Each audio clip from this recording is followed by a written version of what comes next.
Not showing, dude.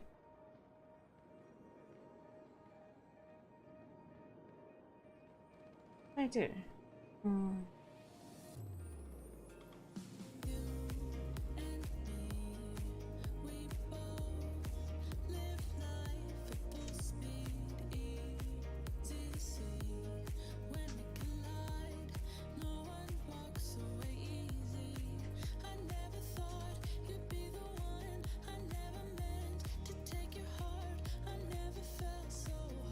So what?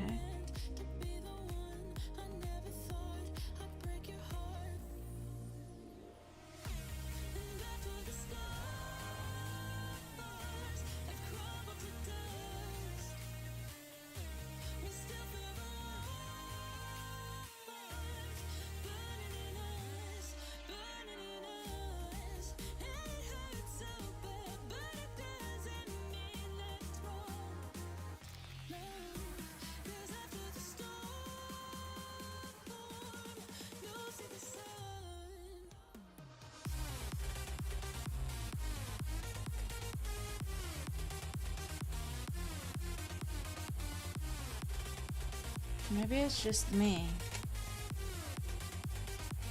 I worked yesterday.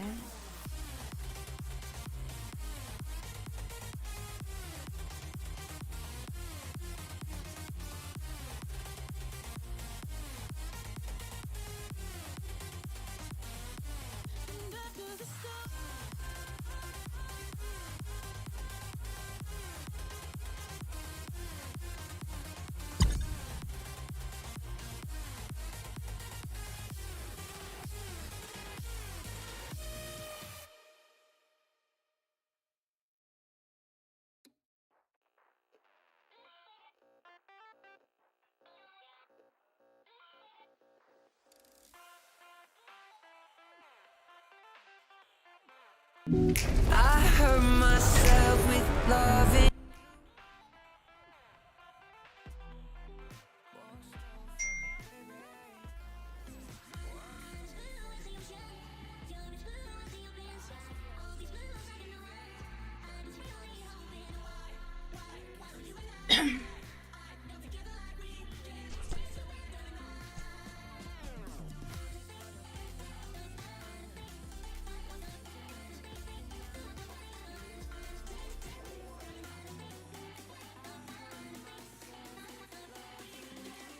Oh, it's almost 9 a.m. My breakfast is about to come over, so yeah. It's like, I think it's 3 or almost 4 a.m. for you guys.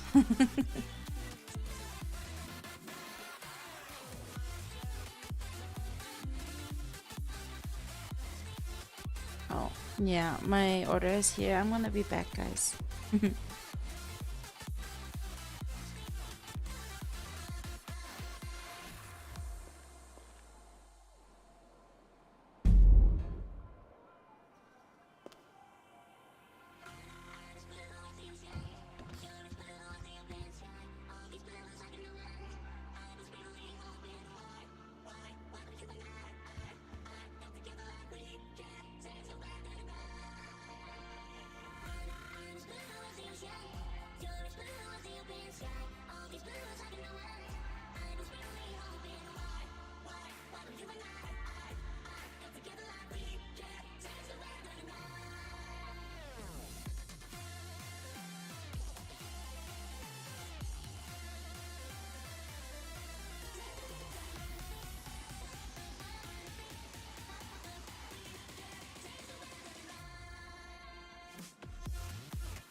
Oh yeah?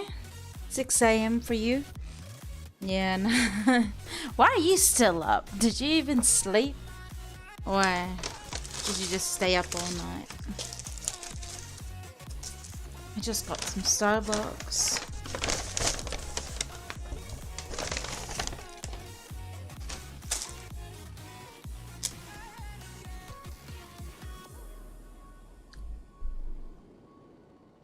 Alright. Why does my advert not work? Oh, it works. Dude.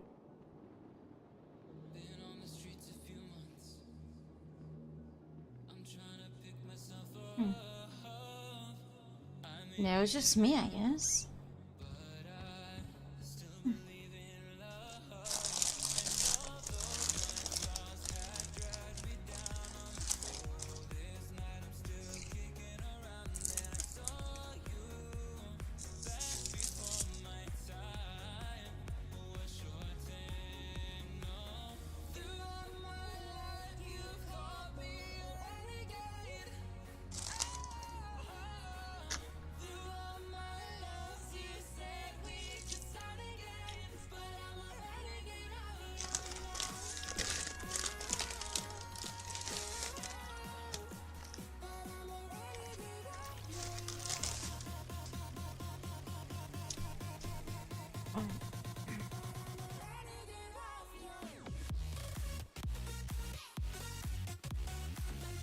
Wait, who's this? I don't know Twitch names to IC names. Who's this?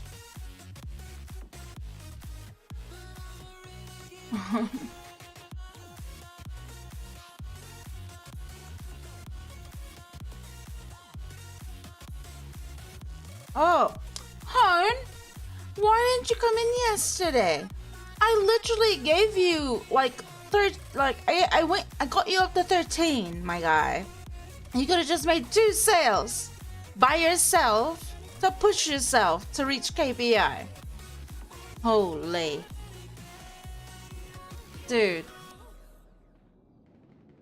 I got you up to 13, my guy. And then I was helping someone else to get at least close.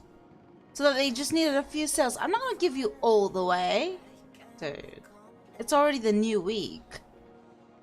You're so funny.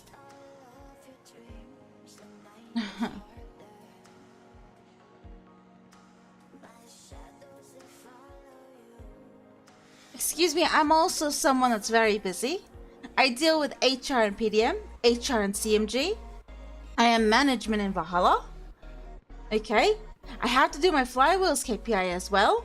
And then in Vice, I work a 10-hour shift, full-time job, 5 to 6 days a week, depending. Dude. Plus, I walk to work. Or bike, depending if it snows or not. Right now, it's been snowing hella bad, so it's like I can't really use my bike because it's so slippery. So while I'm doing that, walking to work, in the snow, in a blizzard, I'm also communicating about management stuff I see. Like, it's crazy. Dude. I used to work 3 jobs in Vice while I was doing Benny's executive. I was working 3 jobs.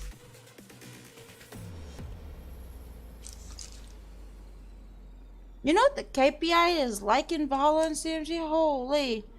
The KPI in CMG and Valhalla, you need to get like 12, not like 10, at least 10 sales and 10 purchases a week too, for each of those. I think the most chillest and most easy KPI is flywheels, because it's 15, but it's so easy.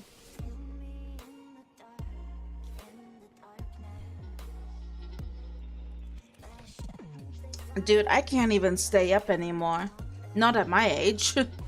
As soon as I hit my 30s, I cannot. Like, I might be able to stay up until 1 a.m.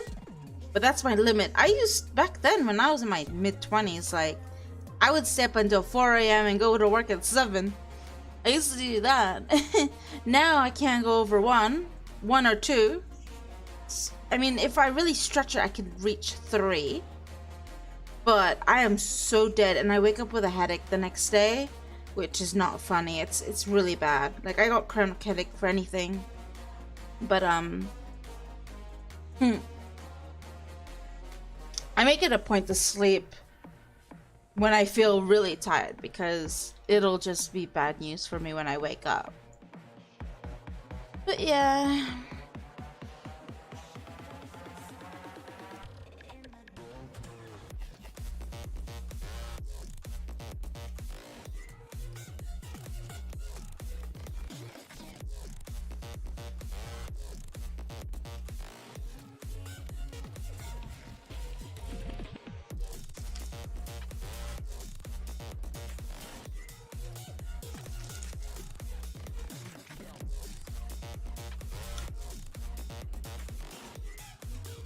Anyways, so I don't have a customer, and nobody's asking for anything on Twitter.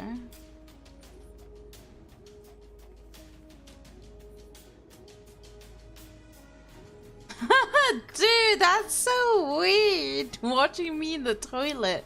Oh my god, dude. Well, enjoy your work. Have fun. You're so funny.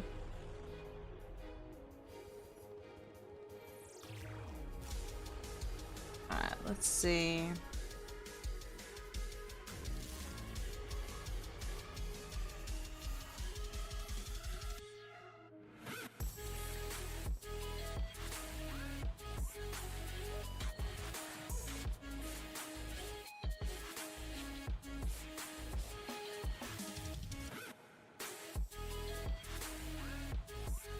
Let's go, and I've never seen this Viva show actually.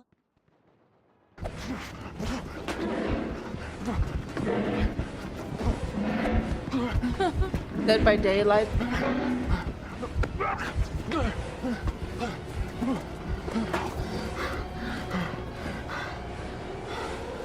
Oh god, scratch marks. Okay, just walk. Just walk.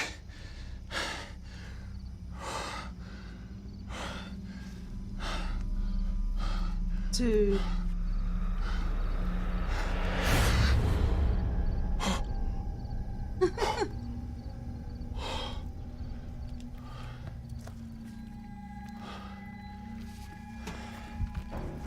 They even made the stuff. Dude.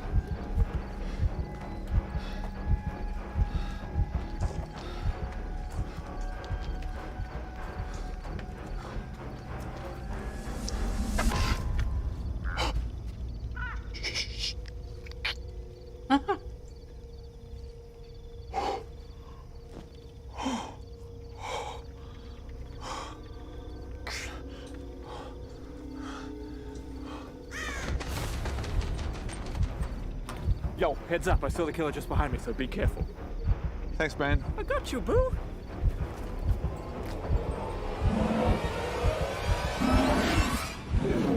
Holy. And there it is. Okay. The way I see it, we have got one shot at getting out of here alive. We need to open those exit gates. Problem is, they require a lot of power to open. Now, there are 7 of these broken generators scattered around here. If we can repair 5 of them, it should give us enough power to open those exit gates and get the f out of here. Any questions? Sounds like a solid plan. Now, let's just watch each other's backs out there. All right, let's go. Sorry, just one quick question. What's that? How do you fix a generator? What do you mean? Like, are one of you a mechanic? Like, how do you fix a generator? What do you mean? You just, I don't know, pull the levers and twirl the gizmos. What? Yeah, you just spin the dials and turn the whatsits. Are you serious? Yeah, it's really easy. You spark the wires and you turn the knobs. Wait, you spark the... What? That's ridiculous. Felix, I don't know why you're being so difficult about this. Just, I don't know, feel it out, man. Feel it out. Feel it out. This is complex.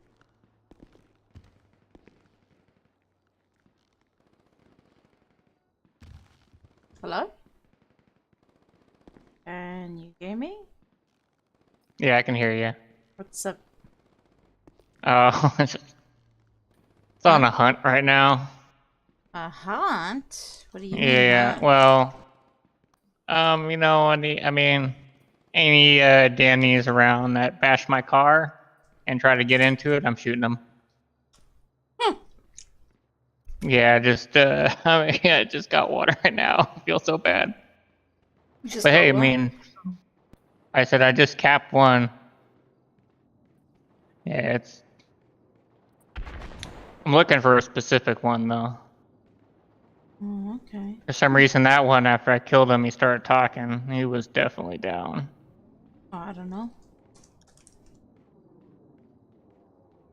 You haven't seen any Anybody Danny's that around here, have you? No, not yet. Well, there was a group, Okay. but honestly, any Danny that lock checks the car is not gonna follow city law. Yeah, yeah, and he punched it like 3 times and then tried to get into it 3 times, like 2 times. And I was just sitting there with my car engine off, and it's hard to tell that I'm even in there. He probably didn't even know I was sitting in there. It's funny. Yeah, I've turned over a new leaf. I used to be nice. I used to be really nice, Yeah, what happened? like super nice. A little bit of headache there. Yeah, I said what happened? Well, from the coroner report, uh, it was just standing there. You know, some Danny was harassing a No, but worker, like, a repair. Oh is wait, that what made you change? yes. Because in that moment I could have killed him, but I didn't, and I should have. Well, don't do it too much, you know. I won't. I won't. Nope.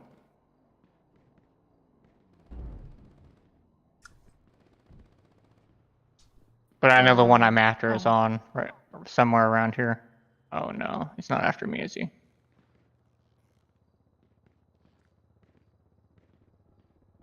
No, he's the guy from yesterday. Hello. Hello. Hey, what's good, cuz? Probably a briefcase full of money there. He's rich. Maybe. I wouldn't put it in a bank either. I actually wish we could put stuff in like cases, you know, an option to put stuff in. Oh, like a safety deposit box? So if you use the case, it'll show, instead of proximity, it shows what's in the case. Oh, okay, yeah, yeah.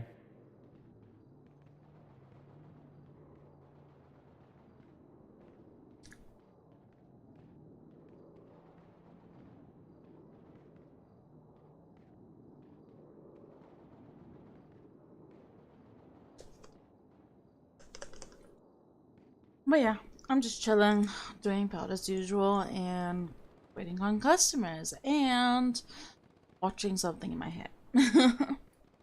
All right, on. Yeah, I just did a little hunting earlier today. Dude, some guy yesterday said, I don't know what it is, but your stream I think is lucky because it's my third hard case. I'm like, dude, you better not be telling people the reason they want to watch me is because I'm a new fucking Lux set. You get what I mean?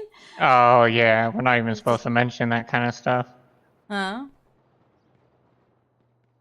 Oh, No, like in it? Oh, yeah, yeah, yeah. no, he said he was watching my stuff, claiming that it was giving him so much luck. I was like, dude, watch me be the next, you Oh, know, watch me be the next luck set in that that set of luck sets. That'd be funny, but I hope not, because that's so dumb. It's so dumb.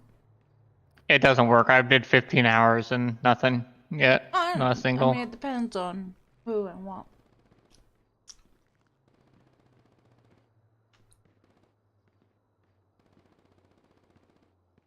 I do need to get a full luck set though. It helps with hunting, right?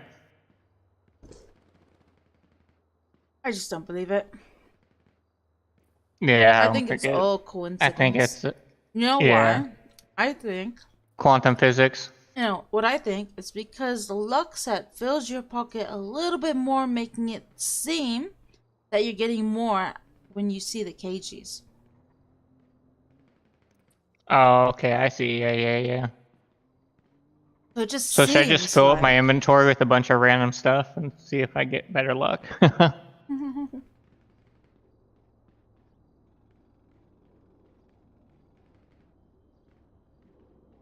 I just don't think it really works that way. But a lot of people hardcore believe it. But it's all because of coincidence when they find something like in bulk with the luck set. Oh, they're like, oh yeah. No, yep. I honestly, I think it only increases the chance of getting a drop. Probably each item's probably 1%. So if it's just 5%, well, I mean lockbox. I mean thing. So if lockbox is like a 0.5% chance, doesn't mean that if you do it 200 times you're gonna get it. It's a 0.5% every time. Or you have an item, 10 item or 7 items, you have an 8%, but it's only 8% every single time. So you could still go 500 times and not get it. I mean, you can go a whole day and not get it.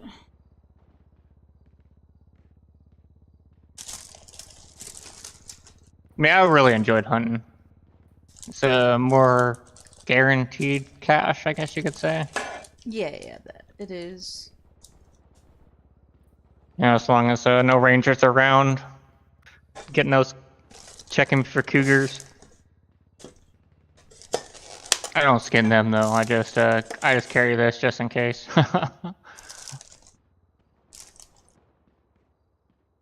Oh yeah.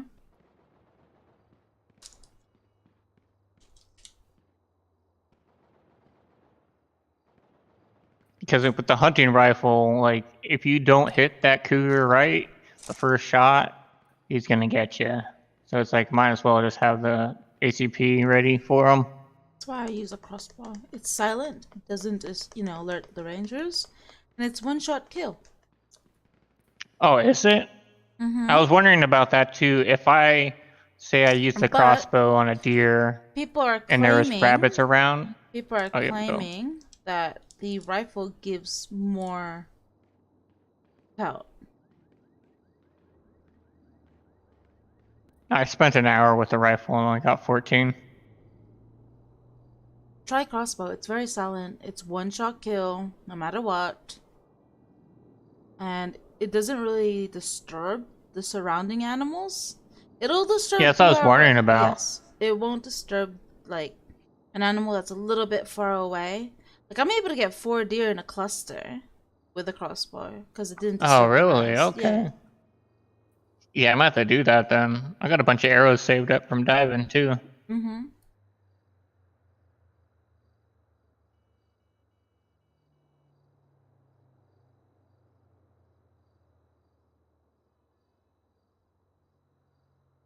Dude, and all the times I just hang out in places, I'm like, man, I just need some pelt.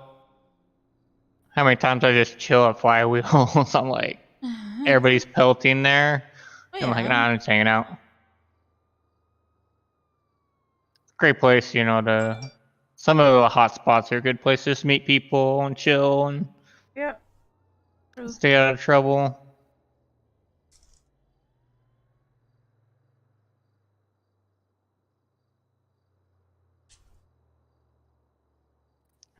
I mainly came down here. I was like, man, I'm thinking like a Danny. Like, where would a Danny go? Oh, somebody post that PDM.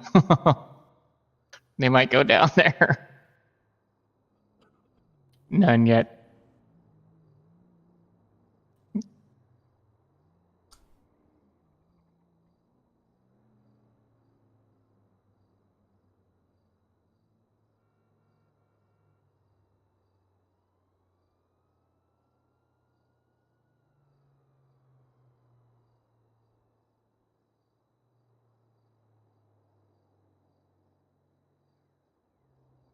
What does Danny look like?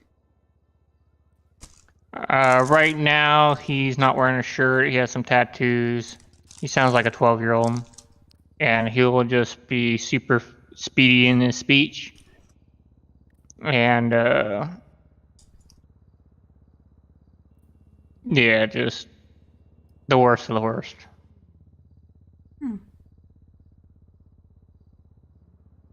I haven't seen any of those yet. I think he got word that I was after him. Because I was at Hayes and... yeah. I called in the boys, but it took a while. I thought the cops were chasing the guy, and I got my vehicle stuck at the time. Yeah. I don't know where he is. This is the time he was on, though, around this time. Sorry. Hello. Yeah. After deep consideration, I want a Glendale. If that's possible. Okay, I'll go ahead and invoice you the amount. Nah, so I was just looking Yeah, around. they're the best. Of course. Nah, I wanted something new, but I just need something for storage real quick. But I was just browsing in general. I have a few things in mind for future now. That Guardian's pretty cheap. It has 500. No But clue, you man. could probably get 2 Glendales for the price of one.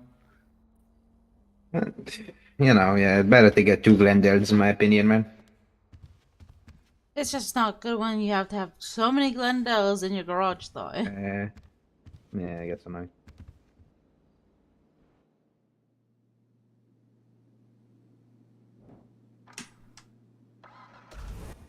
The easiest way to go through tons Oh, of yeah, Glendale true. storage is if you change the plate and categorize it. Oh, yeah. Yeah. Sweet.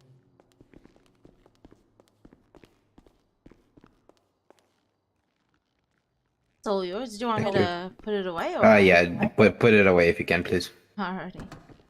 Thank you.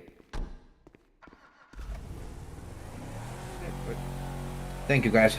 You have a good one. Yeah, take care. Stay safe.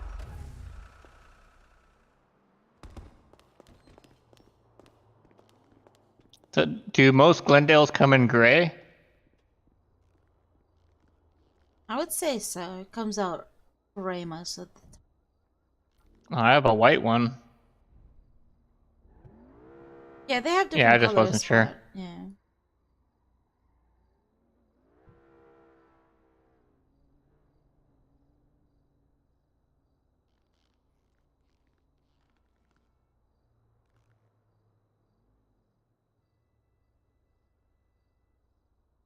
Mechanical repairs, and you're telling me to just feel it out. It's not poetry. Am I? Look, I'll show you. I'll show you. Here. Jesus Christ. See? Nothing. Oh, can I have a moment? Is it alright? Okay, could you fuck the plug? Yeah, on it. What, can you wobble the cranks? Yeah, I can.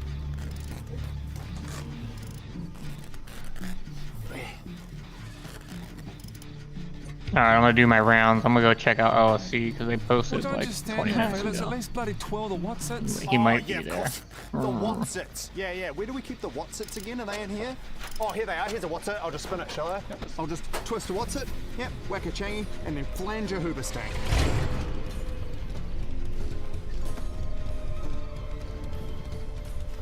See? You just gotta feel it out, mate.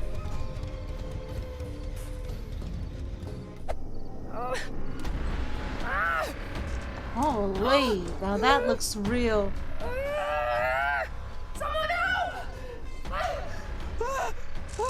It's okay. You're all right. Okay, I'm gonna get you down, okay? I am critically injured. I think I can see my heart. Okay, here we go. Oh, God. I think I need like a med kit. Or like maybe preferably a doctor. No, it's okay. I can heal you. Healing hands. What? Healing hands. What are you doing? I need medical attention. Healing hands. This is a joke, right? I need medical attention. I am bleeding out. You know what? You're right. Felix, What's going on? get over here. I'm on it. Okay, 3, 2, 1. Healing hands. Healing. Hands. Healing. Hands. What is wrong with you two fucking idiots? A, B. C, D. Oh god, Healing this is so hands. humiliating. Hands. Healing hands. Healing hands. Healing hands. Healing hands. Healing. Hands. How did you do that? Healing hands. Wait, I don't understand. How does that work? We don't ask questions. Healing hands.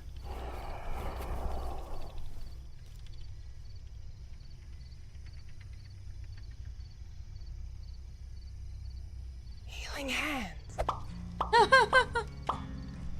Hey, we all ready? Got your perks sorted? Yeah. Yeah, all set.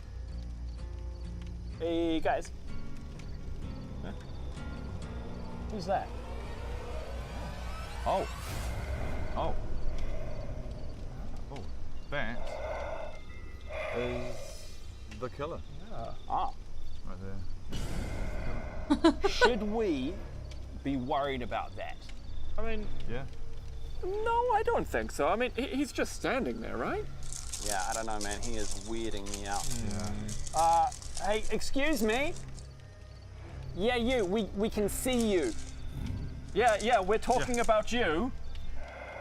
What are you doing? Are you trying to murder us now? Well, that's not very nice. No. What are you doing? What is he doing? Okay, What? I think he's leaving. No, he's hiding. No, we can still see you behind the car. We can still see you behind the car. We can see you. Yeah, you're just behind the car. I guess he thinks he's being like sneaky. He's kind of cute though. What is he doing? I feel like if it wasn't so terrifying, it might be kind of funny. Okay, can we just really quickly remind ourselves that this guy is a homicidal maniac who's going to be trying to kill us in the very near future? You know what? No, I've actually had enough. No, excuse me. We can see you, okay? You're not going to be able to sneak up on us, okay? No, seriously. Let it go. Stop it. Stop it. Oh no, he looks so sad. Okay, no, you're going to have plenty of chances to disembowel us in the next few minutes, okay? Oh, I kind of feel bad for him. Kate, don't! He's not a puppy dog. He's literally a psychopathic murderer who's gonna try to kill us shortly. But he's literally so cute. Look. What if we just let him kill one of us? No! Excuse me. Dude. You need to go on and get out of here, okay? Yeah. Go on and get out of it. Go. And don't you come back. Go until the game starts. Get out of it. I feel really mean. Oh, Kate, you are such a pushover. Come on, let's ready up. Yep, okay. Yeah. You know, he just wants love. Oh god, it's a dead end. Oh, this is horrible. Oh god, this is the end. It's okay, guys. We got this. No, David, we don't got this. We're gonna die, man. It's okay. I've got a plan. Are you gonna get us out of here? Are you gonna get us out of here? I'm gonna stop the killer and get us out of here. What? How? No, you're lying. There's no way. We're gonna die. What's the plan? What's the plan? I've got a flashlight. And And I'm gonna wave it in his face. what? A flashlight in his face. Yeah. It'll temporarily stun him and then we can get away. That is literally the stupidest thing I've ever heard. Oh no, we're definitely gonna die. We are not gonna die, Dwight. I promise you that. We are strong together. When there is a psychotic killer trying to sacrifice us to the entity, we must stay strong and rise to the challenge. When we get knocked down, we dust ourselves off and we keep on fighting. Yeah. When terror gets the best of you, you just need to stay strong, look it in the face, and say, not today, terror, not today. You know what? Yeah. Yeah, okay. We're gonna live, and we're gonna take that killer down. So what do you say, lads? Okay. Who's with me? Yeah. Yes. Yeah. Hell yeah. Let's take this motherfucker down. Take this, killer. Got this. Yeah. Oh. Ah, yeah, that's right. Yeah, flashlights are really, really hard. Oh man, I'm looking forward to this new killer. Hello, help you. Could I please see, could you please tell me what's my best bike and best car for 140k?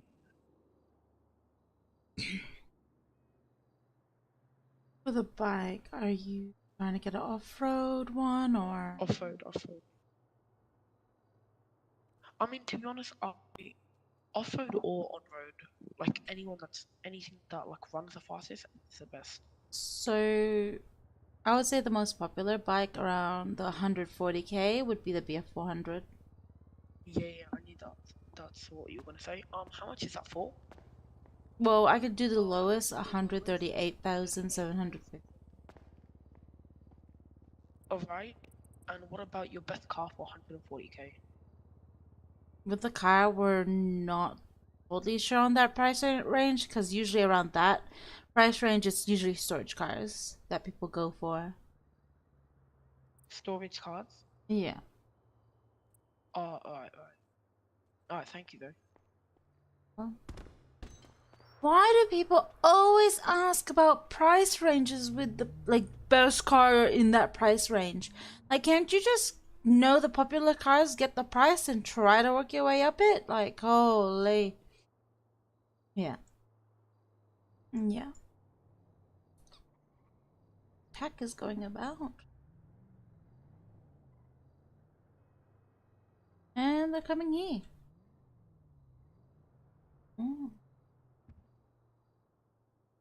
Or not.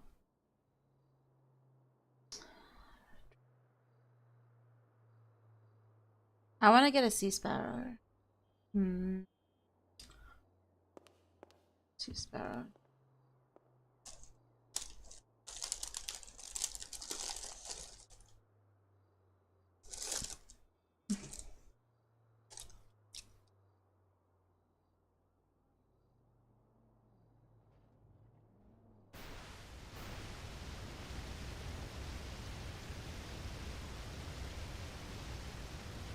Oh yeah, I love a good IP crossover. Oh yeah, I heard they got a new Netflix thing. Yeah, that's right. Stranger Things, right? Stranger Things. Yeah, you know, like Demogorgon, Nancy, Steve, Hawkins Lab, Stranger Things. No, I'm talking about a different Netflix crossover. They did a different Netflix crossover?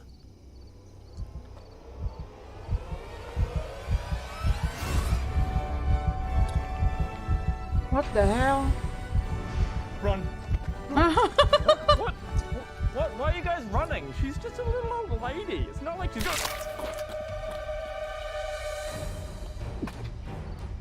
Dude. What was that? Okay, I've read about this. They call her the Crown. The what?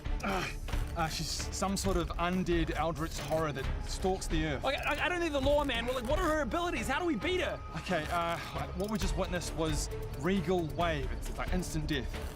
Okay, well, what about her, like, perks? Okay, perks. There's something called Royal Protocol. Okay. And some other one which is something to do with tracking survivors. Wait, she can track survivors? How? Oh, hi, little corgi. A little corgi? That is adorable. That is adorable. Are you a... Dude. Oh, shit. Quickly, this way. I think there's a generator. Okay. What? What is happening? What is happening? Why can't I move? Yeah, I'm stuck in place. What is that timer? What? Oh, shit, there she is. What do we do? Okay, I think this is the Royal Protocol perk. What? Yeah, so I'm pretty sure what you have to do is, like greet her formally. I don't know the proper etiquette. Just try something! No. This is good. Oh, this seems to be working. Yeah, try something else. Your Majesty? Oh, shit! Oh, no! Holy. Oh, shit! Oh, stay back! Oh, fuck, no, please!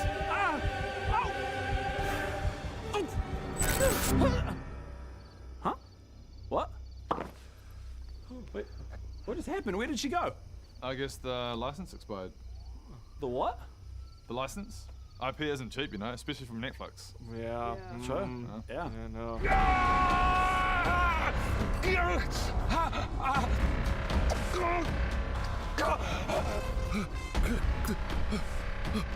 Hurry!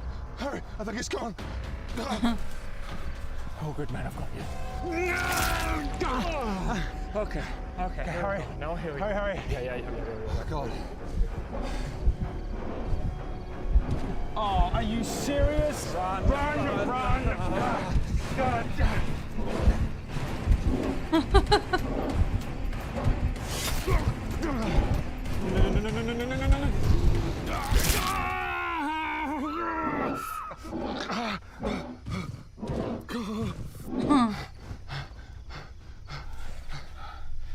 You okay?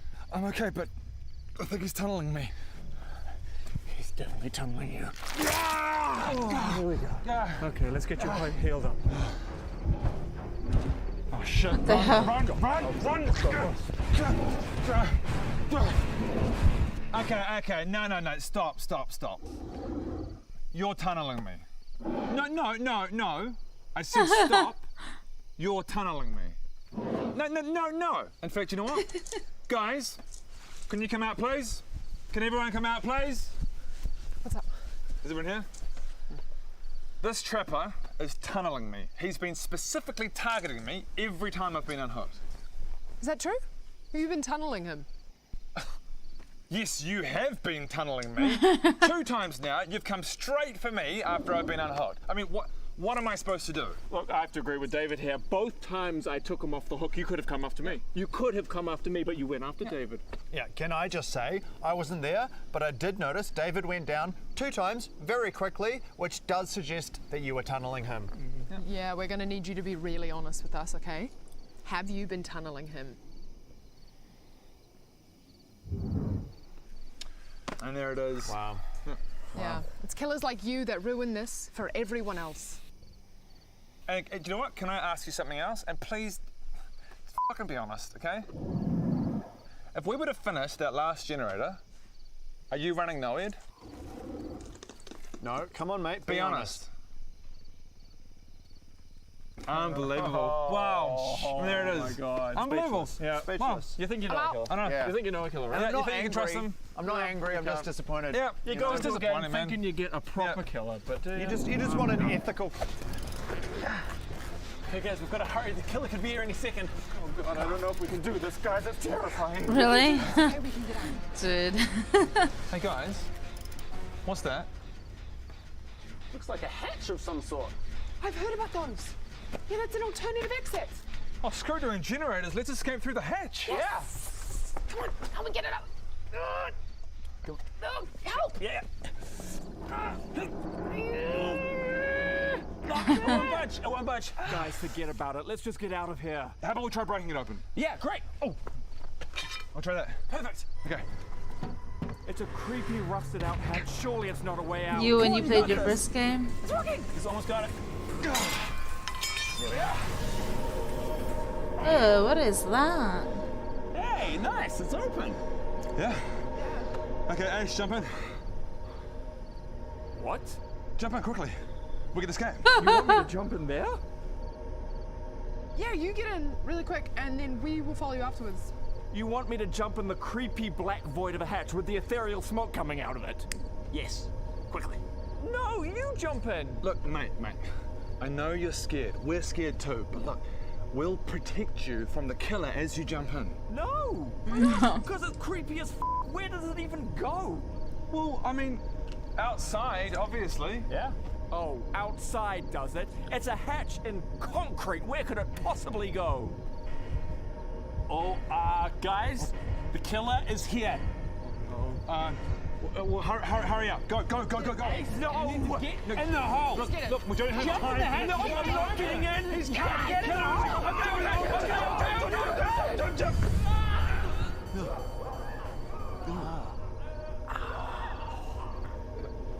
Maybe there's probably some other ways we could try as well. Wow. No.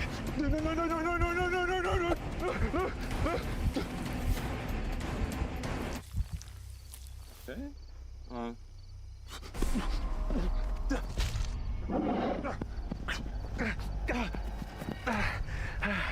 Hey.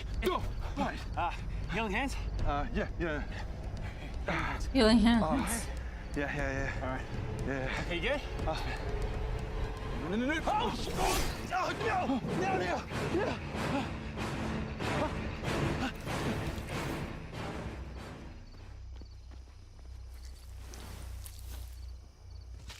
Why do you do that? Why do you clean your blade every time you hit someone? Like, surely you'd be a way more efficient killer if you just kept on slashing. Do you know what I mean?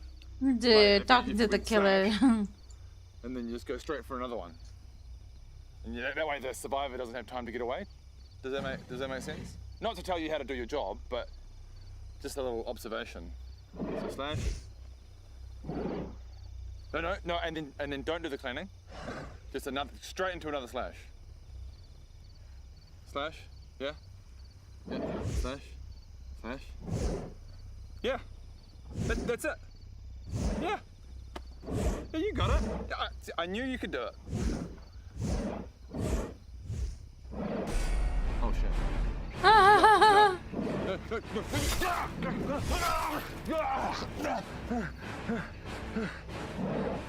I'm proud of you. Oh shit!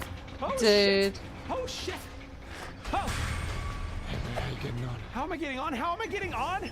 I'm trapped in this arena with a serial murderer and two of my best friends are already dead. That is how I'm getting on. Well, when you put it that way, How would you put it? I'd say I'm finally getting some quality time to spend with my good mate Dwight. How you going, man? Okay, no, seriously, we've got to find another way out of here. Shit, this wall is completely scalable. We can just leave. Ugh, I wouldn't do that. What? Why?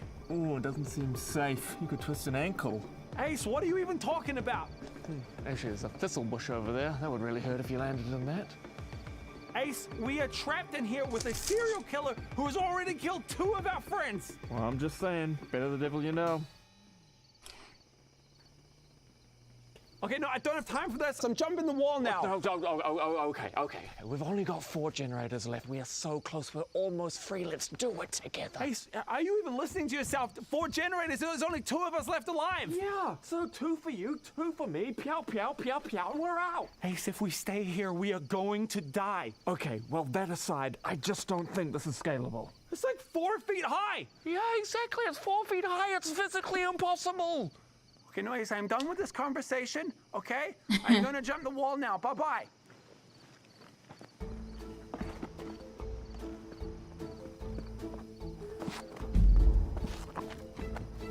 How you going? Yeah, good, hold on. Yep. Oh, shit. Shit. Okay. So 4 generators? Yeah, 4. Okay, yeah, that's 2 for you and 2 for me. That's easy. We should do that. Shit, what was that? I'm not sure. Oh! The killer is right over there. He's just finished off David. Damn it, David had clairvoyance. That would be really, really handy. I rigged up a genie with my blast mines and I stunned the killer, and that's how I got away. Great work. Well, I've got the leadership perk, so if we stick What together, the- we'll work way faster and more efficiently. Hello. Sweet, and I've got a What is with the bat? Sorry, you got a what? For my protection. Why? Is something happening? I can throw it. It's a sketchy neighborhood, you know. No. It's 100% a sketchy neighborhood. Why? Have you not lived up here before? No. My family's retired up here. It's fine. No. No, it's for my protection. I've had too many people try and jump me lately.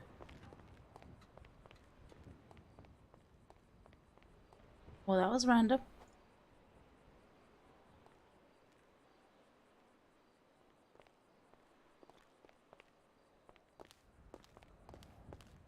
Well, can we not have the bed when customers come in? We don't want to fear the customers getting hit by it, right? Yeah, no.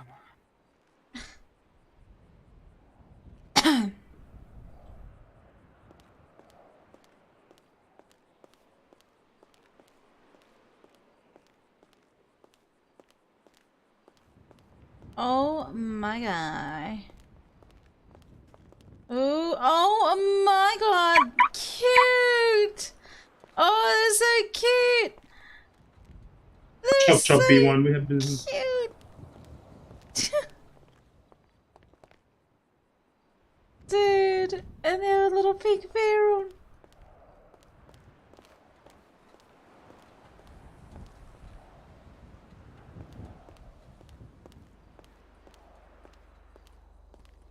Oh.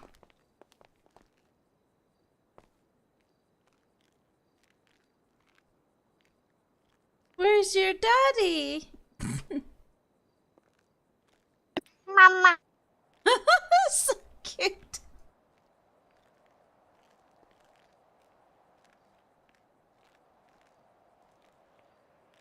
Mama. Oh my god.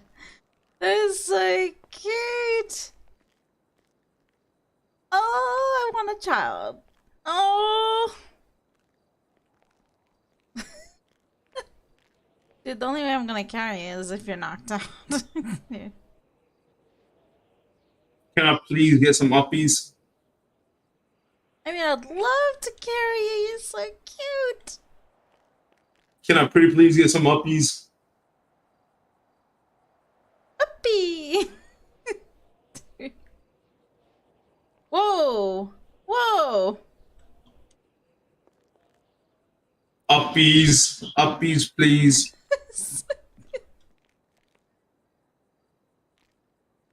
So cute. Mama. Mama. Wrong gender. Wrong gender. Thank you. Dude. Definitely mama. No. Mama. Oh my god, don't be abusive to the children. Mama. You're following me. Mama. High five, little child. Is this even gonna work? Mama. Well, put the knife down. I'll put the bat away if you put the knife down. Dude. That's not a knife. That's a 50.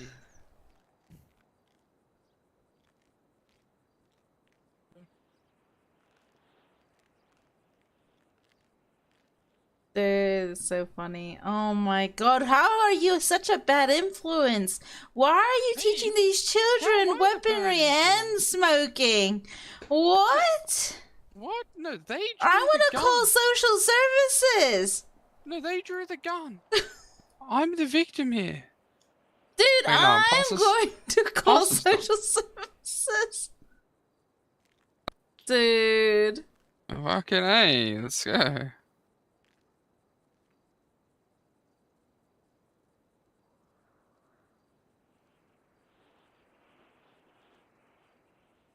This is how you raise strong kids in 2023, okay? Oh my god. Mama.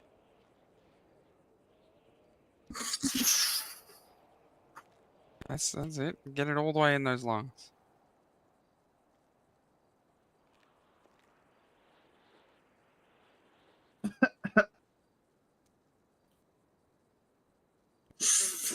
Oh my god.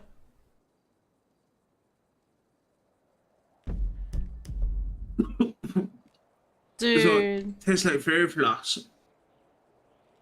Good shit, hey, good shit.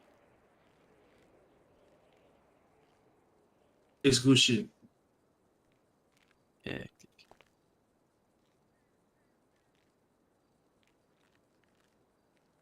Hey, give me that back, cunt. No, bro, I fucking stole it, bro. What are you gonna do? So You can't give even it reach. back, cunt. You can't even reach me, you dog. Back the fucking bunkers. Okay. All right, that's it, you little shit.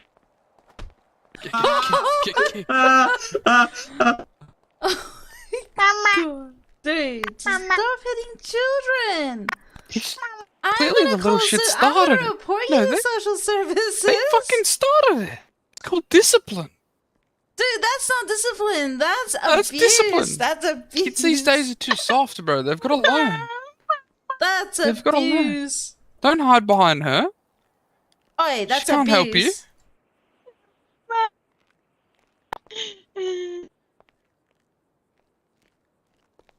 She can't help you. Don't Oi, flip me off, you back little the shit. Fuck off the children. Holy, maybe Dude. she can protect you. Dude. Right, I put it away. Whoa, she's reaching and it rolled. Oh shit. Alright.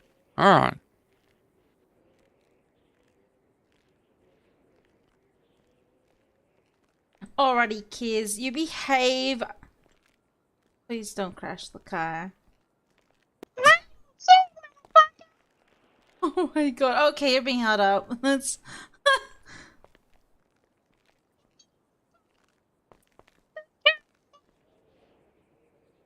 that's funny. Is there even a boot in that thing?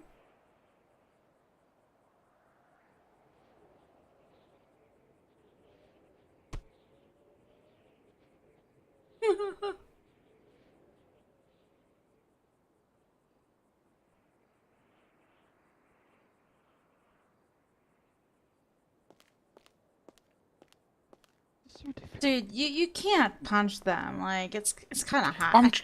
But they're hitting me. Put the deagle down. Oh, dick. Okay. Oh. Oh my god. Dude. That's funny. Alright, let me post this picture.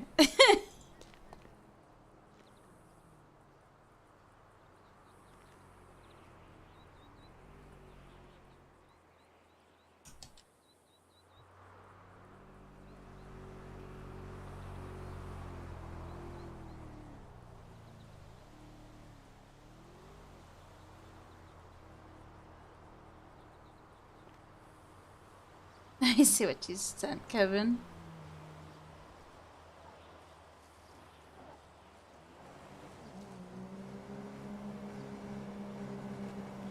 Mama. Oh my god. That is so cute. Oh, I want a child. Oh.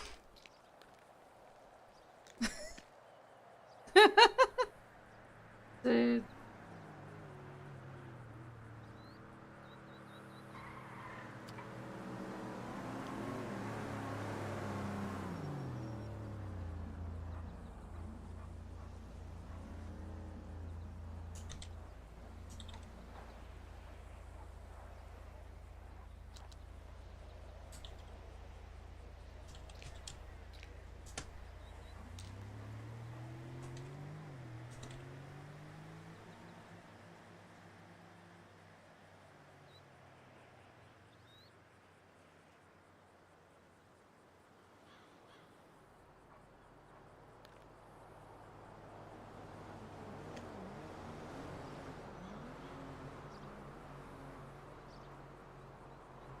I mean, it's true, I do want a kid, though. Oh, man.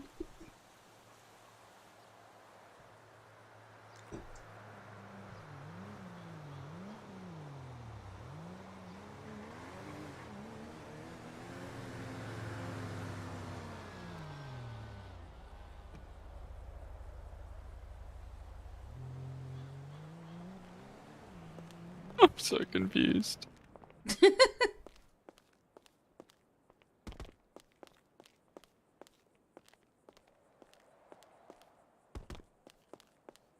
Yeah, this place must be bad, eh? You must have hooked up with some prostitute. Now you got kids.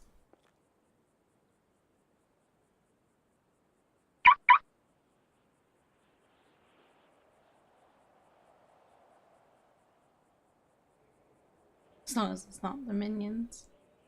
Oh, that's funny.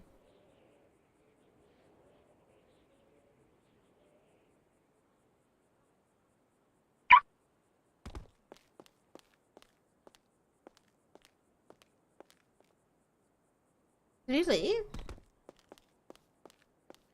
What? I guess he did leave. Huh.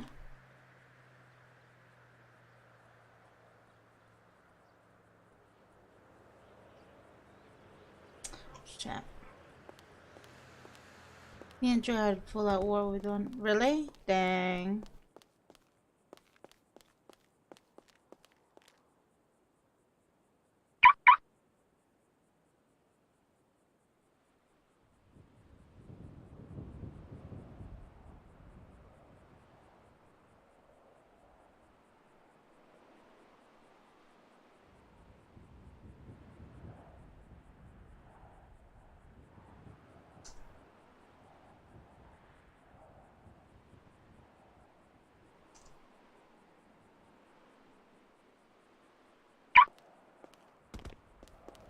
The crossfire. Jesus.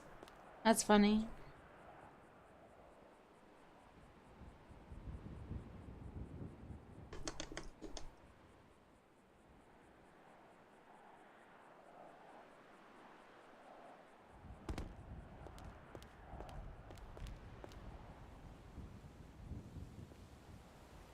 I want to get a sea sparrow.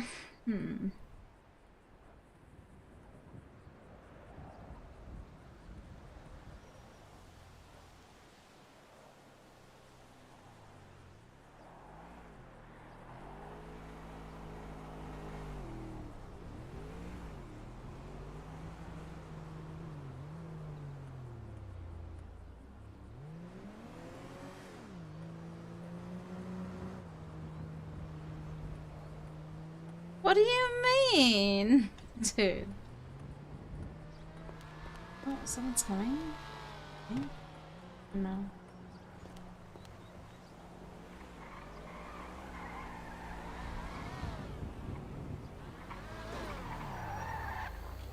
What the?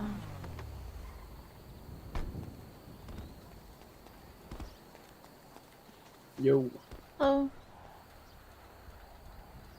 Is that the... What is this? Did he just lose his back window? Is that it? Oh. I know what this is.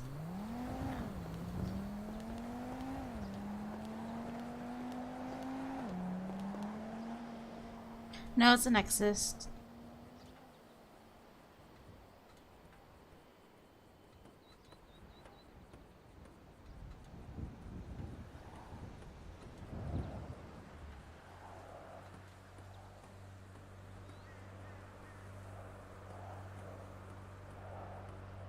He just lost his back window, that's all.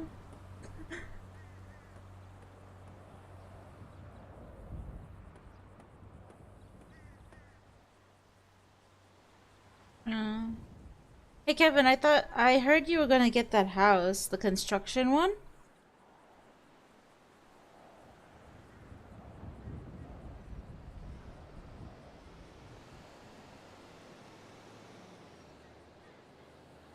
That house got history. Yeah. When I found out it was the construction house, it's really convenient for Valhalla. I decided to take it, but that house has big history with like gangs especially. It used to be owned by UF, handed down to Plycam.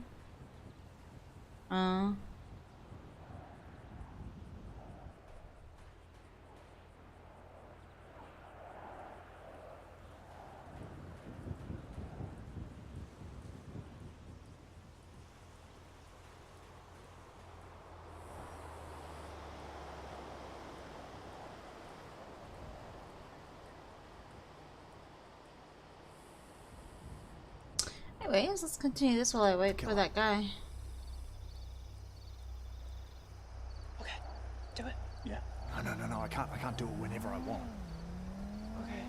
I've got to be standing in the killer's terror radius for a while. That sounds really risky. Yeah. But as long as I'm not being chased, it'll be sweet. And what if you are being chased? Oh, it doesn't work. Okay, so sorry, just to clarify, you have to be within the killer's terror radius, and you can't be being chased, and only then you can throw a pebble. Yeah. As long as I'm crouched and completely motionless, then I can throw a pebble. Right, and then what happens? Oh, it makes a noise. And then the killer's all distracted, like, whoa, what was that noise? I'm so distracted by like the noise. Okay, Kate here brought explosive minds. David, God rest his soul, was a clairvoyant. He had clairvoyance. I have mastered leadership skills, which affects the whole team positively. And you have a pebble. Yep. What the f? Shit. There. Don't worry, team. I got this. No, Felix. Felix!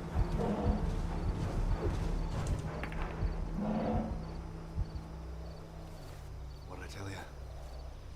Works every time.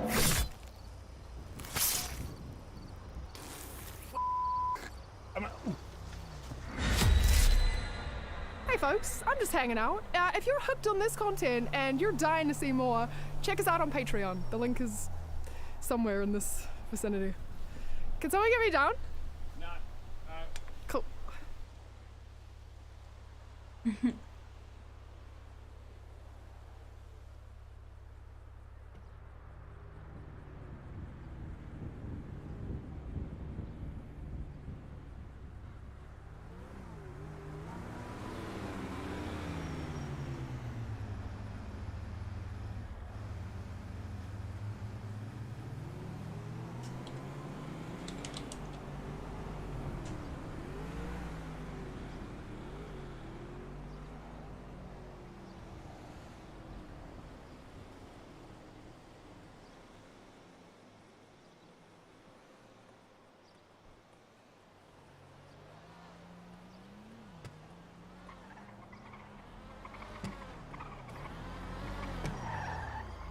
Back.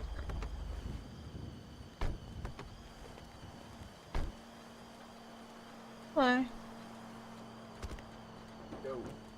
Yo. Nito?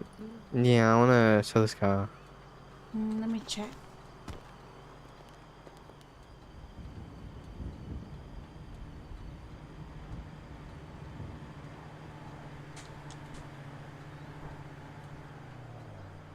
It's the Dinka Nexus, right? Yeah, unfortunately we already got 3 in stock, so we're not able to take it anymore. Oh, good. Yeah.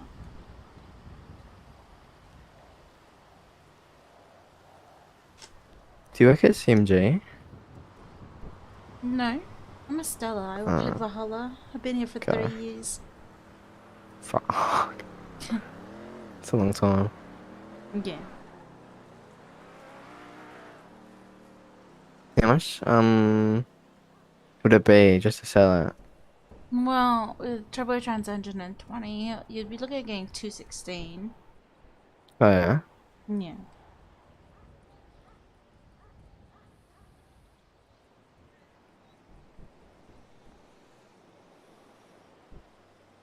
No, good. Alright, let's go check CMG. You have a good one. I.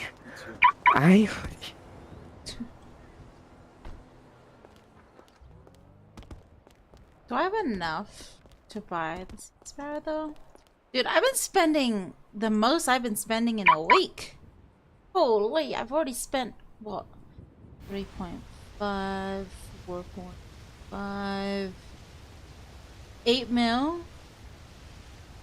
11.3. No, more than that. 11, 13 point. No, 14 mil actually. I spent 14 mil this week. Dude.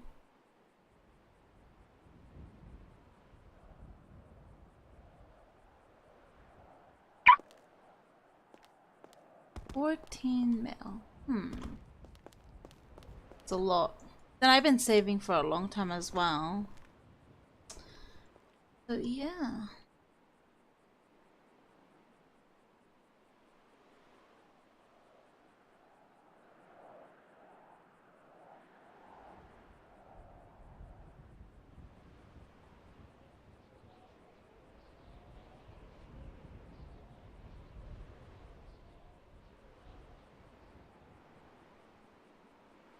What's this? How are you? In the morning, they're just so happy to see us. Aww. The Yahoo all the time. It's a sign of greeting. Pablo and Pedro, they are literally the most affectionate animal I've ever seen. It's not enough to just be laying next to you. They have to be on you. It's so cute. We call them the productivity suckers. I couldn't get anything done. If you stop petting, they'll look at you like, what are you doing? But in the beginning, I had no idea what we were in store for. They were a rehoming opportunity. When they came to live with us, they were really skittish. Other people had them as pets. And they don't realize how much work they are. But at that point, they wouldn't have survived in the wild. So I did a lot of researching, and we found the vet. We found out putting their cage right in the middle of where the action is in your house is really helpful. So they were constantly hearing our voices. And then they started coming around. They like to burrow, that's what they do in their natural habitat. So we would keep finding them in the laundry baskets. And then they would be sleeping there. They are so sweet. They won't leave you alone.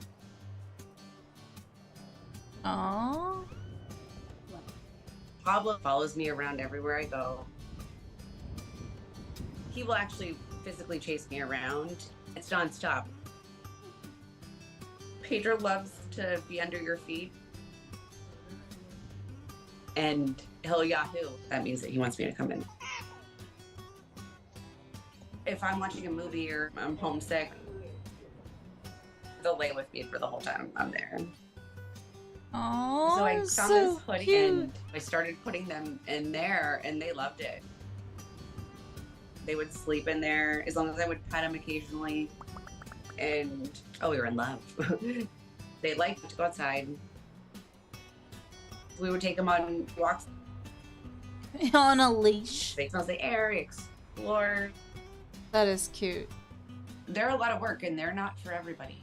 Yeah, but we signed up for it and they're one of the best choices I've ever made. If you are rescuing or thinking of adopting an exotic animal, please make sure to contact professionals and do your research so that they can have the best life.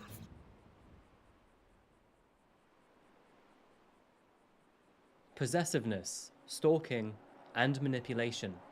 3 traits that surely should end any relationship. But what do you do if you're unable to escape this very problem? My name is Adrian, and welcome back to another video by Coffeehouse Crime. Today we're looking at the case of Eleni Godino, her husband Ricardo Godino, and the evil reign he had over her life. And just a quick heads up, but I post solved, unsolved, and strange His car cases just here on a weekly disappeared. basis. So if that sounds like your kind of thing, His please car consider just subscribing to disappeared. Coffeehouse Crime. So pull up a seat, grab a coffee, and sit back. This is the case of Eleni Godino. The hell?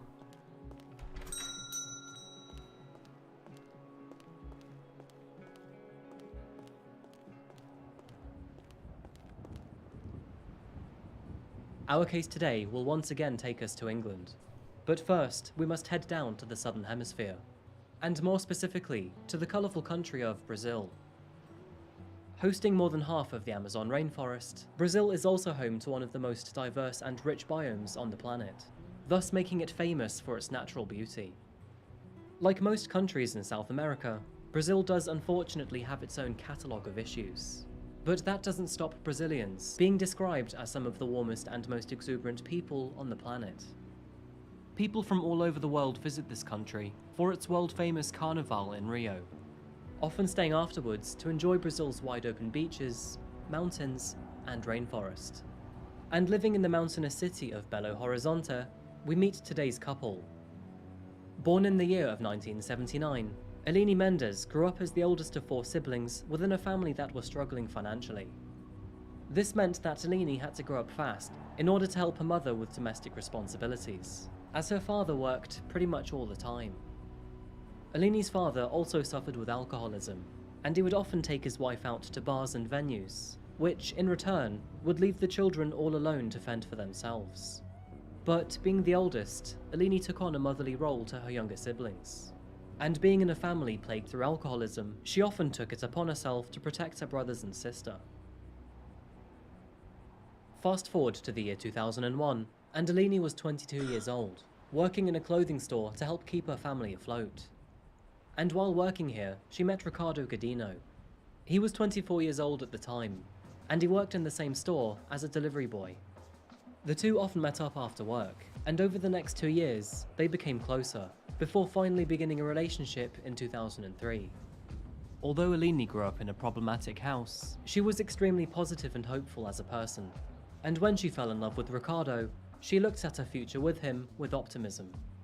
Fancying a change, the couple wanted to get away from the Brazilian lifestyle, and instead look elsewhere, to a place with greater opportunity for their future. And fortunately, after exploring their possibilities, they found that Ricardo could apply for an Italian passport with thanks to his family roots. And this passport would give the couple access to most of the European Union. The couple had high hopes of settling in England, and more specifically, London.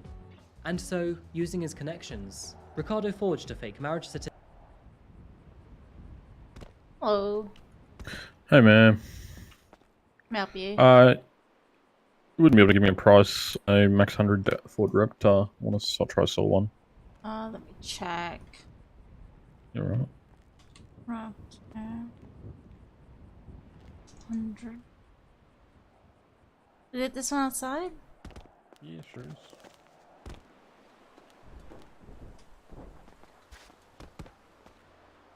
Engine tracks, turbo 100. You're looking at getting 868. Yeah, that's alright. I just thought I'd come get a price, see what it was like. Yeah, It's all good though, thank you. Appreciate it. Have a good one.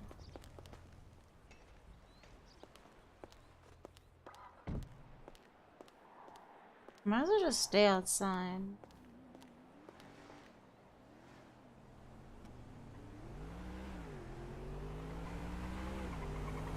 Certificate in order to qualify Eleni for migration. Within months, the couple moved to London, becoming known as Mr. and Mrs. Godino.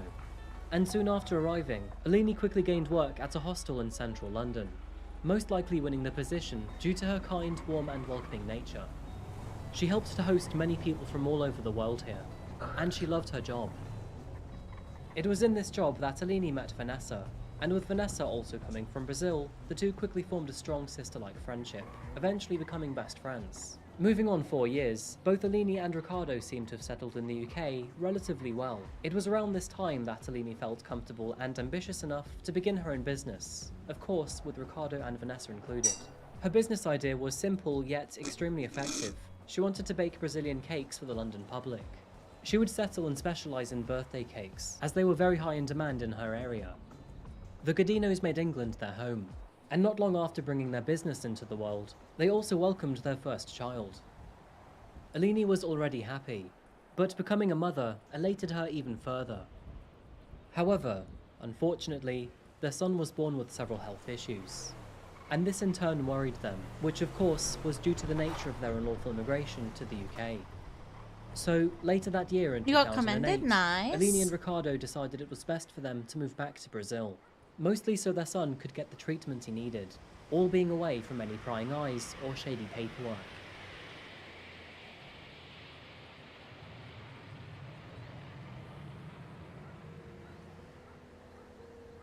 Although their stay was supposed to be brief, the couple would end up spending several years back in Brazil.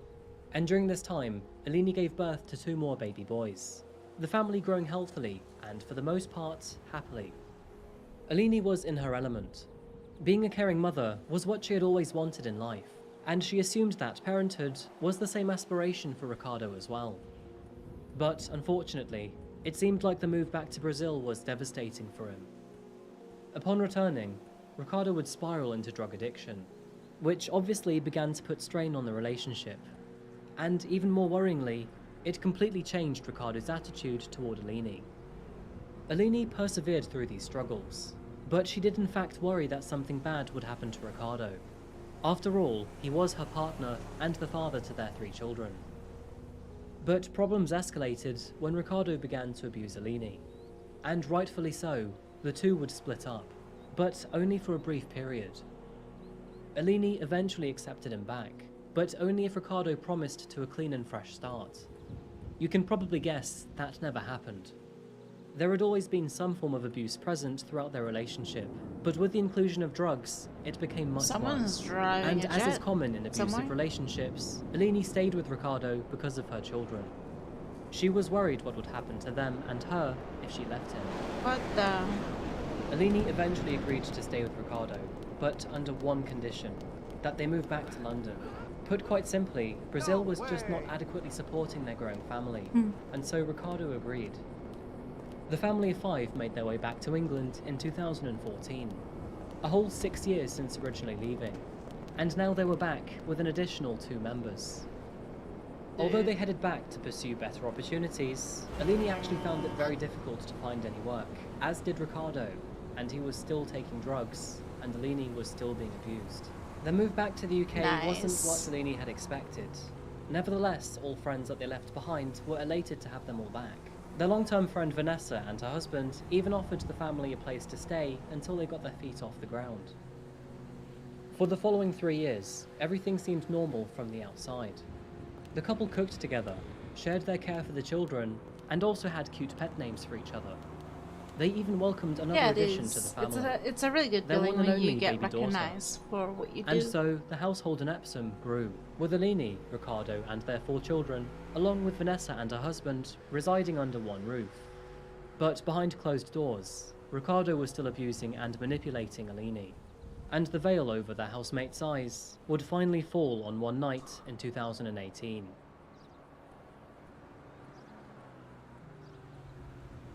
During the very early hours of the morning, Vanessa and her husband Henrique were asleep in their bed, when suddenly they heard Alini scream in the living room. Vanessa jumped out of her bed, woke her husband up, and both of them rushed into the living room. They found Alini in a panic, crouching on the sofa. Ricardo was stood several feet away from her, and it was obvious the two had been arguing. She claimed that the two were arguing when Ricardo jumped on her and started choking her. She was distraught by this, clearly devastated and scared. Although Ricardo was currently going through drug treatment, this apparently was quite a common occurrence. Whenever Alini threatened to leave him, he would become physically violent towards her. Alini finally realised that enough was enough, and she no longer wanted to be with Ricardo. But when would be the best time to leave, and how would she do it? She had 4 children to care for, so she couldn't just pack up and run. Alini began to bide her time. She would put up with Ricardo for as long as she needed to, at least until her first opportunity would present itself. Since returning to the UK in 2014, Ricardo had actually built himself a small construction business, and surprisingly, his business had grown pretty well. But quite clearly, Ricardo had very little knowledge on finances and accounting. So Alini... Hello? Oh, I'm up here. Is there any cars you got here that I may be able to get the 100k? Well, there's a showroom over there. Have you checked our stock yet? No, just got here. Go have a looks now.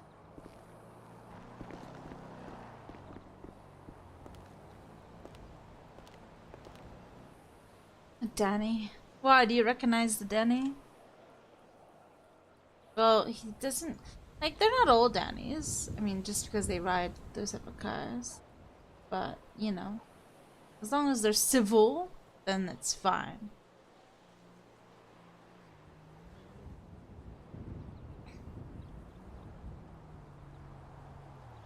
Stepped in to administrate the business financials for him. This was how their family gained their income. They relied on Ricardo's business doing well to keep them afloat. Again, Ricardo was out of touch with his accounts and profits, and taking an uneducated glance over his accounts, he thought he saw an error. To Ricardo, it seemed as though £37,000 were missing from his profits, and after this guess, he went straight to Alini to confront her. He accused her of stealing his money and planning to leave him, and in his mind, she was already guilty of betrayal. It turns out that, actually, Alini had done nothing wrong. Ricardo simply couldn't count. But unfortunately, his rage was as evident as his stupidity. By now, shit really had hit the fan for the couple, and although Alini wanted to peacefully separate, Ricardo had other plans. Ricardo was extremely manipulative. He knew that Alini wanted to leave him, so he tried to get her back through jealousy. He actually lied to Alini by telling her that he was in a new relationship and wanted to marry another woman. He was actually expecting Alini to beg him to stay, but this backfired on him massively, as instead, she told him to hurry up with the divorce. Complications between the two peaked over Christmas of 2018. Their housemates, Vanessa and Henrique, had returned to Brazil for the holidays, leaving the empty house as a battleground for Ricardo to verbally and emotionally abuse Alini without prying eyes. She had become so scared of him that she would lock herself in her room for as much as 24 hours at a time, calling on friends to come over while she left the room, just so she could feed and care for her children. Despite their shattered marriage, Ricardo didn't want Alini to leave. He enjoyed the power that he had over her. However, he was aware that if she really wanted to go, she could flee England with the children at any time. So, to trap Alini and stop that from happening, he shredded their children's passports in front of her. She told Ricardo that she was going to leave, but in response, he threatened to go to the Home Office to turn her in.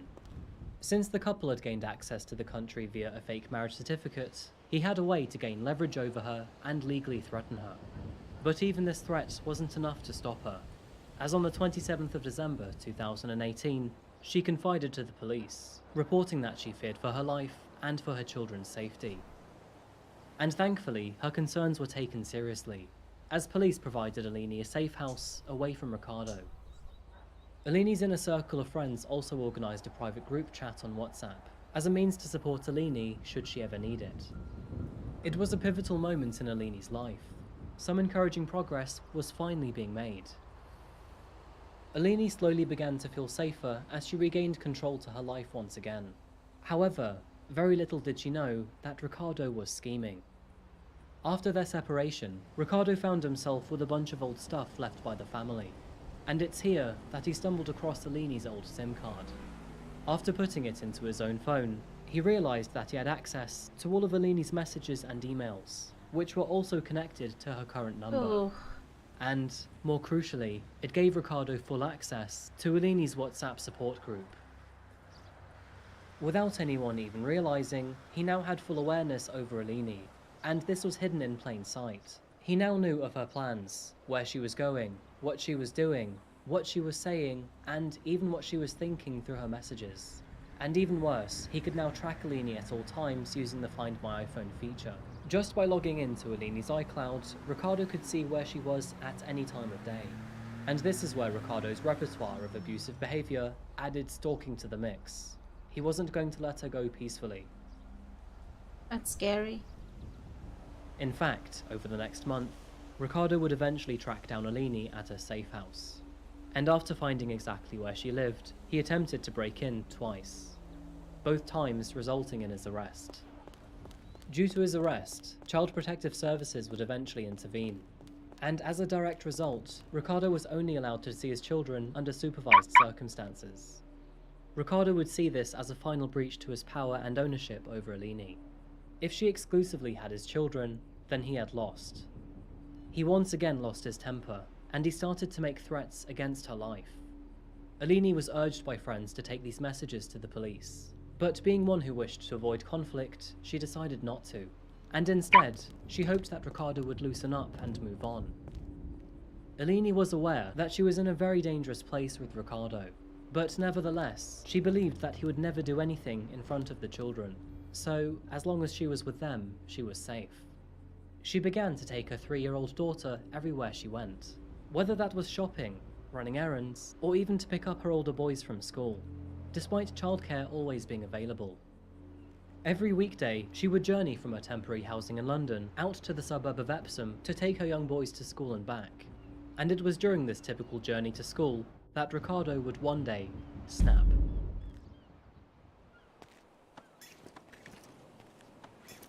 February the 8th, 2019. It was winter in the United Kingdom, and England was doing what it does best. That's rain, wind, and a lowly temperature of 8 degrees Celsius, or 46 Fahrenheit. Alini woke to get the boys ready for school. She couldn't drive, so her round trip from central London to Epsom would happen twice each day. The morning progressed like any other. Alini waved goodbye to her sons at the gate, promising to see them later when school was over. And meanwhile, not far from the school, Ricardo had also started his day like any other, leaving his house on Kingston Road to begin work. Only today, he would take an extra tool with him. Ricardo had a few jobs that morning. One job taking him to Hawley, and then another to Chertsey. And once complete, he refueled his black pickup truck at a petrol station, where a surveillance camera captured his movements. It is now the early afternoon, and Alini was on her way back to Epsom to pick up her boys, again taking her 3-year-old daughter along with her. Using the tube out from central London, the two boarded their usual bus stop in Epsom at 2:38 p.m, Alini heading to the back of the bus to let her daughter sit down. And only 7 minutes later, they alighted from the bus stop, the mother holding her daughter's hand as they departed together. However, unknown to them or anyone else, while driving further down the A45, surveillance cameras captured a black pickup truck pulling out of a side road. The truck then turns towards the direction of Alini and her daughter, and this is where the situation gets gruesome. Through the bus's surveillance camera, you can just about see that the pickup truck mounted onto the pavement in front of Alini and a group of mothers. And coming out of this truck emerged Ricardo. His face remained emotionless and he was silent, and in his hand, his extra work tool for the day. It was a knife, taken from the kitchen that they once shared together. Dread washed over Alini. She let out a small sharp scream, but it was too late. Ricardo sprung onto her, pulled back the knife, and began to stab her multiple times. As the other mothers looked on in horror, they recalled no emotion to Ricardo's face. He was calm, collected, and focused. The attack consisted of 7 strikes, lasting for only 17 seconds. And when he was done, Ricardo dropped the weapon, got back in his pickup truck, and sped away. The distraught mothers around Alini immediately called 999 for an ambulance and police. Tony Miller, the mother who pulled Alini's daughter to safety, tried to shield her to what had just happened. But it was a wasted effort, as the 3-year-old saw it all. Looking up to Mrs. Miller, she said, "Mummy's not coming back." An ambulance and police would arrive just moments later, but tragically, Alini would be pronounced dead on arrival. Following the assault, Ricardo made several calls to his friends and employees, confessing that he had just stabbed his wife. His truck was stopped by police just an hour and a half after the attack, where, obviously, he was then arrested before being charged with first-degree murder. He was also given an additional charge of possession of an offensive weapon in a public place. Appearing at Guildford Crown Court, his trial began on the 1st of July 2019. And, no surprise to his type of personality, Ricardo would deny all forms of abuse. He also claimed that he was stressed at the time of murdering Alini, and he apparently had no idea what he was doing. Allegedly, he had no desire to kill her. He simply flew into an uncontrollable rage after not being able to see his children. He would, however, plead guilty to a lesser charge of manslaughter, but he denied murder or possession of an offensive weapon in a public place. Witnesses at the scene came forward to recall their experience, as did Ricardo's friends and employees whom he called after the crime. Mutual friends would also recall the abuse and trauma that Ricardo inflicted against his very own girlfriend, and how over time, Alini had become a frightened and nervous soul at the mercy of a vile and callous man. The outcome of Ricardo's trial is a no-brainer. Ricardo Godino was unanimously found guilty of the murder of Alini Godino. He was sentenced to life on the 18th of July 2019, and was given a minimum sentence of 27 years before being eligible for parole.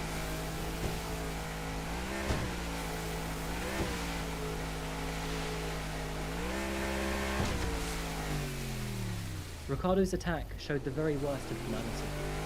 His actions permanently took the mother of his own children away from them, and consequently left them without a father too. And this wasn't one swift movement either. He had inflicted so much stress and anxiety to the one he was supposed to love. Ricardo was selfish, possessive, manipulative. He refused to face the consequences of his own actions, and to him, revenge was more important than the life of his long-term lover, and in the end, even more important than his own life. May he rot in prison for the rest of it. Alini was lost to the world way too early, and although she has left a hole in the hearts of many friends and family, what is more apparent is the ever-cascading void her absence has created in the hearts of her 3 sons and young daughter. Alini's children meant everything to her, and she was described by others as warm, giving, and hospitable. And I know it's perceived as cliché to say, but Alini was genuinely a lovely person. Even in formality, the judge described her as kind kind, I hit. generous, optimistic, and loved. From caring for her siblings at a young age, through to her work in hospitality, to gaining a large and supportive group of friends in a foreign country, it was evident that Alini was a bright and loving individual. But no matter the depth of love that she had and wanted to give, she wouldn't receive a fraction of it back from the man that she wanted it from so dearly. Thank you so much for watching another video today by FatDuckGaming.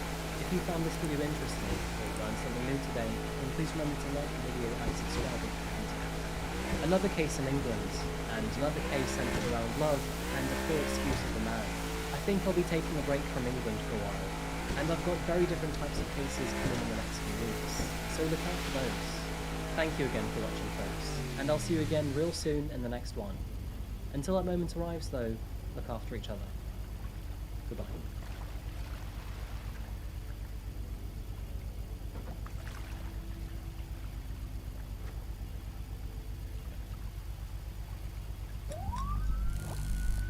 This week on the season premiere of BuzzFeed Unsolved, we look into the death of Edgar Allan Poe, a case as mysterious and macabre as the infamous writer's stories.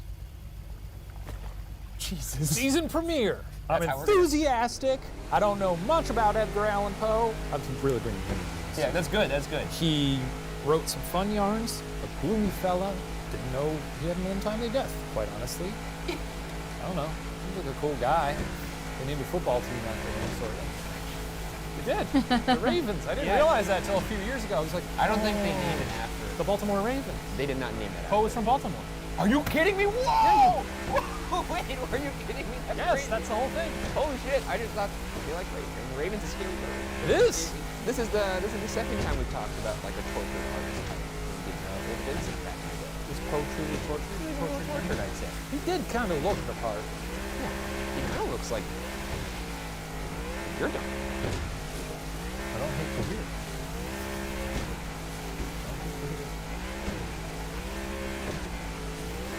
Edgar Allan Poe was born on January 19, 1809, in Boston to a pair of actors, Elizabeth Hawke Poe and David Poe Jr. Within the first 3 years of his life, both his parents were dead, and the wee Poe was brought to Richmond to live with his presumed godfather, John Allan. How do you Right off the bat? Presumed godfather? I don't know. People get kind of fast and loose with that, right? What year is it? This is 1809, 1809. We got other stuff to worry about. TVs out there. They're like, yeah, so we definitely will pick a godfather. Don't worry about it. Uh-oh, we're dead now. In 1826, Poe enrolled at the University of Virginia, where he was an excellent student. Though John Allan was a wealthy tobacco merchant, he was also a tightwad who sent Poe to school with less than a third of the money needed. To try to make up for the shortfall, Poe started gambling. As you might expect, this strategy didn't quite pay off, and by the end of his first term, Poe was so poor he was burning his furniture to stay warm. I mean, it's okay with John Allan. He wasn't just hanging piles of money. What does he want? I mean, he could hand them the adequate wage. No. Make him work for him. Make him strong. Well, I mean, you know, get him out there. Get him working. Get him burning his own furniture. You know, I agree with Teach you. him a few lessons. The experience of losing work was probably I could walk back on some of this. Okay. That's what you're saying. At this time, Allan was actually angry at the young student for gambling, while Poe was likewise upset at his godfather for refusing to contribute more to his education. With no other options, Poe was forced to drop out of school. Thus began a tumultuous time in Poe's life. Upon returning to Richmond, Poe discovered his fiancée, Elmira Shelton, had become engaged to another man. Despairing, Poe moved to Boston and enlisted in the U.S. Army to support himself so he could write. His godfather, however, then bought Poe's way out of the military, which was apparently something he could do. Poe then enrolled in West Point, only to be expelled 8 months later after making himself absent from all drills and classes for a week. With nowhere to go, Poe attempted to seek out his father's relatives in Baltimore, where he was promptly robbed by one of his cousins. Bad cousin. That's rough. This guy is being followed by a dark cloud. Yeah. It just seems like. What do you do when life throws curveballs at you? I don't know. Have a nice cry. You film a gaunt season of BuzzFeed Unsolved Yeah, Supernatural. I have a nice is cry. what I go. Yeah. I make BuzzFeed Unsolved. That's what I do. Finally, Poe fell into the care of his Aunt Maria Clem and established some semblance of stability. Poe started to publish poems. Around the time when he moved in with his aunt, Poe also began publishing short stories, one of which won a contest that grew his notoriety and led to an editorial position at the Southern Literary Messenger in Richmond. Gotta feel good, right? Yeah. Win a contest. If all this happened to me, my life is just the pits. And then I won a contest? I'd be like, back on top. Still feels like the scales have not tipped. Yeah, but this is the beginning. It is you the know? beginning. It's the beginning. This is a little pebble on the scale. It's true. Night's darkest before the dawn. Poe's luck was finally turning around. In addition to his newfound career traction, Poe had fallen in love with a girl named Virginia. Grossly, Virginia was his cousin. Even grosslier, Virginia was half his age. Despite these circumstances, Poe and Virginia married in Richmond in 1835 when Poe was 27 and Virginia was 13. Are you kidding me? Can I say? Can't be doing that. You know, obviously, but it is a thing of the times. You can't be doing that. I mean, you see what I'm saying, though, right? It's very Don't easy condone. to condemn from our vantage point in history, and so we do condemn wholeheartedly. While their marriage was said to have been a happy one, it was also largely marked by money troubles. You telling me she wasn't out there in the I mean, raking in the dollars as a a 13, secretary somewhere or something? Turning in her finger paintings to City Hall, getting a nice little quarter. Poe continued moving about the eastern seaboard, piecing together different writing jobs, but finding it nearly impossible to make an adequate living. When his first collection of short stories, Tales of the Grotesque and Arabesque, which contained his famous story, The Fall of the House of Usher, was first published in 1840, Poe's pay wasn't even in money, but instead 25 copies of his own book. 5 years later, in 1845, the New York Mirror published Poe's poem, The Raven, which catapulted him to national acclaim. 5 years later? 5 years later. Rough. That's 5 years. 5 years ago, we started working at BuzzFeed. I know. Imagine, or even 5 years later, imagine all we have to show for it is your video dogs watching TV for the first time. It's a classic. A copy of it, an MPEG. It's a classic. I don't know why that is glued to every internet biography of me. Because it's a It's masterpiece. always like, seen today, dogs watch television for the first time. It is a good video, for the record. And Those dogs do watch TV. And that's all you have is that MOV file for 5 years. That's all you have to show for it. No money. Not bad. Just a copy of the video. A cat comes on screen and you get it. For a brief period, Poe was finally living relatively comfortably. In the life of Edgar Allan Poe, however, tragedy was never far off. In the winter of 1847, Virginia died of tuberculosis at age 24. Poe was devastated, and literary critics assumed that Poe himself would be dead before long. In 2 years' time, they'd be proven right. By 1849, Poe was said to have embarked on a wild spree, presumably relating to alcohol abuse. By the summer, however, he'd made his way back to sobriety, back to Richmond, and back to his first fiancée, Elmira Shelton. So is he going back to her now with like a copy of The Raven? Be like, how about this now, huh? Would you give Elmira a second chance? No. You wouldn't? No! You don't believe in the capacity to forgive? I mean, I would forgive, but I wouldn't forget. They were soon and once again engaged, with plans to marry after Poe returned from some business in Philadelphia. On September 27th, Poe left Richmond by steamer, stopping the next day in Baltimore. For the next 5 days, Poe's whereabouts are unknown. Easy to disappear back then is the thing. Not hard. Yes, it is. It was easier to disappear. Nowadays we got this surveillance. Yeah, surveillance state. Yeah. You go to get your money out of the ATM, and I don't care. I'm on the internet, you know. Everybody sees me. You're on famousbirthdays.com. That's right. Where it says that I am the producer of Dogs Watch Television. There it is. We're back. On October 3rd, Poe was found by an employee of the Baltimore Sun, Joseph W. Walker, delirious, immobile, and dressed in shabby clothing. Poe was discovered in a gutter outside of a public house that was being used as a polling place. What do you think about polls being in bars? Do you think that helps voter turnout? Yeah, that's actually not a bad idea. It is, right? I thought that was a pretty good idea, too. It's pretty good. You got to get the kids out there. Oh, my God. Register to vote. That's a good. Yeah, this is a good Can time we to do say that that. right Yeah, now? we can do I that know, right look, now. be registered to vote. Talk to your friends about registering to vote. Scream at them. And celebrate with a nice brewski. Yeah, If you're of if age, you're if you're 21. over 21. It's a Poe essay.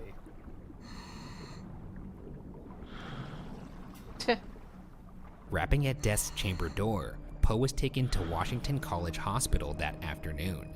Assumed to be drunk, the weak and weary Poe was brought to a special room reserved for patients ill from intoxication. Poe never fully regained consciousness to be able to detail what had happened to him. Dr. John J. Moran wrote to Poe's aunt/mother-in-law, Maria Clem, that Poe's last days were filled with, quote, vacant converse with spectral and imaginary objects on the walls. His face was pale and his whole person drenched in perspiration, end quote. On October 7th, 5 hours past midnight dreary, at the age of 40, Edgar Allan Poe died. Some reports claiming he used his last breath to calmly say, quote, Lord help my poor soul, end quote.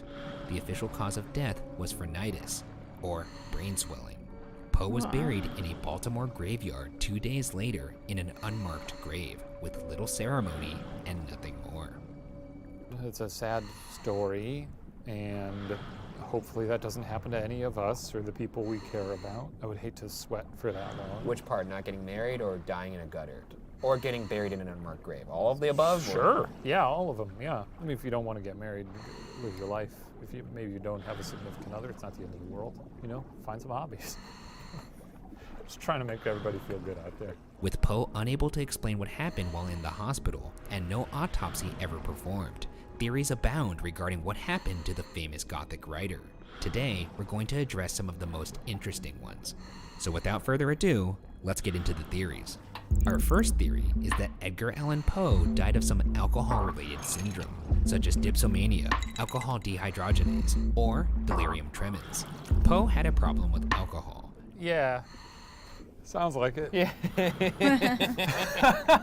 Not only did he possibly struggle with alcoholism, but it appears he was genetically predisposed to not be able to handle booze. According to Chris Sempner, curator of the Poe Museum, quote, it has been documented that after a glass of wine, he was staggering drunk. His sister had the same problem. It seems to be something hereditary, end quote. Some say phrenitis may have been a common euphemism to politely attribute a death to alcohol. A few months before his death, Poe had a traumatic experience after becoming ill from drinking in Richmond. According to biographer Susan Archer Talley Weiss, Poe's doctor apparently warned him that, quote, another such attack would prove fatal, end quote. This may have contributed to him becoming an active and vocal member of the temperance movement for the months leading up to his demise. If Poe had fallen off the wagon during his 5-day disappearance, that could have explained the disheveled and terminal state when he was found. Temperance was dumb as hell. Can I say that?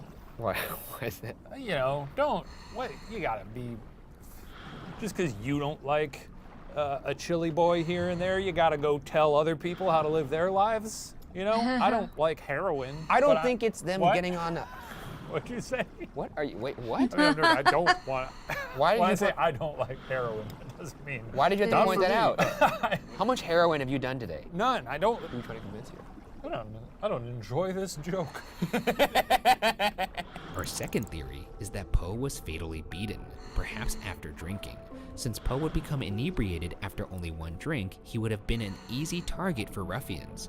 Indeed, if Poe was beaten and robbed, that would explain his shabby state of dress, as Poe hadn't been known to wear ragged, cheap, ill-fitting clothes.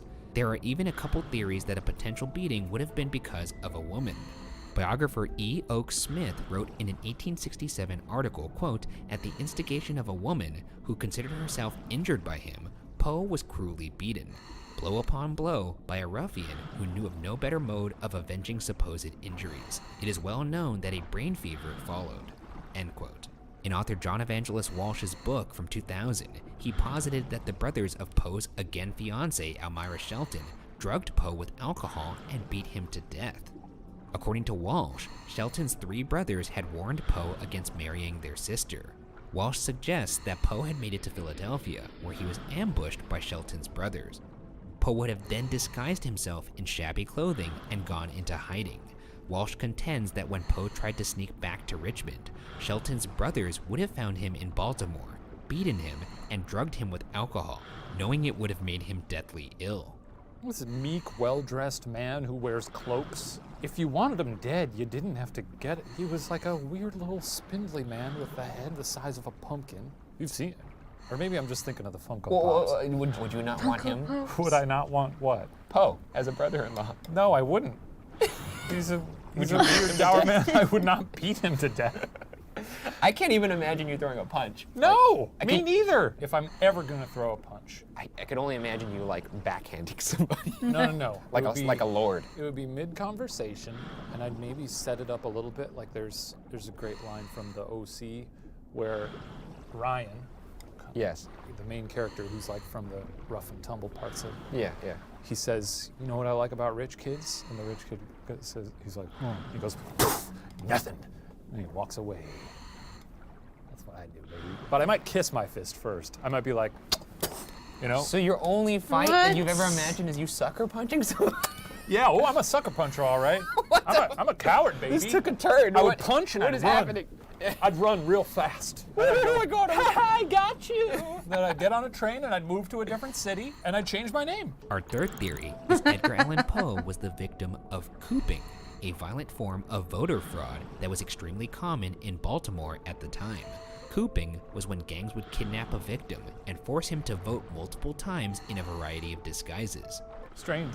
That's strange when crimes were like this. Just walking in there with a little Groucho Marx mustache. Yeah, very odd.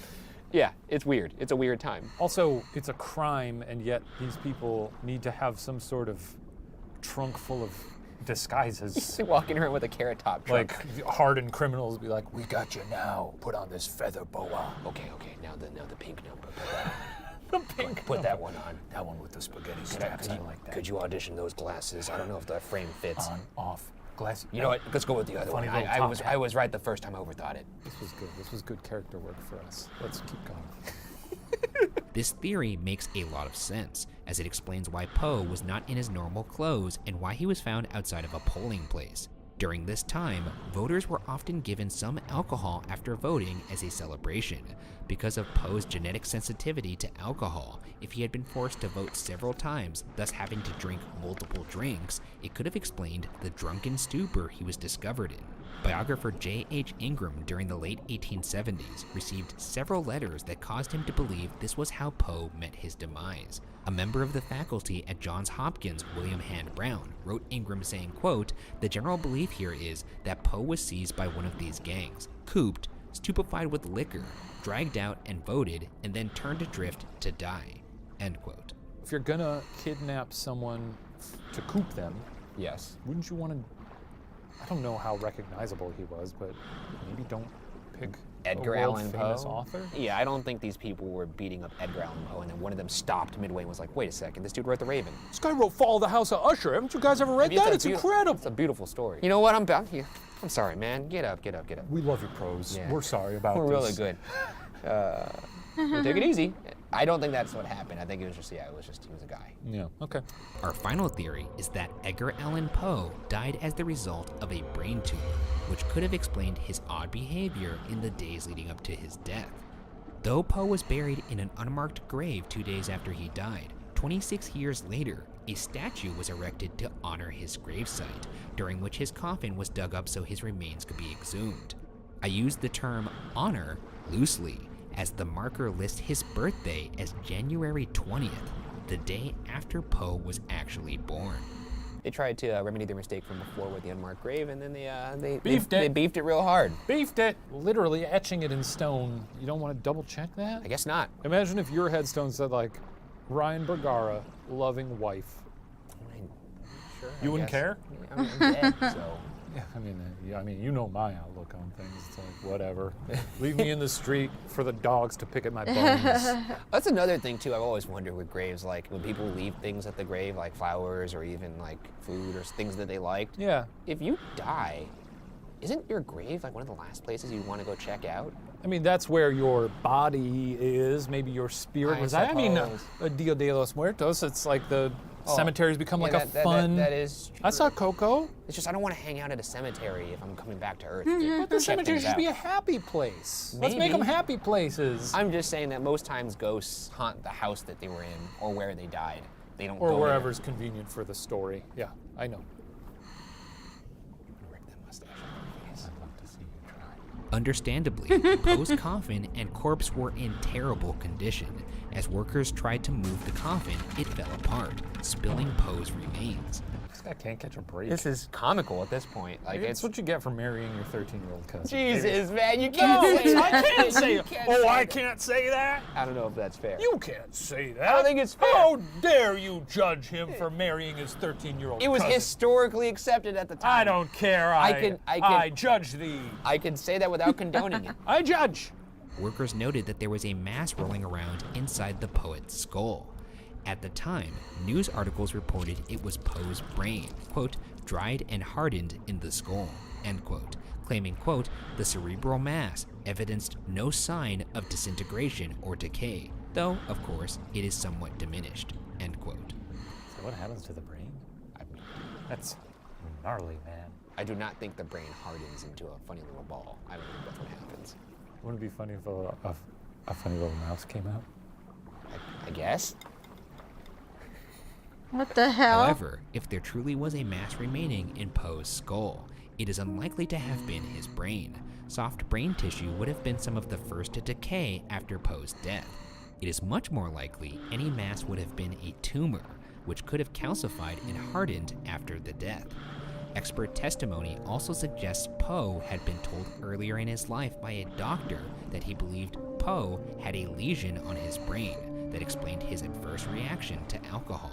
Well, I will say that the tumor does explain a lot of things. It makes things make more sense because, like, all of the sobering up and all that stuff, it was all nullified by the fact that he just had a tumor. That's why he wasn't getting it. I mean, they also said he was talking to specters in his final hour. You know, it could have explained some. We talk to specters all the time.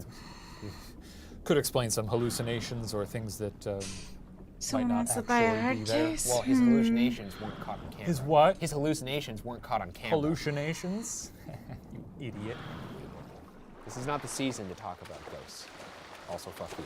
As you may have noticed, none of our theories rules out the others. Edgar Allan Poe may very well have been beaten and kidnapped in a coping scheme, sent to a stupor with alcohol after voting, and unable to recover due to a brain tumor, or any combination thereof. Wow, that's fun. I mean, sad, but we've never had, have we ever had? A theory, a case where the theories kind of serve as like a Mad Lib of sorts? Or like, yeah, where all theories are possible, but could also all have contributed. Happened at the same time? Yeah, interesting. Other theories, such as rabies, the flu, carbon monoxide poisoning, syphilis, epilepsy, cholera, and many others have also been posited.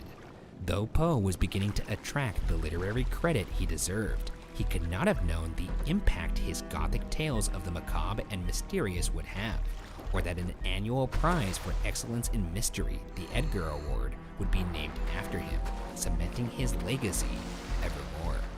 With no autopsy and no official death certificate ever found, what caused the death of Edgar Allan Poe, one of America's most famous authors and poets, will likely remain unsolved.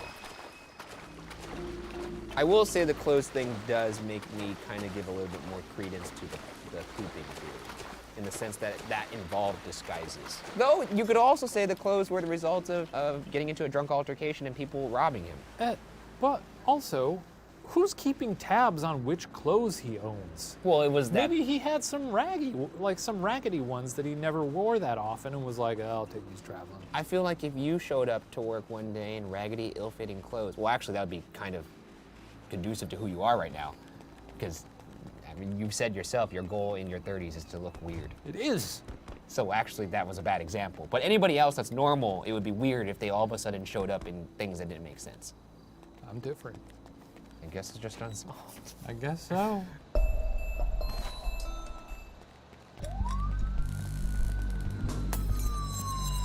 This week on BuzzFeed Unsolved, we sift through the case of the Lady of the Dunes, a murder mystery from Cape Cod with theories that stretch from the Boston Mafia to Hollywood. Jesus Christ. What? It's just the turtleneck, the jacket, and just went in for a slow sip for your coffee. It was insufferable. I'm the whole time. intrigued. I've never been to Cape Cod. I don't know much about it other than, what is there, like some Gatsby bullshit going on? It's like a party town. People go there to bang it out. You could probably catch cod there. Yeah. And hell, I might bring a cape. But here's the thing. You put a bunch of rich people together, oh, there's gonna be some murder.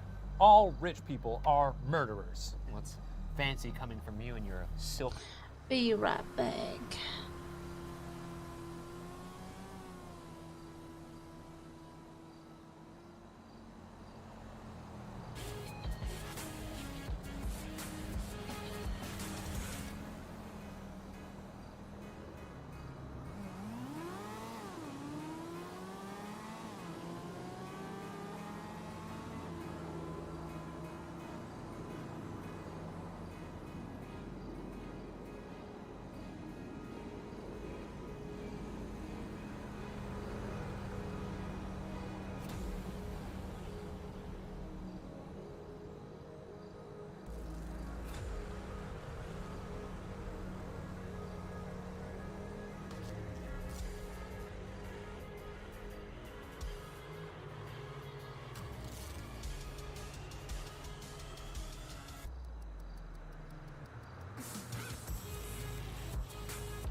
Turtleneck here.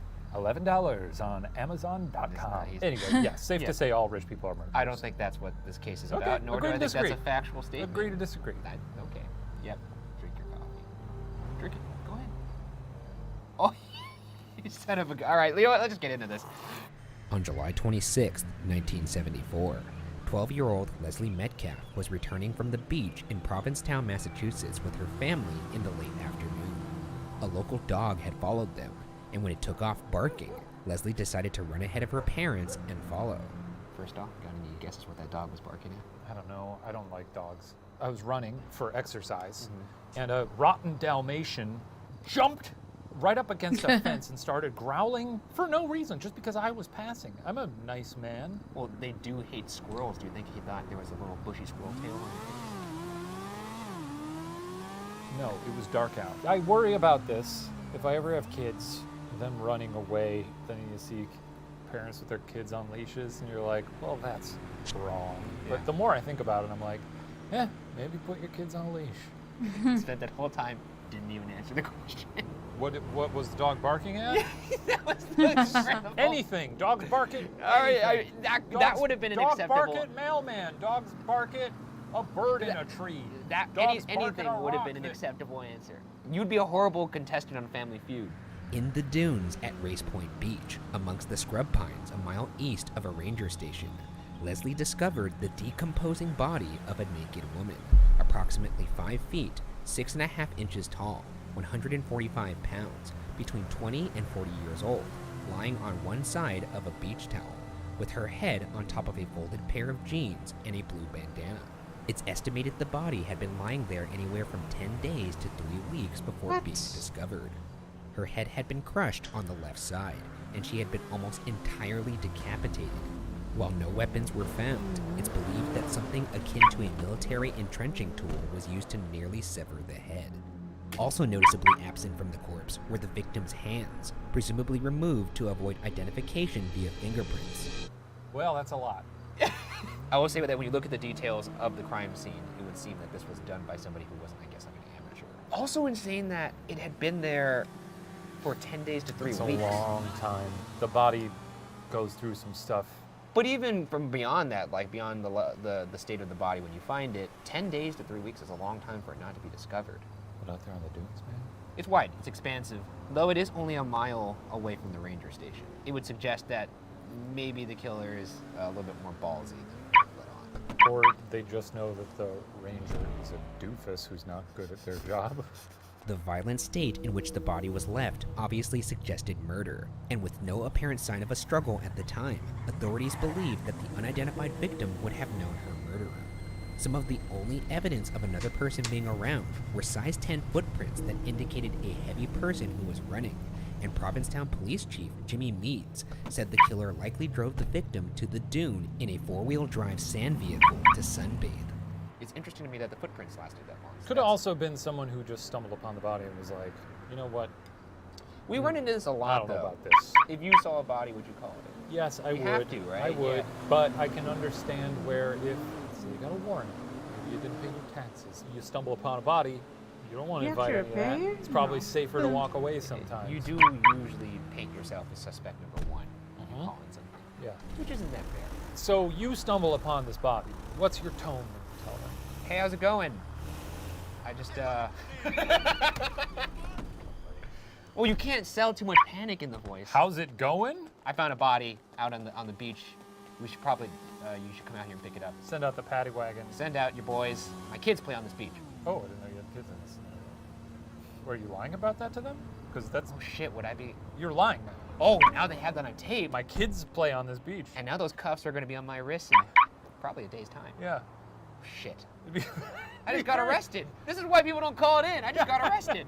Despite using bloodhounds, studying missing persons bulletins, scouring the registers of local lodgings, and looking into anyone who had a permit to bring their vehicle into the area, police turned up nothing.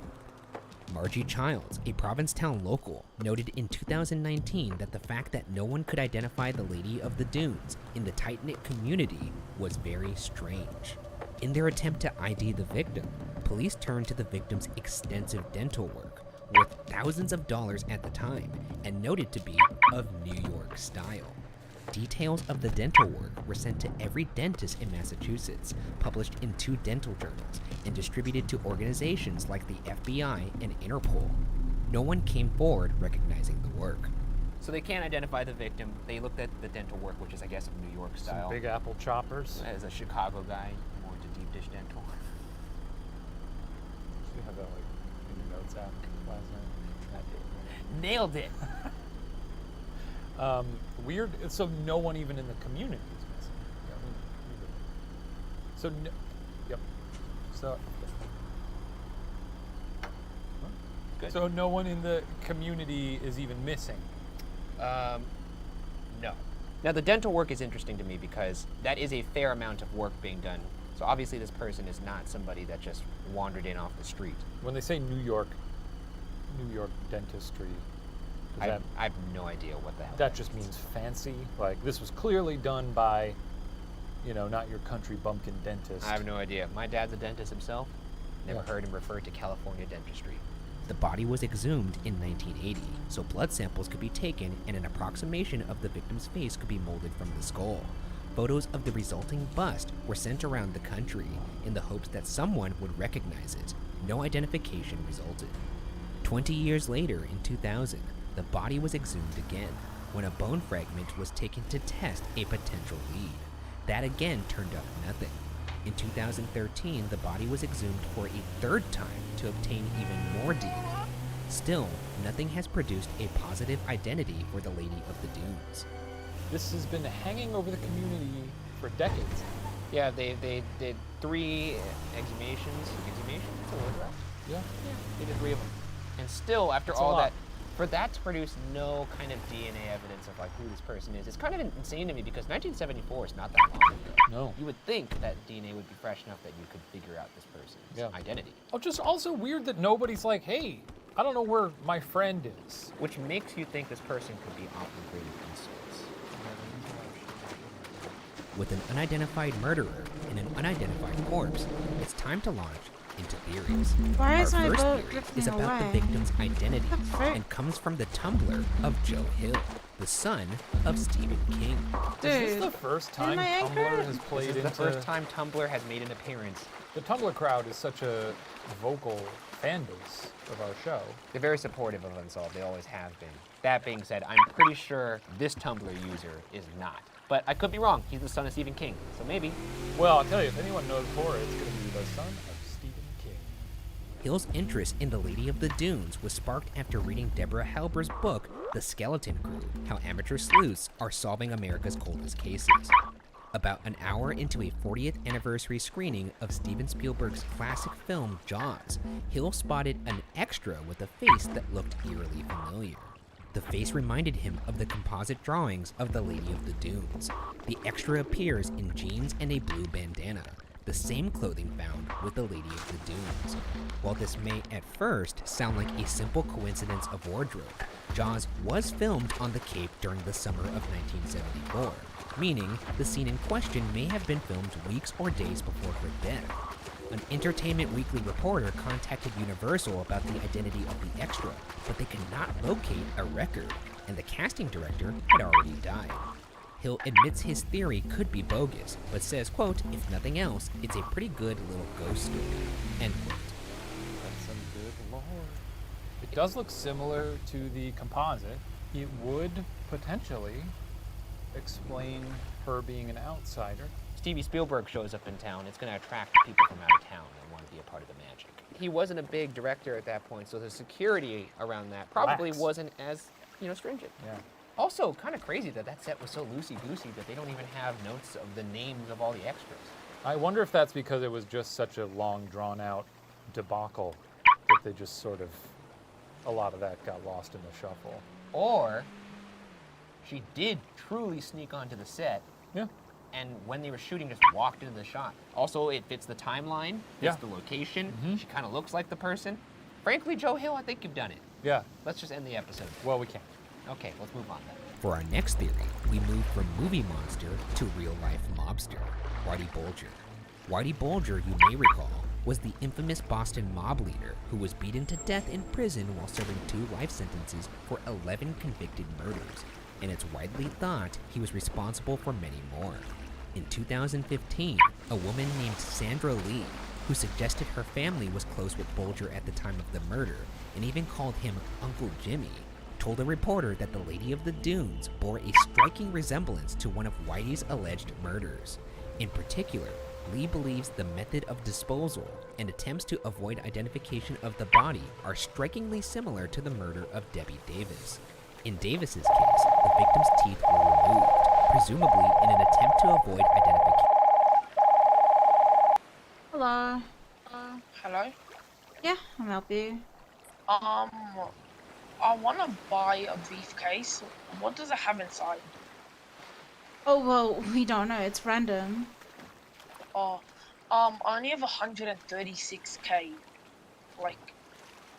Yeah, I'm selling it for 150.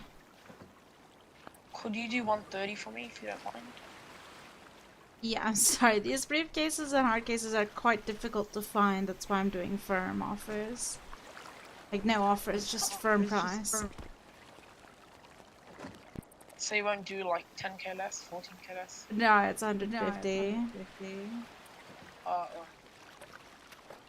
Are you the person that works at Valhalla? No. I work at Flywheels. Oh, okay. Okay, man. Alright. Wait, could I maybe give you some stuff worth, like, a bit more? I mean, it's easy to make that 10k. You just need to do some car parts. I know, but like the thing is, I gotta. I'm sorry? I gotta fly out for school. Well, I have 10, so they're not all gonna sell instantly. Yeah, but I kind of like, want to get up. Oh my gosh. Could I maybe give you like a pistol along with that? No, I'm not interested in guns. Sorry. Oh, okay.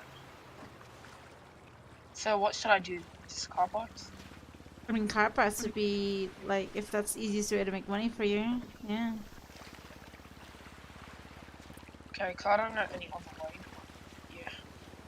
It's either car parts or doing houses, but houses is, like, kind of iffy at this time. Car parts would be your easiest bet. Do you know where the houses are at? No. Okay.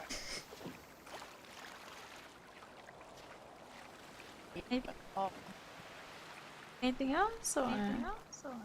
Nah, I'll give you up later. But what could you find out of a briefcase? Cause I mean, it varies. There's like different bundles. There's like bank kits, drugs, just different things. It's very random. Sorry? Huh? What was that? You said bank it drug. Yeah, it's just very random. Gives you whatever that it shows. So technically, I could That's lose why. That's why That's people sell it as a firm 150k because of how hard it is to find while diving, and you know, it's just people are willing to buy them for whatever reason. Five. Yeah. Okay. If I check my boot and I have something, would you like to do it? Or... I mean, whatever's in the boat that's sellable, then go sell it. Like I said, it's 150k firm. I'm trying to buy a helicopter. That's why. So I need the money. Yeah, okay. Alright, thank you. I'll give you maybe after an one. Okay.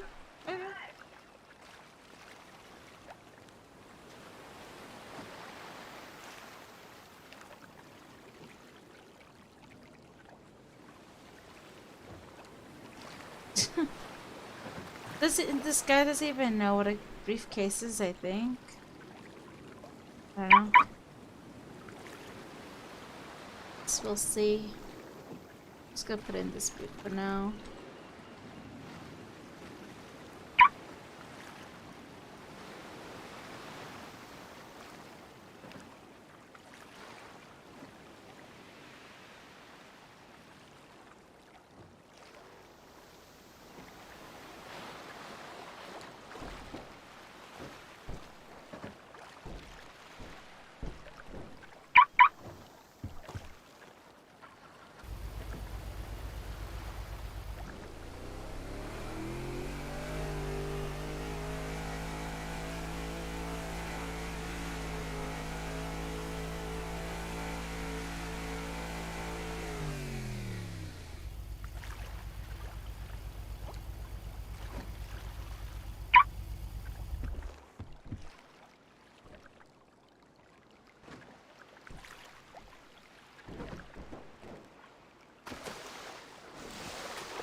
Let's continue.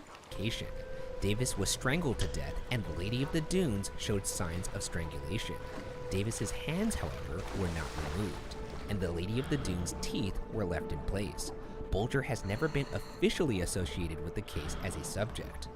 Lee also claims to remember seeing Whitey in Provincetown at the time of the Lady of the Dunes' murder. What's more, for some reason, Lee has also claimed that when she was 9 years old, she discovered the unidentified body on the morning of July 26, 1974, before Leslie Metcalf, but did not alert authorities. I was starting to see what she was selling there for a second, but then she mentions that she saw the body and didn't identify it, which makes her kind of just seem like a kid making up a tall tale. Is she the one who also saw Whitey in town? Yes, that's what she says. This is a word-of-mouth theory here. However, Debbie Davis also was found near a shoreline, so there's similarity there, but like I said, the hands weren't cut off. But teeth removed. So still care taken to mask the identity in some way. Whitey Bulger does fit the description of the professional that I was suggesting earlier, that this didn't seem like an amateur killing or perhaps even a crime of passion. Yeah. I don't know enough about him to really peg him for this, but I guess all we really need to know is that he was a vicious murderer. True. So that's why, like, if we're theorizing that he may have murdered somebody else, I don't really feel too bad about it. Our third theory is that serial killer Haddon Clark, who is currently serving 70 years in prison for theft and the murder of 2 women, was responsible for the murder. This theory was first presented by Haddon Clark. Speaking with journalist and former police officer Alec Wilkinson, Clark claimed that while staying with his grandfather on Cape Cod in 1974, he lured a woman into the dunes, where he struck her in the head with a surf-casting fishing rod. He claimed he then retrieved... Does a casting rod be used as a murder weapon? What?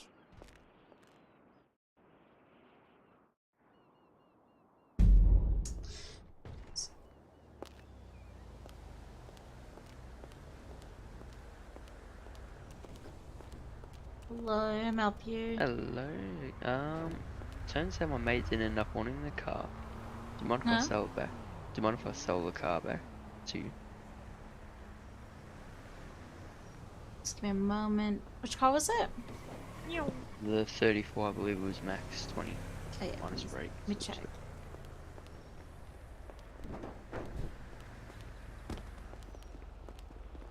Oh, it's max 20 with brakes. You didn't find anything you like? Hope you're having a good day. Hey, Clement. Bye, Clement. Bye.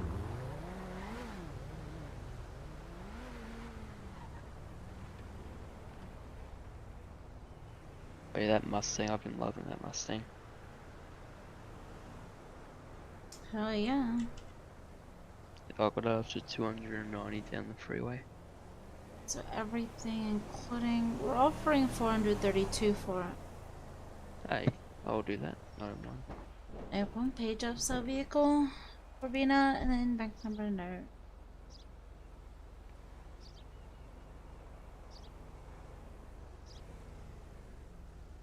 Here we are.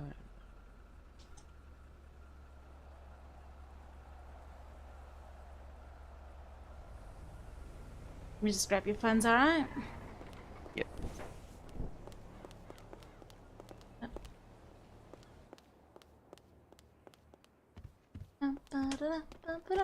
Oh!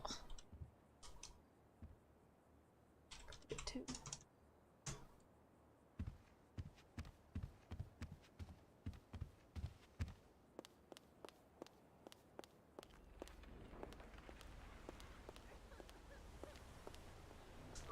He's still selling those hard cases and That's not me. Oh, that's not you. That's not me.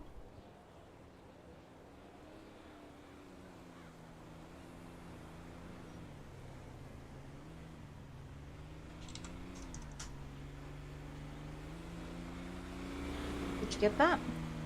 Yep, I got it. Alright, and you took everything from the boot, right? Yeah, everything should be out of the route. I don't think I even put anything in. But yeah, if you're Because I was gonna give interested it- in those cases, just text the number. Alright, I'll text the number.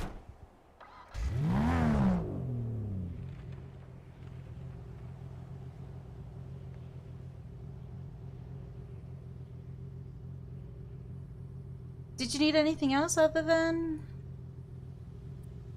Was the Caracara SE in here or Valhalla? I was looking at buying, but I want to go get a little bit more money first.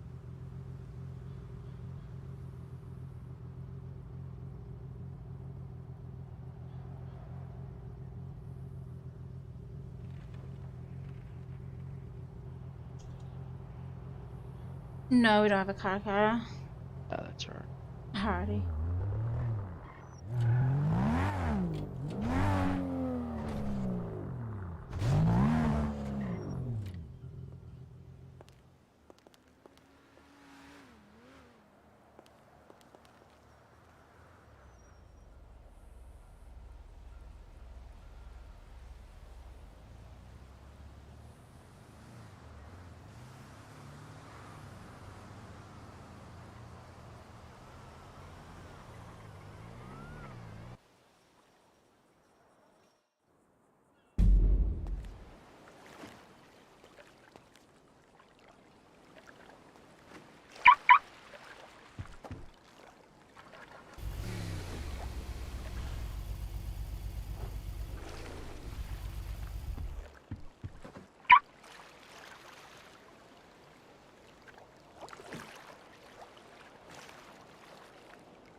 That number is very easy.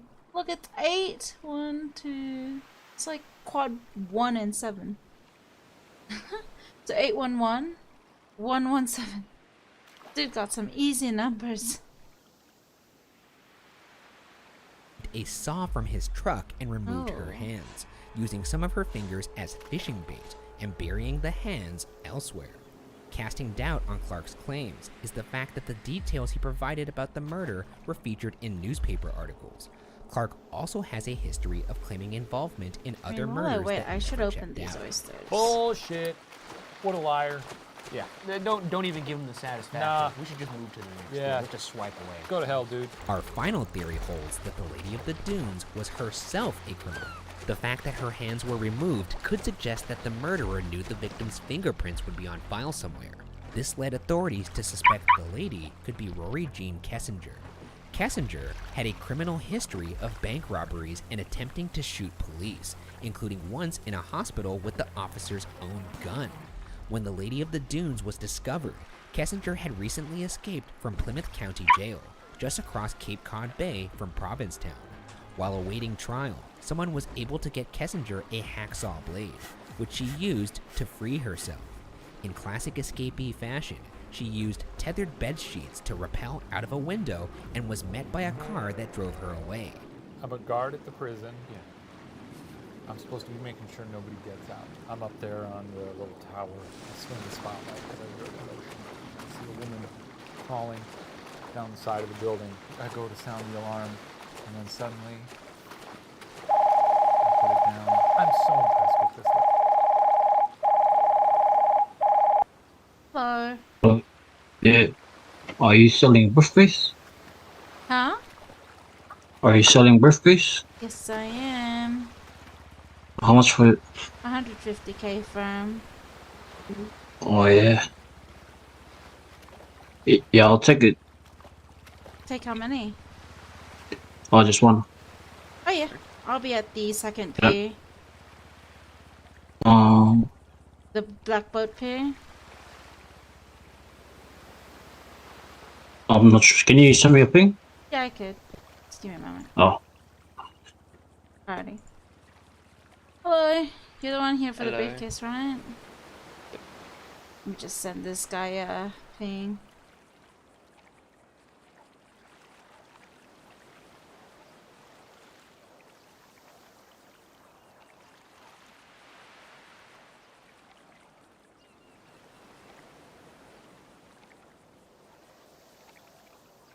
Alrighty, here's my bank number. Let me just use it. There you go. Oh, I've got cash on me right now. Oh, okay, that's no problem as well.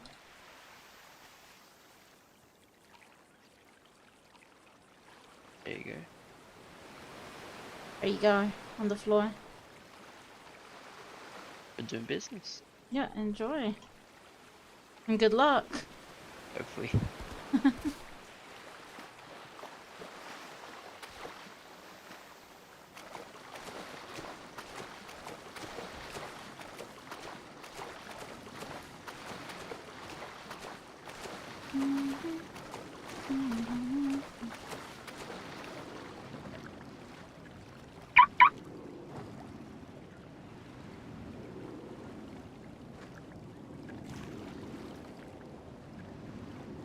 A lot of people are actually interested more in the briefcase than they are the hard case. Interesting.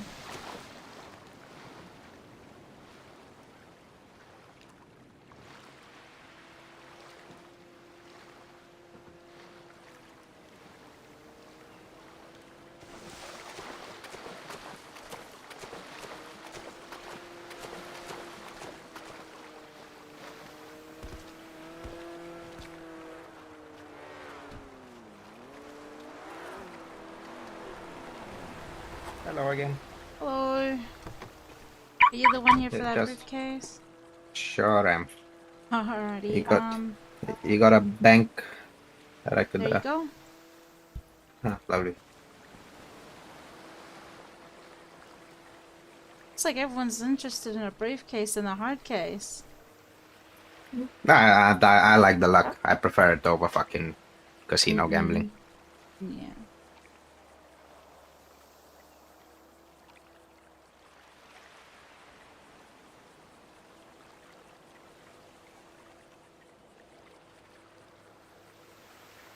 get that?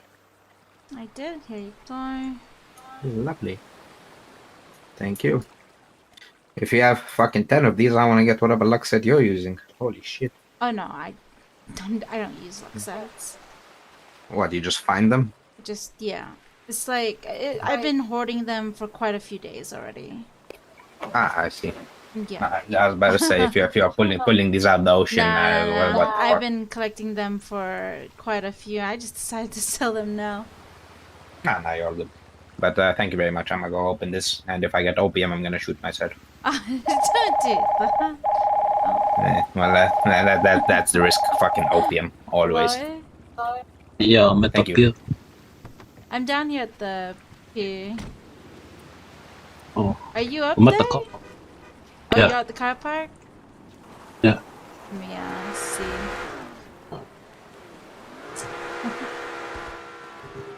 Is this Hone? Pardon? Is this Hone or who's this? Nah, it's going to be. Sound like someone I know. Wait, which car park? Oh, the one you ping, the one on top. Oh, is that you in the Hellion? Yeah.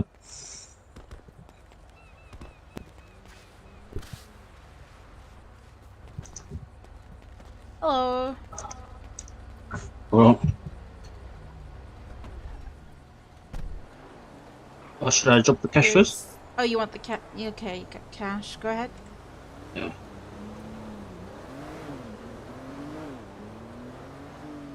Awesome. It's 150, sir. Oh, sorry.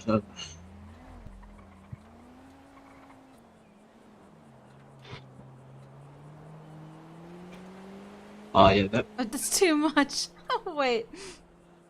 Let me get the 140 and then I'll get the 10k. There you go, your 5k change. There you go. Oh, sweet, thanks. Alright, good luck. Yeah. He had a gun out. Holy. He thought I was gonna scam him or what? Dude. Why is there a road here? This is such a weird road. There's no way.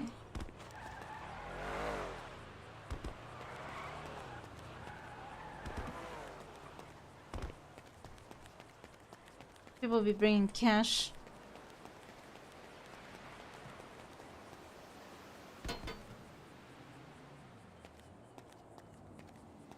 Holy, that's gone.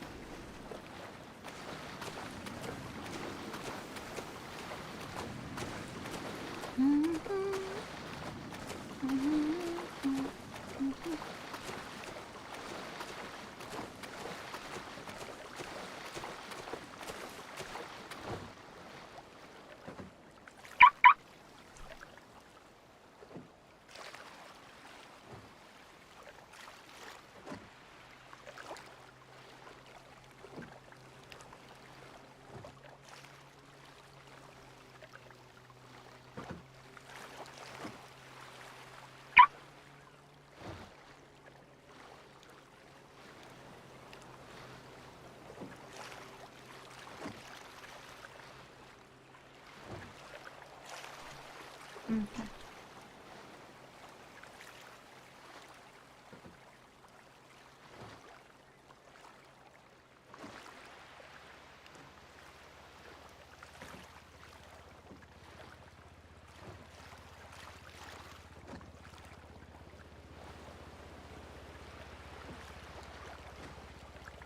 Let's continue. Wait, is she a monster? Is she I bad? mean, she did attempt to shoot a police officer with his own gun. What are you gonna do? Not that. That's what you're gonna do. But I'm so charmed by her savviness. She just tied bed sheets together. That's like some It's fairy cool. tale shit. That's not even creative. And it worked. Most people would probably scoff at that and say, well, that's only in cartoons. Nobody does this. Yeah, but I think if you're sitting around in a locked cell long enough, Joker. you'll think of anything. Yeah, and you How's your stream? I thought I saw you streaming earlier. What did she do? She just robbed some banks? And attempted to Baller. shoot. Well, the cop was, you know, probably being mean to her. It said the sculptural bust made of the Lady of the Dunes after the 1980 exhumation had a striking resemblance to Kessinger. In the late 90s, authorities tracked down Kessinger's mother, who agreed to give a saliva sample to see if her DNA meant she was the mother of the victim. The theory was so strong that it's what led to the body being exhumed again in 2000. Both tests failed in determining whether it was a match, which led to another test in 2002 that proved conclusively that's pretty that long there was in. no match between Kessinger and the Lady of the Dunes. What, but did she just disappear then? Yeah, and I think.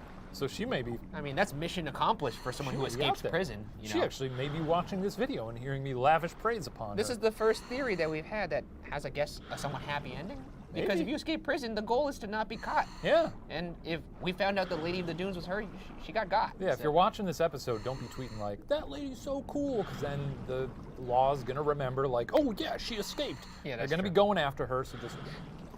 This case has been closely followed in the more than 45 years since Leslie Metcalf discovered the Lady of the Dunes, resulting in thank numerous you. other theories. I'm with just varying scavenging because degrees it's of like it's at a plausibility. time where In the people, 1980s, like, the a server's psychic really told dead. Provincetown Police Chief And Jimmy if anybody Meads needs that the anything, victim I'm was a usually on Canadian nurse Twitter named either to Carolyn see if anyone or needs Marilyn anything. O'Leary. While the word of a psychic may not seem like enough to merit further scrutiny, another person had also reported the victim to be an American nurse named Carolyn O'Leary, who had gone missing. Upon investigation, authorities found O'Leary to be very much alive. Great job, psychics. What a shock. What do you think about that investigative technique? I mean, I think all psychics are bullshit, so But I don't care. I will say that there has to be at least one case that a psychic No, I actually don't solved. use lucky Otherwise, why would we sets. keep using them?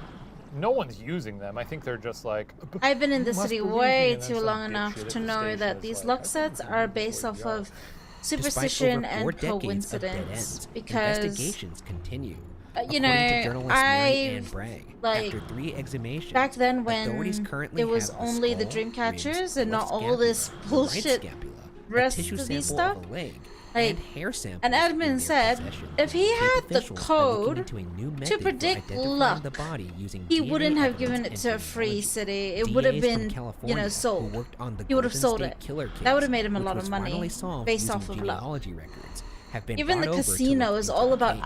There's even algorithms. a Twitter account It's dedicated not about to luck. discovering the identity of the Lady of the Dunes. Still, Bam. an answer is anything but guaranteed. Prior to his death in 2011, Police Chief Meads stated that the only way to solve the case would be if someone on their deathbed wanted to clear their conscience before passing. Without that, it appears the identity of the Lady of the Dunes, as well as her murderer, will remain unsolved. And that's where the coincidence works. Oh, got another call. Not so. Hello. Yeah, I'll take another one, eh? Yeah, sure. Another briefcase. Yeah. Did you have luck in the one? Did you open the other one? Yeah, I got a 300k comic. Oh, nice. Yeah. Yeah, I'm on top now. Yeah, I'm just grabbing it. Oh, sweet.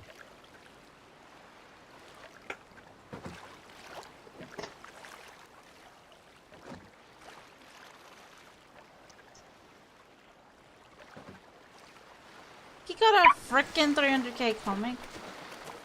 Dude, you lucky, eh?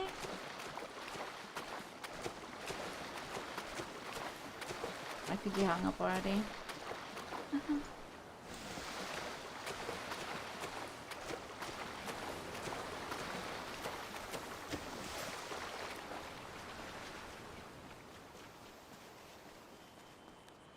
Oh shit, I was climbing the bars.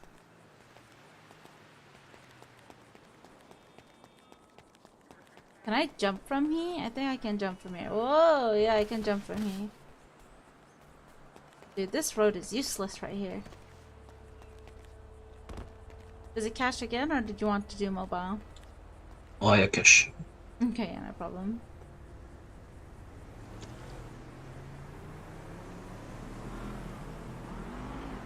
There you go. Good luck. Sweet, thanks. Thank you. Alrighty.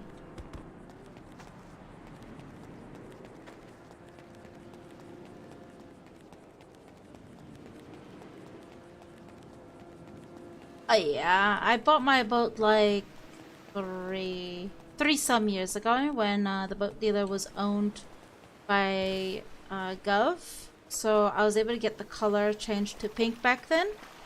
And I've had that boat ever since. So yeah, I've had that boat ever since. All these little fishies down here. But yeah. I wish I could change the pearl to yellow. But back then I couldn't. You know, back then I hadn't figured out what colors I wanted to stick to.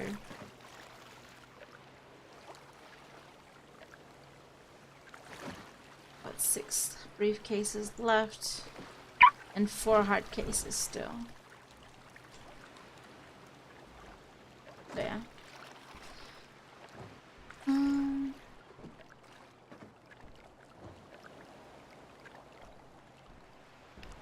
Let's check my boot. Yep, it's locked. Let's continue. Yeah, it's a crazy case. I gotta say, after all those theories, and this is not just because I love the film Jaws, I do think it's actually a very interesting theory. It is interesting, but at the same time, I don't know if there's enough there. Maybe. And frankly, I'd like to enjoy the film Jaws without every time watching it being like, oh, it's the lady of the Joe. The thing about the theory, though, is it doesn't solve the case. It just solves the identity of her. It doesn't have any kind of bearing towards who the criminal or the killer is. Yes, but once you figure out the identity, then you can start opening up a network. Yeah, quite a prominent one, I would say. That is true. Well, we've once again failed. Thoroughly upsetting story with no conclusion. You know what? The turtleneck grew on me. Thank you. How about that myself? No.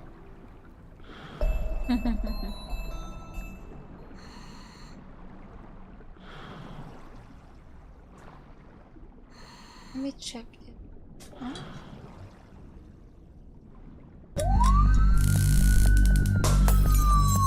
This week on BuzzFeed Unsolved, we look into the death of 20s and 30s Hollywood starlet Thelma Todd. Another murder in her own backyard. Oh, that's some gravitas there. It's just sad. Hollywood was just silent films then. A lot of silent slapstick, and then a lot of murdering going on behind the scenes. Well, the city was figuring itself out, you know. And Do we want to be a movie town? We want to be a murder town? And in the end, it figured out, let's do it all.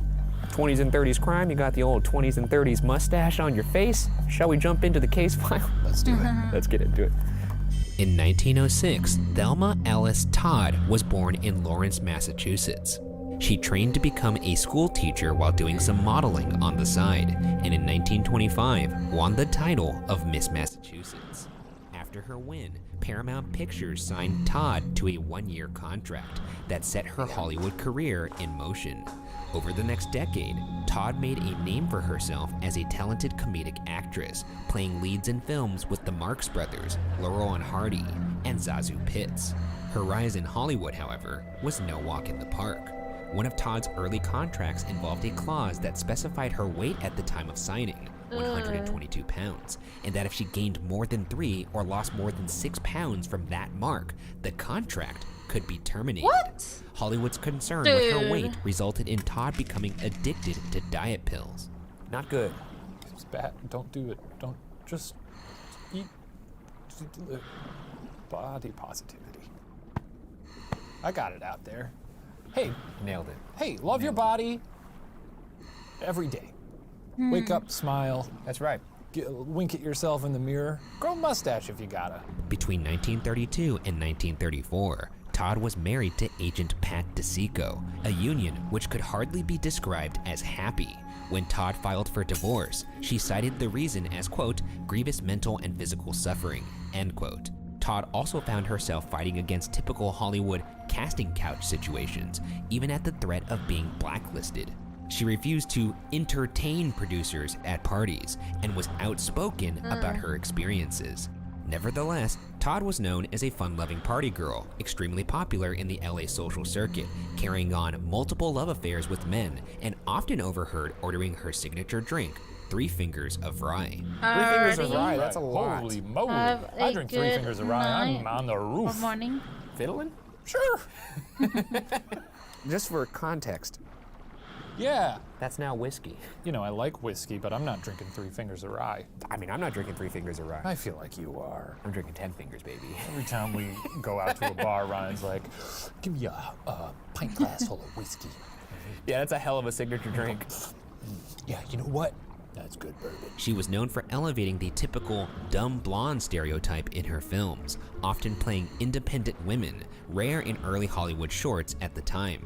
Wary about being used in films simply for her looks, Todd once said in an interview, quote, "Building on beauty seems to me the worst thing any girl can do," end quote.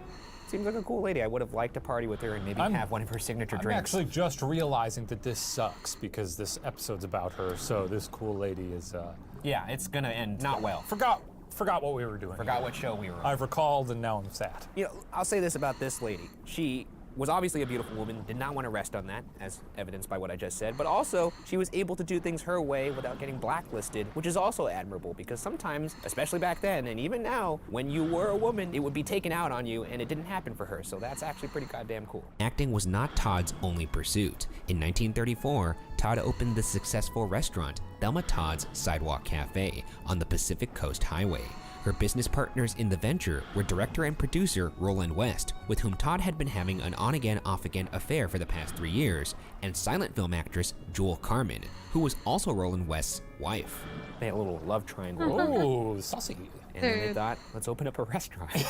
I smell a sitcom. Regardless of what they were doing, they were free loving. Business, pleasure. Oh. You know, mix them together. Why not? You know I would like to see you never mix those together ever again. I mean, that's what they were doing. That's what they could do. That's what you should never do in front of me. You imagine going to that restaurant and be like, I'd like a cheeseburger, and they'd be like, we'll get that to you in a sec after we finish doing it. Just wiping sweat off their brow. Yeah. Oh, sorry, a little extra sauce on this one for you. Todd kept an apartment above the cafe, as did the West Carmens, with only a single drawing room separating the units. In a detail that will come into play later, West and Carmen also shared a house about 500 yards from the cafe. On Saturday, December 14th, 1935, Todd attended a party thrown in her honor at Cafe Trocadero, a popular nightclub on Hollywood's Sunset Strip.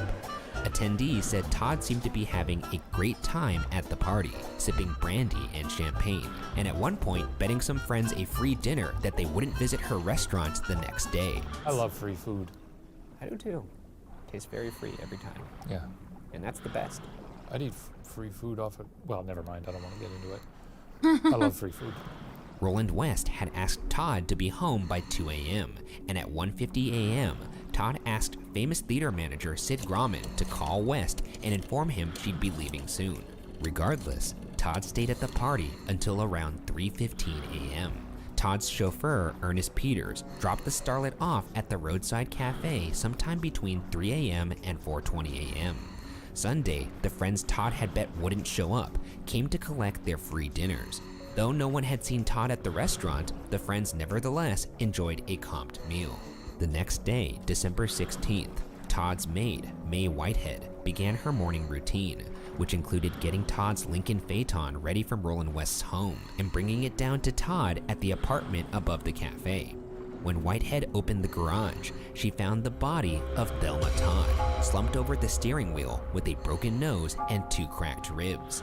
Todd's obituary in the LA Times described the scene in graphic detail. Coagulated blood marred the screen comedian's features and stained her mauve and silver evening gown and her expensive mink coat when she was found. Her blonde locks pathetically awry in the front seat of her automobile in the garage of Roland West. Ay. This is a bummer.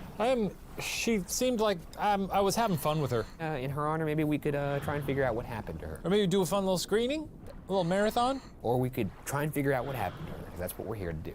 That's why we're behind the desk. That's right. With more than a day unaccounted for between when she was last seen alive and first seen dead, it's time to dive into theories about what happened to Thelma Todd. Our first theory is the official grand jury verdict of her death, that Thelma Todd died of accidental carbon monoxide poisoning. It was a cold evening in the middle of December. Her apartment was near the ocean, and Todd was wearing a lightweight gown, though she also had a mink coat. It's assumed that upon arriving home early Sunday morning, Todd was locked out of the building her apartment was in and went to the garage of West's house, where she got into and turned on the car to stay warm, making the fatal mistake of leaving the engine running with the garage door shut. I mean, we're going to get to the obvious, yes, which is that generally carbon monoxide poisoning doesn't result in broken ribs. nose and yeah. You know, that is a good point. Perhaps you're not the idiot I figured you'd be. Dude. Maybe you do have a detective brain. I do, I'm very observant. Big brain, big head, big hair. Yeah. All three in tandem. You're the triad of detectives. My brain is large. Has many synapses. I could already hear people typing away and making that into a GIF. The county autopsy surgeon, Dr. A.F. Wagner, fixed Todd's time of death about 5 a.m. Sunday morning. The New York Times quoted Dr. Wagner as saying, quote, "The autopsy showed monoxide poison to the extent of 70% of total saturation in her blood. There may have been other contributing causes, but that definitely was the major factor," end quote. It's interesting Dr. Wagner mentions how there may have been other contributing causes, as there are some notable details that may point away from an accident. For instance, while it's possible Todd's nose could have broken as she slumped unconscious onto the steering wheel, it is harder to say how Todd sustained 2 cracked ribs. Trying to entertain the idea that she could have somehow done that herself. It seems tricky. Maybe she could have fallen outside somewhere and then was like, oh, I'm That is so where my mind went. injured. Let me take a seat in the car. Oh, it's chilly, I'll turn the car on. I mean, was she potentially inebriated she was at this drunk. point? Yeah, it seems far-fetched. However I try to figure it, it doesn't work. I'm not sold, not buying it. Todd was also known for her interest in cars, and there was apparently a media campaign informing the public about carbon monoxide poisoning. It seems highly likely Todd would have known the dangers of running a car in a closed garage. There's also the question of how Todd wound up in the garage in the first place. Todd would have had to trek up the hill from her apartment to Roland West's garage. Her shoes, however, were not consistent with having walked 500 yards on uneven ground in the damp night. Additionally, when her body was found, her hair was still neatly styled for the party at the Trocadero, not as tousled as one would expect after walking through the reportedly windy evening air. This is what I meant about her not maybe taking a tumble, because she had heels on. The hill that she would have to walk up to get to the garage was substantial. Yeah. No dirt on her shoes, nothing on her gown that would suggest a fall. Her Yeah. hair still styled. It was a windy night. Seems much more consistent that she was placed in the car as Shady. opposed to getting there herself. Yeah. Especially in a drunken stupor. I know also though, sometimes they're, the hair back then, very firm. Yes, yes. Firm. And look, I've when I've been drunk at the end of a night, I've done some funny things to get into like my bedroom if I forgot my key, but even still, don't think I would be capable of doing that while still looking intact for the most You part. make strange decisions. One night I was very cold, I slept in my trunk. One night I was very cold and I slept outside the front door. Like a little dog. Like a little dog. That's pretty funny. Because I couldn't get in. Well, we've slept places. And I tell you what, my hair was very tousled. West himself seemed to think Todd's actions were a bit suspicious. Apparently, although Todd had been locked out of her apartment before, she had never walked to the garage or attempted to sleep in her car. West testified that Todd was fully aware she could have woken him up to gain entry, even citing an example of one case when Todd had broken a window to gain his attention. Maybe I could see this if you had messed up while drunk once before. You don't want to do it again. Yeah, like, oh, what a racket I made last time. Yeah. Roland was awful sore about it. Yeah. No window breaking this time. I'll go in the garage instead. Cozy up in a car, something that young Shane Madej even did. Yeah. You did not turn on the engine. But that doesn't explain the broken ribs. Nor did you have broken ribs, as far as I know. No broken ribs, never broken a bone. Big bones, hard to break. Long. Unless he's bluffing. Well, we don't know. Yeah, you guys better look into this. Well, look over there, maybe. What about that guy? I don't know, I've never been accused of murder before, so. Yet. Perhaps no one was more confounded to hear Todd had died early Sunday morning than one Mrs. Martha Ford. Ford was throwing a party at her home in Laurel Canyon and reported to police that she received a phone call from Todd on Sunday afternoon, saying she was on her way with a surprise guest. Ford even claimed Todd told her, quote, "I went to a party last night and I'm still in my evening clothes. Do you mind?" End quote. Ford put the call around 4 p.m., around 11 hours after the coroner pegged the time of Todd's death. Ford told the New York Times, quote, "I've known Todd for years, and I couldn't be mistaken," end quote, and that she was, quote, "positive beyond all question," end quote, that it was Todd on the phone. Okay. All right. Plot thickens. Yes, thick. Something that didn't occur to me is that the coroner or the LAPD might be dirty. Could be dirty. Yeah. Or I've seen LA Confidential. This I know lady, how it works. And Chinatown. She could be lying, telling a little fib. Why? We got more details on her? Is she known? But back then people were known to throw themselves into controversy just for the notoriety and for the publicity. Yes, for the ink. And as somebody who's throwing parties in the hills, maybe she wants to get her name out there a little bit more. I like that nowadays they're like, let's steer clear of the murder stuff. I mean, like, you- Tom Hiddleston will date Taylor Swift for a week, and they'll look like a couple of assholes on a beach wearing shirts. That's all they gotta do. Nobody's gotta murder each other to get in the papers, you know? Though if Tom Hiddleston did murder somebody, he would be in the paper. Can you imagine? Loki? Nah. I mean, there's a darkness in him. I don't think he's a murderer, for the record. Though a police officer testified that no phone records showed any calls had been made from Todd's property on Sunday, it's easy to imagine Todd could have used a different phone. Still, Ford's insistence on having spoken to Todd is not the only wrinkle in the timeline.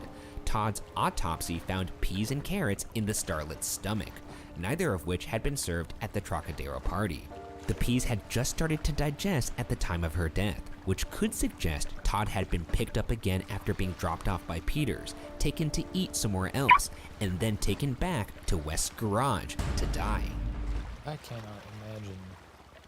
Your last meal being peas and carrots? Yeah. That's rough. That's like a bunny rabbit. Especially after a night of partying? Yeah, Can you no one's imagine waking like- up eating peas and carrots? That stinks. Just being blasted, like, I need some peas and carrots, stat. With all of these factors surrounding the possibility of Todd's death being an accident, nothing is more confounding than the contents of her purse. Found next to her in the car, her bag contained lipstick, a cigarette case, some handkerchiefs, and a coin purse which itself contained the key to the side door of her apartment building. Why is that confounding? That makes why sense. was she in the garage? Because somebody fucking killed her. That's the point. Oh, We okay. don't know somebody killed her. We're trying to list reasons why somebody maybe didn't kill her. Somebody, spoiler alert, somebody murdered her. Yeah, she has a key to get into her house. And they got away with it. Have you ever been so got drunk you didn't away. remember you had your key on you? I haven't. No, that hasn't happened to me, no. Yeah. Yeah, I think she was murdered. Yeah, I think so too. With all of these complicating factors, it makes sense that the coroner's jury verdict read, quote, "The death of the deceased appears to have been accidental, but we recommend further investigation to be made in this case by the proper authorities," end quote. And while we may not be the proper authorities, further investigation is exactly what we're going to do. Good, we'll do what they couldn't. Here's how it works, though. You're a powerful man in Hollywood. You're a piece of shit. You got an axe to grind with a young starlet. You wipe her off the map. You pay off the people who should be doing the investigating, swept under the rug. So do you think this coroner got some heat? Maybe, I don't know, but I'm sure he got a little grease on his palm for this one. You got some salad? Yeah. Got a couple leaves for a salad? Yeah. A couple of queens in that fat pocket of his. I could see that. Yeah. Couple of bones in his graveyard. Sure. Yeah, I like that.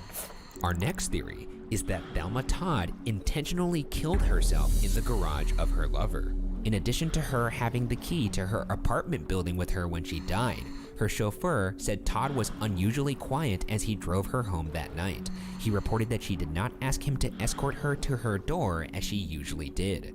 One source also claimed Todd had received an upsetting message from an anonymous person on the night of the party. With her interest in cars, Todd would likely have known running a car in her garage would result in her death.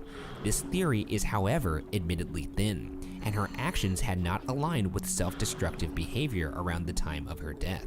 Her restaurant was a hot new success. She had recently signed a new film contract, and the trunk of her car was full of Christmas presents for family and friends. The host of the party at the Trocadero also said that Todd told her she was newly involved with a man in San Francisco. I know I listed a bunch of reasons why she would not commit suicide there. I will say this though, that doesn't mean anything usually. You don't know what's going on inside someone's head unless you actually talk to them, which should be a lesson to everybody out there. Me, I don't like talking to people I care about. That's my personal Wait, preference. you never talked to me? Yeah. Do you care about me? Clearly. That's crazy because I don't care about you.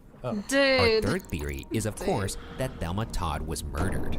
It's unlikely she was killed by a stranger who wanted to rob her, as none of the jewelry she had been wearing was missing, though there are some particular suspects we want to bring up. The first is Roland West, her lover in whose garage Todd's body was found. West was said to be a jealous man, and Todd and West opened their popular cafe so they could spend more time together. If Todd had actually begun dating a new man in San Francisco, West may have been hypocritically upset. On his deathbed, West actually admitted to being responsible for Todd's death and accidentally locking her in the garage. His recounting of the events which occurred that night, however, was full of inconsistencies and contradictions. Yeah, it's an odd thing to admit. There's a bunch of inconsistencies. The ocean is down the hill. You could dispose of it that way, but I guess he's not thinking straight. It's not worth dispose in the ocean. Better than Tide just kicks it all back up. Rather than leaving her in the garage, in your own garage. Well, clearly that seemed to work. I mean, fair enough. Nobody got the cuff slapped on him, so. It's a weird thing to admit. Definitely not worth glossing over. But somehow I still don't buy it. I don't know why. Well, but him locking her in the garage wouldn't necessarily. Well, if he knocked her out, then turned the car on, then locked her in the garage. Yeah. It seems like a weird way to do it, though, to be quite honest. Another suspect is Jewel Carmen, Roland West's wife. While a jealous wife might sound like an obvious suspect into her husband's mistress's death, it is said she did not resent her husband's affair. Instead, the Chicago Tribune claimed Carmen threatened to kill Todd for squandering money at the restaurant in which she, her husband, and Todd were business partners. Beyond a potential motive, however, there is no physical evidence Carmen was involved in Todd's death. So Jewel Carmen's beef with Thelma Todd wasn't over the affair necessarily as much as it was over money from the business. Yeah, but what's murder gonna fix, you know? Nothing. Right. Obviously, I guess it could have been like a fit of rage, Yeah, like I'm pissed at you for skimming a little off the top. Seems a little obvious. Circumstantial, no real evidence, just a motive. Yeah, not enough to it there. You could make the argument that after Todd is out of the picture, Jewel Carmen and now Roland West have full ownership of the cafe, though it is called Thelma Todd's Roadside Cafe. Yeah, also, that's more work for you, you know? Yeah, who wants that? Yeah. You know what? I'm not buying it. The third suspect in a potential murder is Todd's ex-husband, Pat DeSico, a self-described, quote, agent with underworld connections, end quote. Jesus, who describes himself as an agent with underworld connections? I do, generally. When have you ever slipped that into a casual It's on my business card. Agent with underworld connections? Yeah. Shame a day, agent with underworld connections. Nice to meet you. Let's talk about this Prius I'm trying to sell you. DeSico was said to have a violent temper, and his second wife, heiress Gloria Vanderbilt, described him as a brute with a bad temper, who would physically abuse her when he was drunk. Not a surprise that DeSico shows up here, and not a surprise that he was a human garbage pile. Yeah, flaming human garbage pile. I mean, if he, picked up a young starlet as his wife, knowing the system, probably not a nice guy. I can't think of a colder take than a guy who puts hands on women. Not a good dude. I called him a pile of garbage. Yeah, I know, that's what I'm saying. It's very obvious. Hot take? Hot take, yeah. Hot take there. I don't think this guy's a good guy. The night before her death at the Trocadero, Todd ran into DeSico. Many eyewitnesses said their interaction seemed heated. When summoned for the grand jury, DeSico testified that he hadn't heard about Todd's death. In Todd's will, dated from when they were still married, DeSico was left $1. Brutal. It's kind of like, at that point, don't leave him anything at all, but it's a sick burn. It's a sick burn. Yeah. A fourth suspect, one that was especially popular at the time, is that mobster Lucky Luciano had put a hit out on Todd. Earlier in 1935, Todd received a string of 8 letters threatening her life if she didn't pay $10,000, signed by the, quote, Ace of Hearts, end quote. Don't blackmail people. I mean, one, it's illegal. And if you're gonna do it, get a better pseudonym than Ace of Hearts. Ace of Hearts. That's a shitty It's not even alias. threatening. No, it's not. After a suspect was arrested in August 1935, however, the letters stopped. Nevertheless, Todd, who was found dead 4 months later, was convinced the whole ordeal was mob-related. Many speculated Luciano had wanted to set up a high-ticket casino on the 3rd floor of her restaurant, but Todd refused, resulting in her murder. This theory supposes that after she was dropped off at the cafe, someone with ties to Luciano picked her up again, took her out to eat, killed her, and put her in West's garage afterwards, which could explain the peas found in her stomach and her 2 cracked ribs.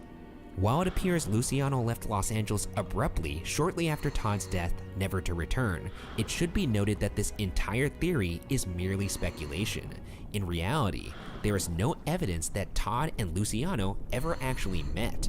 Lucky he's shown up here before, yes? He has shown up in a couple cases, Yeah, namely the Bugsy Siegel case. Yes. Oh, this guy got around. I guess if you're a mob man in early Los Angeles, Yeah, your fingers are in a bunch of different people little finger pots. you for a lot of different things, huh? Jesus. It is. That means what it means. Does. It does mean what you said it means. Lots of different pots. Was that you putting fingers in pies or pots? I don't know.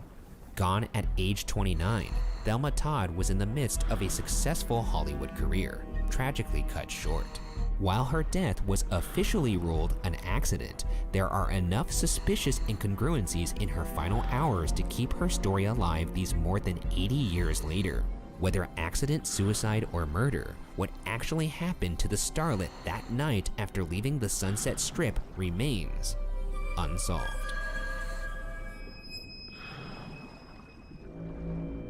Out of all these theories, which one do you think is the most likely? I'm gonna go with, I mean, honestly, it seems like, to me, she was possibly assaulted and then placed in the car, maybe not very conscious. Car was turned on. That was that. I too believe it was murder, and if I had to say who it was, probably the ex-husband. But, I can't say that.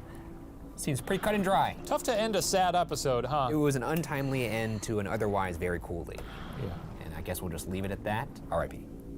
See you next week. R.I.P.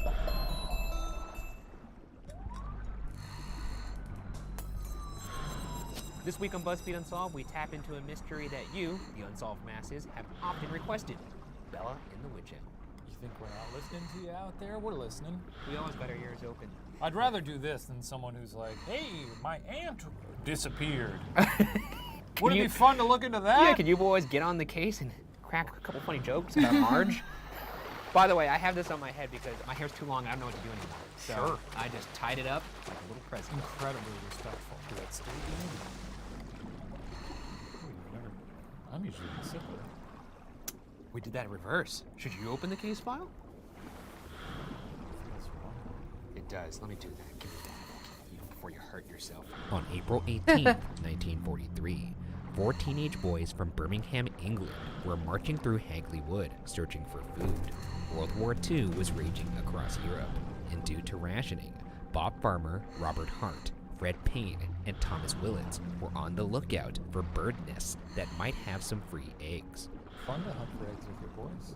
Because they were starving, though. Yes, but that's what they were doing. I'm But not you making a joke You about started it. the sentence with fun to hunt with eggs with your boys. It sounds like a fun thing to do. Not when you're starving, though.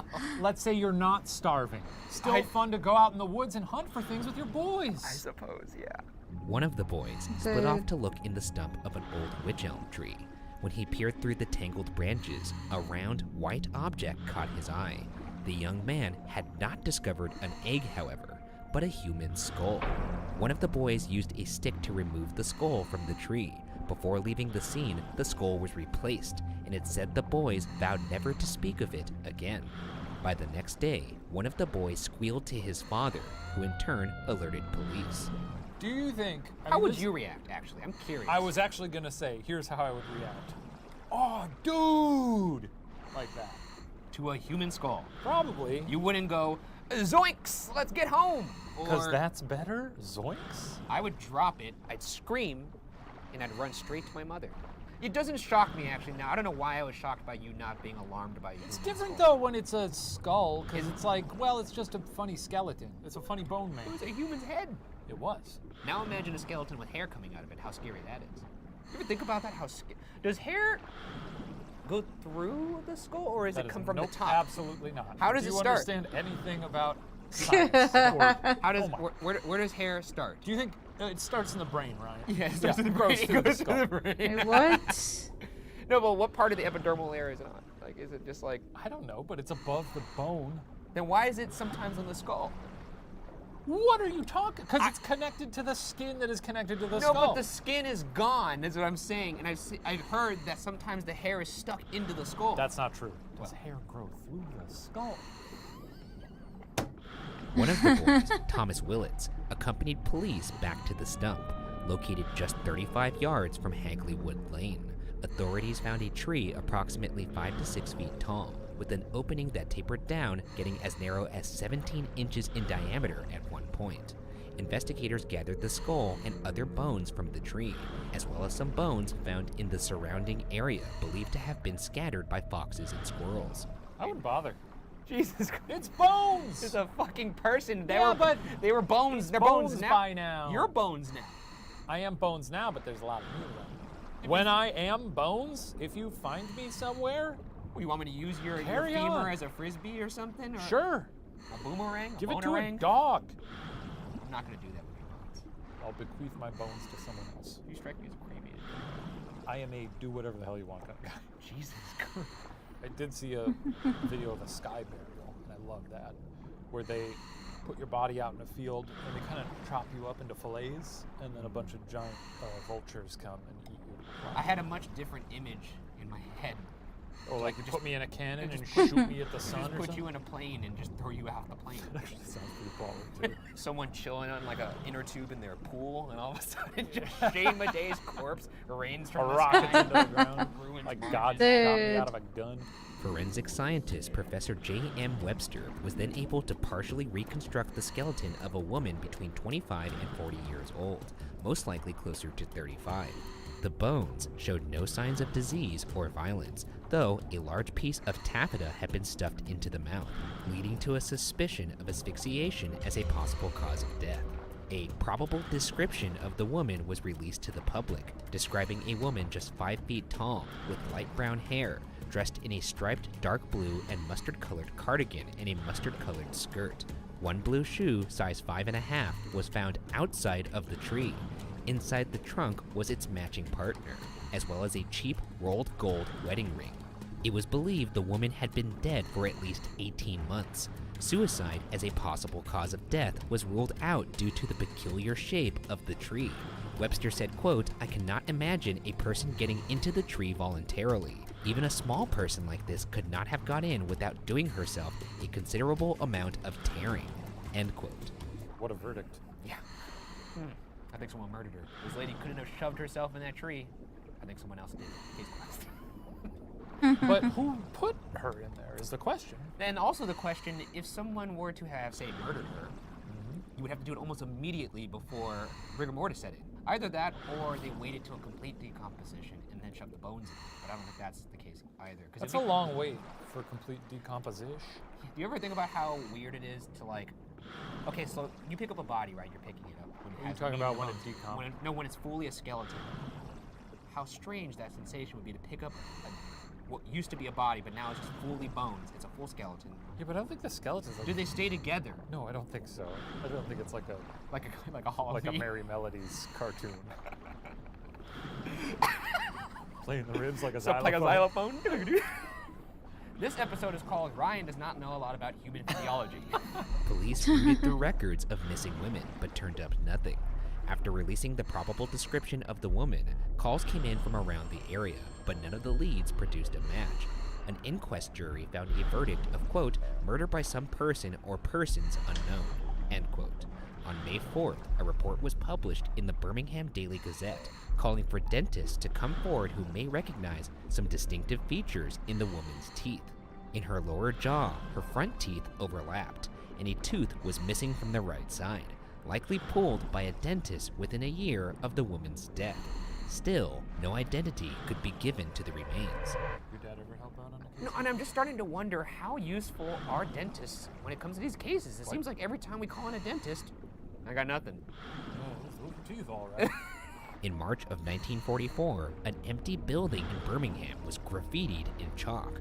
Quote, "Who put Bella down the witch elm? Hagley Wood." End quote.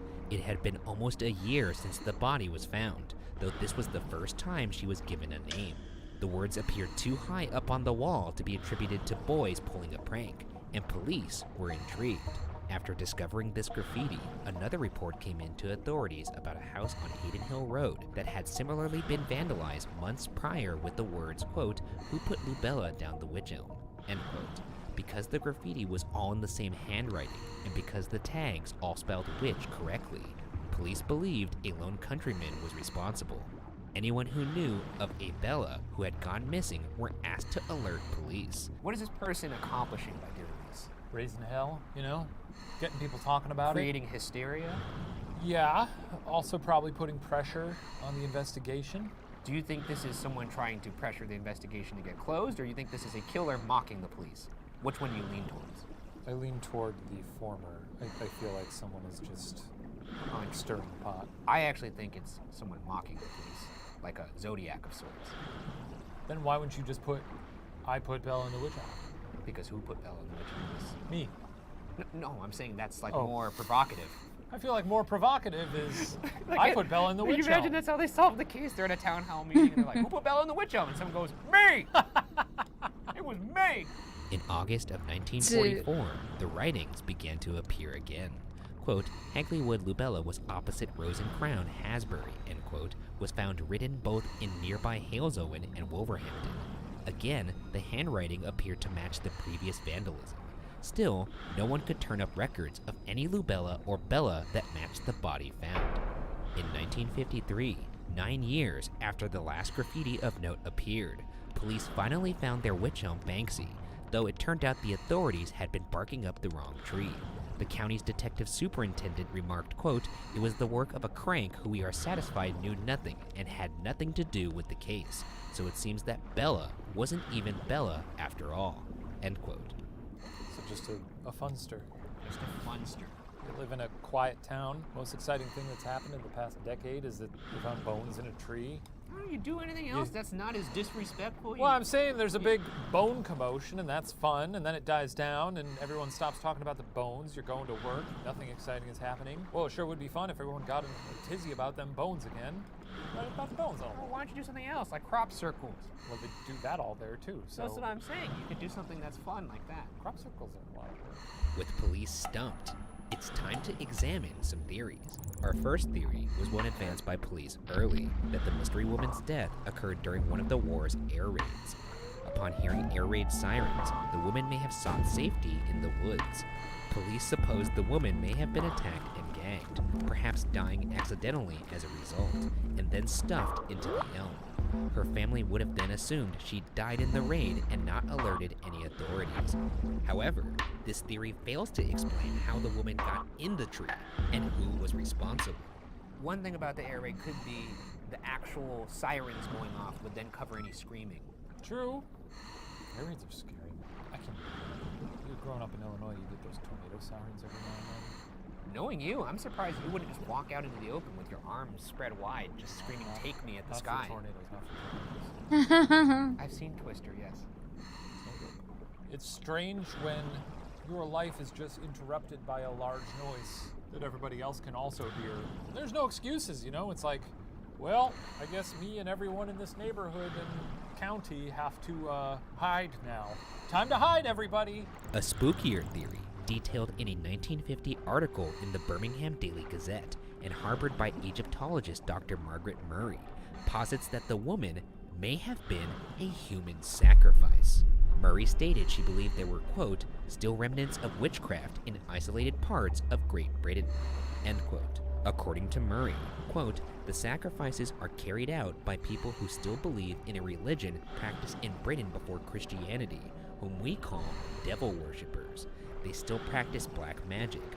The belief is that if life is taken out of the ground through farming, it must be replaced by a blood sacrifice," end quote. Murray believed not just the woman found in the witch elm, but also another person later found murdered in the area could be attributed to these devil worshippers. What a crock of shit. Why? Here's the thing. I think what happened was somebody bad committed something very bad, and then somebody else took that and tried to wedge it into this narrative of a devil worship had an agenda. But I know I'm the resident supernatural guy, but to me this just seems like plain old murder. But this doesn't feel like supernatural so much as people believing in the supernatural and acting out on it. There's no evidence of supernatural here. It's just people being like, I really want to win the prize at the farmer's market, so I'm going to feed my soil with the blood of a virgin. I just don't know if shoving someone in a witch elm is very ritualistic. I'd say so. I think it's clearly it worked as a way to hide a body. According to author Donald McCormick, there had always been talk of Hagley Wood being the home of some covens of witches.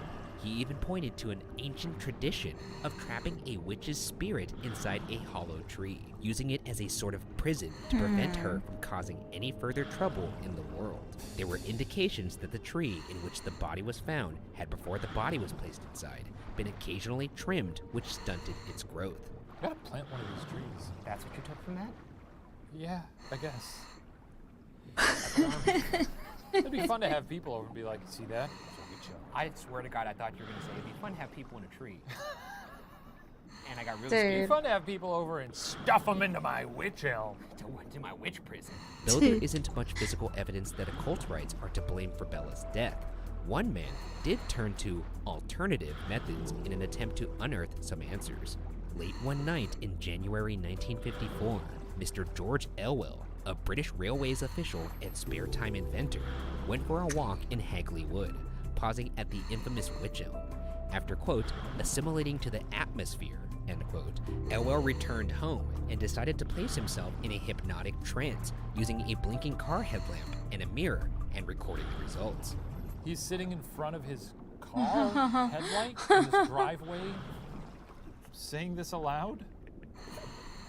Staring directly at the blinking like turn signal? Is that what he's doing? What a weirdo. I mean, there's no way to explain that without it seeming psychotic. Be honest, you're hearing him out though. You want to hear what this crazy man says. Yeah. After the 15 minutes, Elwell came to. That's he funny. sent a transcript to police, which included the alleged murderer's name and a description. It's unclear what police did with the report, but suffice it to say, they never announced, case closed. Filed that in the special filing cabinet. Our final and most intricate theory as to why no one came forward to identify the woman was because she was a foreigner and possibly even a Nazi spy. In November 1953, a Wolverhampton newspaper received a letter claiming the sender knew the identities of the woman in the tree and her murderer. The letter, signed simply Anna, explained, quote, you will never solve the mystery. The one person who could give the answer is now beyond the jurisdiction of earthly courts. The affair is closed and involves no witches, black magic, or moonlight rites. The person responsible died insane in 1942, and the victim was Dutch and arrived illegally in England about 1941. End quote. That's cool! That is the coolest way to say someone has passed away that I have ever heard. I do very much love it. God, that's good so stuff. So much flavor. I'm salivating. That's a juicy wing that I'm peeling all the meat off the bone. Dunk that shit in some ranch, buddy. I really think this. If you're that good at writing, why would you lie about this? It's still under the guise of anonymity. It's still a tale, regardless. The Anna who wrote the letter was eventually found and questioned by police. Reports say this Anna's identity was one Una Mossop. Una claimed that her husband, a Royal Air Force pilot named Jack Mossop, got caught up in a branch of a spy ring that the woman in the tree was involved in. Una claimed the woman was a spy looking for intel on where future air raids should strike in England. There are different accounts of Jack's possible involvement with the woman found in the tree. One claims Jack and a Dutch man named Van Ralt, who was also part of the spy ring, were out drinking in a pub with the woman. She allegedly got too drunk, passed out, and the two men stuffed the poor woman into a tree as a joke. When she awoke, she was unable to free herself and ended up dying there. Another version of the story states that Van Ralt and the woman were in a car when they picked up Jack. A little while later, Van Ralt strangled the woman, presumably due to a disagreement within their spy ring, and then put her in the tree. You know what we do with spies around here? We put them in the witch elm. Love spy stuff. I feel like spy stuff happens all the time, and probably a lot of the things that seem unsolved are probably spy stuff. Spies are good at covering their tracks. Sure, they could have just disposed of the body, but if it's someone that nobody knows and who doesn't really have a quote-unquote identity, yeah, leave the body there, sure, whatever. You're murdering a ghost at that point. Yeah. However, can we just revisit that first story? If that's how people in England treat their fellow mates that are drunk. Yeah. By stuffing them in a witch elm. We'll stuff you in a tree. See, in America, when you do something like passing out with your shoes on, you draw a funny little thing on their face. A funny little what? Could be a wiener. Whatever happened to the woman, Una stated it gave her late husband nightmares, causing a decline in his mental health. Jack died in a mental hospital before the remains were discovered. While not much was made of Una's story, there's a bit more to this theory than the pulpy claims of a wartime widow. After hearing of the Anna-signed letter, which claimed Bella was Dutch, author Donald McCormick traveled to Holland to see if he could find anything to substantiate the claim. There, he found remarkable evidence that confirmed at least some of what Una had written. McCormick learned that within the Nazi espionage system, a man named Lehrer worked on recruiting accomplices who could work in Britain as spies. Lehrer allegedly had a Dutch girlfriend who lived in Birmingham in the 30s, giving her great knowledge of Britain and allowing her to speak with no detectable Dutch accent. McCormick states that in March and April of 1941, records show 5 German spies were sent into England from Holland during Operation Sea Lion. One of these spies, a woman with the codename Clara, was reportedly dropped by plane over an area that happened to encompass Hagley Wood. Clara never made contact and was presumed MIA. Digging deeper, McCormick spoke with a former Nazi, Franz Rathgeb, who was living in Paraguay under an alias. Rathgeb gave McCormick a description of Clara that largely matched that of the woman found in the tree. Talk about going the extra mile. This guy actually went to Holland to track down his theory. What do? We sit here and do a little Googling? Declassified MI5 files reveal the existence of a German spy captured while parachuting into England in 1941 by the name of Josef Jacobs. Once apprehended, one of his possessions in particular sticks out, a photograph of a German singer-actress, Clara Bauerle. Jacobs claimed Clara was both his girlfriend and a German spy. Jacobs claimed that Clara parachuted into the Midlands, where Hagley Wood is located in 1941, but was never heard from again. That's 3 independent sources now, kind of filling in the gaps here about Clara. I never in a million years thought that this would take a spy turn. What an episode! This is starting to round out here and to be something much more than it seemed. Can you I like seeing the full picture. Isn't it also? I didn't like doing I that. don't like you Sorry rubbing the about picture that. like that. Why don't you unrub the picture? Yep, there we Also go. creepy. Can you also remember that the first theory was maybe there was an air raid? Oh, it stunk. While this story does seem to have a lot of different and corroborating angles, Bella in the Witch Elm is likely not Clara Bauerle. Clara stood 5'10", a good 10 inches taller than the skeleton found in the tree. Even more damning, there is a log of Clara dying in a Berlin hospital in 1942. What the fuck? Why would you do this? I'm sorry. What's the point? Because, what are we doing here? Because it was I was having so much fun. I knew that was going to knock the wind out of you, and you know what? Did you not have fun until that moment That's happened? funny. I did, but now it's all negated. That's true, and we're not here to tell truths. We're here to spin some time. It's like I ate a delicious meat pie, and it was all sitting in my stomach. Then you punched me, and I vomited it all up. All right, just untie your little underwear, get them out of the knot. Okay. It's still possible. Clara could just be a uniform code name for all German spies. It did come from the declassified MI5 file. Who's to say that records from a Berlin hospital would actually be accurate if it was in fact a spy? Do I believe that? I don't know about that because it kind of ruined the anecdote we got from Jacobs. You know what? I'll take it. The rejection of the Clara Bauerle theory leaves one to consider other possibilities. Perhaps she was still a spy of a different name, or possibly a foreigner tangled up with the wrong crowd. Of course, maybe it was a witch. According to West Mercia police, Bella's remains have been lost over the years, meaning the case can't take advantage of modern DNA analysis and clouding the chances of future progress in the case. Perhaps, like the 4 boys who stumbled upon the mystery that spring day in 1943, someone will come across another clue, hidden away and waiting for a chance crossing of paths. Until then, the case of who put Bella in the witch oven will remain unsolved. My big takeaway is let's look after our bones a little better. Oh, why are they throwing these things out left and right? If you find bones and you think like, well, maybe in 90 years they'd like to make a funny YouTube video about this case. It would be the right Hang thing on to to do. them. Hang on it. Yeah. Hang on to it for that purpose. I'm all in on Spy. I will be all in on Spy, if not just so that it makes this less sad, but also it actually is the most compelling theory. She was a spy. I'm gonna say it right. We're going Spy. We're going Spy. Can we say we solved it? You We guys can't. got Spy out there? You Technically, got we Spy? can't. I got Spy. We can't say that. We didn't solve it, but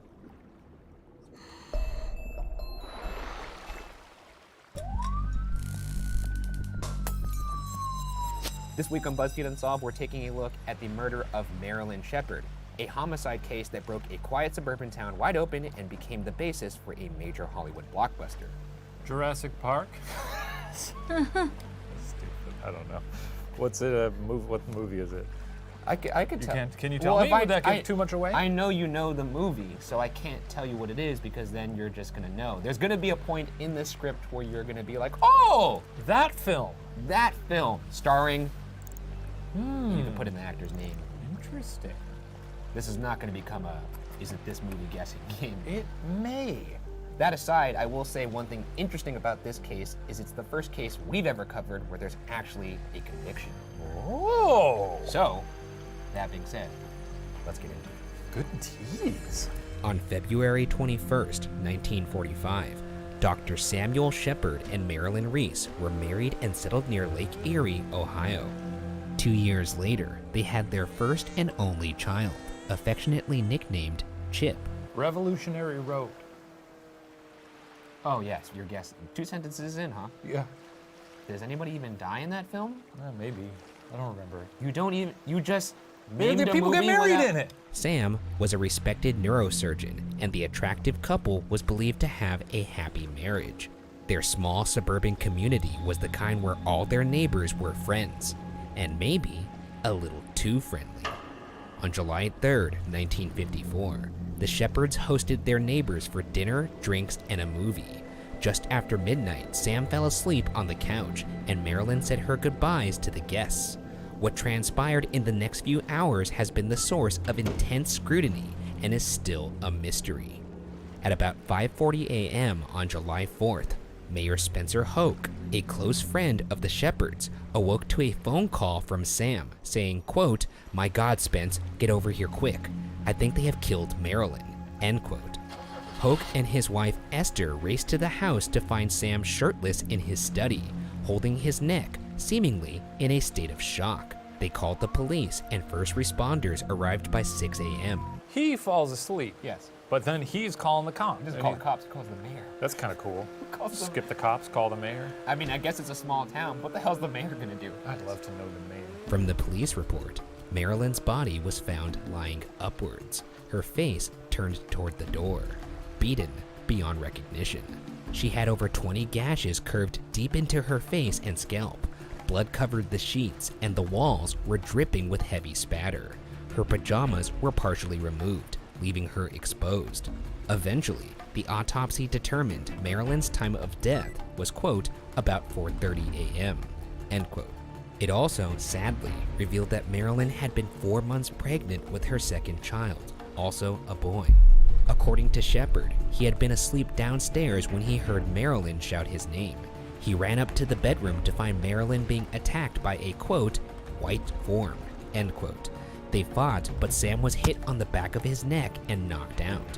When he came to, Marilyn was dead and the white form was gone. Worried for his son's safety, Sam ran to Chip's room where he thankfully found him sleeping soundly. He then hurried downstairs to see the form exiting through the back door. He chased the tall and bushy-haired figure down to the shore of Lake Erie. Sam explained that he, quote, lunged or jumped and grasped, end quote, at the form on the beach, and then, quote, I felt myself twisting or choking, and this terminated my consciousness, end quote. When Sam woke, it was nearly dawn, and he was missing his shirt and watch. It's weird. I don't get it. He wakes up from a nap, hears commotion upstairs. He goes Sees in. a ghost. No. A white form. I don't know why he keeps saying it's a form like it's Michael Myers. A shape. The shape. He sees the shape. He sees the shape. Truth or story thus far? Well, I mean, I don't really have a... If you had to call it truth or story. I guess I'd go truth. I don't know the man well enough to really gauge his character. Yeah, I'll give him the benefit of the doubt. What makes you think this is more plausible than... I don't know, he seems scared, you know? I guess. I will say at this point it sounds like a story to me, mainly because all the details seem wildly convenient in terms of... What's convenient about a white form, though? Because if you were lying, you'd be like, yeah, there's like a person. If I'm fighting you and I've never seen you, first things I'm saying, big head, weird mustache, unkempt hair, kind of gangly, pale, big nose, kind of smelled like cottage cheese. I don't smell like cottage cheese, so throw that testimony out. But you agree with all the other stuff? Yes. Okay. In the early morning hours of July 4th, 1954, the police arrived at the Shepherd house to find a gruesome crime scene where the only witness to the possible murderer was also the most likely suspect. With that, let's get into some theories. By the way, do you know what film this is yet? I don't know what film this is yet. Okay. Our first theory... The Fugitive? Is it The Fugitive? I mean, yes or no? Yeah. I didn't kill my wife. Our first theory, and the most popular one, is that the entire story was made up and that Sam Shepherd murdered his wife in cold blood. There was no sign of forced entry and no murder weapon present at the scene. The desk drawers were neat, which would not be normal in the case of a robbery. Coroner Sam Gerber commented on the blood on Marilyn's pillow, saying, quote, "In this bloodstain, I could make out the impression of a surgical instrument," end quote. A weapon that would have been convenient for a neurosurgeon. In a bush outside, Gerber found a canvas bag with Sam's wristwatch, fraternity ring, and key, all covered in blood. Oh, he's a doctor. Yes. Sam Shepherd is a doctor. Yeah, that was also... Just like The Fugitive. That was also in the first Didn't two occur sentences. to me. Yeah, I got that now. When's Tommy Lee showing up? I don't know. I think you're getting a little bit away from what we're talking about here. Why does this not look good for Sam? Because all his shit is covered in blood. In the days following Marilyn's murder, investigators began honing in on Sam's rumored infidelities as a possible motive. Evidence pointed them to a woman named Susan Hayes, a lab technician at the hospital. Meanwhile, media fervor escalated. By July 20th, headlines read, quote, "Someone is getting away with murder," end quote, calling for Sam's arrest and conviction. On July 21st, the Cleveland Press headline read, quote, "Why no inquest? Do it now, Dr. Gerber," end quote. Sure enough, later that day, Dr. Gerber called an inquest and subpoenaed Shepherd to attend. The three-day spectacle was a, quote, "media circus," end quote, culminating with Gerber asking Sam, quote, "Did you and Sue Hayes at any time sleep in the same bed?" end quote, to which Sam replied, quote, "Absolutely not," end quote. Following the inquest on July 30th, 1954, Sam Shepherd was arrested and charged with the first-degree murder of Marilyn Shepherd. Well, they got to that quick, huh? And honestly, like, investigating these things, like, we just sort of brush the fine details a little bit, really don't dig too deep. Seems like a huge pain in the ass. Just arrest somebody. I'm not gonna even, there's no... Granted, it's not our full-time jobs, but if it were mine, I'd be like, I just want to chill at the station, man. I'm so glad you are not any kind of investigating authority. I mean, I've never claimed to want to be. Good. I'm not saying that, like, we should just throw innocent people in jail. It's kind of what you just said. You just But said, I can let's get this wrapped up before noon so I can open a chili boy at the station. I'm just saying I can understand the impulse to be like, ugh. No, do your fucking job. I mean, if this guy's putting himself in the situation where, oh, all your clothes are covered in blood, that doesn't happen to nice people. They didn't do their job. Throw away the key. Unbelievable. The first trial began on October 18th. The prosecution relied heavily on Coroner Gerber's damning evidence at the scene, along with the heavy media pressure to convict. Their last witness was Susan Hayes. Hayes confirmed the 2-year-long affair, and when Sam took the stand, he finally admitted to the infidelity. Unfortunately, in addition to revealing that he'd lied, he also came off as arrogant and glib. Do you buy the logic that they were clearly peddling here, which is he lied about that, could be lying about this murder? Nah. Two different things, right? Two different things. Okay, yeah, that's fair. And it doesn't surprise me that he'd be arrogant and glib, because doctors are... Well, that part you could maybe not do that when you're on the stand. probably hard to avoid. You're playing God every day. Well, I mean, I'm also a doctor. He's like, I have fixed brains. Though every doctor does have to have bedside manner. You can't put a little bit of that up on the stand. I don't know if the surgeons have to do that, though. Well, I guess you're knocked out. They're like little Beethoven people. How They you just doing show up down and there, are like, Mr. Bidet? I'm looking at your brain. I've done my work. Yeah, that's true. I'm done here. On December 16th, the jury found Sam Shepard guilty of the second-degree murder of his wife, Marilyn. Shepard received life in prison with the possibility of parole after 10 years, but the damage reverberated far beyond his sentence. Shepard's mother died by suicide just a few weeks later. His father passed away just days after that, and several years later, Marilyn's father would also die by suicide in 1963. Okay, so there's, consequences to locking up the wrong person I get it. Look, I learned my lesson. That's kind of why I was going on the do your job bit. Well, you have the luxury of knowing where this little weird garden path ends up. I still think, generally, you should do your job. Within reason. Not within reason. You do your job. Stop saying within reason. Kill you. I mean, don't be working nights and weekends. No, what I said was, when you step in between work hours, you do your job. Okay, now that I respect. That's what I said at the beginning. Okay, I thought you were saying stay till 7:30 p.m. No. That's dinner time. But this was only Shepard's first trial. His brothers continued to support him even after the devastating toll the trial had on their family. They hired a forensic scientist, Dr. Paul Leland Kirk, to review the state's physical evidence because Coroner Gerber had not introduced any fingerprint or blood evidence that could have exonerated their brother. Gerber had decided shortly after he arrived at the scene that Sam was guilty, telling another detective, quote, "It's obvious that the doctor did it," end quote. In 1961, Shepard's brothers hired a new attorney, F. Lee Bailey, who got the trial reopened on grounds that it was poorly managed by the presiding judge, Edward Blythen.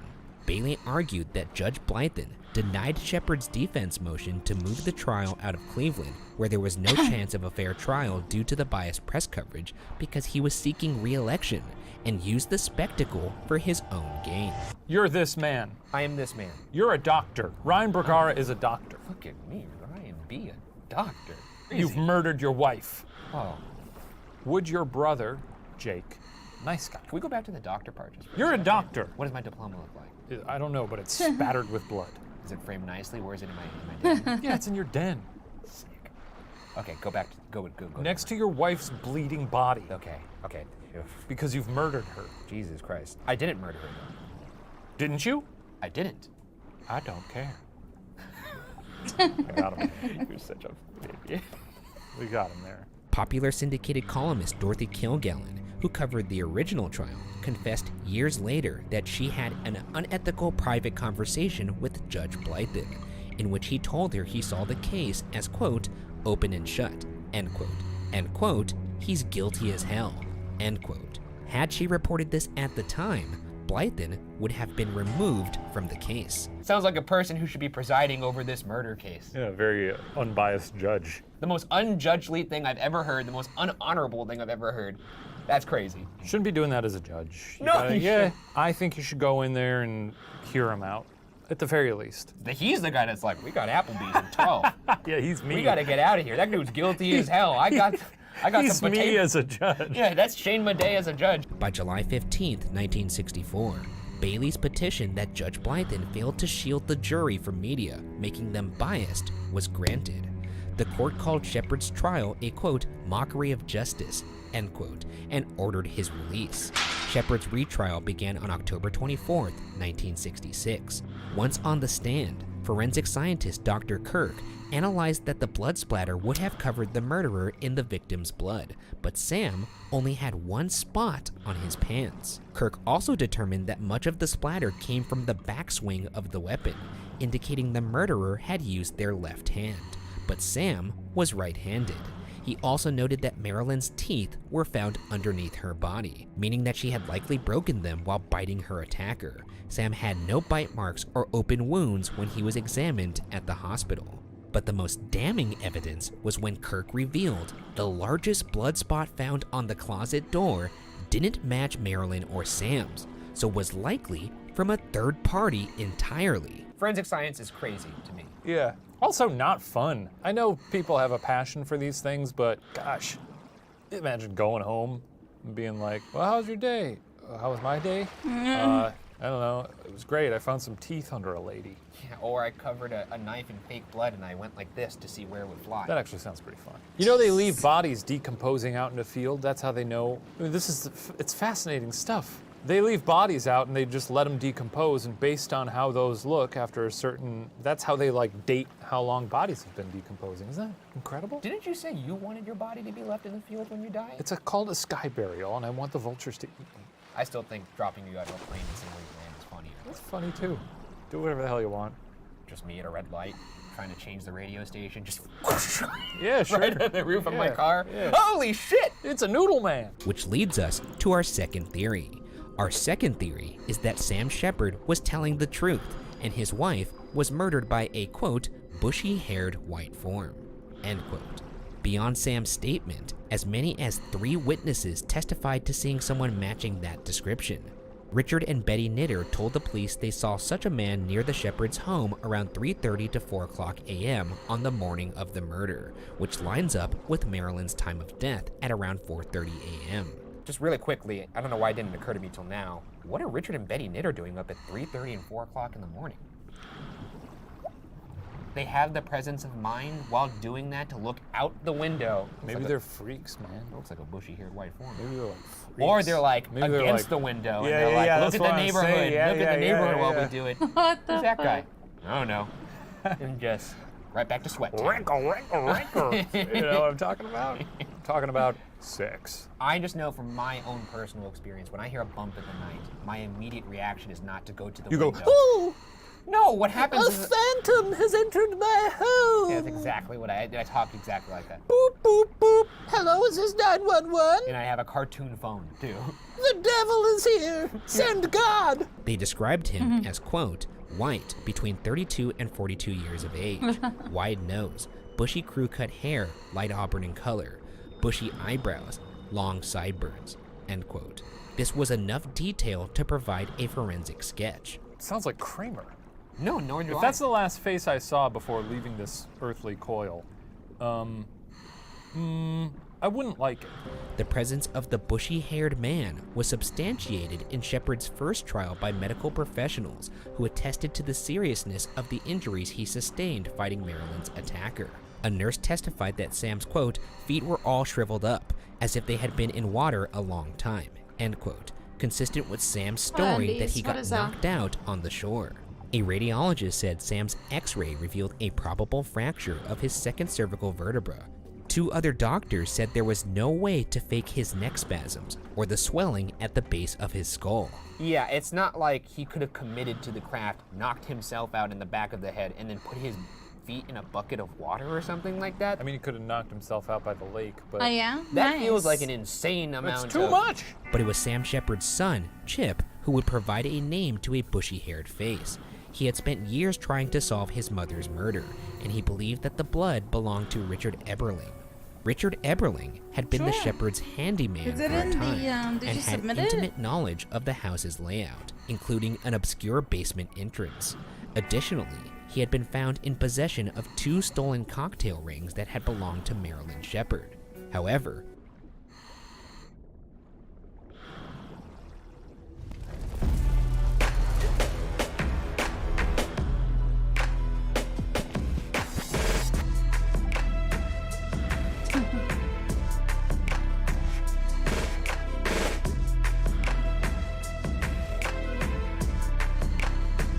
What's that about? Is that it? Anything else?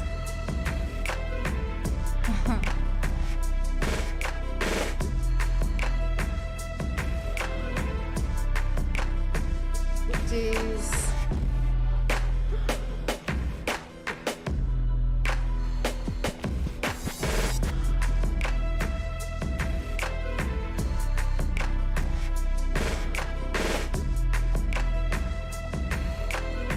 Okay.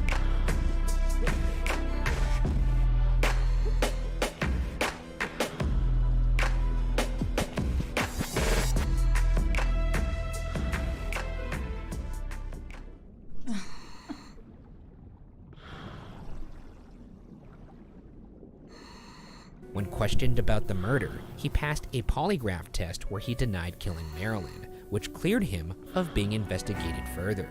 Polygraphs are stupid. Baloney. Yeah. Do we need to say anything more about that? No, they're bullshit. Also, he had 2 rings that were stolen. I'm not saying that every time somebody in the house steals something, they're a murderer, but it doesn't look great. No. I stole a little Lego man from one of my friends growing up. Didn't murder him. Yeah. Despite being cleared, in 1989, Eberling was convicted of the aggravated murder of Ethel May Durkin. 9 years into his sentence, Eberling gave a deathbed confession that he had also killed Marilyn Shepard. One witness testified, quote, "Eberling told me that he had killed her and that he hit her husband on the head with a pail, and that in Eberling's words, the bitch bit the hell out of me," end quote. As much as like infidelity and petty theft don't necessarily, equate, well, this person is morally bankrupt enough to commit a murder. I would argue that committing a different murder probably equates to committing another murder. I think you have it in you at that point to maybe murder someone else. I agree with that analysis. Case closed. Lock him up. Oh, I guess he's dead. He's dead. Put a skeleton in jail. They have like a special graveyard for murderers. I don't think they do. That's an interesting thought, though. Like, what do you... It's a cool idea. Start a GoFundMe. Skeleton jail. But was Richard Eberling telling the truth? Besides the main theories, there were 2 other suspects that raised some questions. The first one was Esther Hoke. F. Lee Bailey believed that the murder of Marilyn Shepard could have only been perpetuated by another woman. There were rumors that Marilyn was having an affair with Esther's husband Spencer, the mayor, and the first person Sam called that fateful morning.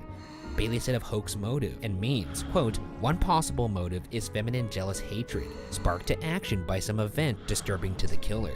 A jealous killing requires a woman killer," end quote. Well, everyone knows a jealous killing requires a woman killer. Everybody knows that. Trust me, I'm a doctor. Trust me, I'm a man. During the retrial, Bailey got Esther to admit she had ignited her coal fireplace the morning of the murder, despite the fact that it had been a warm summer evening. He implied she might have been trying to burn bloody clothes and other evidence, and also that she was left-handed, like the killer. However, there was no evidence to prove Spencer and Marilyn had an intimate sexual relationship, and seemingly, no further legal action was ever taken against the Hokes. I'm tired of this. What is this guy talking about? This seems like a flailing, especially when it's preceded by the handyman. This seems kind of out of left field. The second suspect was Major James Call. Ex-FBI agent Bernard Connors believed that Marilyn was murdered by Major James Call, an Air Force pilot who went AWOL in 1954 to embark on a murderous crime spree. Connors said the Shepard murder fits with Call's MO, in which he would break into a house of sleeping people and use violence against anyone he came across. A small crowbar found in Call's possession could have been used to cause Marilyn's injuries. Even more compelling, Marilyn likely bit her attacker, and Call had a scar that seemed to be from a deep bite mark on his left index finger. When they captured Call, they questioned him about Marilyn's murder, but never pursued the link. Where's this guy coming from? I don't know about this man. Who is this man? I mean, I think this is kind of common in most of these these murder cases, where they try to link it to a notorious killer, serial killer. It just seems like, if not for the sensationalized aspect of it, it's an easy theory to posit. Can I be honest with you? This man sounds scary. Obviously, this man's a murderer. I don't know if he's the murderer for this case. Maybe not our murderer, but a murderer. This sounds kind of like when you're asked to give like a quarterly report to your business and you have to have a certain amount of figures to make it look like you were doing a good job. So as a detective, you need a certain amount of theories and you just pad it with this. You pad it. You pad your stats a little bit. Yeah, you're making your essay look a little more exactly up in the font size. You're up in the font size of periods. Yes. That's what this person's doing. Is that what people do, the periods? I used to do it all the time. Just fat circles in the middle of it. They would never know. It was enough. It was enough. And now, he solves crimes. But whether it was Hook, Call, Eberling, or simply just not Shepard, reasonable doubt was all they had to prove. I would say case closed in that aspect. Reasonable doubt has been proven in my mind that he did not do it. I agree. And he spent roughly a decade in jail. So Thought I had to sneeze. I thought you were getting choked up for a second. Oh, no. I was like, this is what does it? All because some lazy judge. Also, I mean, like, even without the judge, your spouse gets murdered, you're suspect number one. That's just how the game goes. If it wasn't for that judge... Keep an eye on your spouses. Make sure they Look don't out for them. That's Shane Madey's disclaimer. Make sure your spouse does not get murdered at all costs. You should. That's part of the deal. And in June 1966, the Supreme Court ruled that Shepard did not get a fair trial in an 8-1 vote. Shepard was acquitted. His innocence, however, remains in question. The last years of Shepard's life were not necessarily happy ones. Following his release, he married a German woman who he had exchanged letters with while in prison. It was later discovered that her half-sister was the wife of Joseph Goebbels, Adolf Hitler's propaganda minister. Wait, what? Yeah, that's crazy. Not good. I mean, you know, half-sister, so maybe fine. You know, we've all got weird cousins and...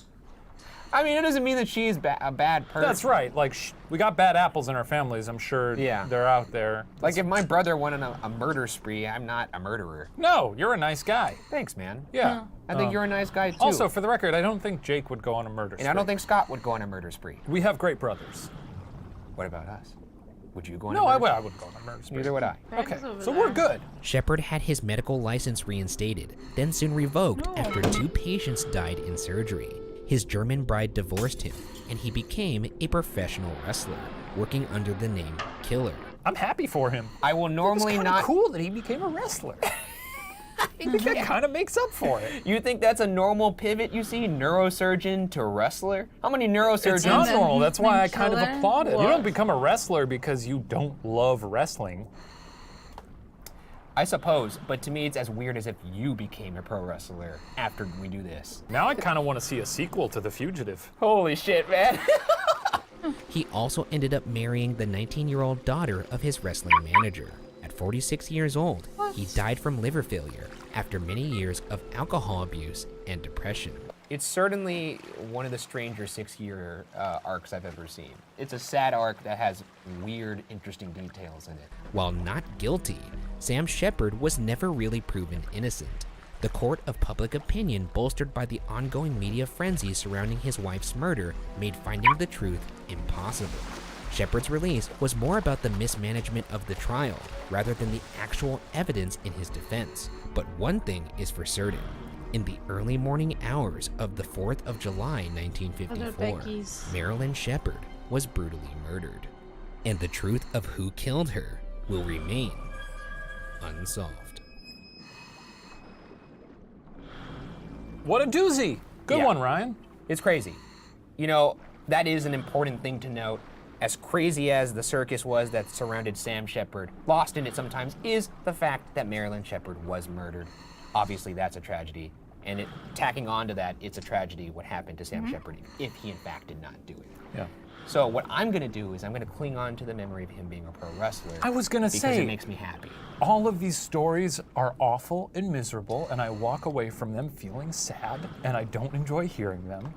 But the one thing we can hang on to is that maybe he loved being a wrestler. Maybe in his last days, he enjoyed giving a nice elbow. Yeah. So, hey, I'm walking away with that, and no one can take it away from me. I'm fine with that.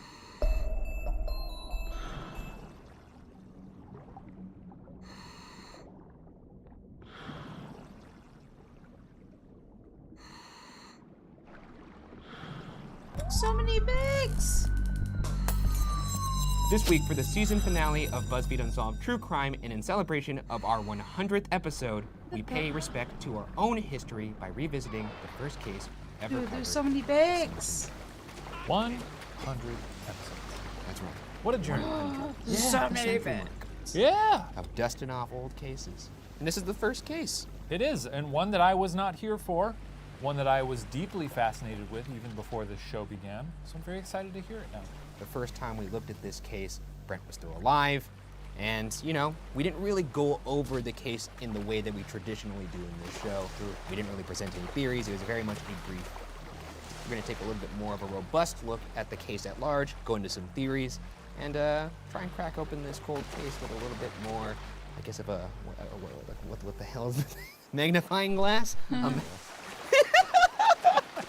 So this will be a more thorough up and down. Okay, let's get into it. On December 1st, 1948, 16-year-old Neil Day was riding horses with a friend along Somerton Beach in Adelaide, Australia.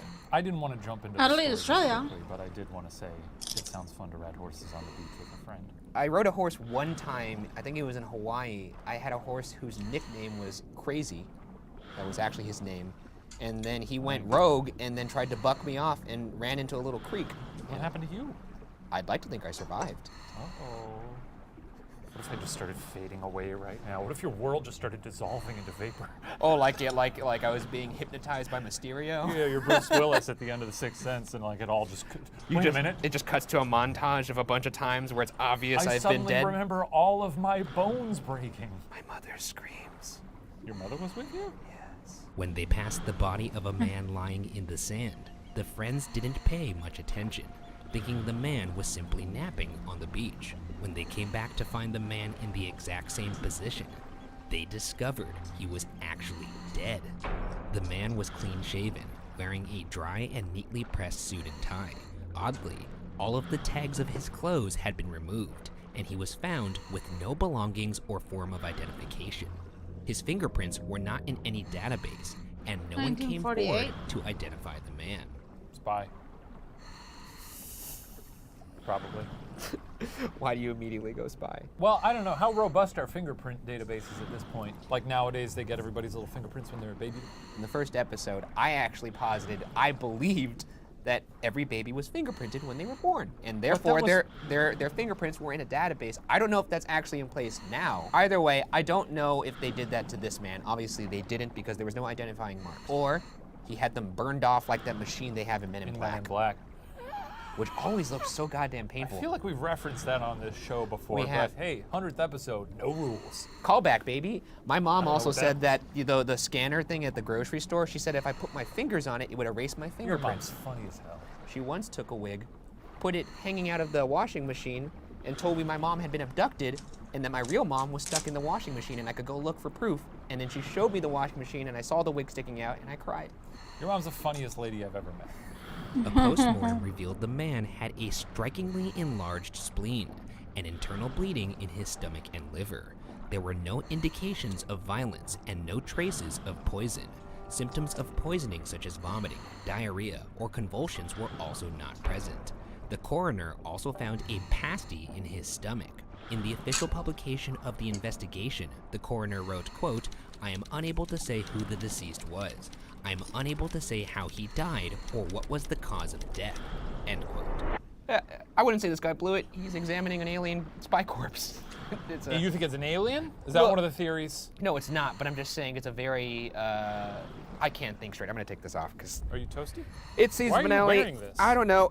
Season finale, I could do what I want, I suppose. I've never even been back there. You haven't? Have you ever left that chair? No. They turned the lights out and I remained. Like an animatronic. So he is a bad corner. Whatever. I don't know if he's got nothing to go off of. He was dealt pretty bad cards. Yeah. In January 1949, a month after the body was found, a suitcase was uncovered in the cloakroom of the Adelaide railway station. The suitcase, dropped off the day before the body was found, contained, among other odds and ends, clothing with the labels removed, and a waxed thread not sold in Australia, but of the type used to repair the trousers found on the body. Many of these objects indicated that the man, whoever he was, had recently been in the United States. The name Keene, ending in E, and Keene, ending in N, were found on some of the items. According to an Adelaide newspaper, authorities concluded the name Keene had been left on the belongings to intentionally obscure the man's true identity. Look, I'm not a spy. I've never Don't need to disclaim that. I'm Everyone not a knows spy. that. Perhaps the easier way to obscure the identity would be to not put any names on it. Could you imagine your gangly ass chasing down another spy through a railway station? I could do it. How ridiculous that would look. I could do it. I'd be like Jaws from your feet from the bounding Bond over little children's films. heads. That's amazing. I could do that. I'm very fast. You fell while walking. I was running. And you also fell while walking. There was a big rock, and I walked into it. So We don't need anytime to there's get any into element that's in the That's your the- pathway. For the record, that's the only time I've fallen in my life. How many bones have you broken, dipshit? 0. Oh, really? Yeah. Hey, I mean, we never broken any bones. In April 1949, police came upon a mysterious clue that had been overlooked in the 4+ months since the body was found. Sewn into the waistband of the man's pants was a secret pocket, which contained a tightly rolled piece of paper with the Persian words Tamam Shud typed on it. The paper appeared to be torn from an 11th century book of Persian poems, the Rubaiyat of Omar Khayyam, or simply the Rubaiyat. Themes of the Rubaiyat center around life's transience, and in English, Tamam Shud roughly translates to the end or finished. The discovery of the secret pocket and its haunting message was enough for Coroner Thomas Cleland to declare the man's death was, quote, not natural, end quote. This Tamam Shud thing should shed some light on the situation. What do you think about that? A secret pocket and a secret little note from a rare book. So, you know, I love that whoever is responsible for this, whether it be the corpse itself or someone who murdered this person, they really could have had a successful job in the current era as like an ARG advertising agent. You ever get sucked down one of those rabbit holes? I mean, sure. You they're like fun. ARGs? Alternate reality games? Sure, man. they're Movies great. coming out, you send some videos out onto the internet, get people, what's going on here? What's going on here? Oh, there's a new Fast and the Furious film? How about instead of talking about alternate reality, we talk about reality? I don't care for it. I'm surprised at you, to be quite honest, because you were a big fan of Spy Tales. I'm serving you one up on a platter here. I'm still enjoying the story. Yes. What do you want from me? I don't know.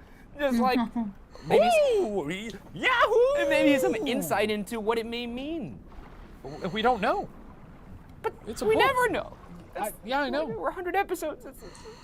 Yeah. On July 23rd, 3 months after police discovered the Tamam Shud paper, a businessman who had read about the unidentified body in the paper came to police with a copy of the Rubaiyat. The man claimed that he found the book in the backseat of his car after parking it near Somerton Beach with the windows down. Sure enough, a section had been torn out of the last page of the book that perfectly fit the piece found in the unknown man's pants. On the back cover of the book, police discovered 5 lines of letters, apparently a secret code, and what appeared to be a phone number. To this day, the code has never been cracked, and the Australian Navy determined it to be virtually unbreakable, explaining, quote, there is an insufficient number of letters for definite conclusions to be based on analysis. The letters do not constitute any kind of simple cipher or code. A reasonable explanation would be that the lines are the initial letters of words of a verse of poetry or such like, end quote. Yeah, no, I got nothing. It's a bunch of letters. You know, I actually, when we first covered this case, I did pore over this code for a bit, and I don't have any code cracking capability, so I looked at it for probably a good hour, strained my little eyeballs, and was like, mysterious. While the code failed to yield any new leads, the phone number found in the back of the Rubaiyat led investigators to 27-year-old nurse Jessie Jo Thompson's doorstep, just hundreds of meters from where the body was found 8 months prior. Thompson admitted to once owning a copy of the Rubaiyat, but claimed she'd given the copy to a man named Alfred Boxall. Upon investigation, Boxall turned out to still be alive and in possession of a fully intact copy of the Rubaiyat. By this time, the still anonymous body had been buried, but not before a plaster cast had been made for investigative purposes. According to Detective Sergeant Lionel Lean, when Jo Thompson was shown the cast in the hopes of identifying it, she looked like she was about to faint. Nevertheless, Thompson denied knowing the man. Thompson died in 2007, still claiming she did not know the man found on the beach. Lots to unpack there. Yeah, the book thing is a bit of an enigma, obviously. How many people have a copy of this book? Maybe it's a page turner. I guess so. What's interesting to me is that Jo Thompson clearly recognizes this person. No one sees a picture of a person, faints, gets back up and goes, I don't know that person. Well, she was shown a cast of a dead man's face. I don't know. Maybe she's got some hang-ups, man. Perfectly normal. I don't think she's suspicious. With an unnamed dead body, What the heck an is this 11th guy century talking book about? of Persian poems, and an uncrackable code, it's time to lay out some theories surrounding what happened to the Somerton Man. Our first theory is that the Somerton Man was responsible for his own death and killed himself. This could mean he put the paper reading Tamam Shud in his own pocket to be found as a sort of suicide note. Supporting this theory are the similar elements of another suicide, that of immigrant George Marshall. In June 1945, Marshall was found dead in Mosman, Australia, after poisoning himself with barbiturates. With his corpse was another copy of the Rubaiyat, while another dead man turning up in Australia with the same collection of Persian poems may sound like too large of a coincidence to overlook. The Rubaiyat apparently had become quite popular in Australia during World War II. Since the work deals with life and mortality, it's possible both men could have had similar inspiration to have at least a piece of the book with them during their final moments. Wait, hang on. Has anybody else read this book? Are they still living? 'Cause what if it's a ring? Oh, like 7 days. Like a ring situation. I don't remember much from it, except that when you watch the VHS tape, you get a call saying you're going to die in 7 days. So in this case, yeah, that's our entirely plausible scenario that anyone who reads this book let's take that back. Dies on a beach. What do you think about this theory at large, though? Possible. If he was I mean, it's weird to explain the fingerprints, obviously. Or maybe he'd been compromised. He knew it was coming to an end because he is a spy, and he figured just take control of the situation.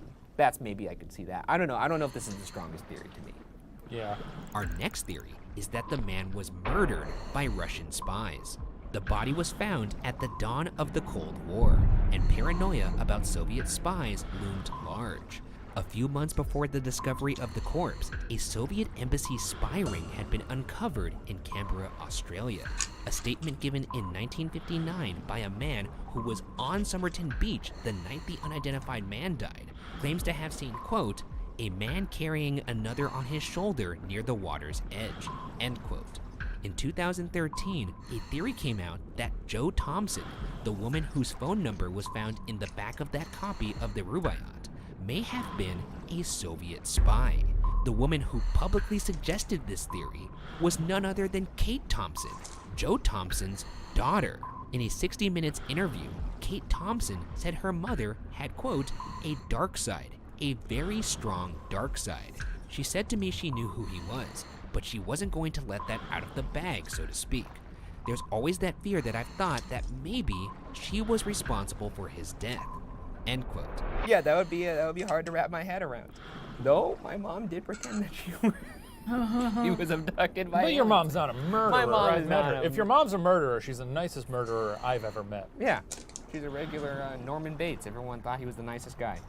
They shouldn't have, though. That guy was a creep. Yeah, everyone. I always thought that was like, interesting. what a sweet man. He's got so many stuffed birds. There was a bunch of red flags in the first act of that film. Love the way how he doesn't blink. A sweet guy. I love how he smiles in moments where it doesn't make sense to smile. According to Kate, she would hear her mother speaking in rushed, quieted Russian to someone over the phone. Her mother had also mentioned she was teaching English to newly arrived immigrants from Russia. Kate remembered her mother at one point saying something along the lines of, quote, oh, I can still understand Russian, end quote, though she never mentioned where she learned it. Hang on a second. Do you think that her mother went to the same school of mothering as your mother? I see that her mother's playing a little funny prank. What's the funniest thing to do in the world if you have kids? I mean, kids are a lot of work, I imagine. Trick them into thinking you are a spy. Yeah. Or that's the funniest shit in the world. Trick them into thinking you're an alien. Same train of thought. That's exactly right. Either this woman is a spy, or one of the funniest mothers I've ever heard of. It's possible. You know what? I would say that seems impossible until I realized my own mother did that to me. Yeah. So then maybe she is just playing a funny little gag. Sounds like that's one funny mama. No, I don't see anybody though. Oh my god. If the Somerton man met his end thanks to Russian spies, whether Jo Thompson was involved or not, there's also the question as to how he died. At the time, a well-known professor, Sir Cedric Stanton Hicks, proposed that the man had indeed been poisoned, but with an extremely rare variety, which would decompose soon after death. This would of course explain the absence of poison found in the corpse. In court, Hicks refused to say the name of the poisons he was referring to aloud, believing they were too dangerous. Sir Hicks did, however, write 2 types of poison down on paper and gave it to the coroner, digitalis and strophanthine. Yeah, you're just reading it aloud? Alright, we blew it. Never mind. Here's the poison you can use. Digitalis. You really turned the corner on that one quick. It should be noted that Joe Thompson worked as a nurse and perhaps could have known about and had access to some rarer poisons such as those written down by Hicks. While spies might explain the mysterious code in the back of the rubaiyat, there is admittedly no physical evidence Joe Thompson was ever involved with Russians in any capacity, much less associated with espionage. Still, one could always argue this only means Thompson was a very good spy. You can't get away from the fact that her number was written in the back of the book that was linked to the dude. That makes me think she was not a very good spy. Oops. Left my book out there with my phone number in it. Probably not a good spy. Can you think of anything worse to leave behind at a crime scene than your number? You might as well leave your business card. Spy. Or your Here's my confession phone note? number. Yeah. I did it. It is not... me. Or she just has very bad luck. And somebody took, no, I don't get, I can't get around the fact that her name is in the book that's linked to him. So be that as it may, I don't know. Maybe he was peeping on her. He's like, pretty lady lives on the beach. Or maybe later we might talk about how they might have been romantically linked and he had her number written down. Maybe he was reading the rubaiyat at a bar, strikes up a conversation with a lovely lady. She gives him her number. He writes it down in the book because that's what he has at the time. Maybe that's what it is. All right, maybe. We cracked it. Maybe she's not a spy. Maybe she just struck up a conversation. She's got a heart. Our next theory is that the man was killed as the result of a romantic relationship gone awry. This is a relatively recent theory, and it comes thanks to the tireless work of University of Adelaide engineering professor Derek Abbott. Abbott discovered that about a year before the man's body turned up on Somerton Beach, Joe Thompson had given birth to a son named Robin Thompson. Robin grew up to be a professional ballet dancer, which meant it was easy for Abbott to track down photos of the man. Based on photos, Abbott found that Robin had a similar strange ear feature to the Somerton man. Additionally, both Robin and the man found on the beach were missing their incisor teeth, a genetically inherited trait. This information, along with the fact that Joe Thompson was unmarried the year Robin was born, led Abbott to conclude Joe and the Somerton man, quote, had a liaison together and she had Robin, end quote. By the time Abbott made this connection, Robin had already died. However, Abbott was able to track down one Rachel Egan, the biological daughter of Robin Thompson, who was living in Queensland. In what might be the craziest reveal in a story full of strange twists, Abbott and Egan eventually fell in love and got married. Oh, I love it. That's sweet. That's crazy. That's something that's never happened in the show before. The person who's theorizing about a case meets one of the people he's theorizing about and then falls in love with that person. I love it. One thing that just crossed my mind is not that, but people ask you all the time how you met your significant other. Can you imagine? That's pretty good. Also, what do you think about, first off, Joe Thompson having this son, Robin, who bears a resemblance to the mystery man? I think, yeah, I'll buy it. I'm there. Because that will fit my thing that I was saying earlier about the number being something that he scribbled down in a book when he met her at a bar or something like that. I've never met anyone who didn't have incisors. You know, I don't walk up to everyone and inspect their mouth like a horse. That's what my dad does. In late 2018, while inspecting the original plastic cast police made of the body, the same one that allegedly made his grandmother-in-law nearly faint, Abbott found 3 hairs, which he believes could contain DNA evidence of a genetic link to his wife. If the Somerton man was her son's dead father, that could explain Joe Thompson's near fainting upon seeing the plaster cast. While the hairs Abbott discovered may not be able to provide a conclusive answer, it is the most promising lead in the case so far. even if Professor Abbott is able to prove his wife's relationship to the Somerton man, many questions remain unanswered, such as who he was, how he was killed, and why he was left dead on the beach. Joe Thompson or another man, for instance, the one spotted carrying a body on the beach, could have been angry at the Somerton man for not taking responsibility for the child that resulted from his love affair. Or perhaps Joe Thompson, the dead man, or even both, were spies and weren't supposed to get involved in a relationship. If the man was Robin Thompson's father and Rachel Egan's grandfather, perhaps the biggest question of all is, why was Joe Thompson so unwilling to identify the body? It feels like we have a little piece of this puzzle, enough that I'm satisfied. Sure, there's a mystery, but out of that mystery was born love. Are you the type of guy that gets like 75% done with a jigsaw puzzle and go, that's enough, I can kind of see the picture? I get it.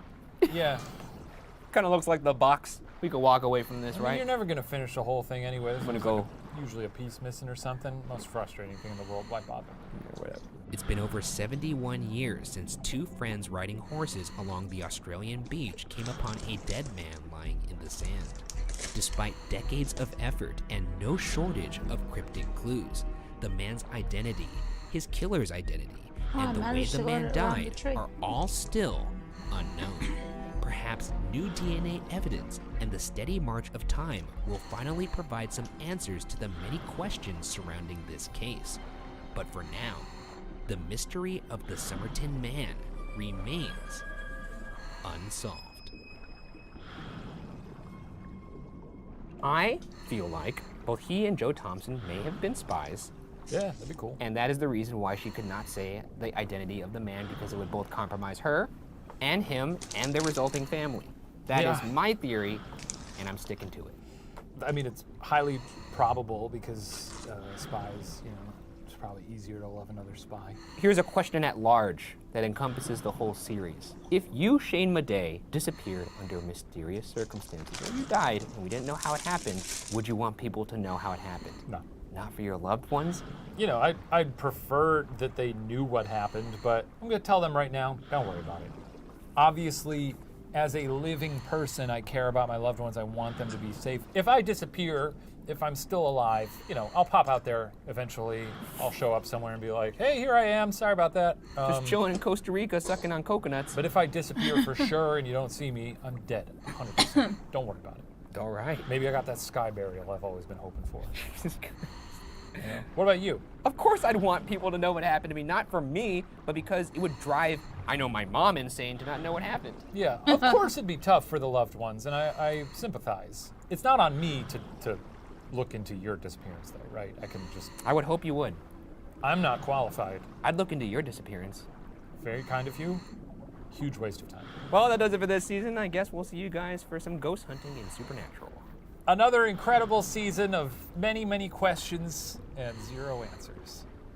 Another season of mysteries. Yeah.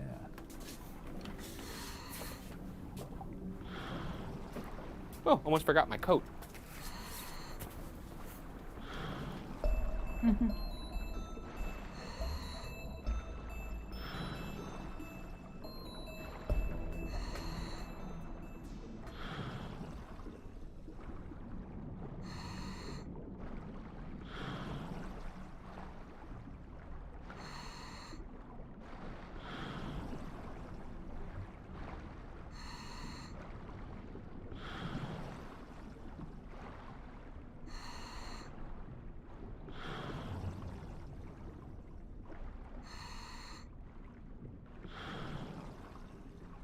Are others that did more? He...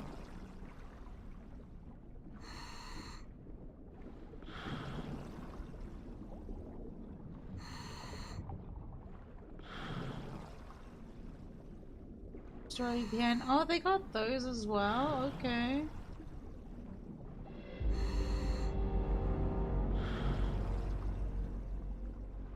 The 1996 film Scream is a horror romp that pays homage to the great classics of the genre while poking fun at some of the more tired tropes. The opening scene of Scream is one of the most iconic in all slasher movies, revitalizing the genre which has become somewhat stale in the previous decades. Casey Becker, portrayed by Drew Barrymore, appears to be the perfect Scream Queen trope protagonist for the movie, a blonde, bubbly, and flirty teen unsuspecting of the danger lurking nearby.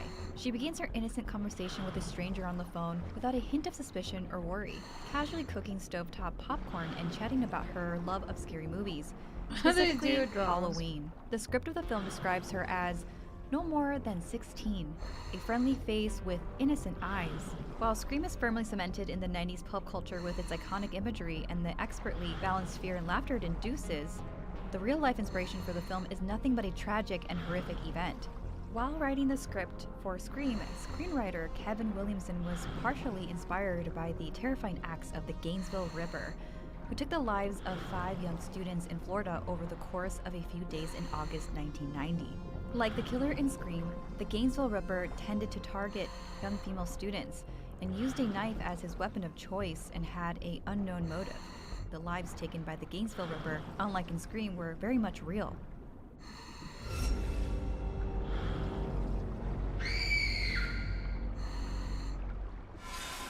In late August 1990, the college town of Gainesville, Florida, was rocked by the news of 5 murders in the span of just 3 days. On August 26, 1990, the bodies of Christina Powell and Sonia Larson were found at their off-campus apartment. The students, 17 and 18 years old, respectively, were about to begin their freshman year at the University of Florida.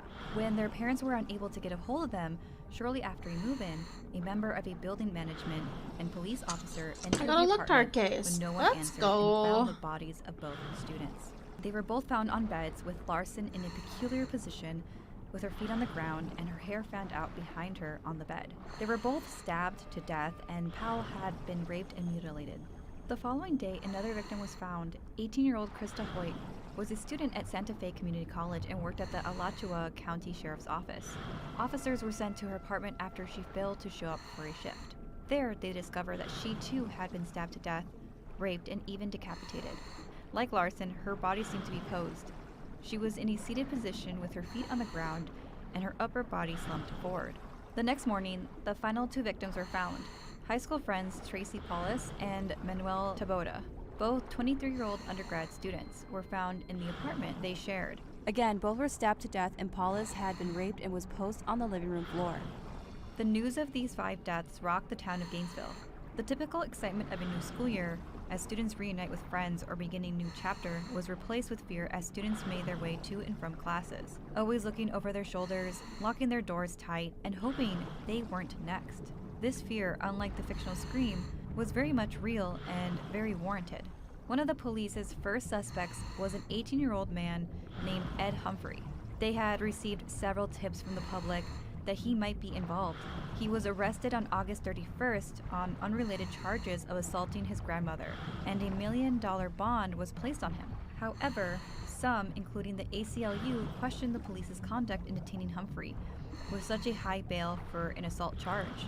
His family made it known that Humphrey had been on medication for a mental health disorder, leaving some to suspect that Humphrey was a person of interest to the police solely based on his mental health status, instead of actual evidence.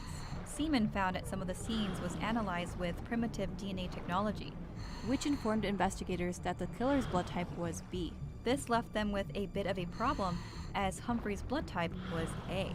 During investigations, police became aware of an unsolved case in Shreveport, Louisiana from the previous year that contained some similarities to the murders in Gainesville.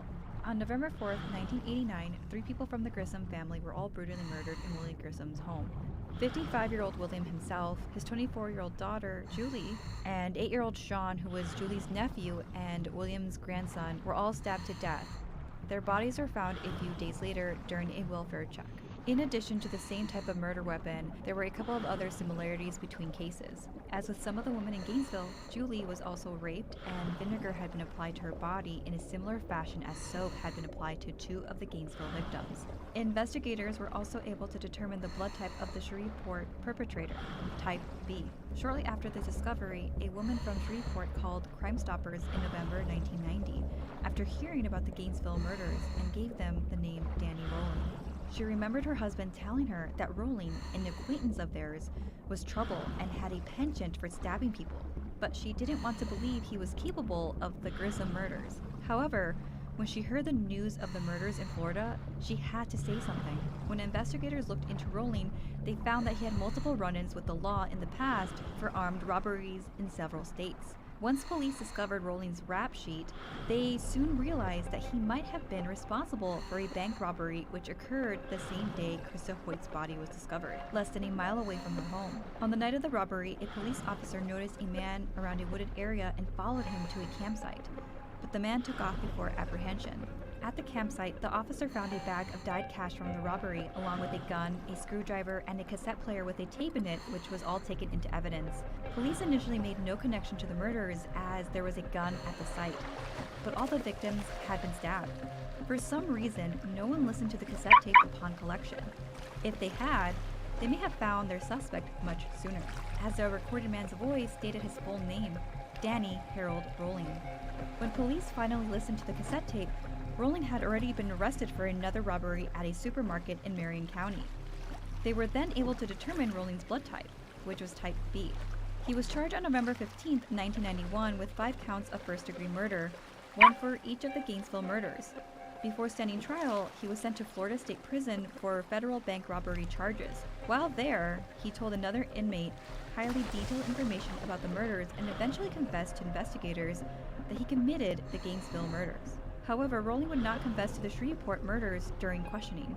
On November 5, 1994, the trial for the Gainesville murders began, and the jury eventually recommended that Rolling receive 5 death sentences for his crime. On October 25, 2006, Danny Rolling was executed by lethal injection, but not before writing a note in which he confessed to the Shreveport murders. While it bears little resemblance to the true events, One could argue the opening sequence of Scream and the slaying of Drew Barrymore's Casey Becker character captures some of the horrifying elements of the Gainesville murders. Barrymore was around 21 years old when she was cast as Casey, a character who was written as a 16-year-old. It's a common practice in film to cast older actors as high school students, but the costume designer, hair and makeup artist aged her down with a short blonde bob with bangs, along with a high V-neck, white sweater, which would add to her innocent look and heavily contrast with bloodstains. The phone call setup from Ghostface is a likely nod to the common horror trope of a babysitter left home alone. Tormented by a malicious stranger, this trope is found in several 1970s horror films, such as Halloween and When a Stranger Calls, which have each been remade over the years. Some trace elements of this trope to an unsolved murder case. Janet Christman was slain by an unknown killer while she was babysitting for the Romack family in 1950. This tragedy sparked several urban legends that found their way into some of the most chilling horror flicks of the 1970s and beyond. Within the first minute of the opening scene, cinematographer Mark Irwin begins cultivating a feeling of unease by using a Dutch angle as Ghostface calls Casey a second time. Irwin is no stranger to gore, having worked with David Cronenberg on both The Fly and The Brood and other stomach-churning horror films in the late 1980s, including The Blob. Casey's sense of security is shattered when she realizes that Ghostface is close enough to see her as she talks to him on the phone. Scream really exploits this terrifying notion of safety and rescue being just out of reach, and the familiar comforts of home destroyed by a violent intruder. Drew Barrymore talks specifically about taking comfort away from her audience with her role as Casey Becker. In the horror film genre, my biggest pet peeve was that I always knew the main character was going to be slugging through at the end, but was going to creak by and make it. What I wanted to do is to take the comfort zone away. So I asked if I could be Casey Becker so that we would establish that the rule does not apply in this film.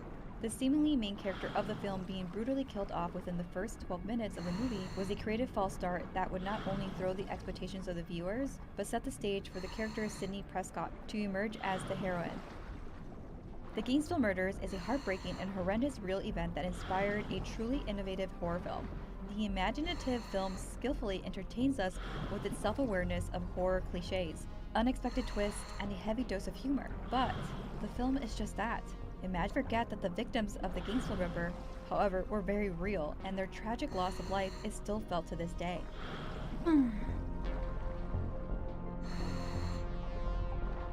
Yeah, next one, true story bearing Candyman. I think that would be the one in that apartment. The following video deals with the sensitive topics of race and violence. Viewer discretion is advised.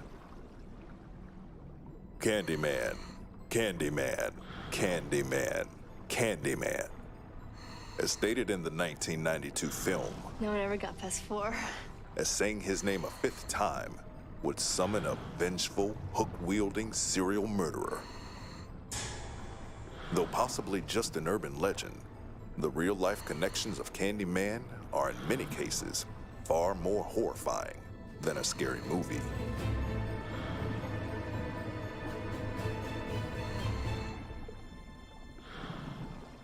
In the film, a graduate student investigates the urban legend of the Candyman, a ghostly figure that haunts the Chicago housing projects and murders to keep his legend alive. Summoned most famously by those who dare speak his name 5 times into a mirror, he appears with his trademark trench coat, often accompanied by bees, and brandishing a hook for a hand. The 1992 film launched the Candyman legend into the zeitgeist, though the character and the story are adaptations from Clive Barker's earlier short story, The Forbidden. And the Candyman's connection to the real world lies in some key differences between the short story and the movie. While the plot of both is similar, The Forbidden is set in London, and the Candyman is described as a white man with yellowish skin. This plays into one of the larger differences, as the film's entire plot is about the ghost of a black man who haunts the Chicago housing projects of Cabrini Green. In the short story, the Candyman is given no particularly detailed backstory, but in the film, he's given a rich and horrifying history. In the film, he's described as the ghost of a gifted black painter from the late 1800s who was once hired to paint a portrait of a young white woman. They fell in love, and she became pregnant. Her wealthy father became enraged, and the painter was brutally killed by a group of white men who cut off his hand, replacing it with a rusty hook and covering him in honey and bees, resulting in him being stung to death. Once dead, they burned his body and scattered his ashes at the site of what was now the Cabrini Green housing projects. As disturbing as it is, this new backstory would highlight and parallel real-world atrocities that befell many black men in America's disgraceful history. The term miscegenation, meaning the blending of races, originated from Lincoln's opponents in the midst of the American Civil War. For the next century at least, fear surrounding interracial relationships and marriages, as well as social equality in general, came up in nearly every political, economic, and social rights debate. Post-Civil War white supremacists used the fear and opposition to miscegenation as a cornerstone of their system of beliefs. Between 1882 and 1968, at least 3,446 black men were lynched, publicly and ritualistically murdered by white mobs. Many of these terrible lynchings emerged out of irrational white fears about miscegenation. Roughly a third of the men who were murdered were accused of raping white women. Largely, these accusations were used to justify lynch mobs' actions to a larger white American public. Ida B. Wells, a black journalist, demonstrated that many of these rape accusations were actually stemming from consensual relationships between white women and black men who were found out by the woman's disapproving white relatives. White fear of interracial relationships would last for several decades more, and while bans on interracial marriage would slowly be repealed, bans would exist in Delaware until 1986, Mississippi until 1987, and South Carolina and Alabama would keep theirs until 1998 and 2000, even then only narrowly passing the repeals. But the film doesn't stop highlighting racial injustice with the Candyman backstory. In setting the story in Chicago, and specifically Cabrini Green, the filmmakers consciously make a choice to focus on the inequality between wealth and poverty, and whiteness and blackness. Though they no longer stand today, the Cabrini Green homes were constructed in the 1950s and 60s as part of a public housing project intended to provide lower-income families with affordable housing. However, the Cabrini Green projects became nationally known not for success in public housing, but for violence, crime, and extremely poor living conditions. In the film, the main character, Helen, focuses on one particular murder in which a woman in the Holmes was being attacked and called the police, pleading for help. She tells the police someone is coming through her mirror, thinking she's crazy or perhaps not caring. The police never come. She's found brutally murdered. Many people think it's the Candyman, as of course, he's summoned through the mirror. But Helen investigates and finds that the apartments, being so cheaply made, are only separated by a thin medicine cabinet wall at the bathroom mirror, allowing easy access to another apartment if someone wished to enter.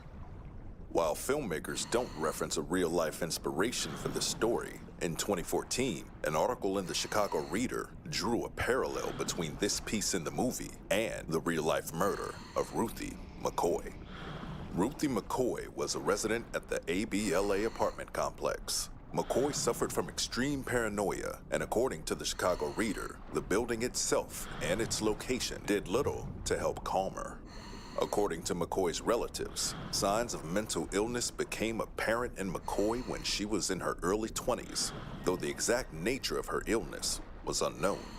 In April 1987, Ruthie McCoy called 911 at 8:45 in the evening, saying, "I'm a resident at 1440 West 13th Street, and some people next door are totally tearing this down, you know."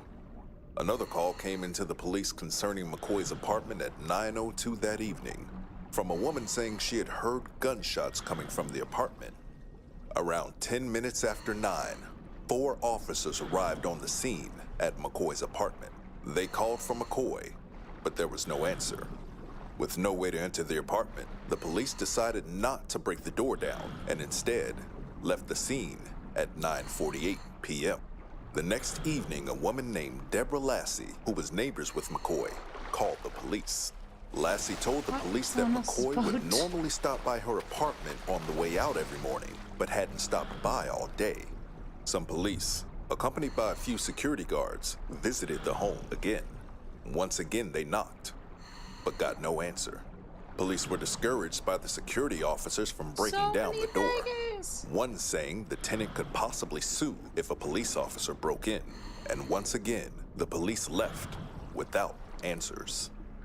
A day later, Lassie told the project office that she was concerned about her neighbor.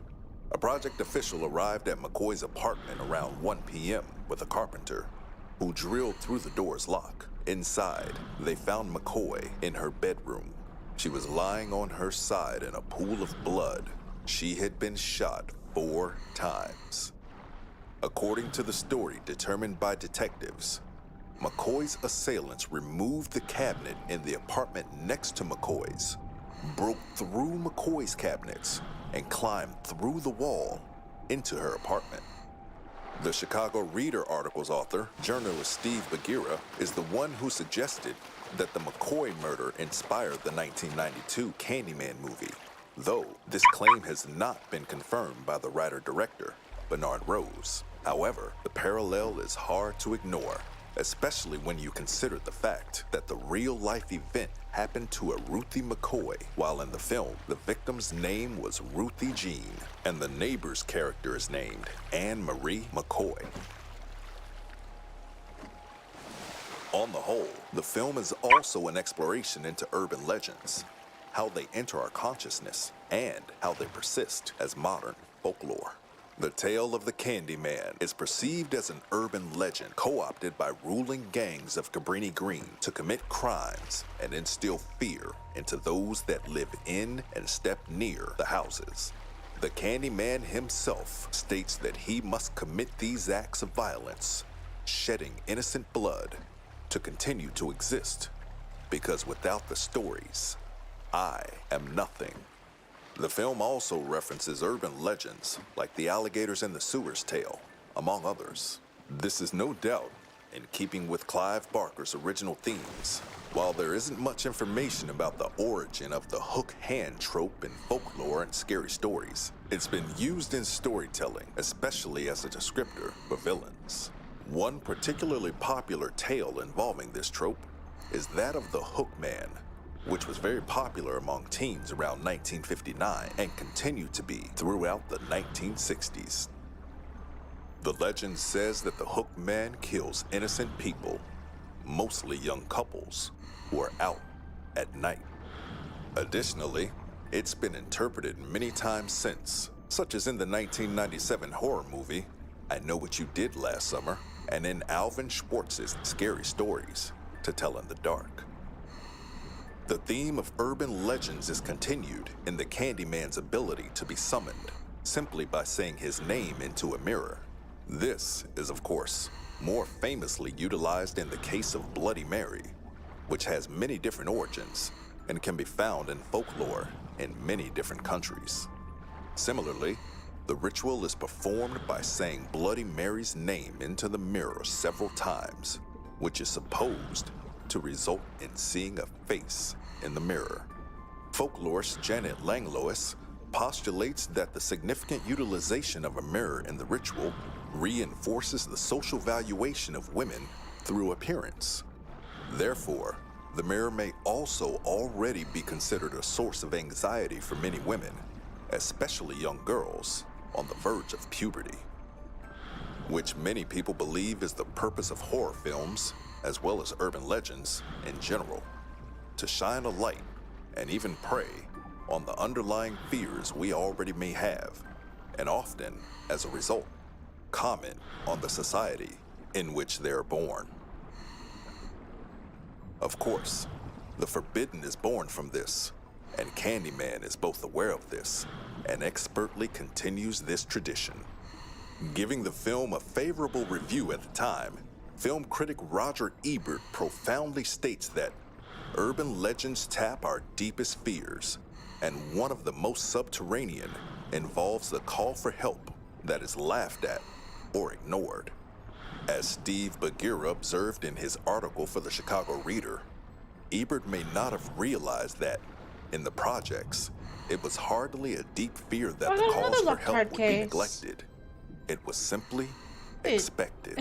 This tree might be With lucky. the new, anxiously awaited Candyman film on the way in August 2021, it becomes That's all within too an clear hour now. that the inequity and disparity told of in the original 1992 Candyman was not an issue of the past then, and 30 years later is not the past now. Hey everybody, my name is James Troop and I just voiced the Candyman video that you just watched. I hope you guys loved learning about the origins of your favorite scary movie characters, and if you have any scary movie characters that you want us to dive deeper into, let me know. I'll see what we can do about that. Thanks for watching guys, and I'll catch you on the next one.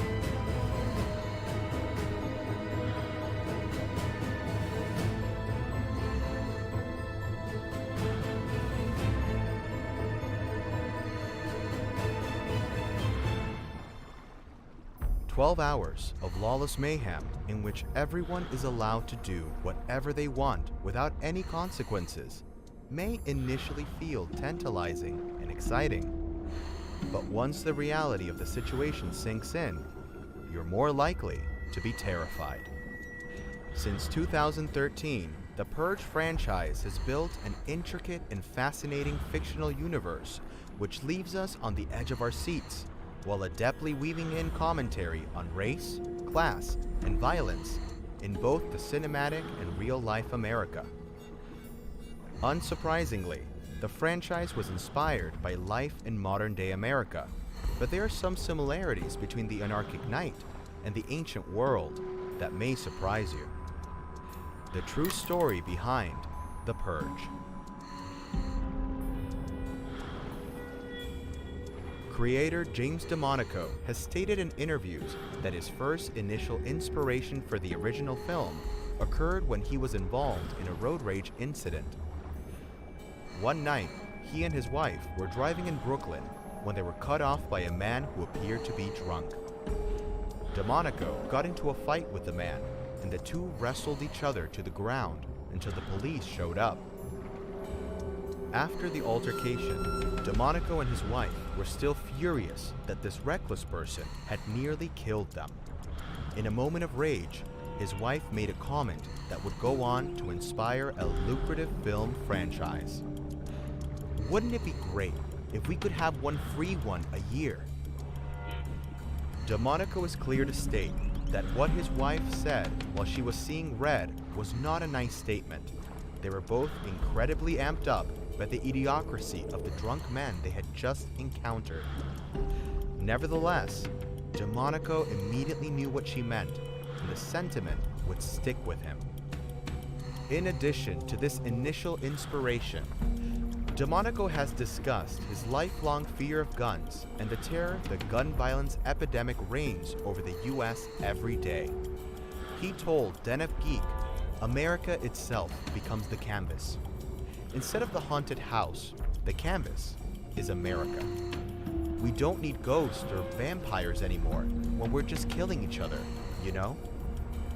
While working abroad, DeMonico noticed the staggering amount of gun violence in American newscasts in comparison to other countries. This, paired with his wife's fleeting morbid fantasy, formed the seed of The Purge. DeMonico states that when he originally told his dad of his idea for The Purge, his dad immediately brought up the Return of the Archons episode of the original Star Trek series and made him watch it many times. DeMonico himself has noted the similarities between the franchise and the classic episode, adding that he wants people to see the connection. I'm happy people are picking up on it. I hope people see the parallel. But while DeMonico's inspiration may have come from a very modern, traffic-related incident, some have noted that there was a historical event that wasn't so different from the events of The Purge. It's important to note, however, that DeMonico has made no assertion that The Purge is at all based on or inspired by real events, but many have linked the lawless night to the ancient Roman festival of Saturnalia. Saturnalia was an ancient Roman festival that began on December 17. The festival occurred at the end of the sowing season, as it celebrated the Roman god of agriculture, Saturn. Saturnalia was created during a golden age of equity and prosperity, so the social status of all were leveled during celebrations in an attempt to recapture that equality, spirit, and happiness of a time before slavery and private ownership of property. All work ceased and businesses closed to allow people to partake in festivities. The celebration took on a Mardi Gras vibe with drinking, gambling, and general merriment encouraged. The Roman poet Catullus called it the best of days. However, it's possible that the festival was used for not only honoring Saturn, but for perpetuating a hierarchical society and system of oppression. The central component of the festival was a feast in which a role reversal occurred. Slaves dined, as their enslavers usually did. The enslavers would have dined with them, and some may have even served the slaves during the feast. Some of the elite men would wear a hat known as a pileus that was typically worn by freed slaves. Wearing a toga during the festival would have been frowned upon, as it was associated with the civility and order which dominated Roman society. So elite freeborn men would instead don a brightly colored suit specific for the celebration of Saturnalia, known as a synthesis. Entertainment for the evening might have been provided by children in the home. Gifts would be exchanged during dinner, and afterwards the revelry and debauchery would commence. Free men and slaves alike would spend the night conversing, drinking excessively, gambling, flirting with women, and liberating themselves to their heart's desire. This is where some speculate that Saturnalia served an ulterior purpose. In ancient Rome, there was a paranoia amongst elite slave-holding families when it came to their safety with the people they enslaved. Slaves in ancient Rome faced horrific violence and exploitation in their daily lives. A sneeze or hiccup could provoke a brutal lashing. The ruling classes clearly worried that their abominable treatment of their slaves could cause a violent slave revolt within their homes. In one instance where a slaveholder was killed, the reaction was extreme. All 400 of his slaves were murdered when no one confessed. Therefore, it's possible that slaveholders used Saturnalia as a pressure valve, a way to provide slaves with an outlet to funnel the resentment and anger that built up throughout the year into one singular commissioned event and protect themselves. This might sound familiar. In The Purge, the new founding fathers of America took power during a period of civil unrest due to an economic crisis. In office, widespread unemployment and poverty plagued the nation. It's revealed in the first Purge that Dr. May Updale, played by Marissa Tomei, came up with the Purge as a sociological experiment and a way to channel Americans' anger and frustration into one night in order to improve behavior the rest of the year, reinforcing the normal social order. However, she's filled with regret when she finds out the government rigged her experiment by sending in soldiers posed as citizens to murder those the new founding fathers deem undesirable. Years later, we see in The Purge that the night has created an almost perfect society in the new founding fathers' eyes. According to real-life professor Fanny Delansky, Saturnalia also served to maintain a desirable status quo. The temporary departure from the norm allows the rules and structure of society to be refreshed in the mind and accepted once again. Delansky likens it to when an owner of a company shares a meal with their employees, subverting the hierarchy momentarily while also reinforcing it once the meal is over. It's unlikely that Saturnalia was celebrated to the extreme that the Purge is, and murder definitely didn't play as large of a role during Saturnalia. Still, it's fascinating to see the parallels of the ancient world and the cinematic one.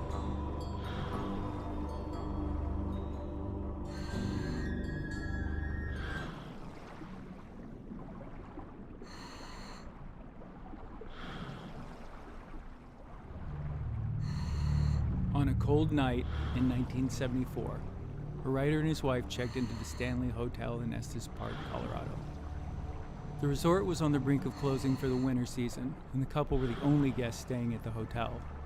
The man, struggling with alcoholism and writer's block, noted the eerie sensation of their isolation. Conjuring? One night, the man noticed something Shining. peculiar. A fire hose, which had been hanging outside their room, began unraveling itself. It began chasing the couple's 3-year-old son as he ran down the hallway, screaming and peering over his shoulder, wide-eyed and frightened. Suddenly, the man jolted, awake. It was just a nightmare. Covered in sweat, he lit a cigarette and reckoned with the terrifying imagery he'd just seen. That man was the acclaimed writer Stephen King, and it was in that very room that he began mapping out the plot of one of the most renowned horror novels ever written, The Shining.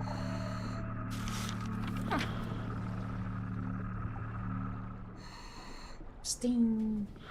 The Stanley Hotel was built by entrepreneur Freeland Oscar F.O. Stanley in 1909. Conceived as a 142-room resort intended for wealthy guests and their families. Stanley, who invented the photographic plate and the Stanley steamer motor car, moved to Colorado in 1903, hoping the sunlight and fresh air would help relieve his tuberculosis. He was weak and underweight at the time of his arrival, but hotel staff said that just after one season his health was restored, which inspired him to build the hotel and, quote, bring a level of sophistication to the region, unquote. Located on a hill overlooking the town of Estes Park, the hotel is an enormous Georgian Revival mansion with white paneling, red roofs, and Gothic-looking attic windows. The interior featuring narrow hallways with burgundy floral carpets and a grand staircase. Before it was sold in 1930 and turned into a full hotel, the estate was invitation only, a fashionable retreat for high society and friends of Stanley and his family. Harry Houdini even once performed in the building's large concert hall, complete with a trap door. Guests would play pool, drink, and enjoy the Stanley's popular whiskey bar. In its heyday, the Grand Hotel was a hotspot for the wealthy elite. Members of the East Coast upper class often relocated to the hotel during the summer months, enjoying parties, wine, music, and the impeccable fresh air of the Rocky Mountains. While the early years of the Stanley Hotel witnessed merriment and glamour, it soon gained attention for some spookier happenings. Stephen King wasn't the only person who witnessed some eerie occurrences in the hotel. And the room he stayed in, room 217, has a particularly haunted reputation. According to legend, an early chief housekeeper of the hotel named Elizabeth Wilson haunts this room. While lighting lanterns one evening in 1911, an explosion seriously injured her. Some reports saying the boom sent her through the floor and left her with 2 broken ankles. Though she fortunately survived the accident, Miss Wilson continues to haunt the room. Guests who've experienced Miss Wilson's presence report that the spirit's actions are rather mundane and sometimes helpful. Some have claimed to have returned to the suite to find their laundry folded neatly and their toiletries carefully organized in the restroom. It also appears as though the ghost of Miss Wilson is not a fan of male guests, and a product of her time is rather conservative. There are reports of particularly messy guests, especially men, getting poked in the ribs in the middle of the night, as well as accounts of couples feeling, quote, cold presence, unquote, between themselves and their partner at night, pushing them apart. In particular, these reports have largely come from unmarried couples, the old-fashioned phantom clearly disapproving of premarital relations. While Stephen King did not report any sightings of Miss Wilson, he did claim to have seen a young boy in Suite 217 when he arrived. This would have been impossible, of course, seeing as the Kings were the only guests on the premises at the time. Founder F.O. Stanley died back in 1940 at age 91, but many say his spirit continues to roam throughout this old hotel. According to staff, his ghost is most often spotted in the hotel's billiard room and bar. Stanley's wife Flora has also been spotted throughout the hotel over the years, routinely heard playing the odd key or two on the piano in the music room. Another haunted hotspot of the hotel is room 401. This room is believed to house the ghost of a man named Lord Dunraven, who was a landowner in Estes Park about 20 years before the hotel was built. Many female guests who have stayed in this room have reported feeling their hair being touched, a phantom arm around their waist or shoulder, and the especially creepy sensation of a hand moving up the backs of their legs. The 4th floor of the Stanley is where guests have described seeing spectral youngsters playing throughout the hallways and hearing running and laughing. According to hotel guides, the 4th floor was where the nannies and children would spend their time back in the early days. Room 428 also hosts its own phantom. Many guests report seeing the ghost of a cowboy while staying in this room. One couple claimed to have awoken to find the cowboy ghost pacing at the end of their bed. According to the couple, they kindly asked the cowboy to leave, which he did, but not before leaning over the woman as if he was about to kiss her. Other women who have stayed in room 428 say they've also woken up to find the cowboy leaning in for a kiss. One legend claims that the ghost belongs to a cowboy from the Old West, who was hanged for murder. Room 407 is alleged to be haunted by a rather friendly and helpful ghost. Many guests report getting tucked in by some supernatural force while staying there. One boy said at night he repeatedly kicked his covers off, only to have them continue to cover him back up. Elsewhere in the hotel, guests reported the ghostly apparition of a woman in a Victorian gown, who apparently disapproved of modern dress and offered the guests some fashion advice. The property also includes a pet cemetery, and staff members claim that the ghosts of a cat and dog have been known to wander throughout the estate and around the hotel. Some believe that geological features contribute to the paranormal activities surrounding the hotel. There is actually an entire cave system below the building. Guides say that these caves contain a higher than average concentration of limestone and quartz, which might draw the spirits to the property. Regardless of what causes these spooky circumstances, the Stanley Hotel is an undeniable evidence that something has been scaring guests of the resort for many years. Even comedian Jim Carrey once stayed in room 217 while filming Dumb and Dumber, was reportedly driven out of the hotel in the middle of the night, and never returned. Of course, Stephen King was so inspired by his frightening dream that he wrote the novel which, quote, cemented his place as America's foremost horror writer, unquote. as claimed by a 1977 review in The Guardian. The book tells the story of a tormented alcoholic named Jack Torrance and his wife Wendy, who move into the fictional Overlook Hotel in Colorado, along with their son, Danny. Danny has a telepathic gift known as the Shining, which stirs up the isolated hotel's supernatural underbelly and sets in motion a series of terrifying events. The horrific story, which was published to great acclaim, was later adapted as a feature film directed by Stanley Kubrick in 1980. The movie, also set in the fictional Overlook Hotel, used multiple shooting locations, though none of it was actually filmed at the Stanley. The Timberline Lodge in Oregon was used as the exterior of the Overlook Hotel, and the interiors were shot at the Ahwahnee Hotel in Yosemite National Park. The iconic opening scene was filmed along the Going to the Sun Road in Glacier National Park in Montana. Kubrick took some liberties with the adaptation, most notably changing the layout of the hotel and adding a hedge maze to the front of the property, which those familiar with the film will recognize from its horrifying climax. In 2015, the Stanley Hotel actually added a hedge maze to its property, prompted by the success of the movie. Additionally, Kubrick changed the famously haunted room 217 to 237 in the movie. Despite these deviations from the novel, Kubrick's The Shining went on to become one of the most significant films of all time and a touchstone in popular culture. Even so, Stephen King was not a fan, notoriously calling the movie, quote, a Cadillac with no engine, unquote. He disliked the adaptation so much, in fact, that he went on to produce his own TV miniseries based on the novel in 1997. This iteration of the story actually filmed on location at the real Stanley Hotel. The legendary Stanley Hotel is undoubtedly one of the most popular haunted locations in the United States. One paranormal investigator, Richard Estep, has said that throughout his career, which has included the investigation of castles, dungeons, and many buildings older than the United States itself, the Stanley has remained at the top of his list for ghostly locations. He also notes that making this particular location unique is that unlike other haunted buildings, not many people have actually died at the Stanley Hotel. Estep believes that bloodshed and death are not the only events which could lead to a location being haunted. According to Estep, quote, people tend to haunt places where they were very happy during their lifetimes. I sense we're seeing people coming back because they deeply love this hotel, end quote. In its heyday, many friends and family of F.O. Stanley gathered at the resort to celebrate life and enjoy a relaxing vacation, substantiating Estep's theory that the spirits haunting the place might be a lot friendlier than The Shining would make them out to be.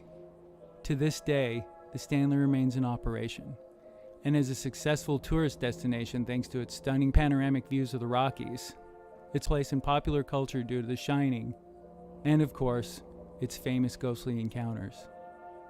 A spirited room can be reserved for around $500 a night. What? And guests may also choose to learn about the hotel's history and folklore on a variety of tours.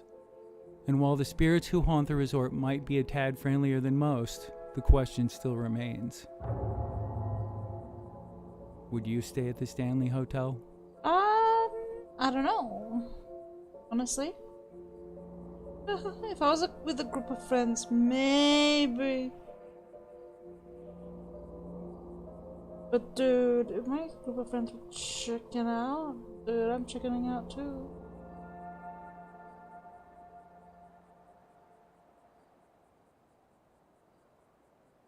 Honestly, I'm not sure.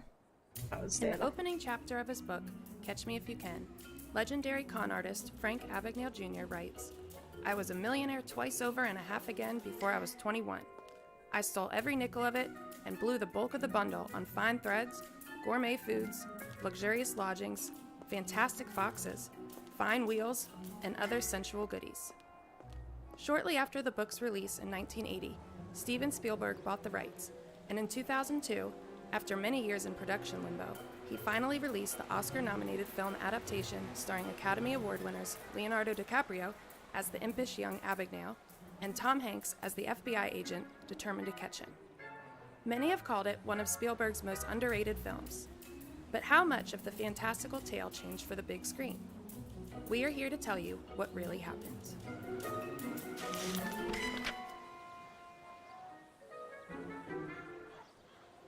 Frank William Abagnale Jr. was born April 27, 1948, and grew up in New Rochelle, New York, a suburban community not far from New York City. The film deviates slightly even from the beginning, with an inaccurate timeline of Frank's early teen years and the circumstances surrounding relationships with his parents and their divorce. Abagnale's mother divorced his father when Frank was 14. In the film, Frank's father did actually pine for his mother and hoped for their reconciliation until his death. Frank chose to live with his father after the divorce, and it was during this time as a teenager that he began developing the knowledge and skills that would later make him a nearly unstoppable white-collar criminal. By the age of 15, Frank was 6 feet tall and 170 pounds. Many people assumed he was an adult, and no one contested when his father began bringing him along to New York's finest saloons. It was here he began observing the habits of powerful businessmen and politicians, and the importance of charm and style. Within 6 months of living with his father, he declared himself streetwise, and began small cons, womanizing, and thievery, some of which got him caught, though his record was expunged of these minor incidents. Around this time, his father also suffered a financial loss that forced him to become a low-paid postal worker, a fall from power that Frank decided would never happen to him. Perhaps in an effort to make the most out of Christopher Walken's performance as his father, Frank Sr., Spielberg maintained their fictional relationship throughout most of the film. In reality, at 16, Abagnale was living in a contentious dual home arrangement that was making him depressed. In June 1964, he dropped out of high school and left home without saying goodbye or leaving a note. With $200 to his name, he caught a train to New York City and never spoke to his mother or father again. When Frank realized he could barely afford to live in a city working jobs he was qualified for, he altered his driver's license and passed himself off as 26 and began cashing fraudulent checks in small amounts, sometimes 2 or 3 times per day, to supplement his wages. After 2 months of writing worthless checks, he knew he was a crook, but rather than turn back, he went deeper into a rabbit hole of complex swindles and schemes. From 16 to 21, Abagnale posed as an airline pilot, a doctor, a sociology professor, and a lawyer, largely only by guile and forged credentials. During this period, he cashed about $2.5 million in fraudulent checks across every U.S. state and 26 different countries. He also estimates that if he had today's technology, he likely would have been able to amass between $20 to $50 million through identity theft. He began one of his most infamous scams at the age of 16, deciding to pose as a Pan Am pilot to score free flights. As depicted in the film, Frank did actually learn from Pan Am executives and personnel about the industry by pretending to be a student writing for his school newspaper, and he was able to come by an authentic uniform by saying he had lost his. He also did take the logos off model planes to create his ID badge. By the age of 19, Frank had flown to 26 countries and roughly about 1 million miles, about 40 trips around the Earth, all for free. The fun was put on pause when officers apprehended him in Miami for questioning about his identity, but Frank continued to insist he was Frank Williams. He provided identification and a variety of actual airline personnel he had befriended as references, who confirmed that he was a Pan Am co-pilot and talked his way out of trouble. Abagnale needed to lay low and moved to a residential community in Atlanta, Georgia. Frank became friends with a doctor living in the complex over talk of their sexual conquests and convinced him that he was a burned-out pediatrician. The doctor offered to bring Frank to observe work at his hospital. With Frank's easy disposition, he was soon welcomed regularly by the hospital staff. Frank used this time to research medicine in the facility's library, and eventually, his reputation at the hospital was so solid, an administrator offered him a temporary position supervising medical interns over the night shift. He's just Abagnale smart, says he often used humor to deflect questions he didn't know the answers to, leaving the actual care to the young doctors he was overseeing, though Frank was still a teenager at the time. As shown in the film, Frank decided to leave following an incident where a child came in with a broken leg, realizing his lack of knowledge could actually endanger lives. In the film, this is also where Frank meets a braces-wearing young nurse named Brenda Strong, played by Oscar nominee Amy Adams. But Brenda was actually an amalgamation of several of Frank's girlfriends from his crime years. Abagnale had said that her character was largely, quote, based on an Eastern Airlines flight attendant I dated while living in Louisiana. But the story was modified to better fit Spielberg's narrative. Abagnale says that unlike the film, they were never engaged, quote, as I was too young to even think about that. Later on, Frank moved to California and fell in love with a woman so seriously they did start talking about marriage. In this relationship, he decided to come clean to her, a confession that did not go over well, and she informed the FBI where he could be found. Frank managed to evade capture. In reality, Frank decided to move to Louisiana on his own, where he took up again with a stewardess from his time as a co-pilot with Pan Am. He convinced her that in addition to being a pilot, he had received his law degree from Harvard, and she introduced him to a lawyer in the state district attorney's office. Believing Abagnale to have an Ivy League law degree, he told Frank that all he needed to do to get a job with the DA were his Harvard law transcripts and to pass the Louisiana bar exam. In a rare instance of honesty, he passed the bar after studying only a few weeks. Wow. Frank landed a job as a legal assistant in the Attorney General's office. For just studying a However, few weeks, you an passed the actual Harvard bar law exam? graduate on staff persistently Dude's tried a to befriend Frank, genius. and Frank knew he couldn't withstand the alumni's questions, so he left. During a trip to Utah shortly after, he decided to become a professor of sociology at Brigham Young University, again with forged credentials. While this con was skipped in the film, it was seemingly alluded to in the fictionalized account where teenage Frank impersonates his high school French teacher. Around this point, Abagnale was encountering too many close calls with authorities and was now wanted on 4 continents. As seen in the film, Frank did attempt to deflect some attention by putting together one last Pan Am con, where he interviewed women at a college to recruit 8 new Pan Am flight attendants. But the reality went even further. He did take his beautiful new crew on a promotional tour around Europe, all of which was actually bankrolled by Pan Am Airlines. He pocketed $300,000 of Pan Am's money in addition to his fraudulent company expense checks. At 20 years old, Frank then attempted to retire and live a normal life. He changed his name, pretended to be a successful screenwriter, and settled in Montpellier, France, a town not far from where his mother was born. But his normalcy would be short-lived. The FBI was closing in. In the film, Tom Hanks plays an FBI agent named Carl Hanratty. In reality, Hanratty was also a conglomeration of various agents, but was most closely inspired by Special Agent Joseph Shea. Some have said that Shea and Abagnale built a certain rapport over the years they played cat and mouse with each other. Reportedly, Shea did not want to be referenced by name in the film, so he was not granted any royalties or payments. In 1969, at the age of 21, Abagnale was captured in France, where he served time for 6 months. Spielberg used this as a dramatic opening scene for his film.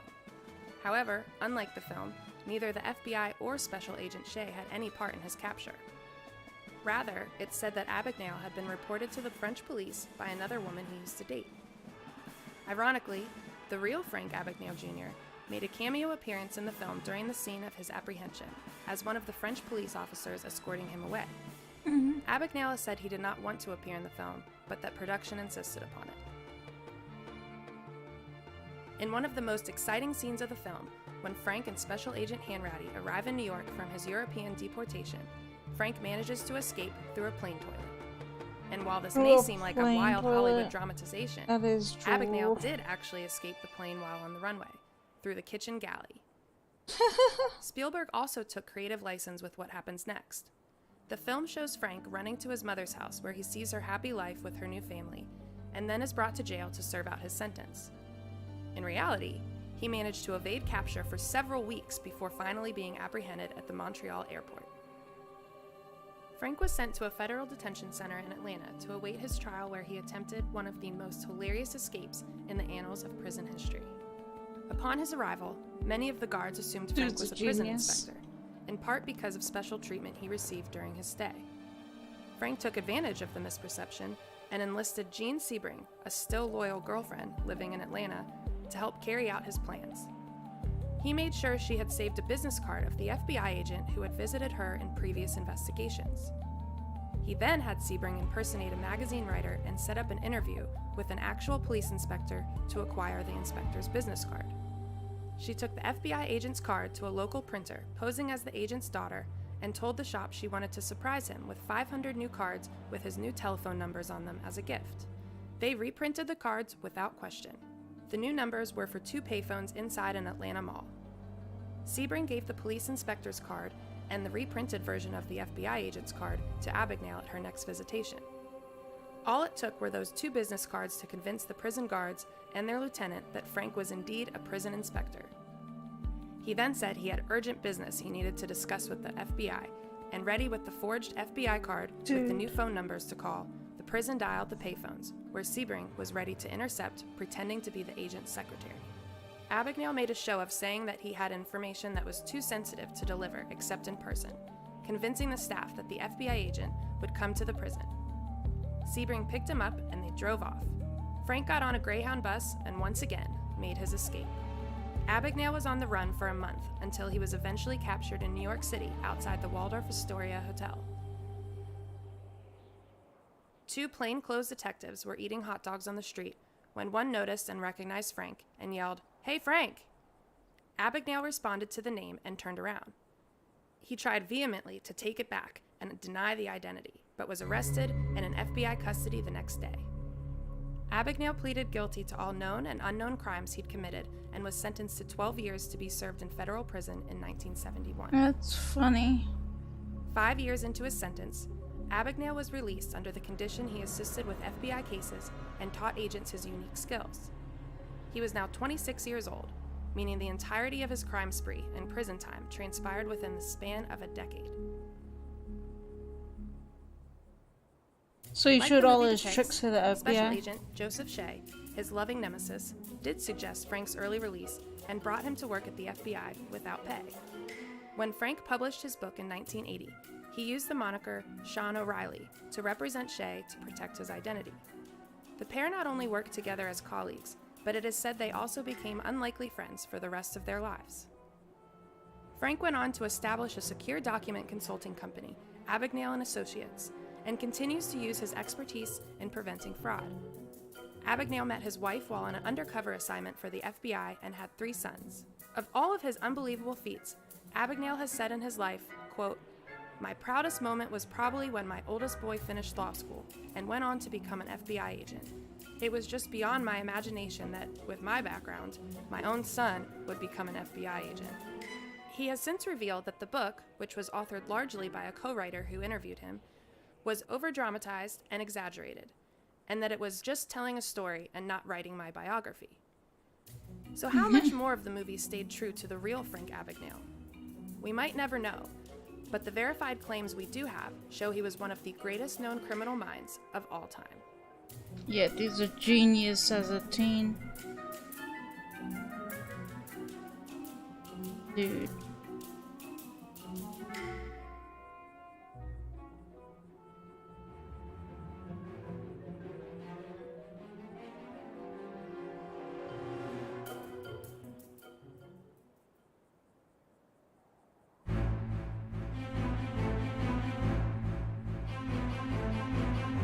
This guy not gonna show up. Like he She's needed. aware that she had seen it. The 4th season of Netflix The He Crown needed what? introduces a myriad of Workers new of Allah? characters. But perhaps one It's of the most already culturally been notable 15 figures of minutes. the 1980s also makes her entrance into Buckingham Palace this season, Diana Spencer, Princess of Wales. The season follows Diana's courtship, marriage, and relationship breakdown with Prince Charles, ending on an ominous note before any formal separation between the pair. What followed in real life was the devastating end to Diana's life in 1997, a tragedy which shocked Britain and the rest of the world. Which was Princess Diana's London home. Not on sale a few years ago, of course, but there does seem to be more interest now compared with August the 31st. Diana was born the Honorable Diana Frances Spencer on July 1st, 1961, at Park House near Sandringham, Norfolk. When her father, then Viscount Althorpe, inherited the earldom, she became Lady Diana Frances Spencer. Her family was acquainted with the royal family for many years, her father working for both King George VI and then Queen Elizabeth, and the two families neighbored one another at Sandringham until 1978. Growing up, Diana attended boarding school in Switzerland, showing a particular talent and interest in music, piano, dancing, and home economics. She was just 16 years old when she first met Prince Charles, the heir to the royal throne, on a weekend in Althorpe. Charles had come as a guest of one of Diana's sisters, whom he dated on and off. 2 years later, Diana was living in a flat in London, where she worked as a nanny and kindergarten teacher. Her friendship and eventual relationship with the prince began after being invited to Charles's 30th birthday celebration.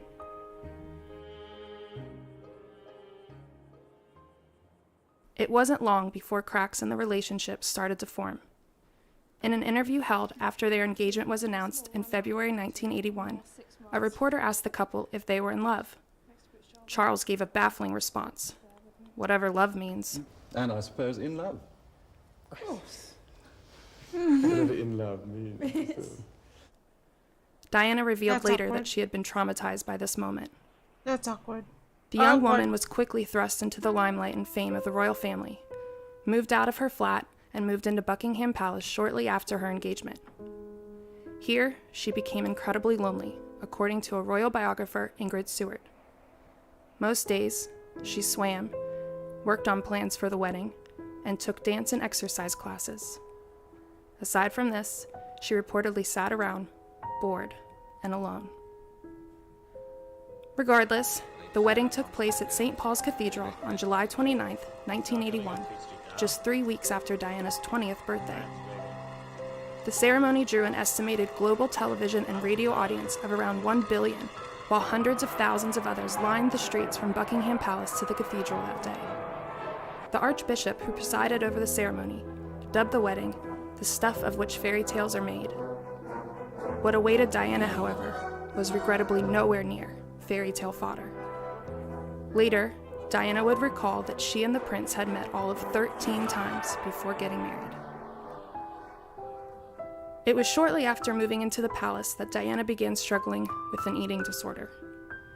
In a 1995 interview with the BBC, Diana disclosed that her bulimia stemmed from a period of exceedingly low self-esteem and finding herself of little value or worth. Everyone loves She Diana, also though. pointed to an instance wherein Prince Charles placed his hand around her waist and commented, "A bit chubby here, aren't we?" The royal family was generally unsupportive of the princess's struggle. In one of Diana's conversations with the Queen, she implied that Charles and Diana's relationship was struggling because of Charles being unable to cope with her eating disorder. Diana also became severely depressed, and later revealed that she attempted to kill herself. On top of everything, Diana was coping with the additional emotional turmoil of Charles's long-standing affair with Camilla Parker Bowles. Charles and Camilla had dated for 6 months after meeting in 1971, but Charles was discouraged from marrying her by his family. Their affair, however, resumed sometime around 1989. At this point, Diana had given birth to both her children, Prince William and Prince Harry, and was well aware of the relationship between her husband and Camilla. In her BBC interview, Diana famously acknowledged the affair by saying, "Well, there were 3 of us in this marriage, so it was a bit crowded." Diana and Charles would separate in 1992, their divorce following in August 1996. Despite facing enormous challenges in her life as a royal, Diana flourished in the public eye, becoming an undeniable star of the royal family and winning over the hearts of millions. The princess used her popularity to raise awareness for many causes, such as leprosy, domestic violence, landmines in Angola, and mental health. She made headlines in 1987 for shaking hands with a patient undergoing treatment for AIDS, with the desire to help dispel the myth that HIV/AIDS could be spread through touch. Her popularity was not without its challenges, however, and Diana was severely harassed by the invasive paparazzi, becoming at one point the most photographed woman in the world.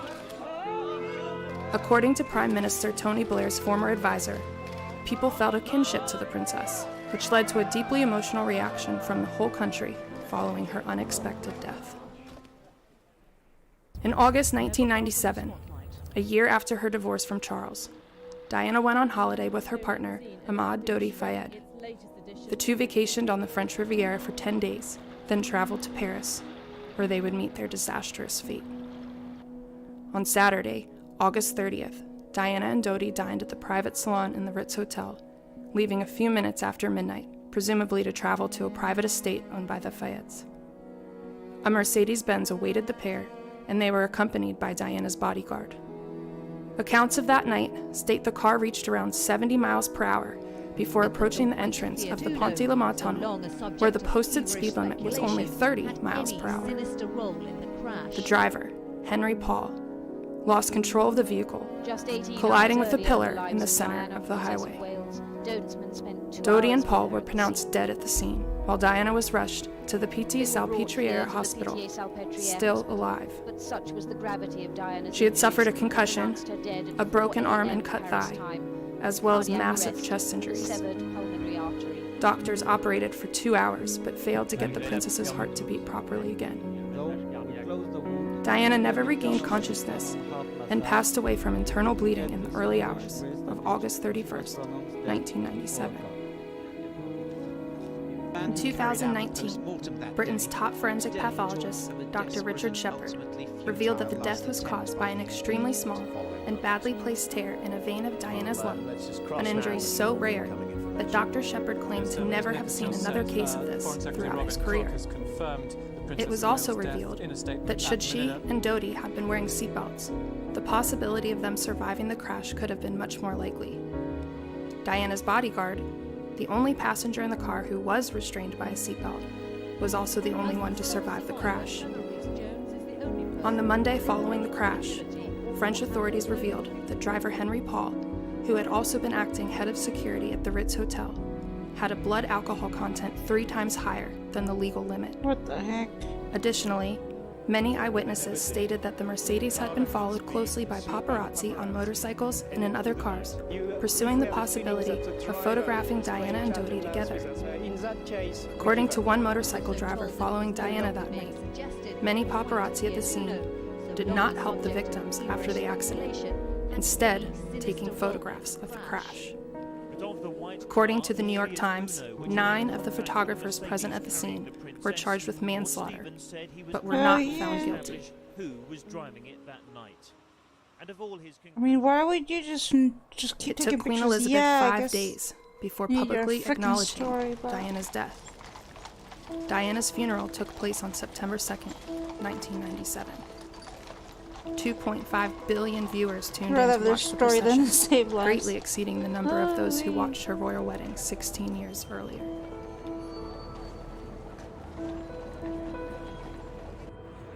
This morning's newspapers, with their blanket coverage of Princess There are numerous conspiracy theories surrounding the accident, most sharing the fundamental belief that someone wanted to kill Diana intentionally. Some conspiracy theorists believe that Diana had been pregnant at the time of her death, and that the British monarchy deemed the possible pregnancy unsavory. Other conspiracies include theories that the paparazzi killed Diana purposefully, that her medical care was sabotaged intentionally, or that Henry Paul, Diana's driver, was paid off to crash the Mercedes deliberately. But why do some people believe Diana was killed intentionally? Many point to the fact that in a note written by Diana sometime before the accident, she stated, "I am sitting here at my desk today in October, I'm just gonna... longing for someone to hug me and encourage me to keep strong and hold my head high. This particular phase in my life is the most dangerous.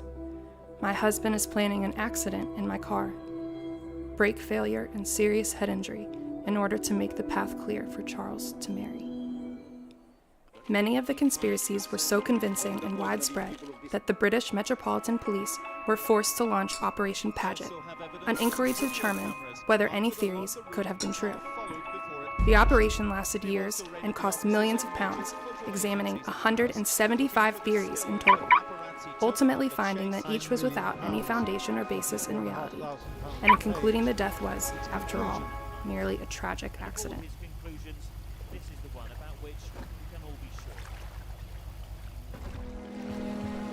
Regardless of whether Diana's death was indeed accidental or something more sinister, it is indisputable that hers was a loss so unexpected and heartbreaking that it remains one of the most infamous events of the 20th century. Diana Spencer was truly the people's princess, as she would come to be known in the years following her death. She was a humanitarian and activist, striving to live in alignment with her truth. Diana once famously stated that she wished to be a queen of people's hearts, leading from the heart and not the head. By playing by her own rules and going against the flow of royal tradition, it is undeniable that Princess Diana left an unparalleled legacy and remains a queen of many hearts across the globe.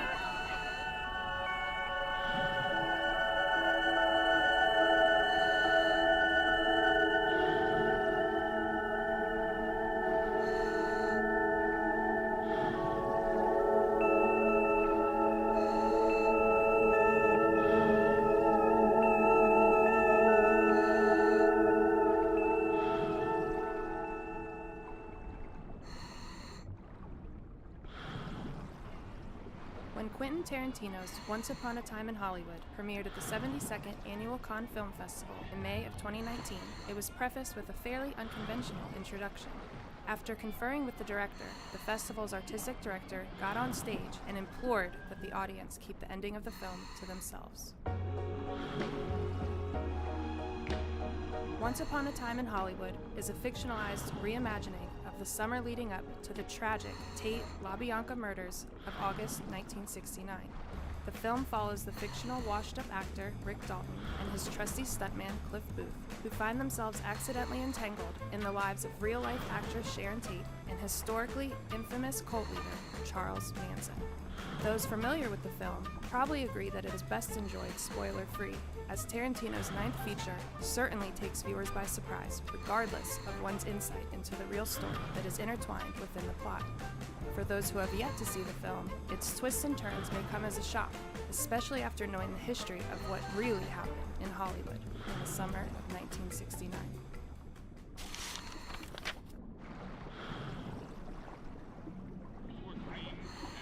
Born in 1943 to an army family in Dallas, Texas, Sharon Tate attended high school in Vicenza, Italy, where her father was stationed at the time.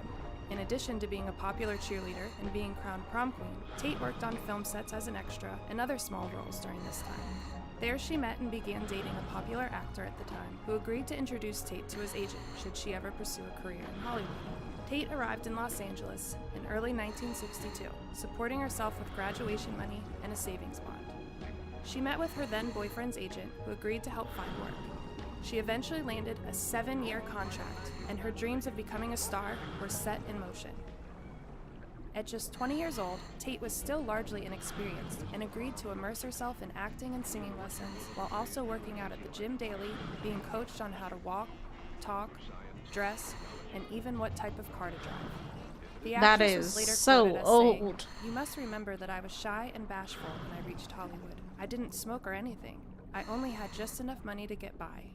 She moved into the Hollywood Studio Club, a woman-only chaperone dormitory specifically for young women involved in motion pictures.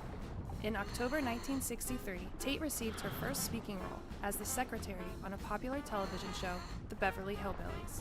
The young ingenue would later appear in a limited number of feature films, including The Fearless Vampire Killers, Don't Make Waves, The Wrecking Crew, which appears in Once Upon a Time in Hollywood, and perhaps her most famous role as Jennifer North in the 1967 melodrama Valley of the Dolls. Film critic Roger Ebert gave a scathing review of the film. However, wrote Tate up as a wonder to behold. She was nominated for a Golden Globe for her role in Dolls, though, despite her efforts, the media tended to fixate on her looks and sex appeal, rather than her talent. In a 1967 interview for Look magazine, Tate mused on her position in the public eye. "All they see is a sexy thing. People are very critical on me. It makes me tense. Even when I lay down, I'm tense. I've got an enormous imagination. I imagine all kinds of things, like that I'm all washed up, I'm finished. I think sometimes that people don't want me around. I don't like being alone though. When I'm alone, my imagination gets all creepy." The same year that Tate was up for the Golden Globe, Charles Manson was released from a 3-year stint in prison and moved to San Francisco, which at the time was the heart of the counterculture revolution. Here, Manson laid the groundwork for what would become one of the most well-known cults in American history. Throughout his time in prison, Manson educated himself, became literate, and learned guitar. He also carefully studied religion during this time, specifically paying attention to how religions may be used as a tool of manipulation and control. In Jeff Gwynn's book titled Manson, The Life and Times of Charles Manson, it is revealed that Manson specifically paid attention to Scientology as well as the teachings of Dale Carnegie's 1936 book, How to Win Friends and Influence Who People. put us down By from tapping Sandy into a Hook. drug-heavy, free love, hippie community which rejected social norms and cultural taboos, Manson found a core of people easily convinced that his ideas were revolutionary and anti-conformist in nature. In doing so, Manson was able to manipulate many young women into controlling, unequal, and abusive relationships. Traveling throughout California to grow his number of followers, Manson would present himself as a religious figure and urge people to follow him, demanding they surrender their identities as individuals to him. These young people soon formed what would become known as Manson's family and consisted of women even as young as 14 years old. The Manson family moved to Los Angeles in the fall of 1967. Here, Manson began to work on creating connections within Hollywood and the entertainment industry, keen on having a music career of his own. He soon became acquainted with many celebrities, including Dennis Wilson of the Beach Boys. Manson's connection to Wilson is well known, and Manson was particularly successful in manipulating the musician. In addition to loaning Manson thousands of dollars to record an album, Wilson allowed the family to live in his Sunset Boulevard home throughout 1968, before they were evicted in August of that year. This eviction led to the Manson family's notable occupancy of the Spawn Movie Ranch, an important location in Once Upon a Time in Hollywood as well. The Spawn Movie Ranch was a trading post and small western movie town opened in 1947 and eventually sold to George Spawn and ex-circus performer Ruby Pearl in 1953. By the time Manson and his family arrived in 1968, Spawn was nearly blind, almost 80 years old, and lonesome due to his apparent split with Ruby Pearl, who continued to manage the property. At that point, the property mainly made money through tourist horse rides, and Spawn allowed out-of-work stuntmen and ranch hands to live on the ranch in exchange for labor and company. Apparently, charmed by Manson, as so many others were, Spawn permitted the family to live on the ranch in exchange for maintenance of the property. Additionally, one of Manson's followers, Lynette Squeaky Fromm, became Spawn's eyes and personal companion.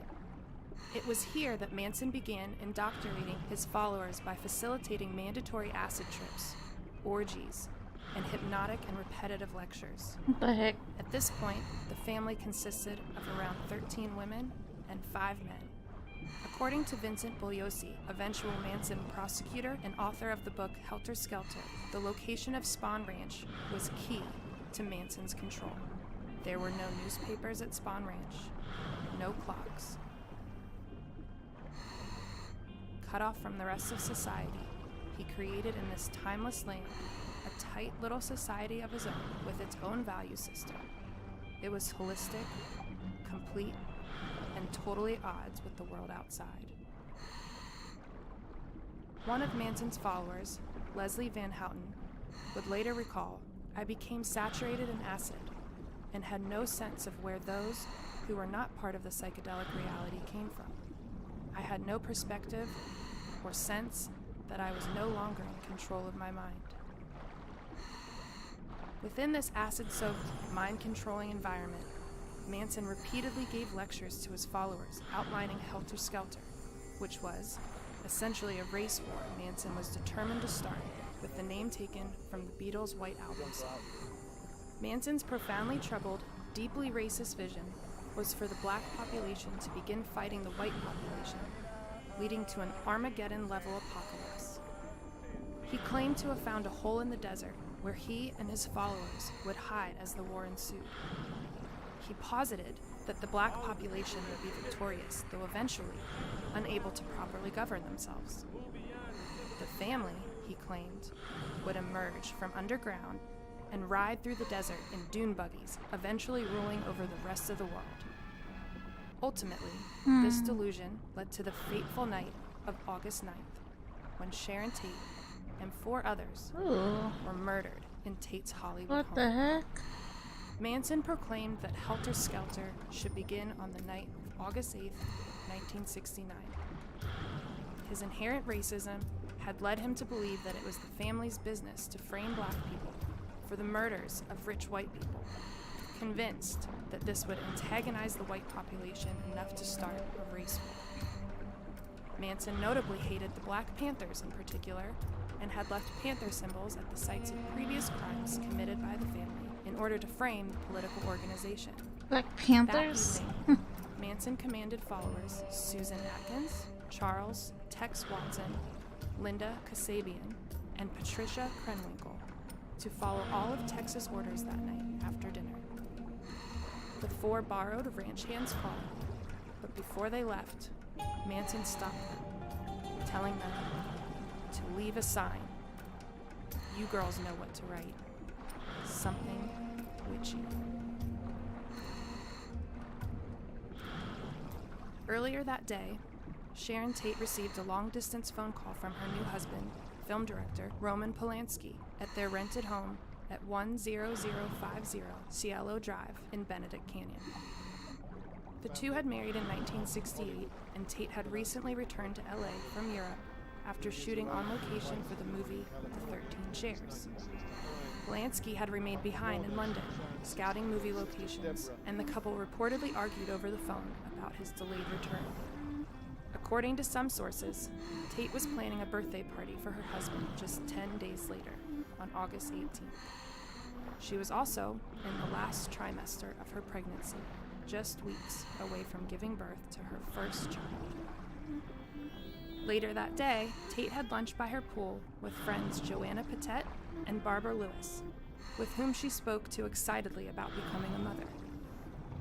Coffee heiress Abigail Folger and her partner Wojtek Frykowski, who were house-sitting for Tate and Polanski. Ah, what? There's stuff on the floor. Joined the women poolside around 3 p.m., just before Tate went in for a nap.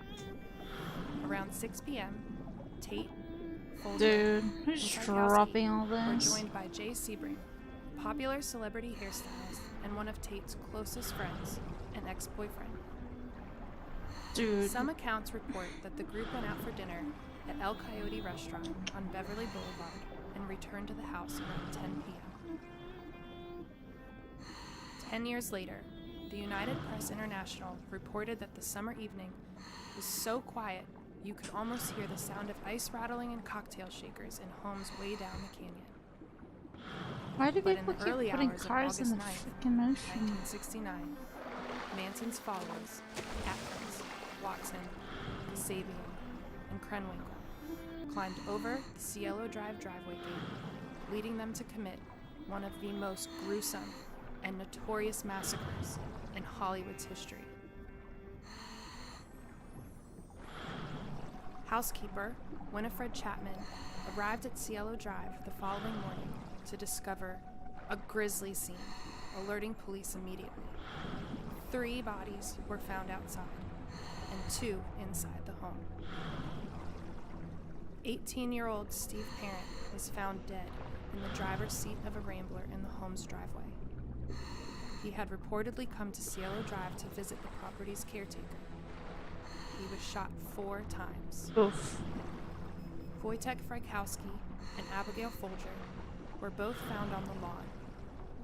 Frykowski was stabbed 51 times, shot twice, and hit over the head 13 times with a Dude, that's some aggression. Folger, who was just 2 days shy of her 26th birthday, was stabbed 28 times. Inside, the bodies of Jay Sebring and Sharon Tate were found with nylon rope wrapped around their necks. The rope was also found tied to a ceiling rafter. Sebring had been shot once and stabbed 7 times. Sharon Tate was found behind a couch, having been stabbed 16 times, 5 of which were fatal. Her pregnant belly had also been stabbed. She was 26 years old. Wow. The word pig was found on the front door, painted in Tate's blood. The following night, Manson's family killed another couple, Lino and Rosemary LaBianca, in their home in Los Feliz. Despite many of the same clues and circumstances surrounding both of the murder scenes, LA police initially did not regard the connection of the crimes. It was not until October 1969 when Manson and other members of his family were arrested on counts of stealing RV equipment that police connected to the Tate and LaBianca murders, linking them all back to Manson. Police finally issued warrants for Manson, Watson, Atkins, Krenwinkel, and Van Houten on December 1st, 1969.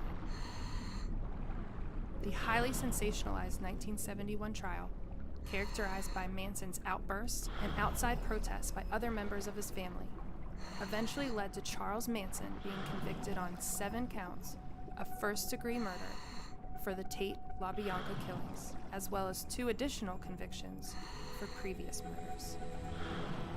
Watson, Atkins, Krenwinkel, Van Houten, as well as Manson, were sentenced to death.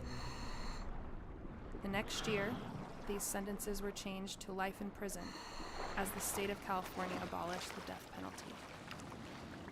Sparing too many spoilers, the ending of Once Upon a Time in Hollywood tells the story of a family's attack on Cielo Drive in a vastly different light, including an acid-laced cigarette, Brad Pitt, and a flamethrower-wielding Leonardo DiCaprio. In an interview with Time magazine, Tarantino reflects on his decision to use the Manson murders as a plot point in his film, claiming the movie could have been completed 5 years earlier, but was delayed by questioning whether he wanted to come that close to the peculiar and frightening story of the Manson family. Tarantino also notes that he had many discussions with friends and family of Tate What's he doing? when writing the screenplay, including many who also knew Roman Polanski and Jay Sebring. In these conversations, everyone spoke about the actress's incredibly sweet presence, making her almost too good for this world.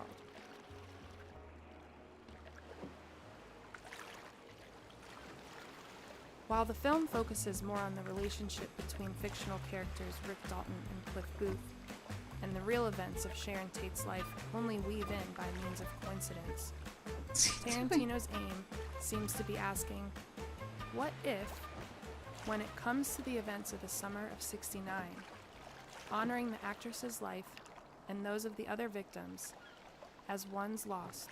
Why is he putting half his car in the water? As the title suggests, Once Upon a Time in Hollywood is Someone get knocked out? a fantastical retelling of a brutal tragedy, which irrevocably altered the landscape of Hollywood over 50 years ago.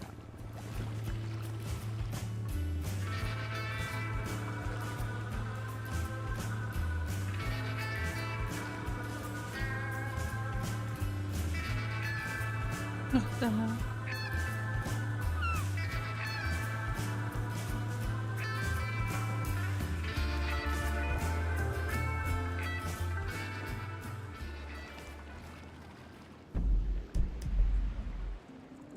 As long as humans have been around, and as long as homes have been standing, it's very likely that someone, if not many others, have died in that very spot you're in right now. From bumps in the night to ghostly apparitions, an old building or plot of land is sure to embody some of these experiences for those who dare to occupy them.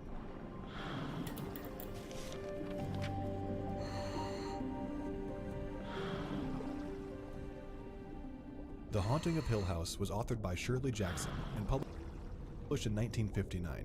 It's one of Jackson's most renowned works and has been adapted on screen a number of times. It's important to note that it's not based on a single true story, but inspired by various encounters, experiences, and hearsay. A prominent inspiration for Jackson's The Haunting of Hill House is drawn from a group of 19th century psychic researchers who moved into a presumably haunted house to study supernatural activities, along with many real locations, such as the Neuschwanstein Castle in Germany and the Winchester Mid. Can we pause that first? I'm back.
turned around, but I can't ignore the feelings that I found in this whole damn thing that we got going.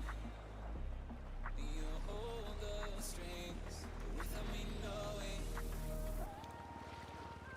Why do I have to suffer through the thinking? Why do I have the feeling that we're sinking? I need to find a way. Damn, man. Find a way. Find a way. Find a way out.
Mystery House in California, along with a collection of other odd occurrences, mostly indirectly experienced by Jackson, with very few exceptions. One house where the psychics lived and studied was known as the Borley Rectory, which was once called the most haunted house, made notorious by the famed psychic researcher Harry Price. Harry Price and Louis Meyerling both occupied the residence and would publish separate books contradicting one another's experiences. Price's book, The Most Haunted House in England, detailed his alleged encounters at Borley Rectory. Price became best known for his research into Borley Rectory, where he lived for a year to study the supernatural elements. He claimed to have numerous experiences with poltergeists during this time. His book would serve as a sort of Bible and foundation of knowledge to those interested in psychic phenomena at the time. Meanwhile, We Faked the Ghost at Borley Rectory, authored by Louis Meyerling, would challenge the authenticity of Price's experiences. Despite Meyerling's book calling out Price's, there was, however, one incident Meyerling could not discount. The incident took place during Easter of 1935. Meyerling, along with a handful of people, attended a seance at Borley, which he recounts as being an ill-lit and underground cellar at about midnight, where they all sat in silence. After the kitchen bells clambered together unprovoked, one of the other attendees was said to have jumped up, and there was a lightning strike of silver blue light, which appeared to implode from all walls and the ceiling of the cellars, and then there was a dead silence. Meyerling continued on, saying that every member of the seance was struck with an instant paralysis, which lasted about 5 seconds. He even recounted being blinded afterward, and recovered his sight in just one eye. Meyerling wrote that, "I can't explain that occurrence, and to be honest, it still makes me feel rather shaken. The rest of the hauntings were, without exception, the most successful hoax of the age, but that still sets my spine tingling." Author Shirley Jackson said of the Borley Rectory case, "They thought that they were being terribly scientific and proving all kinds of things, and yet the story that kept coming through their dry reports was not at all the story of a haunted house. It was the story of several earnest, I believe misguided, certainly determined people with their differing motivations and backgrounds." The second case of 19th century psychic researchers believed to have inspired Jackson's novel were the group at Scotland's Ballechin House. The Ballechin House was owned by Major Robert Stewart, who had become a believer in reincarnation and transmigration after his military service in India. It was said that Stewart believed that he would be reincarnated as a dog in his next life, and so he bought many dogs who lived on the estate. Stewart died in 1876, and his dogs and estate were inherited by his nephew, John Skinner. John found his uncle's idea of returning in the form of a dog to be disconcerting, and shot all of the dogs. What? Because of this massacre, it was thought that Robert Stewart, disembodied, would haunt the house forever. Some other texts that might have inspired Jackson include An Adventure, written by two respectable British women named Charlotte Ann Moberly and Eleanor Jourdain. In it, the women claimed that on one summer day in August 1901, they had a supernatural encounter while walking in the gardens near the Petit Trianon in the Palace of Versailles, France. They recalled a sudden feeling of unnatural oppression and dreariness, followed by the appearance of phantom-like figures, including Marie Antoinette, who had considered the Petit Trianon one of her favorite retreats after it was gifted to her by Louis XVI. During the account, the women claimed that some of the present-day buildings and bridges appeared to have vanished, and that the apparitions were dressed in 18th century attire, and even interacted with them. The incident led them to believe they experienced some sort of time slip. Jackson was also notably inspired by the writings of supernatural expert Nandor Fodor, who believed that haunted houses were typically homes filled with the emotional trauma of its past residents. Fodor's belief was that hauntings were manifestations of this leftover energy, resulting in events such as knocks on walls, doors slamming, and cold drafts, all of which lent itself to Jackson's book, along with accounts of poltergeist activity also collected by Fodor. He also believed that ghosts were external manifestations of the internal subconscious mind, meaning if a location is haunted, some trauma certainly occurred there. The Jennings Music Building at Bennington College in Vermont, where Jackson's husband taught, was also notoriously believed to be haunted. Both students and professors alike have reported paranormal activity in and around the building, such as cold spots and voices arising from empty hallways. It's believed that this notoriously haunted building was another source of inspiration for Jackson's work as well. A biography of Shirley Jackson written by Ruth Franklin mentions that Jackson may have also been inspired by the Edward H. Everett Mansion near Old Bennington in Vermont. The legend of this mansion recounts that the ghostly presence of Everett's first wife roams the hallways. Franklin wrote that Jackson said of the experience, "Most people have never seen a ghost, and never want or expect to, but almost everyone will admit that sometimes they have a sneaking feeling that they just possibly could meet a ghost if they weren't careful. If they were to turn a corner too suddenly, perhaps, or open their eyes too soon when they wake up at night, or go into a dark room, without hesitating first. Jackson also cited her own personal struggles with depression, loneliness, and alienation as a main inspiration for the house. The author recounted that these personal struggles worked as inspiration for the haunting inside of the house. Before reaching its popularity and success on Netflix, The Haunting of Hill House was adapted for the screen a number of times. The Netflix series is said to be based very little on the actual story of the novel, hardly faithful to it at all. In fact, show creator Mike Flanagan states that the show is way more of a riff than an adaptation. He also said, "Look at it as a remix.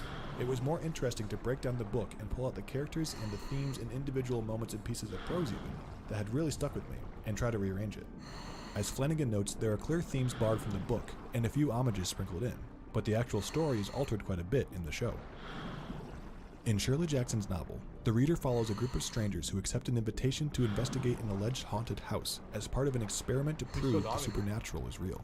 In Flanagan's show, the viewer follows a family who experienced trauma in a home as they lived there.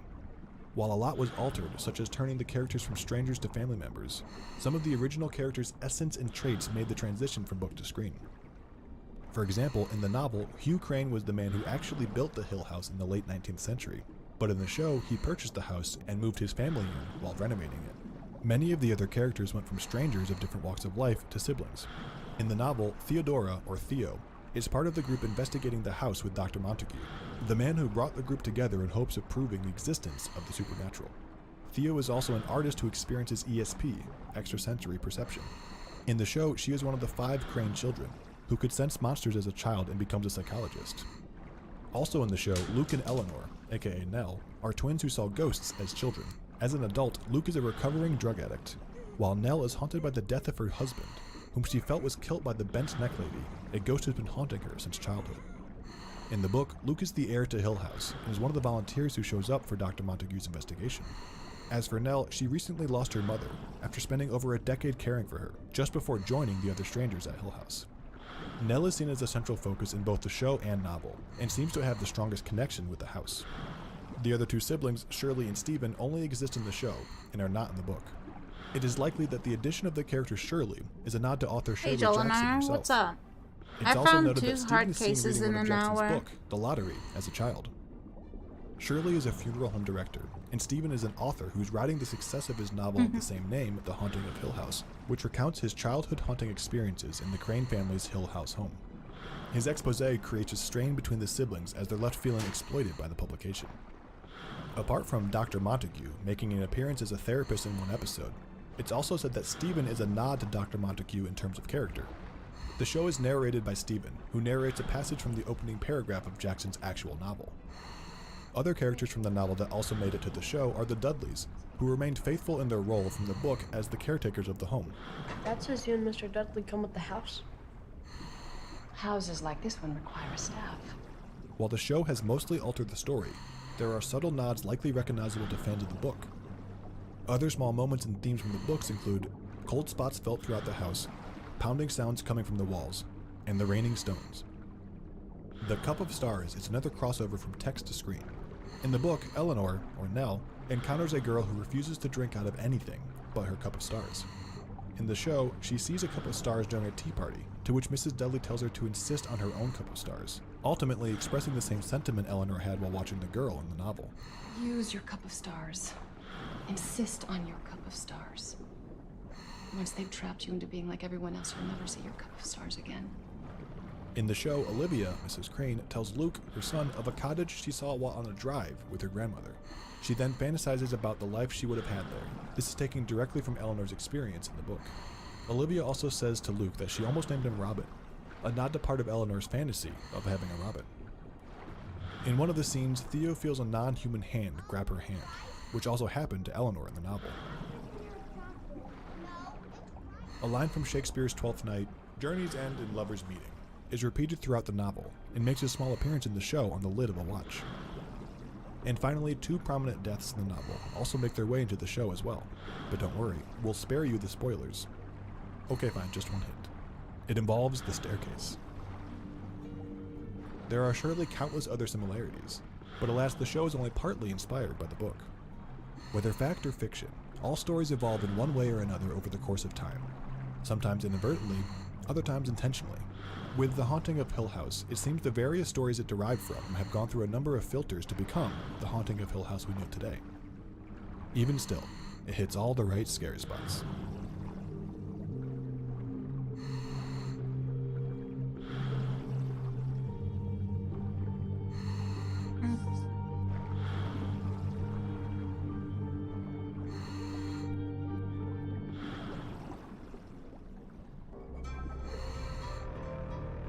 One of Hollywood's revenue cruxes is a good old-fashioned grindhouse film. Whether just a hint or in whole, horror, slasher, and cult films take bits and pieces from real life, just as any other genre might, only with more gore, guts, and blood. Often categorized as one of horror's most revolutionary films, the original Texas Chainsaw Massacre's main character, Leatherface, was inspired in part by a real-life case from the 1950s. Oof. Texas Chainsaw Massacre. Oh, that story. Saturday, November 16th, 1957. Bernice Warden, owner of a hardware store in Plainfield, Wisconsin, was likely sure that when she walked out her front door, she'd be returning home at some point in the day. Little did she realize that her final moments were closing in. Bernice arrived at her store and went about what appeared to be a normal morning routine, according to Bernard Mashinsky Jr., the owner of the gas station across the street, with a clear view of Warden's store, which also served as a registration site for deer killing. He placed her at 8:15 a.m., checking her mail per usual. Shortly thereafter, noted a delivery of inventory having been dropped off. Some minutes later, between 8:30 and 9:30, Mashinsky recalled the hardware store's truck pulling away from the property, driven by a figure he believed to be a man. Thinking Warden had hired a driver to make deliveries for her, Mashinsky continued about his business.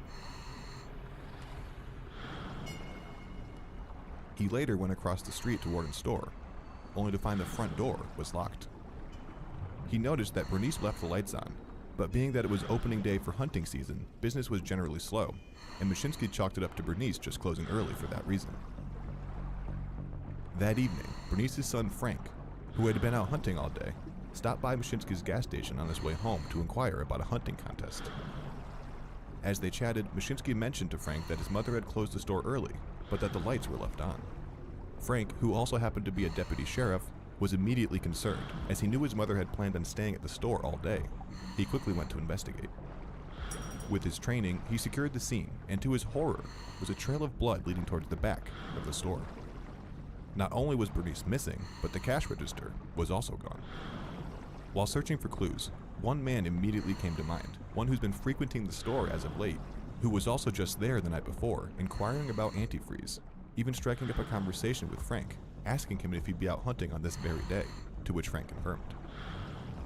This man was Ed Gein, a recluse who mostly kept to himself, but was found to be behaving peculiarly leading up to this moment. He'd even asked Bernice to go out roller skating, and being that this was a small community where everyone knew each other, word of the strange Ed Gein actually speaking to a woman in that manner struck people as abnormal for him, and made for some good small-town gossip. Ed Gein was born on August 27, 1906, in Wisconsin. Ooh, that's a His long mother was time. an overzealous religious woman whose extreme faith domineered the household. She constantly warned Ed and his brother Henry about the dangers of women, and abhorred all sex, especially that which occurred out of wedlock, stating that sex for procreation was horrendous but tolerated to establish a family. Their intense and intimidating upbringing put the brothers on opposite ends of the spectrum. While Ed deeply worshipped his mother to a degree he developed what some have called an obsession for her, Henry, on the other hand, resisted her strict views. Their father was an alcoholic who essentially submitted to his intimidating wife. He died of a heart attack when Ed was in his 30s. Ed would pick up odd jobs to help the family get by, including babysitting, which he was said to be great at, popular with both kids and parents. It's believed that Ed wanted his mother's affection for himself, and in 1944, his brother Henry would turn up dead. The incident leading to his death, however, was mysterious and highly questionable. Ed called the police to help him look for his brother, who he claimed disappeared in the midst of trying to put out a brush fire approaching their property. When they arrived, Ed led police directly to where Henry's body was. Strangely, his body showed no signs of having been burned, despite the fact that it was resting on scorched grounds. Additionally, bruises on the back of his head were found, but no foul play was suspected, as it was thought that perhaps Henry had hit his head on the ground after succumbing to the smoke. Not long after his brother's death, Ed's world would be devastated by the loss of his beloved mother. She suffered a stroke in 1945 and was given the utmost care by Ed, and just 6 months later, a second stroke would take her life. Ed was now alone. He'd lost the one person who made up his entire world, but he would not let her go so easily. Now living mostly as a hermit, Ed only went out for work and spent the rest of his free time at home, where he devotedly maintained areas of the house that his mother used, preserving it just as she left it. These parts of the home were boarded up and tended to, while the rest of the house was sorely neglected. If Ed Gein was not lost and disturbed before, he certainly was now. While surveying the crime scene, Frank found the last receipt written that morning for a gallon of antifreeze, sold to Ed Gein. With his sheriff's instinct and hunch confirmed, Frank immediately sought out Gein. Meanwhile, a knock on Ed's door caught him in the middle of something gruesome. On the other side of it were some teenage kids who needed assistance with their car. But the kids were no stranger to Ed. They were from the neighboring family, with whom Ed was known to frequently have dinner with. They noticed his hands were covered in blood, to which he claimed he'd been dressing a deer and would need to wash up before assisting the kids with the family car. Ed stayed to eat supper with the family, and just as they were finishing, they learned it's of like Warden's Friday the disappearance. 13th, is it? I think. The son asked Gein if he'd give him a ride Yeah. to see what Oh, I was found a going on, briefcase. to which he agreed. So I've gotten 2 Before hard the two could cases pull in an away, hour, and authorities now arrived I've in gotten search the of Gein, briefcase right finding now, him sitting in his car with which the is an neighbors hour in. later. They put Ed into the back of the squad car and asked him to detail his day from start to finish. After doing so, they asked him to retell it, where Gein failed to repeat his story. They began questioning his response, to which Gein said, "Somebody framed me." The officers then asked him what he thought he was being framed for, and he answered, "Mrs. Warden."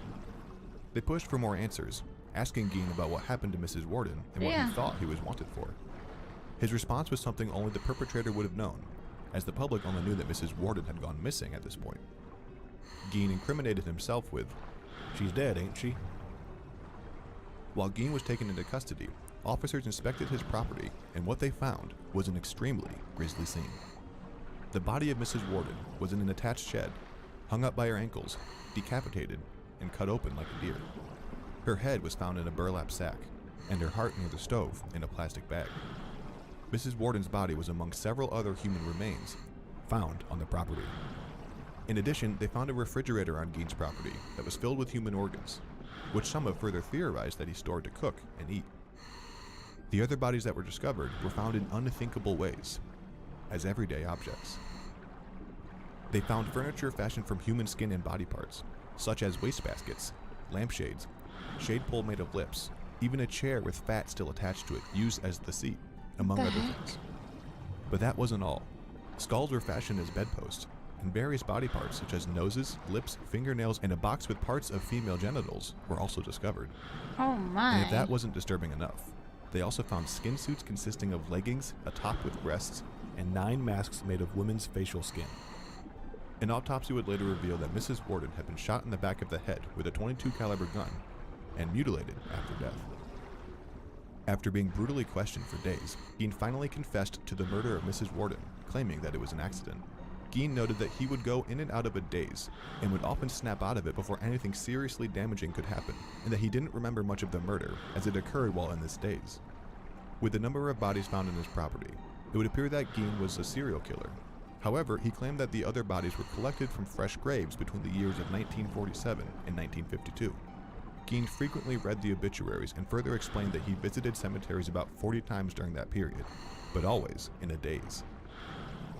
Of the many times he visited, 9 times he was unable to snap out of it and dug up the bodies of middle-aged women who resembled his mother, which he'd used to create the horror police had discovered in his house.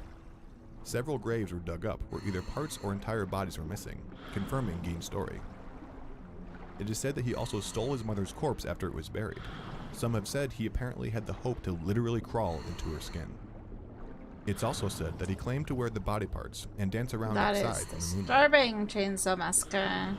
The face and skull of Mary Hogan, a tavern keeper who went missing in December of 1954, was also discovered in his home. Some sources report that Gein also admitted to her murder, However, most sources say he either never admitted it or admitted to it and then denied it. It's even said that he told people he had murdered her, but his confession was usually just chalked up to him just being weird. Gein was arraigned for first-degree murder in the case of Bernice Worden. He was also charged for theft of the cash register and its contents.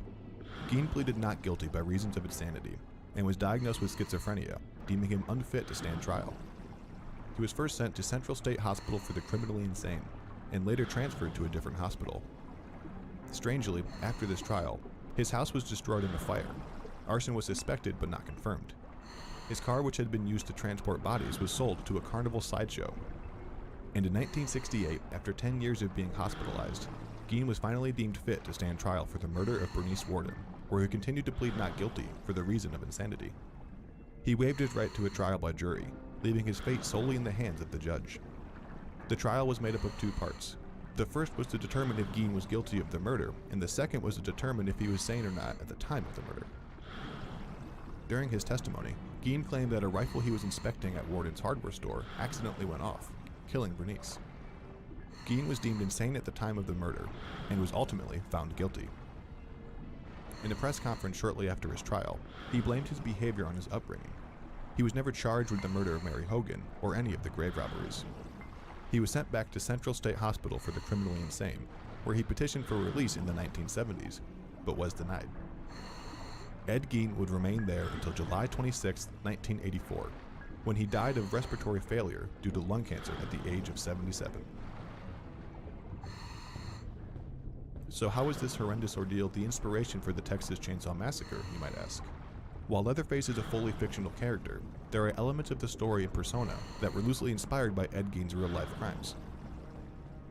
Director Tobe Hooper said in an interview that his character Leatherface, along with some parts of the movie, were inspired by Gein and his atrocious crimes. Apart from the main character, how the rest of the movie connects to Gein are seen throughout the details of the film. Some of which are implied through elements, while others are directly demonstrated by the characters, such as cannibalism, the murder and brutal mutilation of multiple women, scenes with a room full of furniture made of people, and one of the characters being impaled on a meat hook. The extent of Leatherface's murderous spree was more extensive than his real-life inspiration. While Ed Gein was indeed a murderer, whose world was sickly twisted and grotesque, his preferred modus operandi seemed to be in grave robbing. Gein was more notoriously known at the time as the Butcher of Plainfield and as a body snatcher. Moreover, there doesn't seem to be any evidence that Gein ever used a chainsaw as his preferred murder weapon, especially no evidence that he used it on live victims. It's also commonly mistaken that the Texas Chainsaw Massacre was based on true events, largely due to the film's opening narration, which states, "The events of that day were to lead to the discovery of one of the most bizarre crimes in the annals of American history, the Texas Chainsaw Massacre," which left many believing that the story derived from some form of truth. The only truth about that statement is that it was a narrative and creative decision by Hooper, reportedly as a marketing tactic in hopes of attracting a wider audience. It was also said to be a cultural political statement in response to a high-profile scandal involving the US government that was unfolding at the time Hooper was conceptualizing and making the film. As for the chainsaw, it was inspired by a shopping trip. Having worked on the story for months in isolation, Hooper found himself in a large shopping crowd where he recalled, "Those big crowds have always gotten to me. There were just so many people to go through, and I was just standing there in front of the upright display of chainsaws." A light bulb went off, and his eyes went from the chainsaw to the crowd, saying, "Oh, I know how I could get out of this place fast if I just start one of those things up and make that sound." Of course I didn't. That was just a fantasy. Another notable character who was inspired by Ed Gein is Robert Bloch's Norman Bates from the 1959 novel Psycho. The inspiration here is drawn from the dynamics of Gein's relationship with his mother and some of their personality traits which are reflected in Bloch's characters. The book went on to inspire Alfred Hitchcock's infamous film of the same name, released in 1960. Ed Gein making skin outfits also provided some inspiration for the character Buffalo Bill, the killer in Silence of the Lambs, from 1991. Upon its release in 1974, the Texas Chainsaw Massacre made over $30 million in the 117 weeks it played in theaters. Critical reception was mixed, with many shocked by the film's content of exploitative horror, but impressed by the technical skill of the filmmaker. Linda Gross of the Los Angeles Times called it a despicable film, and Roger Ebert called it a grisly little item, while also praising it as some kind of weird, off-the-wall achievement. The Texas Chainsaw Massacre was among a slew of a new type of horror slasher grindhouse films to come out of the 1970s, arguably revolutionizing how horror films were produced and consumed.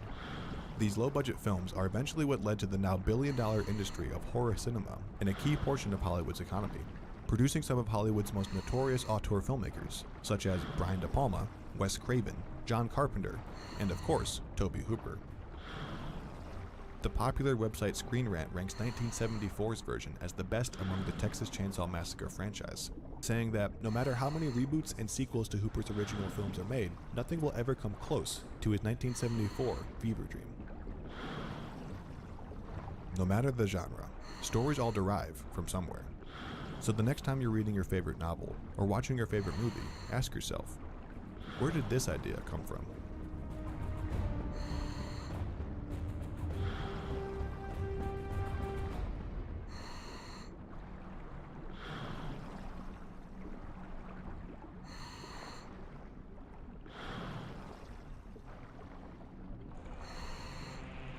A good horror story is even more chilling when it is based on a true one. Whichever way may be portrayed, either through books, movies, or other mediums, the fact remains that the events that occurred was once upon a time someone's haunting reality. In this case, it was the realities of the DeFeo and Lutz families during their time in their Amityville home in New York.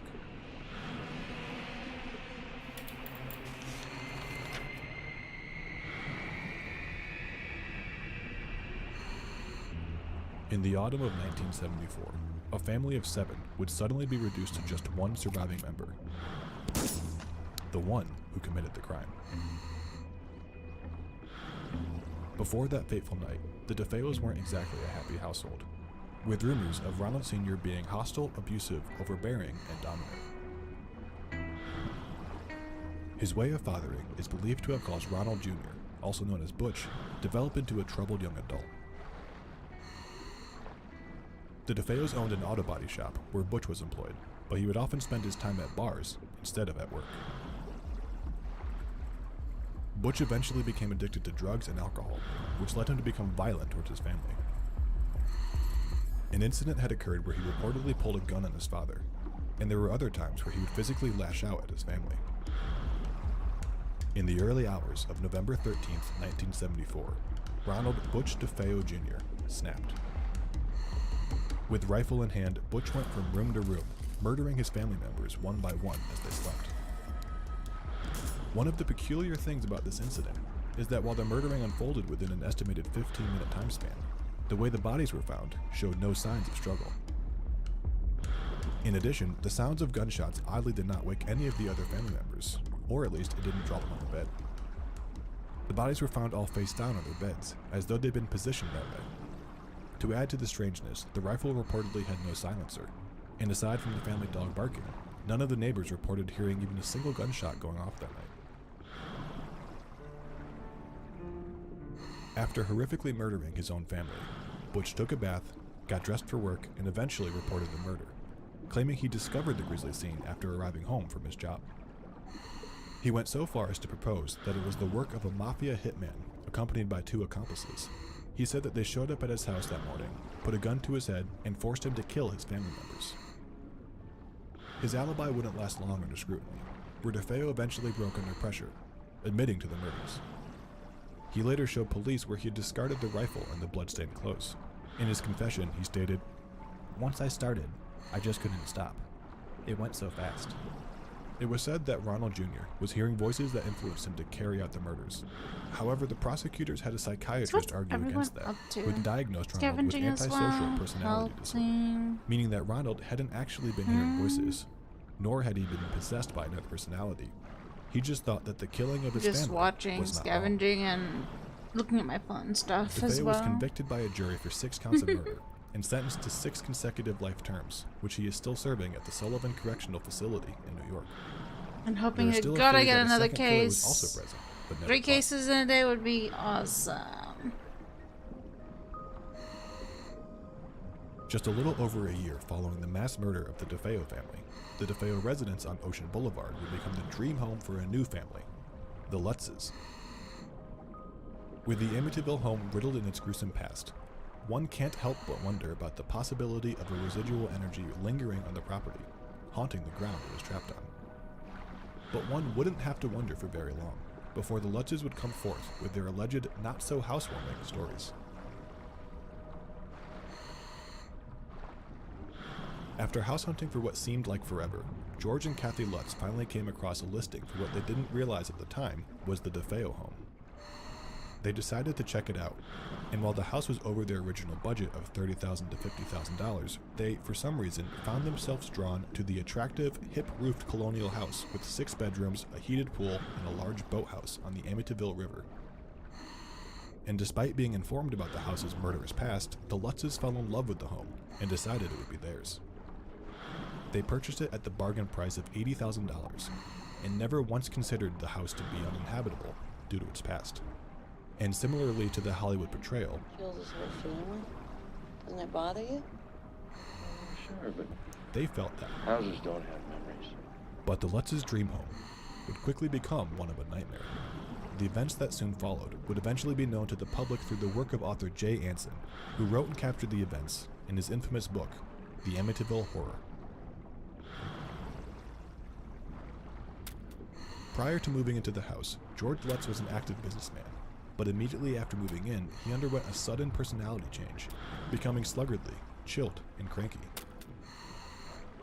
He found himself waking up at 3:15 a.m. every night and was unable to go back to sleep. Come to find out, it was at this time that the DeFeo murders took place. One night, he saw his 5-year-old daughter Missy standing by her bedroom window, with the outline of a pig's face with red eyes behind her. He quickly ran inside her room, only to find his daughter sound asleep. Shortly thereafter, Missy began speaking of a new friend she was playing with, a pig named Jody. In another chilling instance, George looked down at his wife Kathy while she was sleeping and saw her face had changed and seemingly aged her as if she was a 90-year-old woman. Apparently, part of the house's effect on Kathy was that she would go through periods where she aged unnaturally fast and appeared to be another person altogether. Hey, Misfit Punk. This was reportedly also witnessed by her mother. Up? Strange things continued to happen, such as doors ripped off hinges, a room full of flies in the middle Store of what I winter, got now. cloven hoofprints in the snow just outside their doors, green slime oozing on the walls, and the discovery of a secret room in the basement that was nowhere. You're diving as when the well? house's original Yeah, I've gotten 2 hard cases and This room was about painted and a blood red, briefcase. and was only big enough for 2 people within to like sit the infinitely 2-hour close. mark. It also gave off Well, an 1 hour intermittent for the odor. 2 brief hard cases, even and tried to then take their family dog after the Instead 1 of the hour attempt, into the He next just wouldn't go in. is a briefcase. He backed away. Yeah, It's the It's only pretty time I good. can recall him ever cowering from something. One night, George heard the sound of a band playing downstairs, and when he went into the living room to investigate, there was no one there. But the rug had been rolled up and the furniture had been moved as if someone had made space for dancing. The priest they enlisted to help them also experienced a variety of strange phenomena and illness after getting involved with the house. The Amityville horror author Jay Anson said meeting the priest solidified his decision to write the book, saying, Because it was corroboration. This was actually happening to someone. This was not an exorcist or an omen. From there, I started to create the book. On January 14, 1976, after just living 28 days in their new home, Just a check the stuff. particularly scary night drove the Lutzes to suddenly pack their bags, Okay. leaving the rest of their belongings behind, never I to think I'll return again. try to do PDM. They didn't expect to leave forever that day. See if this guy According will to a answer me 2005 on interview PDM. with George Lutz, We didn't get up to leave. I that went up morning. to You Valhalla need to because understand someone that. asked for This a was our Valhalla house. We worker, lived but there. ended up When not we left, showing we didn't know we up. weren't coming back. We didn't know that we Sway. were leaving behind. We would never see again. their belongings at the house, according to a Washington Post article from 1979, were to be auctioned off later.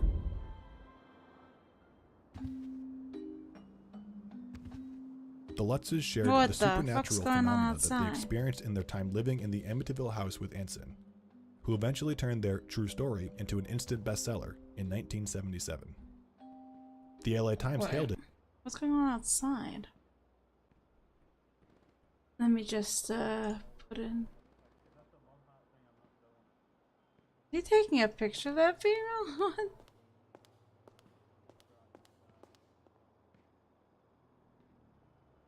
What is going on?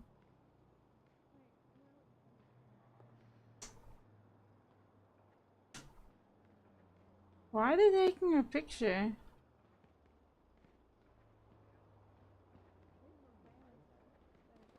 What the heck?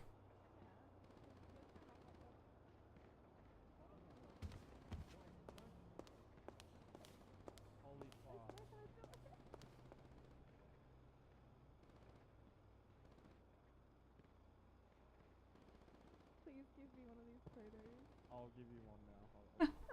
These cops are all simping. Sell it to, what's his name? Damn. I don't know what he's wanted for. Apparently he got a call yesterday. Two. Jamie will treat you better. They're all fucking simping. They're all simping. He's also really, really loud, apparently.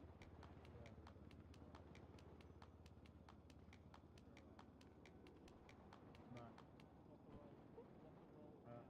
What thing were you doing? A couple mouths. Oh my god. Yeah, I haven't done any of these figures with anyone. Dude.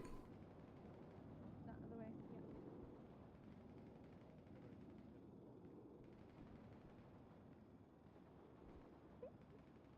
They're all fucking simping as fuck.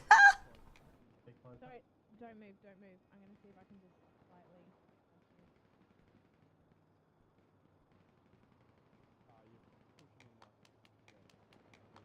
No, reset.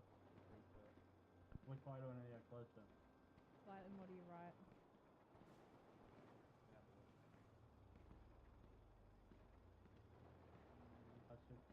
If you do it from back here, it actually looks perfect. That's perfect. No, that's shit. Yeah, everyone sees it differently. That's the problem. That's retarded. Okay, move, Tom. No, do that one again. Do that one again. Oh, there we go.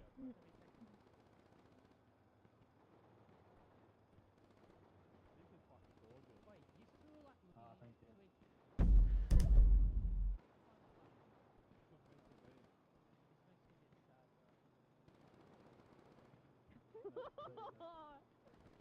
Frankie, here, Misty, this is for you. Oh my god, there's so many.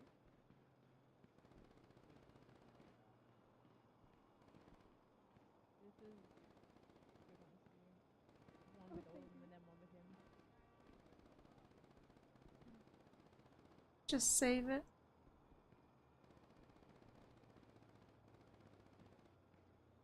Yeah, I don't know what Sam's wanted for anyway. I just remember he got a phone call yesterday. Oh, you keep it though, is it? Check that. Check that one out. Wait, we might gotta go.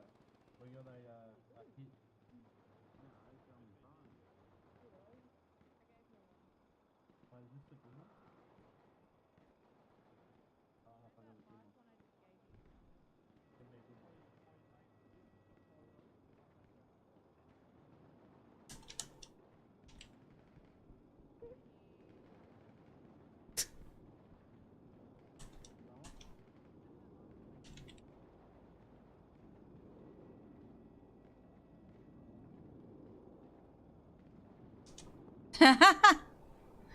Dude.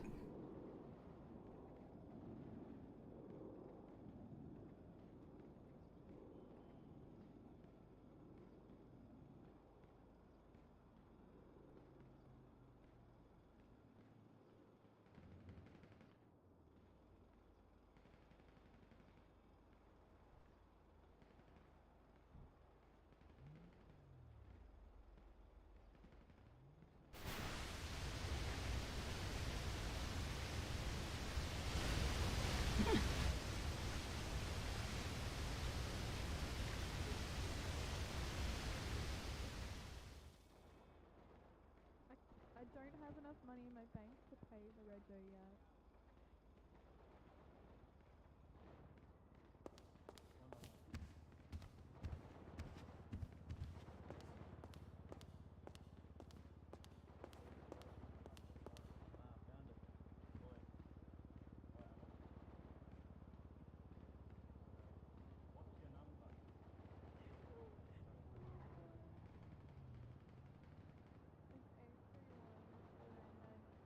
More like simping in front of PDM.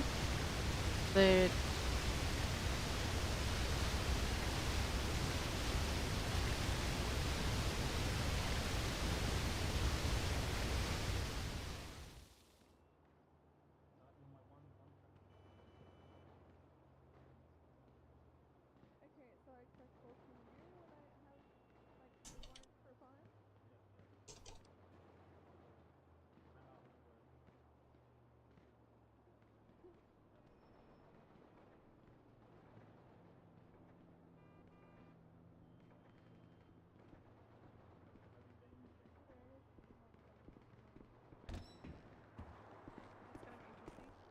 Hello. Howdy. What's up, Busy Mr. night? Savior on the beach posing? Shut up. I've legit been on duty for about an hour and had one call. Hmm. So yeah, not very exciting tonight. I see. How dare you accuse me of posing on the beach? I was doing my job of saving the sand. Saving the sand? What does Yeah, that marine mean? life matters as well. What does that mean?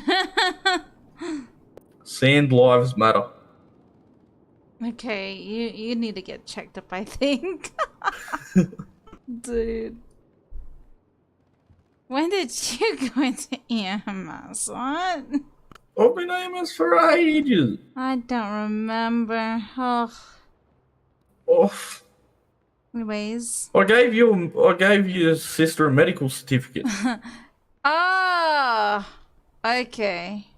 What the Yeah, I told your fuck is sister this she was comment? insane. Oh my gosh. What comment? Like I said, make. Oh my god. Fuck me. Wow. Jesus. Wow. Dude, that's mm-mm. There's That's another messed girl up. cop in the picture. Wow. You've got to love Twitter, don't you? Happy International Women's Day.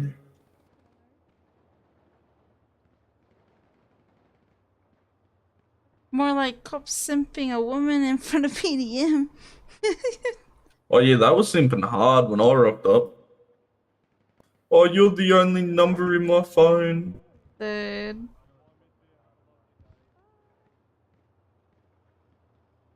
Surprised he didn't comment that I was posing with a ranger.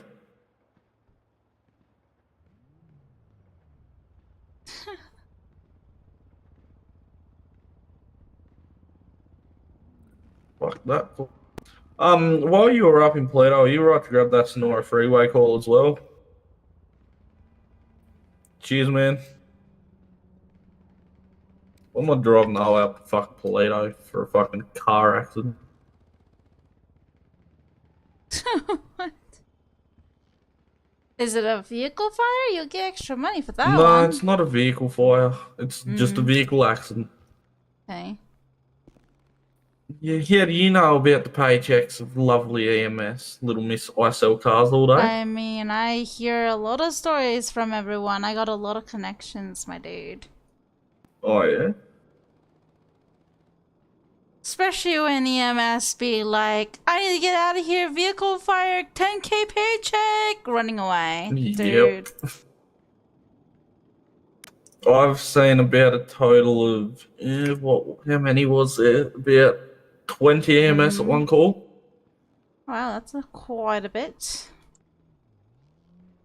Yes, sir. Well, fuck, mate, don't put your phone to 100%. Fucking Jesus. I think I might leave it at 80. You should make a donation to the Dante Foundation. What?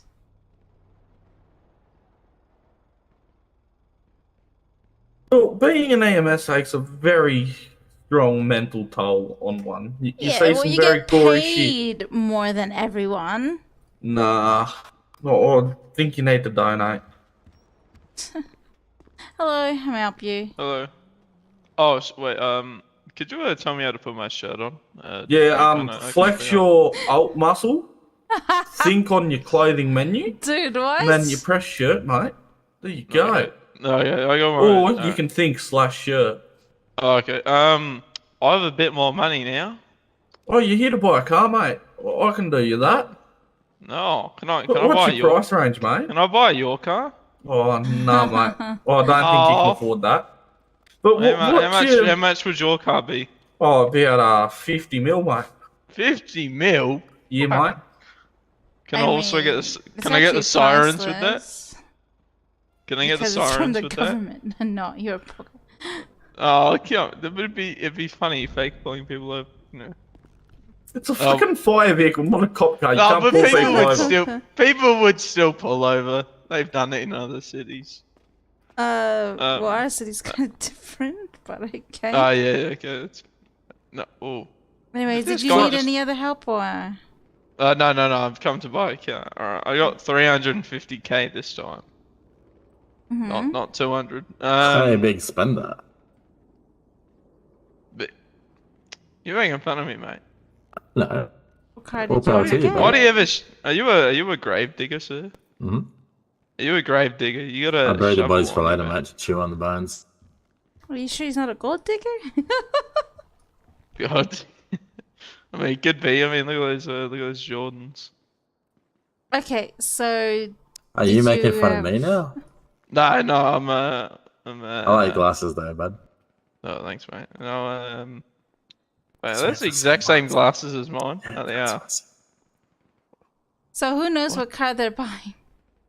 I don't know what Yep. car I'm buying. Alright, I don't know, you look for anything that's like 3,000, 3,020. I mean, Evo 9 would be, I think, the most common around that price Yeah, range. yeah. Do the Evo. Do the Evo. You won't regret it. Is it good? Alright, I'll give the Evo. Although, to be fair, you should probably do that on Twitter and get a max handy one, but... Yeah, but everyone on Twitter's just like, they sell expensive as shit cars. So you gotta Everything's know, over know a the million. value and bargain them down. Yeah, let me check Twitter. Alrighty, anyways. While he does that, Yeah, no, I don't see any Evos on here. I might just buy it. how much is an R1? That one's Oh. 862,500. Oh, paramedic, can I Jesus. buy your car? Can I buy your car? Yeah, it's 10 million. Alright, thank you. Oh, that's a take cash bargain. only. The other guy said 50. The other guy said 50. Oh, yep, cash only though. Cash only. Yep, go put it in the glove box for me. Oh, Alright, here's my someone on the case $10 I kinda down wanna buy it. payment on it. There's my $10 down payment. Could I get the keys for that one, sir? No, it's I'm firm on it. I only take No, whole it's price. a down deposit, sir. Don't worry. I'll give you if you give me a number. down I'll send deposits 50%. Oh, yeah, I don't think I got that. So top 5 money. I million. might just get the Evo. I might just get the Evo. The Evo? instead of that. Alrighty then. I'll go invoice you 297,850. Alright. Is that how much the Evo is these days? Fucking Jesus. What? I'm coding. Shit. Dude, I just coded. What the heck? Why? We gotta try to get back in.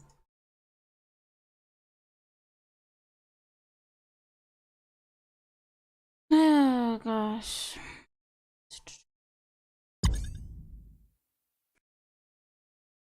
Is it International Women's Day? What? Is that a thing?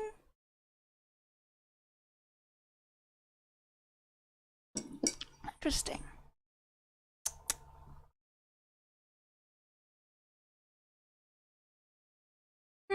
Okay.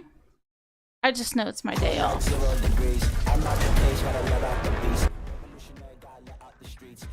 Run, bitch! Run! Hey, Kevin? I remember when the devil was in city, huh?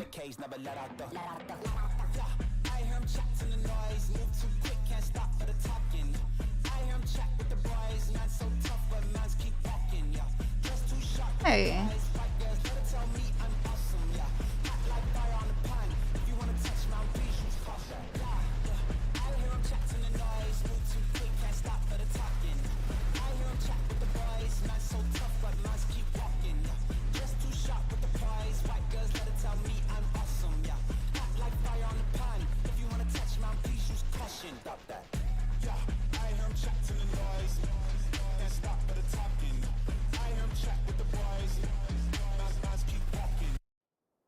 Jesus.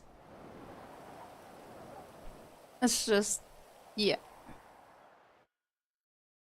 I am back. Let me plan. Back for sure. Oh! Oh my god, she's levitating. Oh, alright. Magic. She got some magic heals. You know what I saw yesterday? I saw a sloth break dancing, and then he rubbed his magical there's a wand Danny on as me, well. and I revived. Alright, I gave you that invoice. Oh, I wish I had Jesus. body cam of it. It'd be funny as fuck. Go donate blood and just let them know, because your blood's I magical. bought the whole EMS down here for you. Alright, there you go. Yeah, I was wondering why there was a lot of EMS. Yeah, who needs a patch up? Who needs a patch up? Do you need a patch up, ma'am? I just when he got a patch up, we got shot.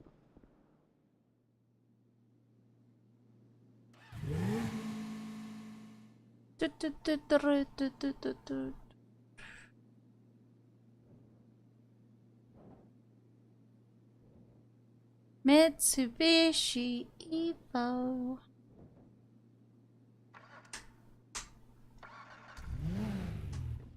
Nope.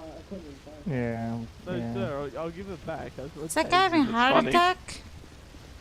Man, I don't care if you're gonna give it back. I can handcuff you and search you to get it back, but.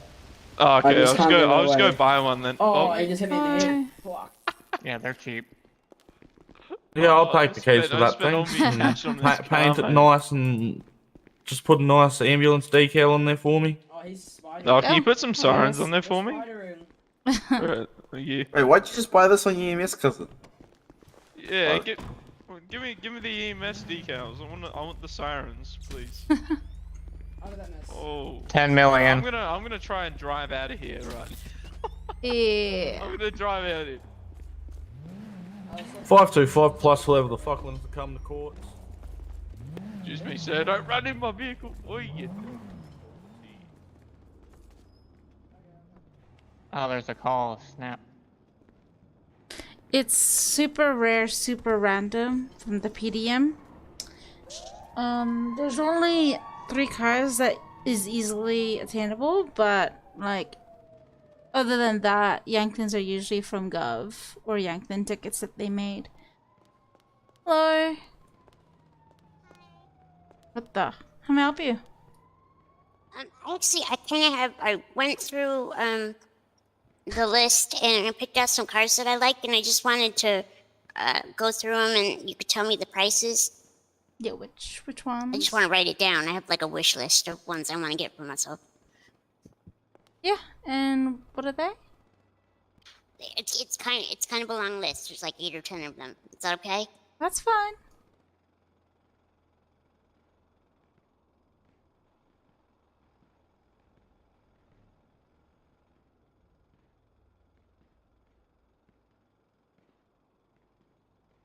Who is this person?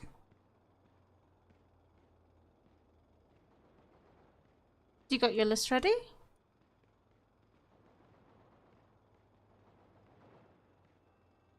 Can you hear me okay? Yeah, I can hear you now. Okay, the first one is the Cara SE. That one goes for 1,035,000.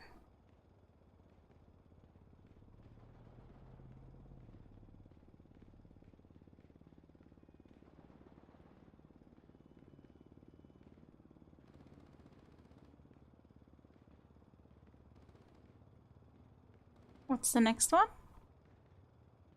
Chevy Avalanche. That one's 39,100.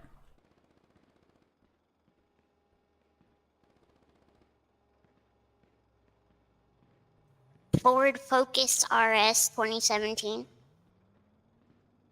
That one's 782,000.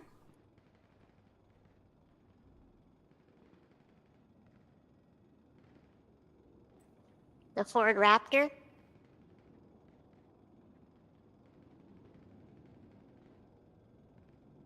$575,000.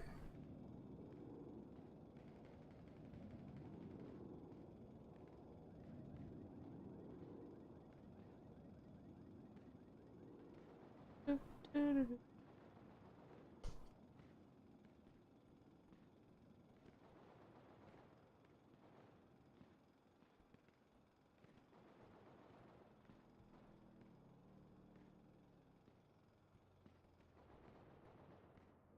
you hear that one?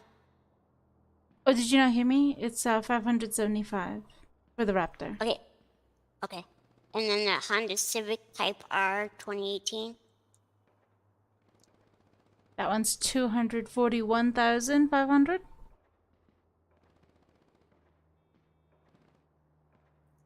What are you laughing Nissan at? Skyline R34. 402,500. Oh no, it's Bo. The two Bows.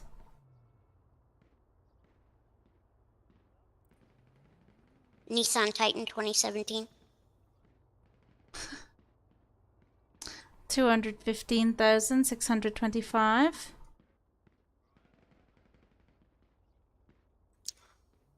Range Rover Masonry.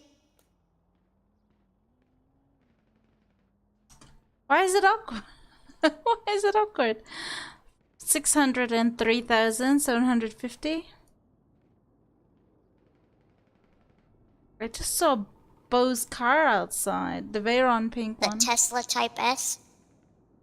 Tesla. Oh, there they are. They're driving to Benny's. 345,000. Yeah, it can be awkward when the silence is Toyota Helix, I long. think it's pronounced. The Toyota Hilux is 287,500.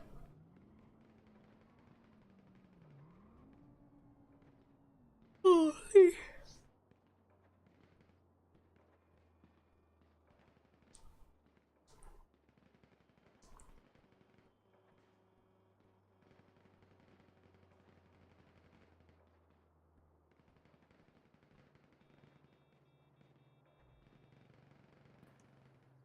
Did you hear the car custom, or did it not kick in again? Our voice box is being a butthead. Oh, the Car Custom. These ones will be probably under off-road these next few. Yeah, the Car Custom is 690,000.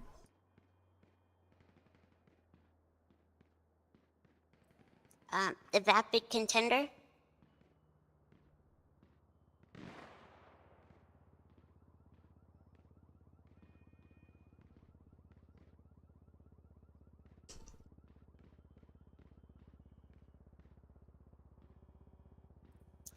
How about the Vapid Contender? Oh, well, did you get it? The Contender is Yeah. 80,500.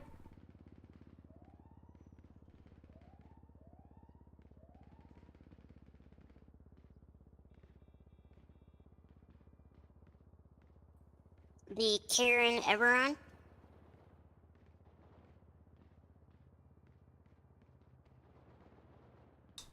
Karen Everon is 258,750.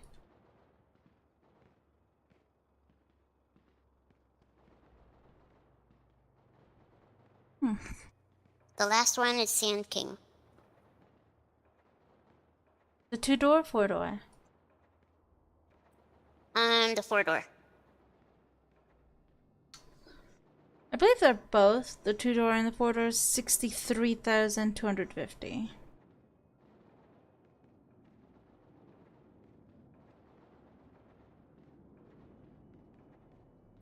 Okay. Can I actually take the Chevy Avalanche today?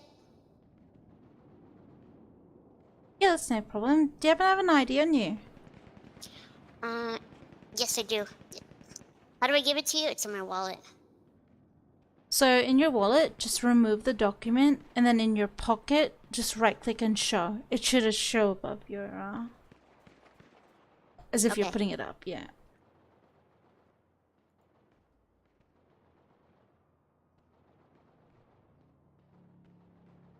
Okay. But when you're in your wallet, the remove document should be on the bottom. Yeah, there we go. Tara Briggs. Did I do that correctly? Yes, you did. Let me go and invoice you the amount. Okay. She is totally, I bet you, new to the city. I've never heard of her before, yet. I wonder how the community is going to take her in there. It's kinda, you know. We'll see. Alrighty, just a moment to grab your car, right? Okay, thank you. She's surely using a voice changer. Like Ghost Chick from... Oh, man.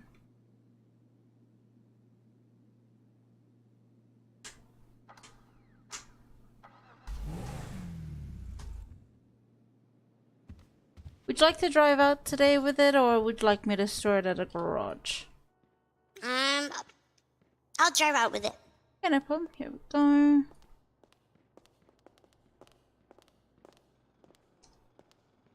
Thank you. Yeah, and that's all yours. Enjoy. I shall. Thank you for all your help. I really appreciate it. Yeah, you have a good one.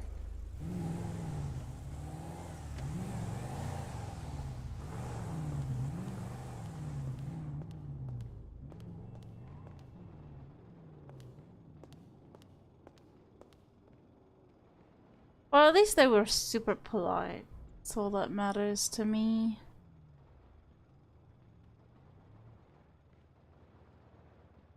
Hey, poverty time, what is up?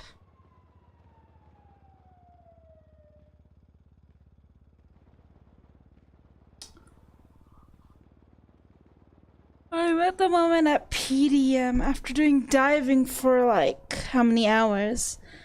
I found 2 hard cases within an hour and 1 briefcase an hour after that. So it was pretty good. It was actually a pretty good diving session. And I sold at least 4 briefcases to people for 150k, which is cool. I'm thinking if I should open like half the hard cases I found though, and I don't know. Yeah.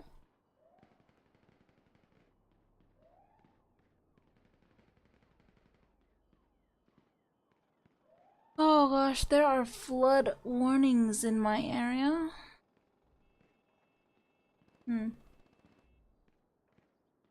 All because of this snow. We have so much snow.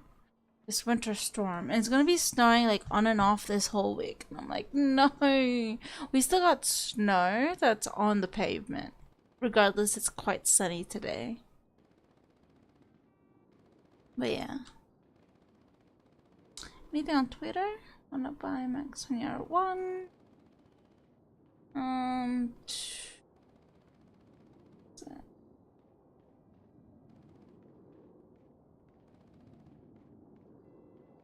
I do want to get a sea sparrow though. Kevin's like, no more helicopters for you, lady. Dude. Come on. At least this, you know, the sea sparrow has a lot more better landing like legs than the rest. Dude.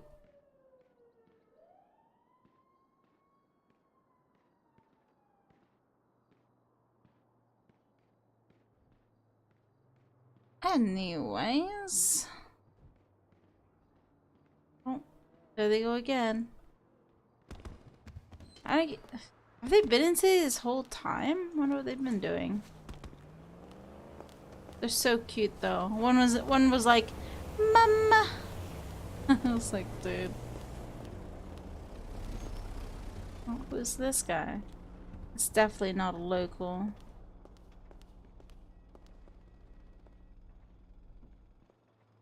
Oh, is that actually a local? No way. With a van?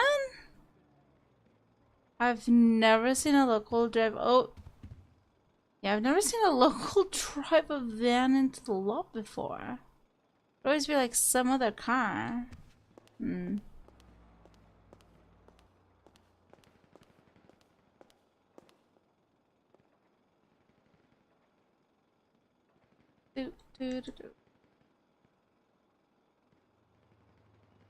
Anyways, let's see. So this, I want something different though, not this one.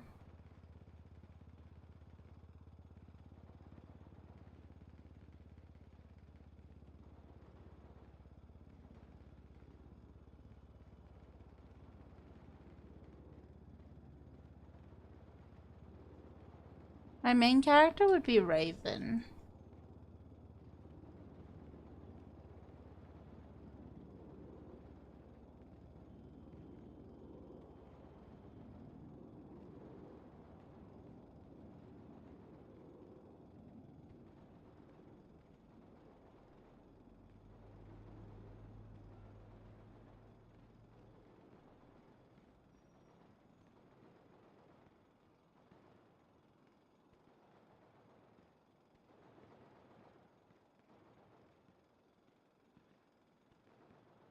Right, as you all know, I'm going to be away this week.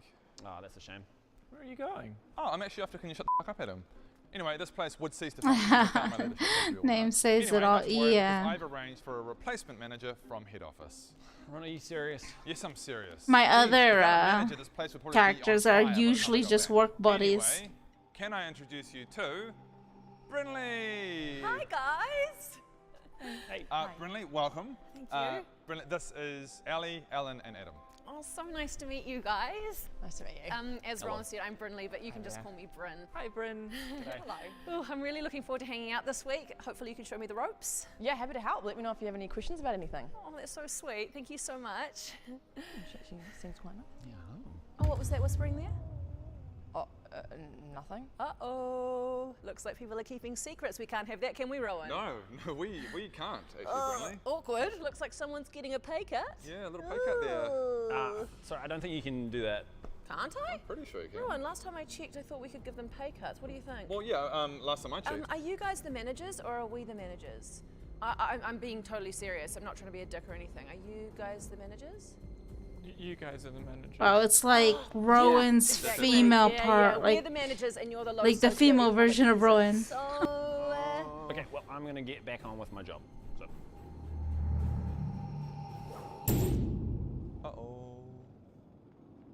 Alan, before you go, I'll just get you to pick up my keys, Ta.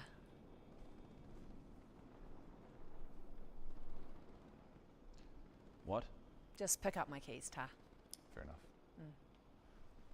Why would I pick up your keys? What? Rowan, if you would. Sure thing. Where are we? Sorry about this, guys. Let's get the contract out. Yeah.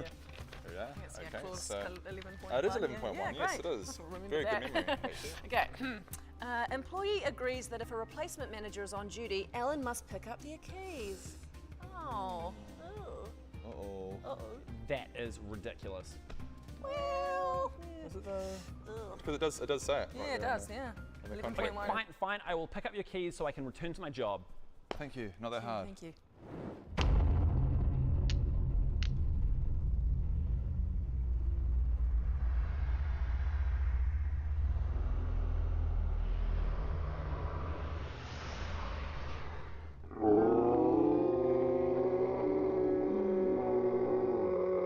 Destruction of company property!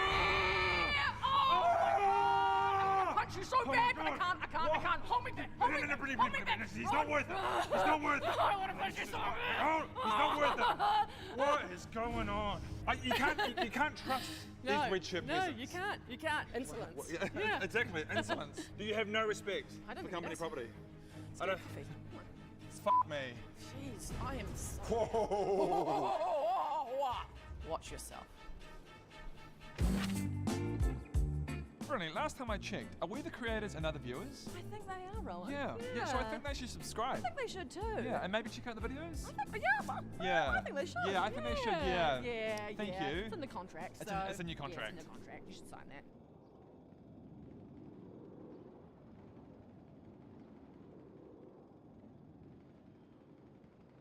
Friendship's more important than money, boys. Oh, how much did it win? $30,000. Sure. I'm keeping this.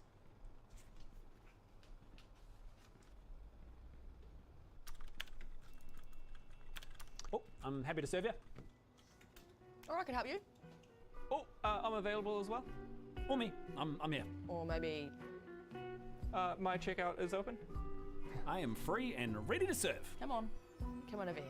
I am more than happy to help, sir. Sure. You must choose, but choose wisely. What is For this? The true till operator will give you your product in a timely fashion, whereas the false operator will waste your time staring into the pits of eternity. You must believe me. I am the only one worthy. You know the truth, sir. I am the one. Don't be mistaken by their foolery. I'm the one you want. I'm surrounded by liars. If you want to be served, make the right choice. Look into the truth of your heart, sir. You know which choice to make. Come here now. You must believe me. The fate of the world depends on it. The nine-eyed spider dangles over danger. I promise to look after you. Come on over here. It must be scary for a 3 customer. till operators, alike in dignity, efficiency, or incompetence. Make a choice, and you'll see. Make a choice, sir. Make a choice, sir. Make a choice, sir. Make a choice, sir. Make a choice, sir. Make a choice, sir. Make a choice, sir. Make a choice, sir. Jesus Christ. Make a choice, sir. I'd be traumatized. Hello, how's it going? This is a nice. Oh, so sorry. I've got butterfingers today. I'm all flobbly. You chose poorly. Here's the price on this. Oh, I'm gonna see if I can find it in the system. Oh, it's not in the system. It's not in the system. Oh, sorry, there's been an update to the system, and I just can't wrap Is my head it? around it. I think I'm gonna have to go out back Dude, and find the that's price for this. fine. I'm sorry, sir. This is gonna take quite a long time. Please don't. Sorry. Quick crown talks bumps over to crazy rog. No. What? To quick crown flocks crumps over to crazy dog. Dog. My name is Rowan. I'm the Cranager of Raytech. No. My name is Crowan. I'm the Flanager of Raytech.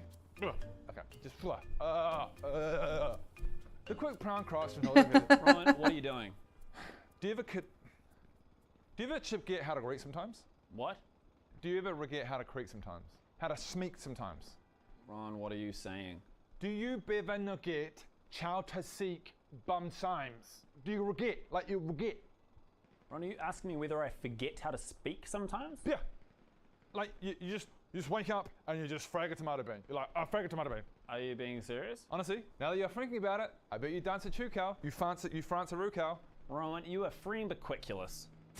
What was cat? I said, Rowan, you are free and bequiculous. Truck! What? I trolled you, toe. Okay, curiously, what the truck is flowing on? What? Guys, I can fucking get a geek. How does one forget how to blink some rhymes? I befudden. Yeah. I befudden. To chick bound They sound like The Sims. My name is Crowan. I'm the Challenger of Flaytech. Le voice geek. Ah! What do you quirk? My name is Alan. I'm a flamboy at Flaytech. What do you jerk? My name's Madam. Nah. I'm a flamboy at Natech. Play crick. Natech. Play kick. Flaytech. Ah. Flaytech. Ah! Oh. I think I'm flamming a stoke. The Pigstown Crocs smash over the crazy clock. The Pigstown Flocks comes over the crazy clock. My name is Chowan. I'm the Canager of Flaytech. Fuck this, I'm flying gnome.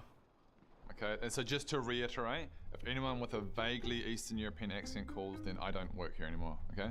Are there any questions? Adam? Who's the small child standing behind you? Oh, yes, this is my niece, Phoenix. I'm going to be babysitting her today. So, Alan, I'm going to need you to keep an eye on her. What? Well, I mean, I do it myself, but obviously, as a manager, I'm far too busy. Yeah, Ron, that's not really part of my job description. Isn't it? Maybe you should have thought about that before signing this then. Sake. Yeah, Oh, it says no. Employee agrees to babysit any of Ryan's extended family. Failure to do so will result in an What? 80% pay cut. I need to start reading my contracts. Yeah. Ellie, can you start the shelves, You please? should start reading those contracts. Do you want to play a game on my phone? I have some games on my phone. Sure. Thank you. I'll be really careful with it. No worries. This one is my favorite. Thanks. She seems really sweet. Hard to think she's related to Rowan. You're right. Oh yeah, that one's really tricky. Let me know if you need a hand. Do I look like I need your fucking help, old man? Damn. Listen here, motherfucker. This is how it's gonna go. You're gonna give me anything I want, or I'm gonna tell Rowan that you were mean to me. Uncle Rowan, Ellen was so mean to me today. I think I'm gonna go. Now, you can start by giving me a 50 out of your wallet. Harry Styles has What some the new merch for you. fuck? Yeah, I'm not gonna do that. Oh, what the fuck? Why did you hit me? Oh, give me the money, Ellen. Oh, Dude. Ellen, you hit me. Adam! Yeah? Hi, Adam. Could you show me where the bathroom is, please? Of course. Thank you. Dude. Hey, Ellen, what's up? You're not gonna believe me, but I think Phoenix is legit a psychopath. Hey, Ellen. Who are you hiding from? No, nobody. I'm just talking to boring old Ellie over here. That's not demeaning at all. Please don't leave me. I don't think you're boring. Thank you. I hope you weren't planning on tattling, Ellen. What? No? Didn't think so. Now, give me your car keys. No? You smell that? What? It smells like a pay cut, son. I'm not gonna give you my car keys. Dude. Uh-oh. Wrong answer. Why did you push me? What? Ah! Uncle Rowan! What's going on over there? Uncle Rowan! Oh, sweetie, are you okay? Yeah, I fell and hurt my knee. Oh, okay. Well, look, let's get you up. Oh, there we go, and we'll go get you an ice cream for that, boo boo. Okay, thank you. Dude. What? Alright guys, gather around. There's some pretty serious breaking news. I don't know how to say this, but I'll just come out and say it. COVID-19 is a thing. In case you haven't heard of it, it is a pandemic. The first ever in human history. Wow, Rowan, you are unbelievable. It is unbelievable. So to keep us safe, I have taken the precaution of getting us masks. That's a good idea, wearing masks at work. Yeah, so take your mask, put it on, and get back to work, guys. No, Ron, you're not wearing the mask correctly. Huh? It's got to go over your mouth and your nose. Where does it say that? Rowan's kidding you guys. He has to be kidding. It's the only thing that makes sense. Tell us you're kidding, Rowan. I'm not kidding, Ellen. Where does it say that? How are you alive? Well, speaking of being alive, if we stop talking about it and put in our masks, it'd help keep us alive. Right. Back to work. Rowan, get back here and put your mask on properly. You need to put it over your mouth. Oh, right. Rowan, it's got to go over your nose. Oh. What, like that? Well, now you've just scrunched it up. What do you want from me? Look, okay, you take your mask and you put it over your nose and your mouth, like so. And now, you're good. Well, first of all, where did you get masks from? And second of all, why didn't you just tell me that? Great, done, easy. Whoa, it's hard to breathe. Just, right? Whoa, okay. Whoa, whoa, whoa, I can't breathe, I can't breathe. Rowan, you're literally taking massive risks right now. I can't breathe, I can't breathe. I can't breathe. Oh, God. Oh. Yeah, Oh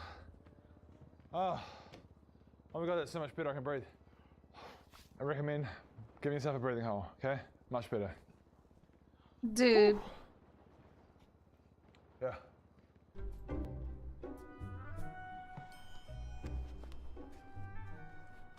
Oh, is that little old lady lost? Do we need to call someone? Oh, shit. Oh, God. What's she done? Why is she looking at computers? Oh, no. She doesn't know where she is. Hey, excuse me, do you need any help? God damn it, Ellie! Now she's gonna come over here and bore us to death with stories of World War II and the Great Depression and the undeniable sex appeal of Neville Chamberlain. Oh, I'm so sick of hearing about that guy, even though I was. Oh, no, she's coming straight here. One of us has to talk to her.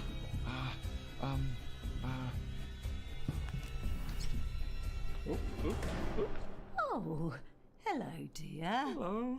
I was just wondering if you could be a sweet little angel and help a dithering lady such as myself. I'm looking to upgrade my computer. Okay. Lovely. I'll try not to waste too much of your time. I'm sure the manager would be. So much to learn about computers. I would have asked my husband, you know, but of course he's been dead for 20 years. You know how it is. Oh, I don't quite He understand. was a regular Neville Chamberlain, if you know what that means. I'm sure he was fantastic. But anyway, if you're looking for a computer, I do try to keep busy. It's been a lot harder since the children left the roost. But I do have my 9 cats to talk to. Oh, well, those cats do sound wonderful. Anyway, for a computer for someone in your age range. Now that my orc warrior is on level 60. Orc warrior? Ron, I'm pretty sure you have to put that glass up against a wall for that to work. Shut the f up, Alan. I'm trying to hear if the coast is clear. Oh, guys, I feel bad. Yeah, I suppose it was pretty mean of us just leaving Adam out there alone. Yeah, and the only thing that makes me happy is my phone, which I left out there. Okay, let's go save Adam and our phones. And so I've been leveling up my holy paladin, which means I'll finally be able to heal in the raids. I'm looking forward to it so much. Okay, nobody panic. Manager's here. Adam, step aside. Oh, sorry, the boss is here. I better get back to work. All right, my lovely. See you at mine tonight for the raid. Oh, it's going to be so good. I'll bring the chips, and I'm looking forward to meeting your cats. Hello. Hey, go. See you then. See you later, noobs. Damn. Damn. They didn't want to have a grandma.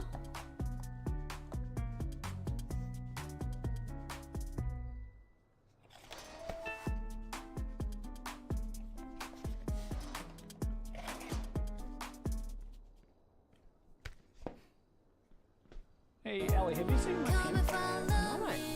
Thanks for the I mean, I had it right here. Yuli! Hey, That's Adam, Yuli, you got a right? pen? Actually, no, I've lost mine too. In fact, I haven't seen any pens around in ages. I'm positive we just restocked pens. I'll ask Rowan. Hey, Rowan, Hello. you don't happen to know where all the pens are? No, I He can't help, stole the sorry. pens. What are those? Well, I know where all my pens are. Rowan, those are quite clearly the missing office pens from downstairs. You're hoarding them, and you're using my pen right now. This is my pen. Rowan, that one's literally got Adam's name written on it. I have no idea what you're talking about. These are all my pens. Okay, Ron, I'm just gonna borrow a pen real quick. Whoa. Pen hoarder. Get your dirty, filthy little hands off my pens! Ron, I need a pen to do the stock take. I need it. Not my problem. Ron, can I please borrow a pen to do my job? Okay, I will let you borrow one of my pens. Wow, Ron, thanks. Do you confirm that you want to borrow one of my pens? Sure. Okay, very good. Okay, I will need you to sign this contract saying Are that you you have borrowed serious? my pen. Okay, whatever. Can I borrow a pen to sign the thing? Oh, do you want to borrow another pen? Just the same pen. Oh, okay. Hang on a sec. There you go, just sign there to say that you borrowed my other pen to sign the other contract. Same problem, I still need a pen. Oh, do you want to borrow another pen? Just the one pen. Are you Okay, yeah, let's serious? get, Dude. sign another contract saying that you're borrowing the other pen, just there. Rowan, I don't understand your logic here. I need a pen to sign anything you give me. Oh, you need a pen to start the whole thing. Yeah. Of course, sorry, I see what you're saying now. Yeah, okay, cool. Just sign there, and I'll give you the final pen there. No, I'm not gonna. We're done. I'm not gonna do this. Dude. That's funny. Guys, subscribe. Yeah. Put this over there. Yeah, do that. Tick the bell. Videos. Subscribe, bell. Subscribe, bell, videos. Twitch. We all stream on Twitch. Sure.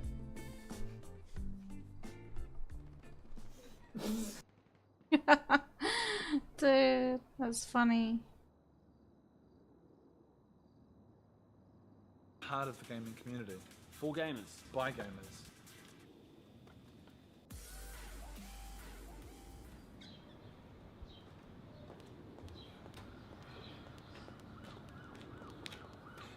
Is this where he's gonna go on Reddit? He's definitely gonna go Reddit.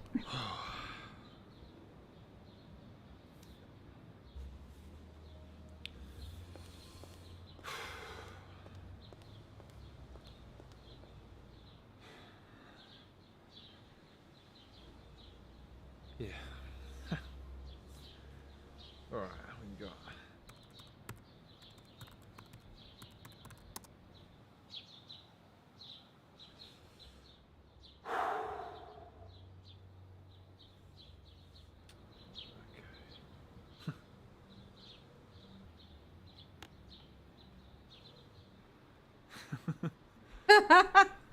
It's nighttime. Oh, fuck. Dude. How you doing, man? How are ya? Good, bro. Good. What can I do you for? Well, you know, I'm after a gaming computer. Well, you've come to the right place. Yeah. Do you have any idea of what you're after? Well, you know, something high-end. Money's no issue. So when I think gaming, I think Apple. Full compatibility, iCloud, the big screen retina display.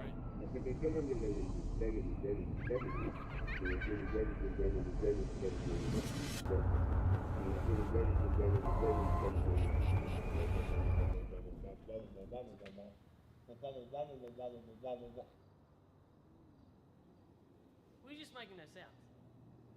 Yeah. Sorry, what kind of computer were you looking for? Oh, okay, I'm after the Apple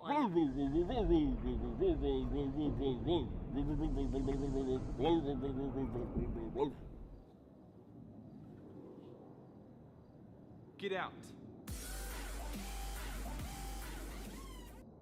I've seen those before.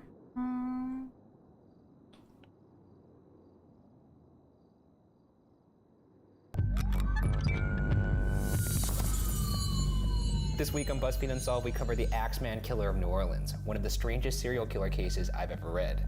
And you've read a lot. Yeah, I read a lot in my time. You're and, a sicko. I'm not a sicko, I'm interested in Okay, maybe I'm a little weird, but this guy had a flair for the dramatic. I think you're gonna enjoy it. Okay, all right. Let's get into it. Starting in 1918, over a period of roughly 18 months, the city of New Orleans and surrounding areas were rocked by a serial killer that would later go by the name the Axeman. The Axeman was the manifestation of the boogeyman, lurking in the shadows of New Orleans, almost exclusively attacking at night, and is possibly responsible for 12 attacks and 6 killings. In chilling fashion, he only seemed to strike people while they slept in their beds. I love this right off the bat. What do you love about it? Well, I'll tell you what. I love it when serial killers have a fun little thing. I don't approve of serial killers, but I think if you're gonna kill a bunch of people, you might as well have some fun with it. I feel like you have baseball cards of this guy. I absolutely do not. They don't make serial killer baseball cards, though, do they? If they did, you'd probably own them. You would own them. No, I think In a you'd own them heartbeat. too. You'd be like, them. I'll trade you a Gacy for a... I trade you a Gacy for a Zodiac. Yeah. The Axeman eerily never used his own tools. He only used what he could find on hand in the victims' households, usually an axe, which he typically left behind at the scene of the crime. Everybody had an axe back in the day, huh? Yeah, you know, my biggest takeaway from this case is why not just throw your axe away? Yeah, it's literally the first thing I would do. But these people were like, leave the axe in the Hope he shed. doesn't take my axe. I've got my porch axe, my shed axe, my kitchen axe. His creepy tendencies now established. Let's get into the timeline. On May 23rd, 1918 at 4901 Magnolia Street, the first suspected Axeman attack occurred.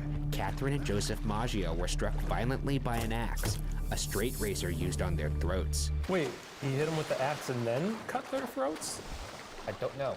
It also could have been his, since it was his first one, he was figuring out if he was gonna dabbling be, in he was like like, different either things. I'll be the Axeman Or I'll or be- the Razor Boy. Razor Boy would be a good sidekick for him. Razor Boy does not sound... Axeman and Razor Boy? Axeman, I think, strikes a little bit more fear into my heart than Razor Boy. Lock your doors, Razor Boy's out tonight. Catherine had been almost entirely decapitated, and Joseph had suffered many severe injuries. The bodies were discovered by Joseph's brothers, who lived in the same house. Nothing was heard or seen, and no valuables were taken. The bottom panel of the kitchen door was knocked out. All that was found was an axe. So he probably went back here through the back door. This is usually how he did it. I assume the only people who saw him were the ones who were killed. Some of them survived. They and went would to just the report place like a too. large looming figure, like a dark figure. So he really did become kind of like a boogeyman. It kind of gives me the creeps. There are beads everywhere in this town. That means New Orleans. Fingerprinting was around at the time, but was allegedly not yet a standard procedure. A little over a month later, on June 28, 1918, near the corner of Dorgenois and La Harpe Streets, another attack occurred. A severely injured Louis Bessemer and Anna Lowe were discovered by a baker named John Zanka making morning deliveries. That's sad for a baker. They actually thought he did it. They thought the baker did it? Well, I mean, like anybody naturally. That's why if I ever found a dead body, I don't know if I'd call it in, man. You wouldn't call it in? I'd call it in anonymously. I would not want any part of it because that's the first person they look But at. in today's surveillance state, you would be suspect number one because they'd be like, what? Why'd you call it in? Well, then maybe I'll just spend my whole life trying to avoid dead bodies. How about that? Also, this guy didn't know. He was just delivering bread. He opened the door. He was probably like, good morning, I've got your beignet. Oh my God. Louis would actually survive the attack, and Anna would survive for another 7 weeks before dying. Anna supposedly recounted to the police that a large white man with a hatchet had attacked them. The bottom panel of their bedroom door was missing, and once again, a bloody axe was left at the scene. Another beautiful street, though. It is a beautiful street. The trees in this area are just so nice. Sometimes even the most beautiful places hold the darkest secrets, though. Profound. Okay. Roughly a month later, on August 5th, 1918, in an undisclosed home location, Mrs. Ed Schneider was found by her husband in the afternoon at their home. Mrs. Schneider was still alive and rushed to Charity Hospital and would reportedly survive the attack. Upon investigation, it was discovered that their axe was missing from their shed. Mrs. Schneider was also pregnant, and I'm happy to report that in the week following the attack, she successfully gave birth. Good for her. Yeah, that's something. That's a super mom right there. Is that the only axe baby out of this whole story? I think that's Can you imagine being an axe baby? I don't know if that's a thing. I'd go around telling everybody, one of one. My mom took a one of a kind baby, axe baby. My mom took some hard steel to the noggin, and then I popped out. Jesus. 5 days later, on August 10th, 1918, reportedly near Tonti and Gravier Street, 80-year-old Joseph Romano was found by his nieces Pauline and Mary after they heard him struggling. His head was bashed in. The two girls allegedly saw the attacker and described him as, quote, dark, tall, heavy-set, wearing a dark suit and a black slouch hat, end quote. Joseph Romano would die 2 days later. This guy sounds like the villain from Rocky and Bullwinkle. Yeah, he does. What's a slouch hat? I think it's, I don't know. I was about to talk out of my ass there. Are you gonna Google that? I'm gonna look up a slouch hat, because that sounds like something I need. Right now we're at the site of the 4th attack. The Yellow House? It may be. We just know it's on this corner. Honestly, this Axeman might just be a fan of quaint houses. He's a fan of corners too. Not that it's okay to kill anybody, but the elderly above all. Yeah. Really, at least he lived a full life, right? Oh. You're right, actually. Well, he didn't. I'm sure that's not how he wanted to go out when he was picturing retirement. Well, nobody does. Getting hit with an axe. I rescind my statement. Maybe if you're gonna be a serial killer, maybe kill elderly people. Kill the elderly. That's a weird thing to advocate, but I mean, but they've lived a long life. That's true. Around this time, August 1918, the New Orleans State's newspaper allegedly recounted, quote, armed men are keeping watch over their sleeping families, while the police are seeing to solve the mysteries of the axe attacks. Extra police are being put to work daily, end quote. And when looking at the timeline, it apparently worked. For a while, that is. As nearly 7 months later, on March 10th, 1919, the Cortimiglia family was attacked. Rose Cortimiglia woke to her husband Charles fighting the Axeman, a fight that Charles would lose. Rose and their 2-year-old daughter Mary were also attacked. Rose and Charles would actually survive, but their daughter tragically did not. In typical Axeman fashion, the axe used belonged to the Cortimiglias. Did they call it Axeman fever or Axemania? Or did they call him Axie? Or were they like, everybody in town's got Axeman fever as the terror continues to grip the community? This just in, throw away your axes. This just in, more skulls crushed. Whoa, throw out your axes. 5 days later, a New Orleans newspaper called the Times-Picayune received a letter from the apparent Axeman. Quote, Hell, March 13th, 1919. Esteemed mortal, they have never caught me and they never will. They have never seen me, for I am invisible, even as the ether which surrounds your earth. I am not a human being, but a spirit and a fell demon from hot as hell. I am what you Orleanians and your foolish police call the Axeman. End quote. This guy's a poet laureate. No. This is incredible. Is this Robert Frost? He also goes on to insult and threaten the police. Quote, they have been so utterly stupid so as to amuse not only me, but his satanic majesty, but tell them to beware. Let them not try to discover what I am, for it were better that they never were born than for them to incur the wrath of the Axeman. End quote. This is very Old Testament. It's like most serial killers just like to stroke themselves, and this is just... He was writing and he he's was like, judging. the devil, his satanic majesty. Jesus Christ. That'll get him. Time to go murder again. He also goes on to remind the people that he could be worse. Quote, undoubtedly, you Orleanians think of me as a most horrible murderer, which I am. But I could be much worse if I wanted to. At will, I could slay thousands of your best citizens, for I am in close relationship with the angel of death. End quote. Not to discredit him, but he is killing people in their sleep with an axe. And what's his success rate? I gotta say, your striking power and aim isn't Johnny on the spot. Yeah, you should be batting 1,000 at that point. You should be batting 1,000. However, the most important clause is a specific threat that would terrify the entire New Orleans community. Quote, now, to be exact, at 12:15 o'clock earthly time, on next Tuesday night, I'm going to pass over New Orleans. In my infinite mercy, I'm going to make a little proposition to the people. Here it is. I am very fond of jazz music, and I swear by all the devils in the nether regions that every person shall be spared in whose house a jazz band is in full swing at the time I have just mentioned. If everyone has a jazz band going, well then, so much the better for the people. One thing is certain, and that is some of those persons who do not jazz it on Tuesday night, if there be any, will get the axe. Jazz it! You better jazz it! He turned jazz into Honey, we gotta jazz it. He turned jazz into a I'm not verb. gonna throw out this axe, so we better jazz it. He's a bit like Santa Claus. Okay, I'd like First to hear of all, he how... says he's gonna pass over New Orleans. That's a bit magical. Sure. Just imagine him flying through the skies with his big axe, riding a crocodile or an alligator, whatever they got. Or a demon. Traveling on demon's wings and just looking down at all the little houses, listening for jazz. It's like the good and the bad. So he's ones. like the Grinch trying to listen to the Whoville people sing. Exactly right. I still don't understand how he's Santa Claus. Santa Claus never bashed anyone's head in with a big sack of toys. That's true. But he does give him coal. What? This letter would later spark the creation of a jazz song entitled Don't Scare Me Papa, also known as the mysterious Axeman's Jazz.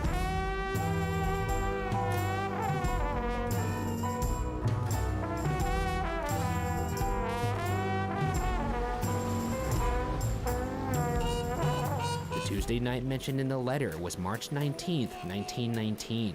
It is said that the city was truly alive that night, as people blasted jazz music in their homes, and those who did not have a record player poured into local jazz clubs to stay clear of the Axeman's wrath. It's worth mentioning that nobody was killed on March 19th, 1919.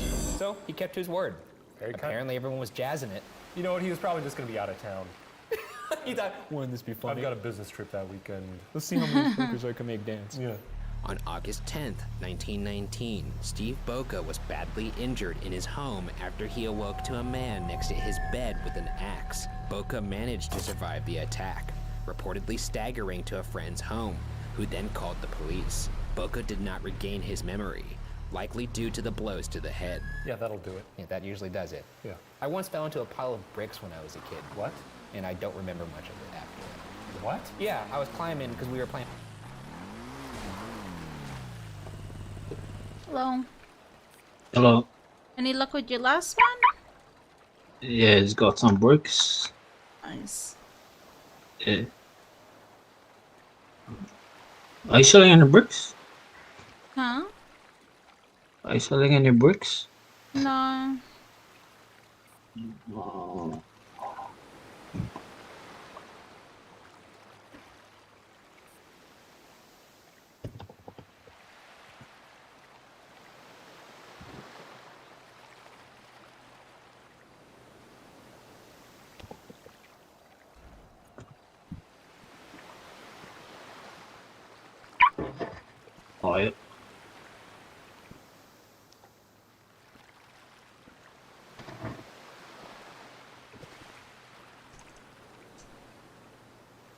You got 750 on the ground. Oh my god. Enjoy. Sweet. No, thank you.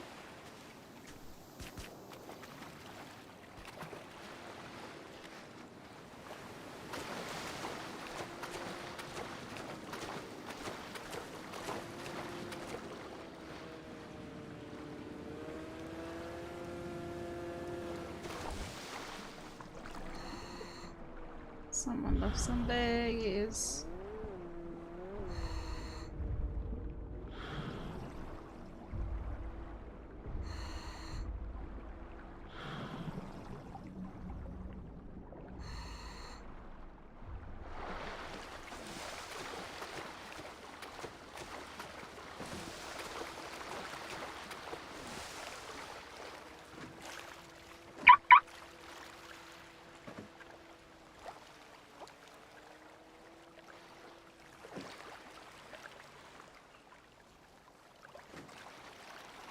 Maybe I should open at least 3, eh?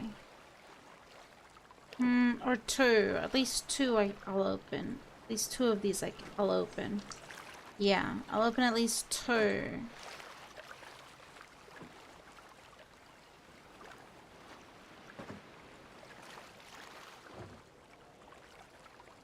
Let's see what I get, eh? Alright. Let's see what I get. Please let it be good. Please let it be good. Let it be good.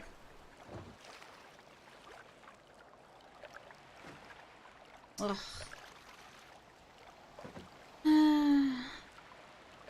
Drugs. Why? Alright. One more.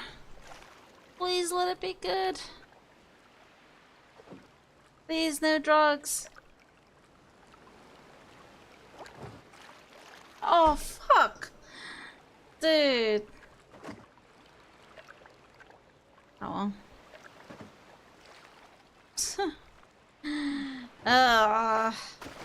Yeah, it's tragic. This is why I'm selling them instead. Like, yeah.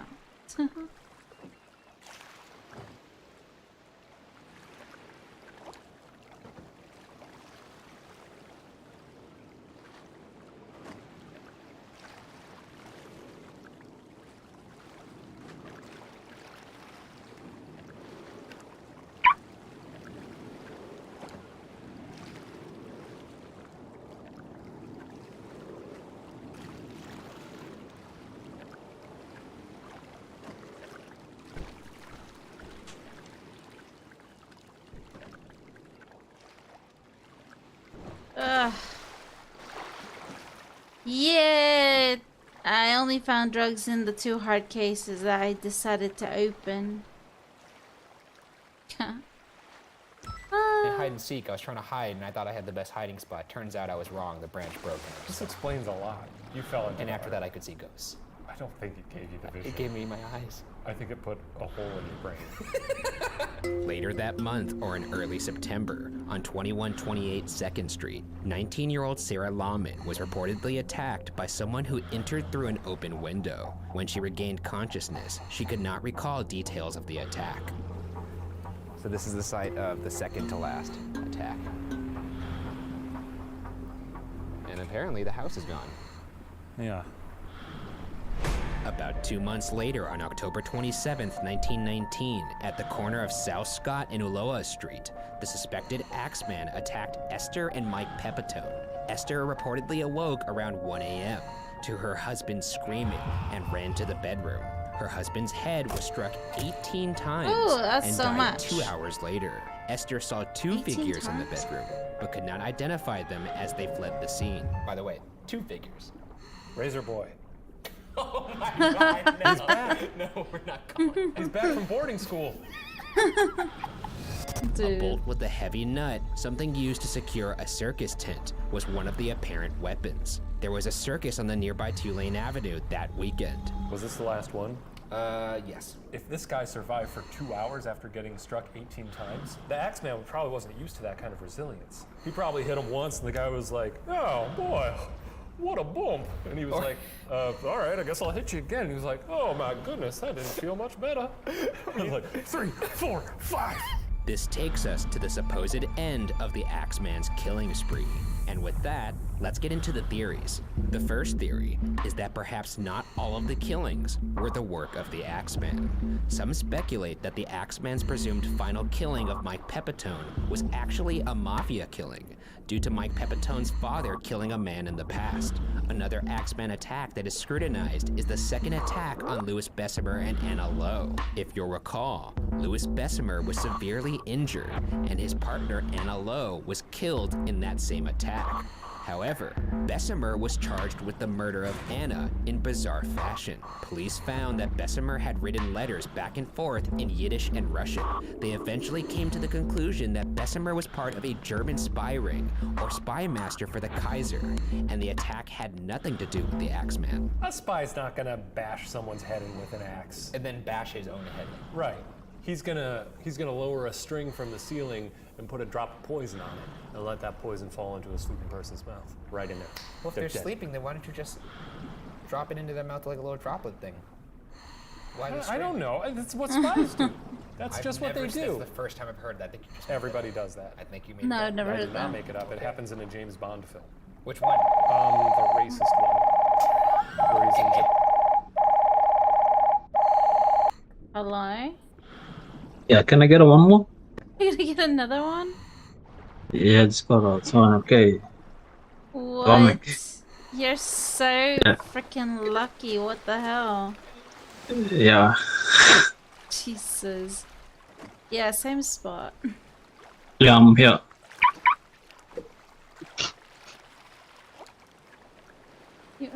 Jesus, my guy.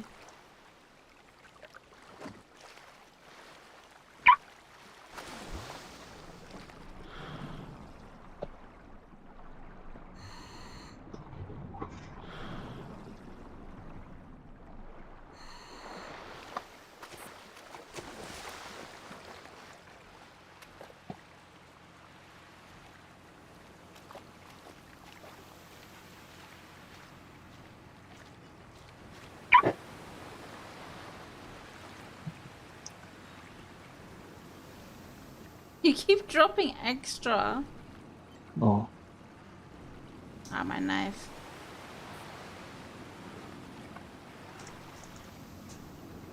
There you go. What's the most expensive thing? Huh? If one on what's the most expensive? I'm not sure. If one on a It's good just base. random. Oh, fuck, Yo, it's your got a. $550 is on the ground. It's got a drill there. It's got a bank. Oh, you gotta bank it. Yeah. If you're How much success- the? Huh? How much if you sell it? I'm not sure. I don't really sell bank kits, but it can be used to do banks. Thanks. Yeah. Yeah. Oh, I would. Alright. Thanks. Here we go.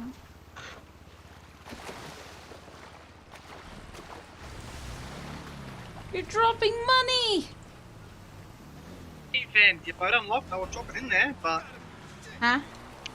Said I'll drop it in your boat, but I don't know if it's locked or not. Nah, that boat is like with a lot of things in it. Okay. Got any hard cases yet? I had 2 today within an hour and 1 briefcase. Yeah, I've got 2 of them just then. I've got 2 in like the last 20 minutes. Oh yeah, good. So hopefully I get some more. Do you collect the roly-poly cards? Do you want the roly-poly card? The what? The what card? The old no. business something card? I don't collect those anymore. I got a lot of them. Yeah. I add it to your collection, I guess. You got it from the wallet, I bet. Yeah, yep. Sure did. Shelby. He's even around now. Again. He was surprised to see his name on there. But yeah. Alright, I'll get back to it. Alrighty.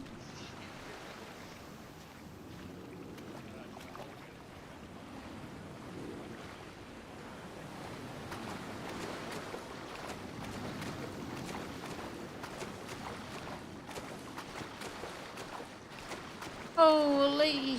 The guy that's been buying all my briefcases apparently has been getting lucky with getting more money out of the briefcase. Oh yeah, it looks like it, eh?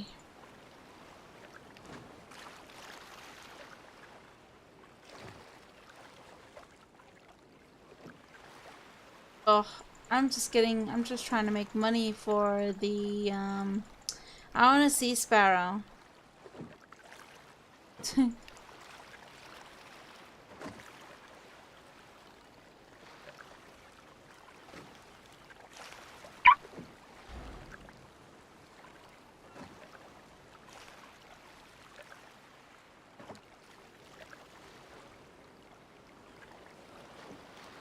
But yeah.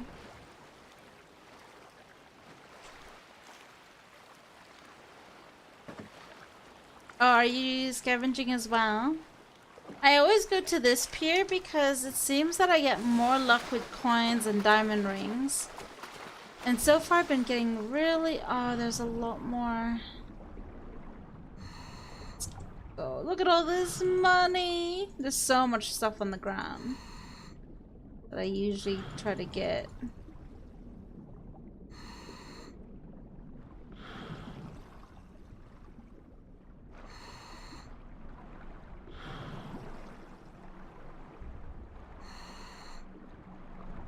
I guess I should get my boat, the other one. I wonder how much stuff it got.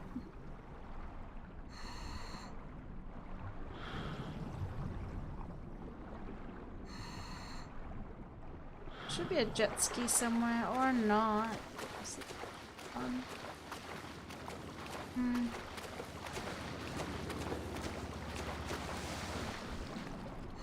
Well. Japan. Before dying, Anna Lowe allegedly blamed her partner Louis Bessemer and said that he was a Nazi spy. They also theorized that this case was a domestic dispute that ended with Louis attacking Anna. Nonetheless, Louis Bessemer was acquitted. There were definitely things that suggested this was the work of the Axeman, mainly the fact that it happened at home at night while they were sleeping with an axe. That would take such an enormous amount of fortitude to be able to, you know, really smash someone.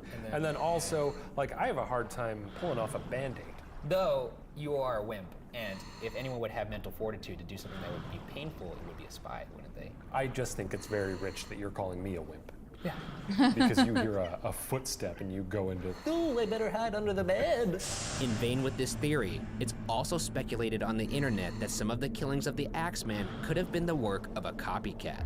The second theory is that given the context of his bizarre letter, some believe the Axeman to be a supernatural figure that could slip through tiny entranceways and become the large man that witnesses describe the killer to be.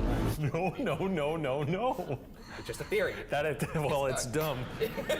He shrunk down like a little mouse? Is that what you're saying? He's like Ant-Man? He's like, now I'm big, time to die. At what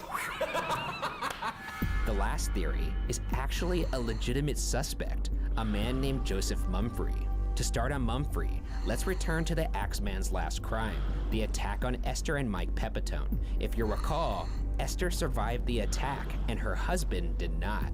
Esther later moved to Los Angeles and remarried to a man named Angelo Albano. However, on the second anniversary of her former husband Mike's death by the Axeman, her current husband Angelo disappeared and was never found again.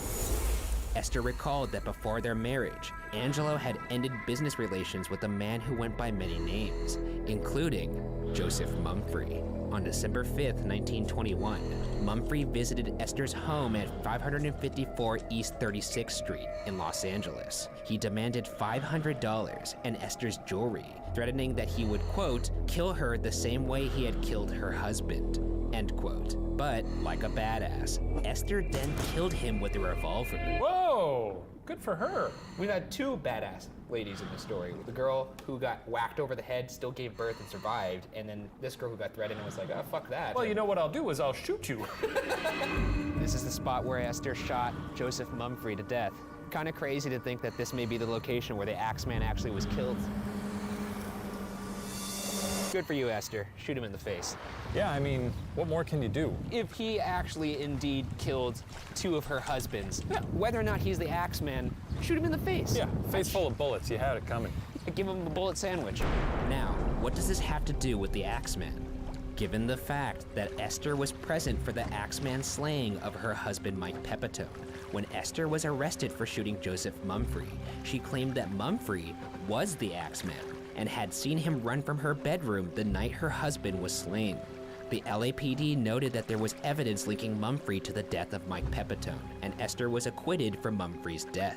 Here are some other things that seem to suggest Joseph Mumfree was the Axeman. Upon investigation, the police found that Mumfree led a blackmailing gang in New Orleans that preyed on Italians, and almost all of the Axeman's victims were Italians. These guys are racist?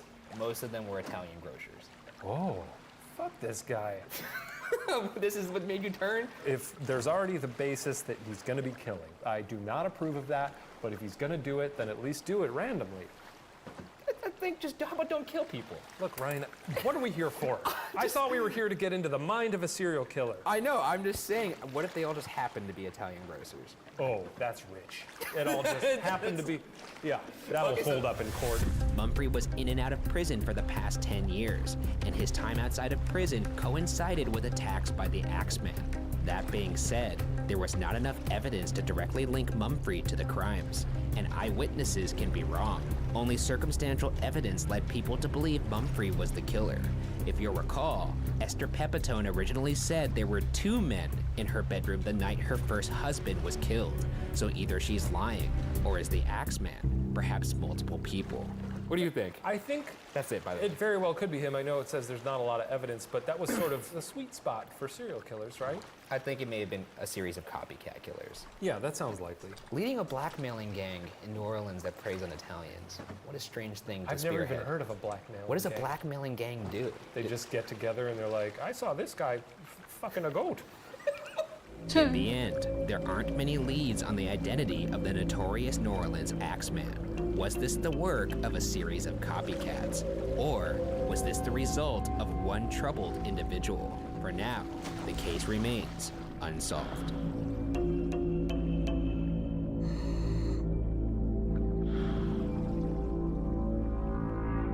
If someone started bashing people's heads in Los Angeles, it was like, if you don't play Bruno Mars every Tuesday, play Bruno. I'm gonna be very angry. You're not Brunoing on Tuesday night. If we don't Bruno it.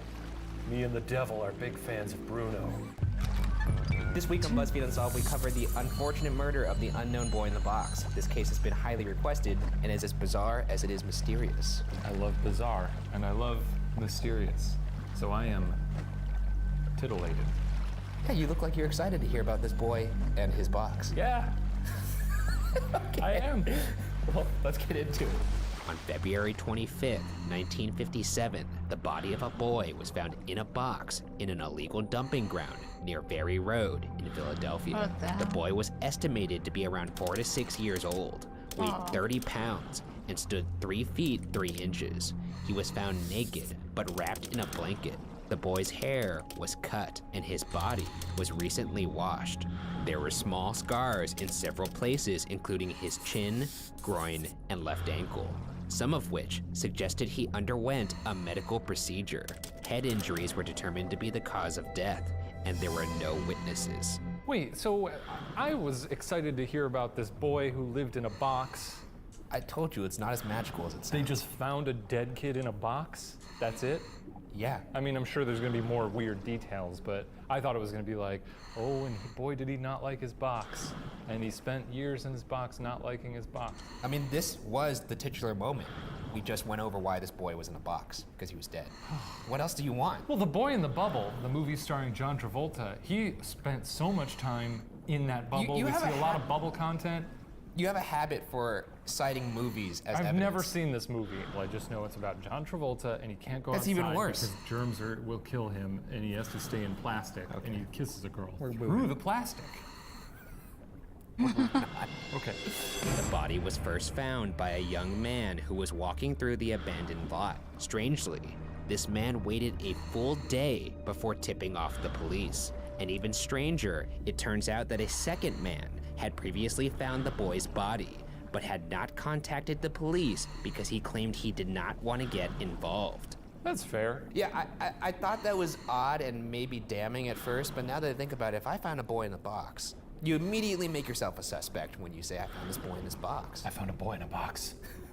I had nothing to do with it. And then the police sergeant on the other line's like, you're like, oh, tell me more about this boy in the box. Does he like his box? And he's like, no, he hates it. He was dead. Because he's dead. Exactly. With the cold weather at the time of year and the delayed phone call from the person who found the body, it wasn't possible to accurately estimate when the boy had passed away. In hopes of finding his identity, the police kept the boy at the morgue while visitors from over 10 different states tried to identify the boy by looking for any significant marks, to no avail. Police sent out 400,000 flyers of images of the boy to police stations, post offices, and courthouses all over the country. Even the American Medical Association sent out a description of the boy, but it led nowhere. What kind of description are they sending out? It's just, oh, it's a boy. He was in a box. I mean, they have He's like dead. defining, you know, kids have faces. I know, but they all kind of look the same. When babies are born, everyone goes, oh, what a cute baby. It's a baby. Either your baby's ugly or normal. I mean, when you came out, I imagine they go, whoa, that's a huge noggin. I was a very ugly baby. I imagine your first steps were your head dragging along the floor like some kind of crab creature. Okay. That is not true. Is that enough head jokes for you? Yeah, that's plenty. Okay. The police compared the child's footprints to hospital records in the area. Fingerprints were taken of the boy, but no record was found to prove the boy ever existed. I mean, it's strange to just see that somebody's completely off the grid. What kind of box are we talking? I know this isn't... It's funny you would ask that because that's exactly what we're about to get into. I have the mind of a detective. Yeah, it's the first clue. Good. You don't have the mind of a detective. You stumbled upon a question for once that actually pertained to the story. You can sip your tea all you want. I'm just saying it's clearly a coincidence. Let's run through some of the key clues left at the scene of the crime. One promising clue came from the actual box itself. The box contained a serial number which allowed investigators to pinpoint the shipment, who were able to trace it back to a JCPenney store 15 miles away. Eerily, before the boy, the box was used to ship a bassinet. The store had shipped 12 of these boxes of bassinets. However, all of the purchasers paid in cash, leaving no record. 8 purchasers ended up contacting the police when they read about the story in newspapers to go on record that they either still had the boxes or had put the boxes out. Just a moment, guys.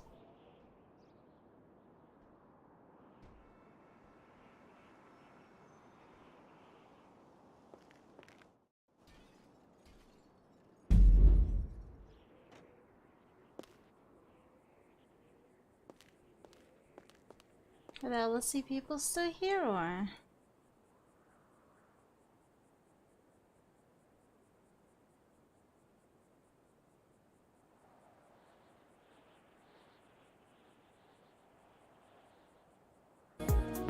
Oh! It's brother. Hello.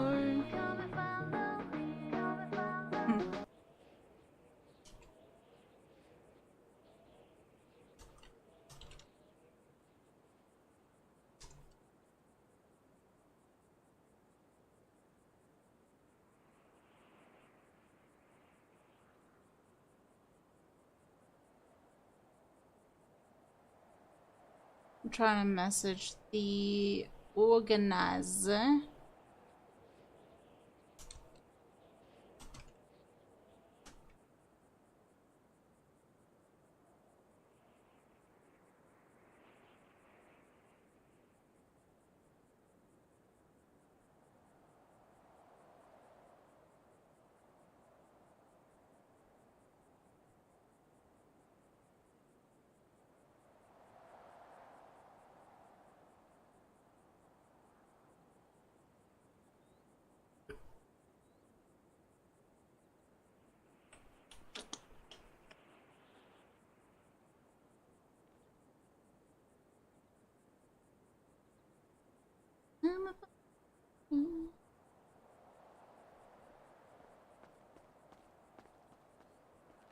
Thanks for the follow, Trippy Revive.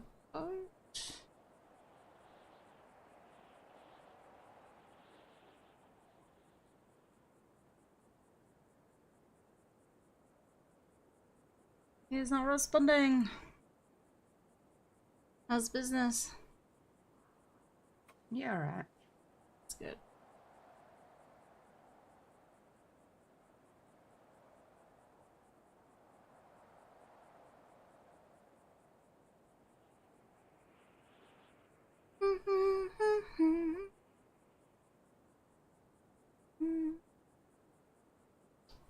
Trying to contact this guy. I need to make dinner. It's already 5.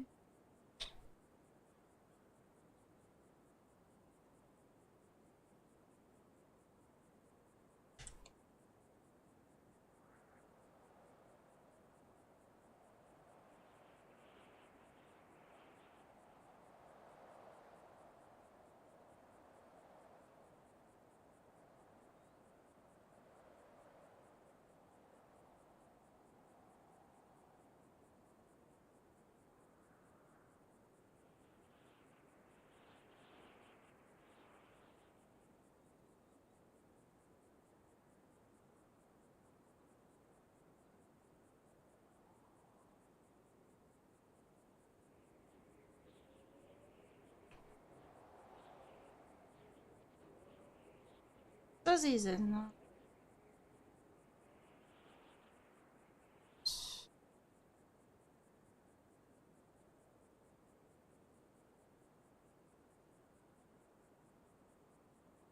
Wizards. I hope there's never gonna be another wizard. Although, I heard recently that there are wizards, I guess what you want to call them. I call them terrorists, waiting to get deported by AFP. But yeah, I heard there are wizards that have what you call magic bags, meaning if your car's left out, they can get into your boot and remove everything within 5 seconds. Apparently it's happened to like I guess Papa GG and his friend. Yeah.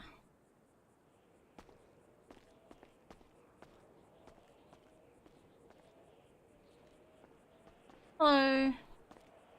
How's it going there? Good. Did you need help with anything? I'm just wondering how if you can buy my car over there. Yeah, I can check for you. Thank you. But yeah, Appreciate it. I've experienced the magic bag thing long time ago, like long time ago. And yeah, all my stuff. I'm coding. I'm coding. I just froze. Dude. What just happened? Oh. I think.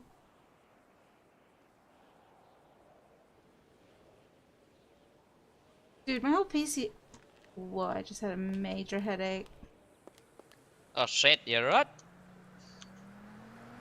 I'm good.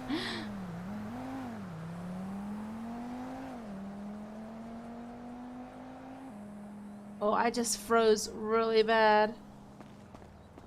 Dude. Fucking show.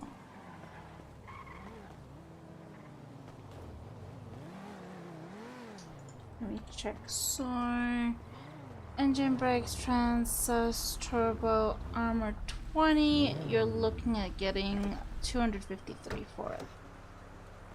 253. Yeah. Alright, you know what? I'll come back later, alright? Yeah, that's no problem. Alright, thank you. Appreciate it. Good one. You too.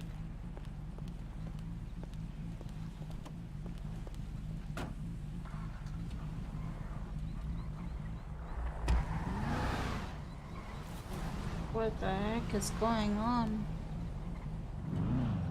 Why do I feel like my PC is gonna shut down?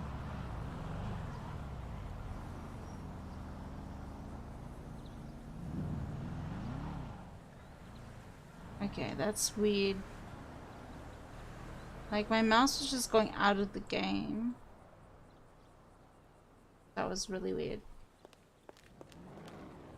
Huh.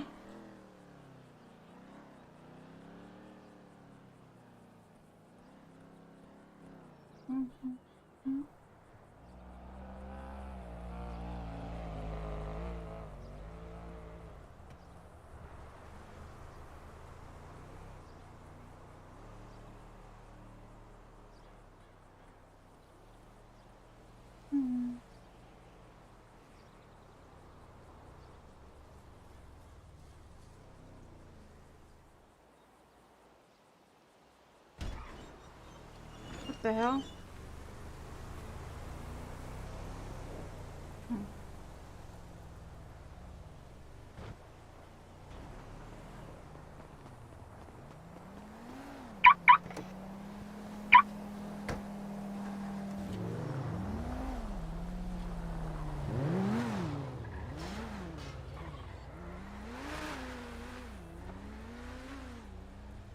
I need to make dinner.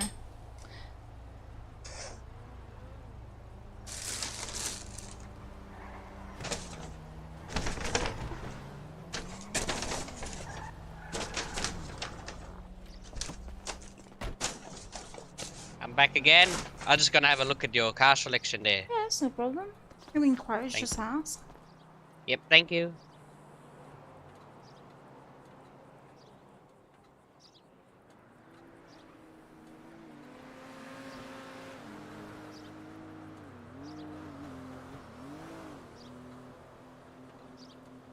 Hmm.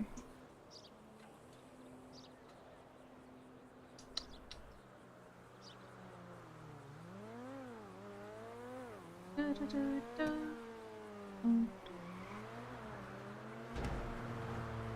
Where's that city event? Not here anymore?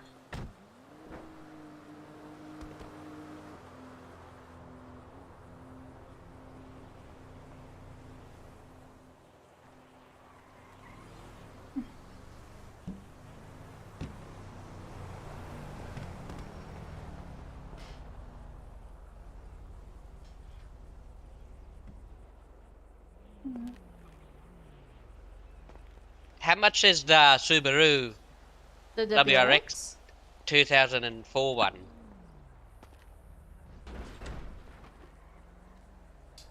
So 2004 one, that one's actually stock for 205,000. 205 stock. Yeah.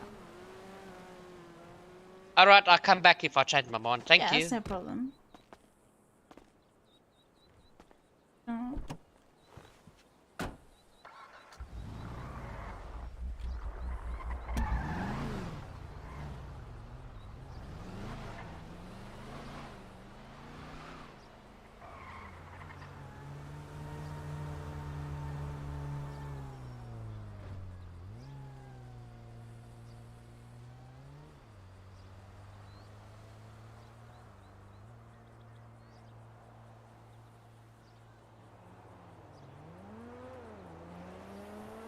Announcements.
Why is he not replying to me?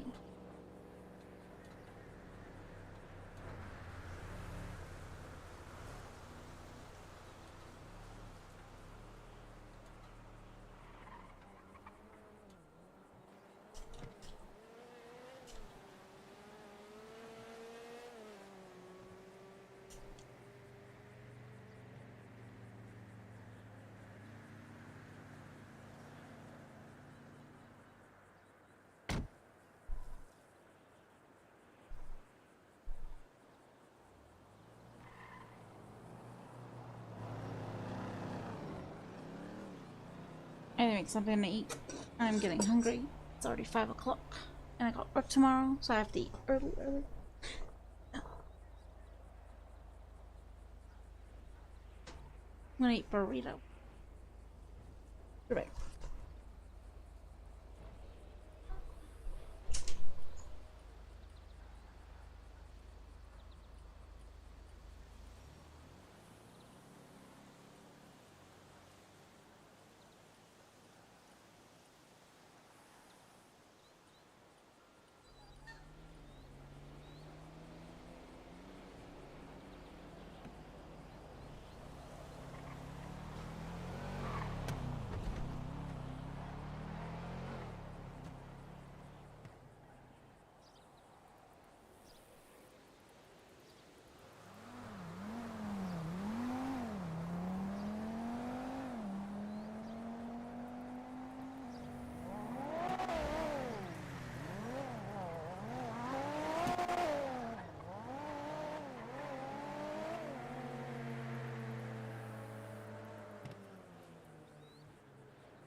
Oh, sorry.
Says he's on his way.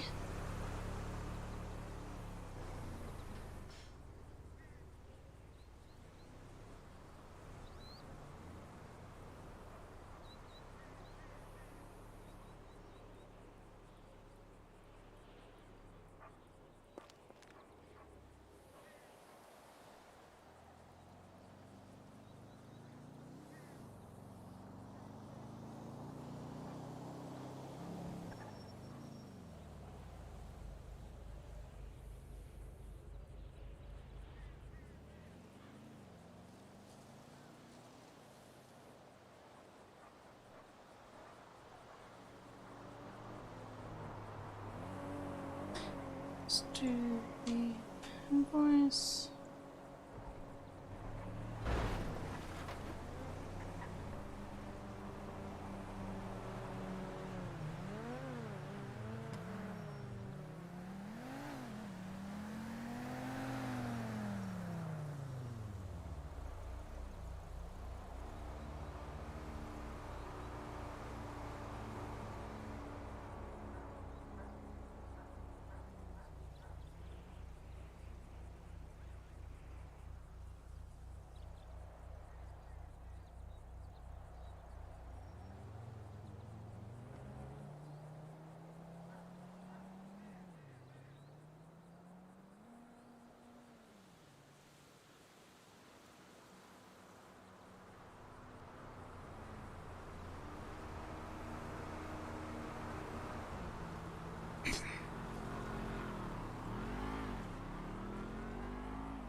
Hello.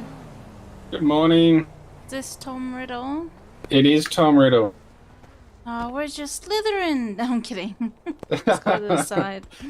Oh, I can't do that. Huh? I mean, there is a Harry Potter suit. Grab it from out here. Sorry, I didn't respond to you straight away. I didn't see it. It's fine. When you I guess I would assume you last came here earlier. Yeah, about Yeah. 45 minutes ago.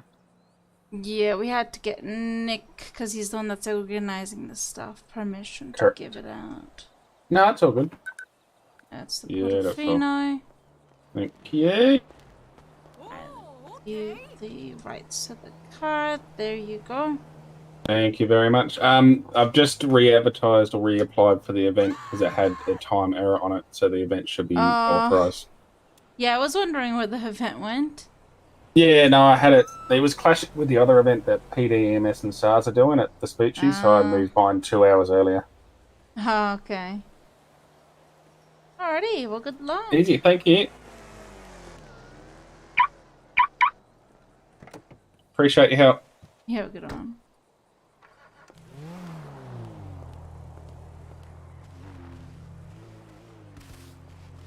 What the helicopter?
Oh, not bad.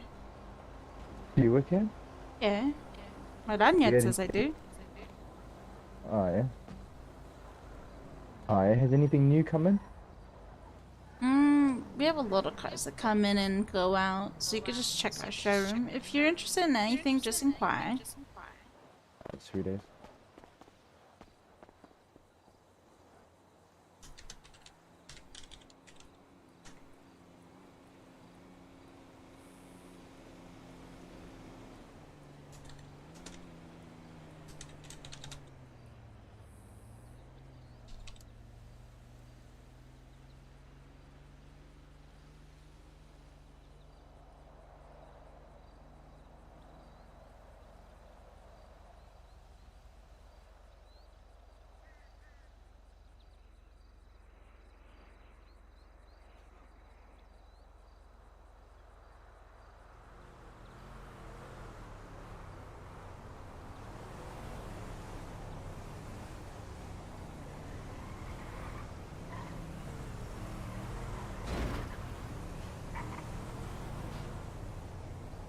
Go check next door.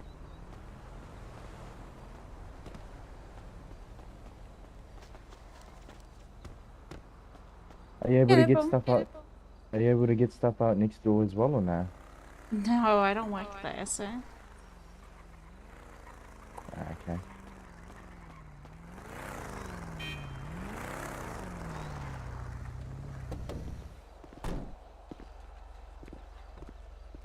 Excuse me, love. Hello, I can help you. So I bought this car from you guys yesterday, but I don't like it at all. Can I please sell it back to you guys? Let me check what it is. To Bravado. Right loader. Don't like it. Shit handling.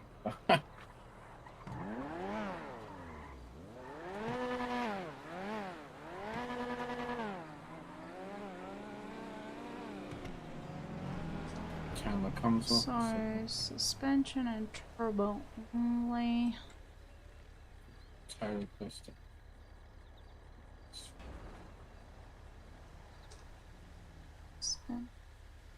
You're looking at getting 82,000. Yeah, I'll take it. No problem. Page up, sell vehicle, Estella, and then your bank number and a note.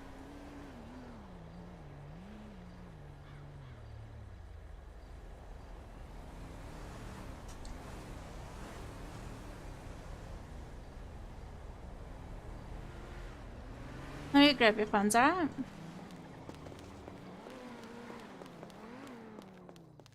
Did the girl just leave?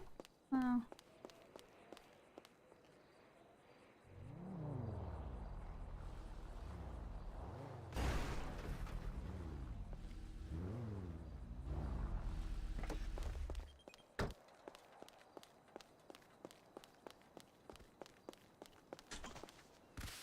Just behind me.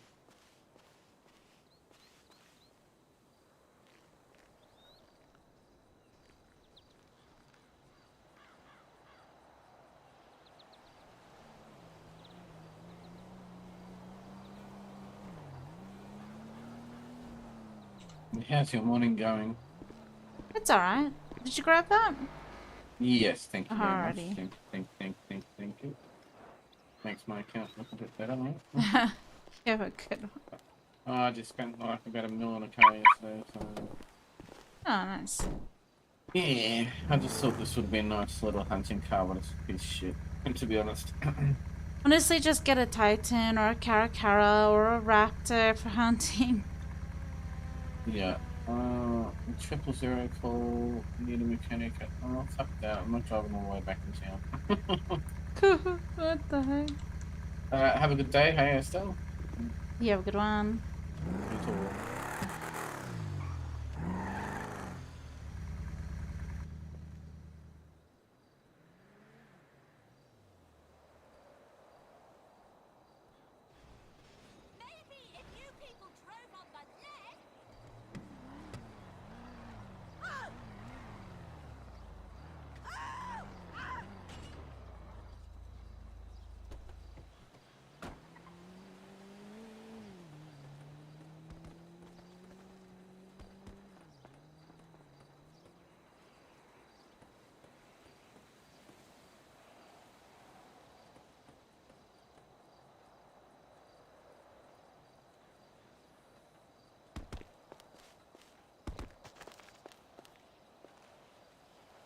I'll be back. My dinner should be good.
messaged me.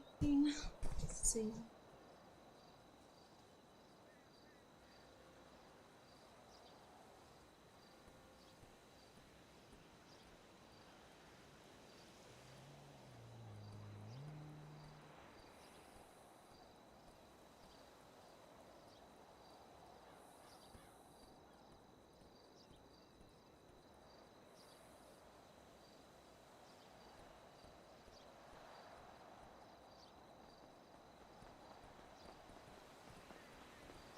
Someone's running. Oh.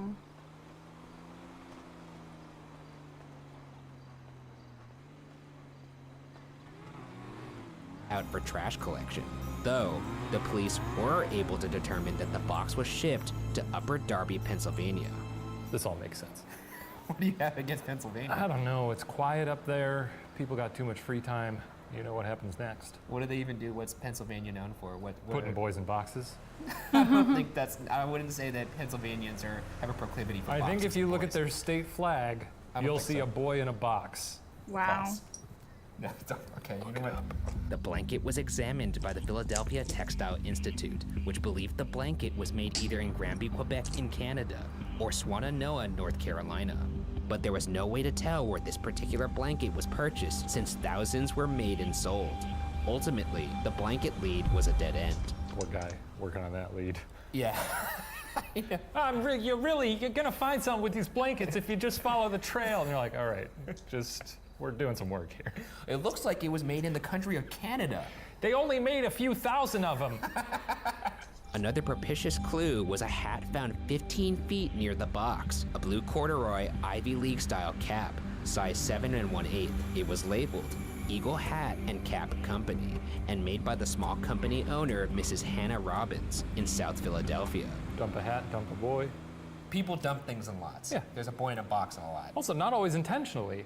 You lose a hat in a lot. Oh, I'm pretty sure the boy in the box was dumped there intentionally. That's probably intentional. No one's like dragging a boy in the box and then like after they get home they're like, I'm forgetting something. Janet, we left the box. Our boy was in that box. Mrs. Robbins remembered the man who purchased the hat because she had customized it for him. The man, who was described as blonde between the ages 26 and 30, requested that a leather strap and buckle be added to the hat. He paid in cash, and she never saw him again. Detectives visited over 100 stores within the area, but nobody recognized the hat nor the boy. There was also strands of hair found on the boy's body, suggesting a hasty haircut, and one forensic artist named Frank Bender believes the boy was possibly raised as a girl. In fact, Bill Kelly, an original investigator of the case, recounts that in 1957 and 1958, a West Coast artist did circulate a rendition of the child as a girl, but it never produced any leads. Wow, they're really going all out for this. So it could have been a girl in the box, but it wasn't. It was a boy. Maybe he had like long hair. Or maybe, like, I cut my hair throughout most of college, my own hair. I mean, it's cheap.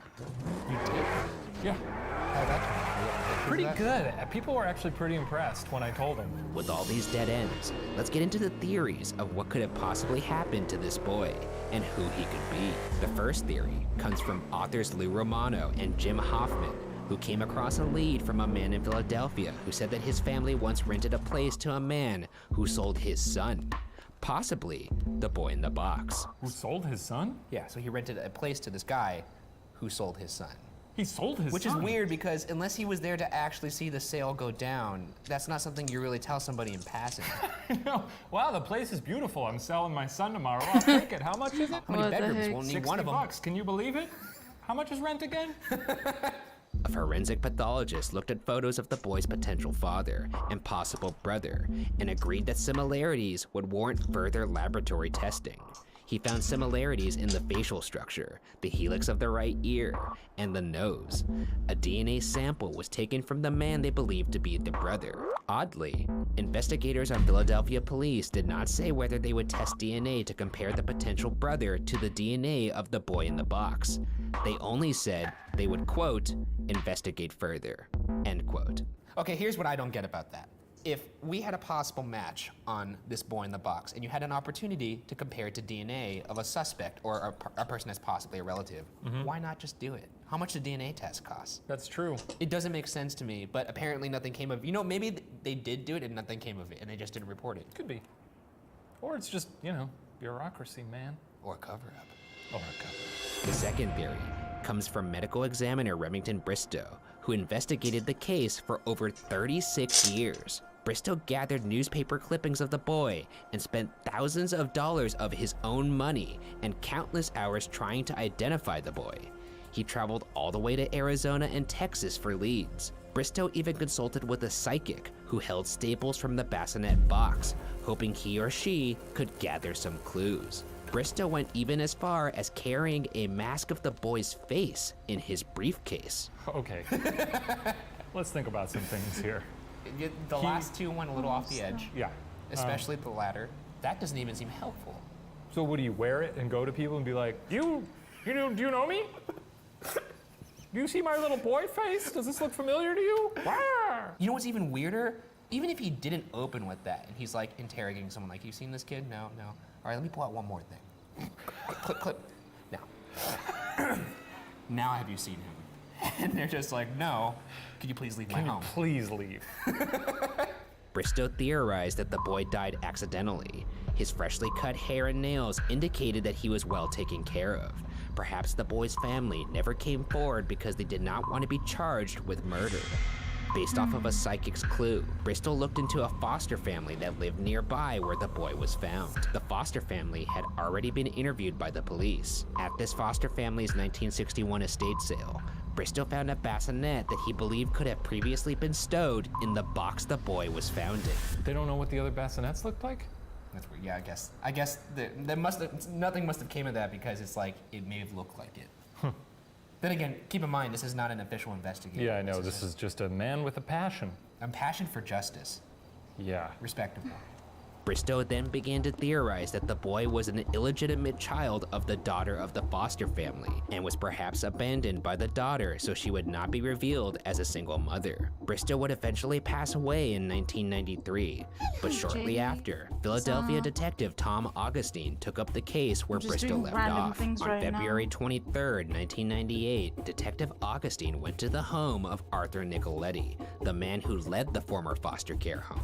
Nicoletti's wife, Anna Marie, was the woman Bristow theorized to be the mother of the boy in the box.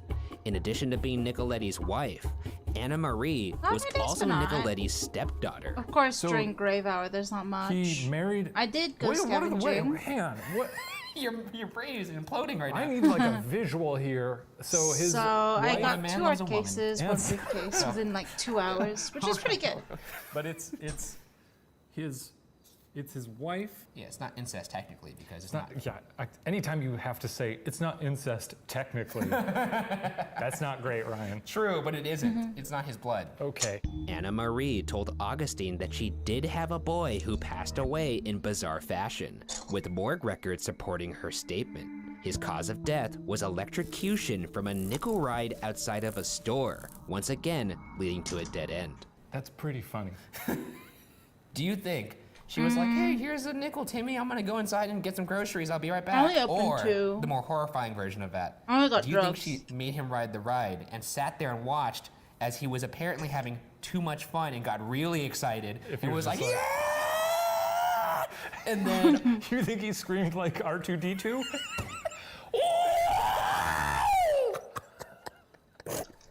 Yeah, see, that's kind of horrifying when you think about that. Sure is. But there was a moment where she was probably like, wow, he's really enjoying that ride. Yeah, it's just one of those unfortunate deaths where obviously it's a tragedy, but boy, oh boy, is that a laugh riot.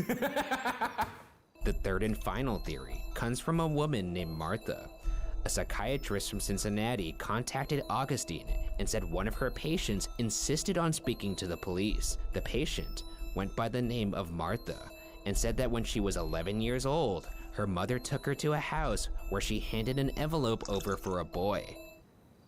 Did you just realize something? What just happened? Well, remember in the first theory I said there was the guy who said he sold his son. Yeah, did you just not realize that until now though? Yeah. Because, Jesus, I've never seen you Eureka! You could put a light bulb up. Can we play that back and put a light bulb over Ryan's head when that happens? Was that clear? That what the connection I made? There was the guy who they thought maybe sold his son. Yeah. And here's the purchase happening. And you didn't make that until you read it just now. I'm so in each theory. Yeah, you didn't like them. Martha said that she was sexually abused by her mother, and the mother wanted to do the same to the boy. Martha said her mother beat the boy to death after struggling to bathe him and drove Martha and the boy to Philadelphia to abandon him. Martha spoke with investigators Tom Augustine, Joseph McGillen, and William Kelly. McGillen and Kelly were one of the first on the boy in the box crime scene. All three were allegedly convinced by Martha's story. According to Bill Fleischer, a retired FBI agent, details of Martha's story add up. The testimonies, addresses, and descriptions. It is a strong theory. But even with Martha's lead, the police were not able to verify if the boy was who Martha claimed he was. Did I actually just solve something? I think you did, to be honest. I may have just solved something. So? Oh my God. You've done it, Ryan. But if that's the case, then the police would have just released it. So obviously this is not right. 2 bank kids are being Feels right. Wow, doesn't take a lot to convince you. Yeah. Either way, to this day, the boy's identity remains a mystery. His grave is marked as America's Unknown Child at the Ivy Hill Cemetery in Philadelphia. To this day, people are mystified as to why nobody had come to claim him. Perhaps someday, we will learn who this boy was and what happened to him. But for now, the case remains unsolved.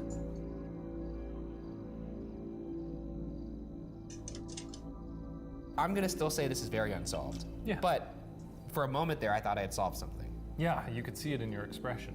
The day you solve something, I'll give you $500. Oh, wow, 500 real dollars? Yeah. I could go to Disneyland with that kind of money. That'll last me a couple days, maybe. Thank you, Shane. Let's make it 200. $200? That's still good. Oh my, you're so generous, Mr. 500 Madej. is too much. I got groceries to buy. Okay, well, there you have it. Shane's gonna set me for life if I ever solve something with that 500 big one. 200 queens, baby. 200 shekels. This week on BuzzFeed Unsolved, we covered the Trump family. This one happened recently, and believe me, I doesn't even begin to describe this one. It's Trump family? very strange. My interest is piqued. Really? Yeah. You said that with a complete dead face, so I can never tell when you're being serious. My interest is piqued. Okay, don't do Is that better? Nope, that wasn't better. Let's get into it. On Monday, August 29th, 2016, in Sylvan, Australia, 51-year-old Mark Trump and 53-year-old Jacoba Trump, along with their 3 children, 29-year-old Rihanna, 25-year-old Mitchell, and 22-year-old Ella, They're all in their 20s. all inexplicably fled their farm. This strange family road trip would set into motion a hunt for the family that would captivate Australian media. Local police sergeant Mark Knight called it, quote, the most bizarre case in 30 years, end quote, as officials were baffled as to why the Trump family simply ran away from their home. The seemingly healthy and stable Mark and Jacoba Trump ran an earth-moving business, along with a berry farm, where all of their children worked 7 days a week.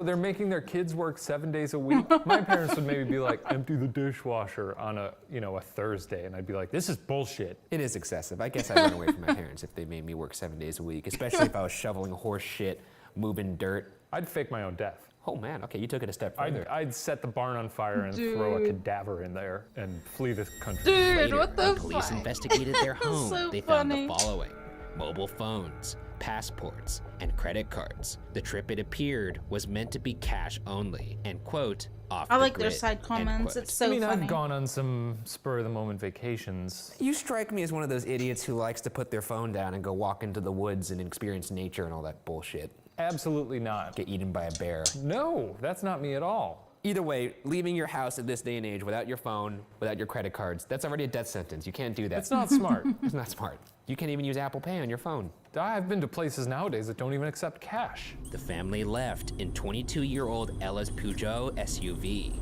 They drove for the first day and night till they reached Bathurst, roughly 500 miles away from their home in Sylvan. Unlike the rest of his family, 25-year-old Mitchell Trump brought his cell phone.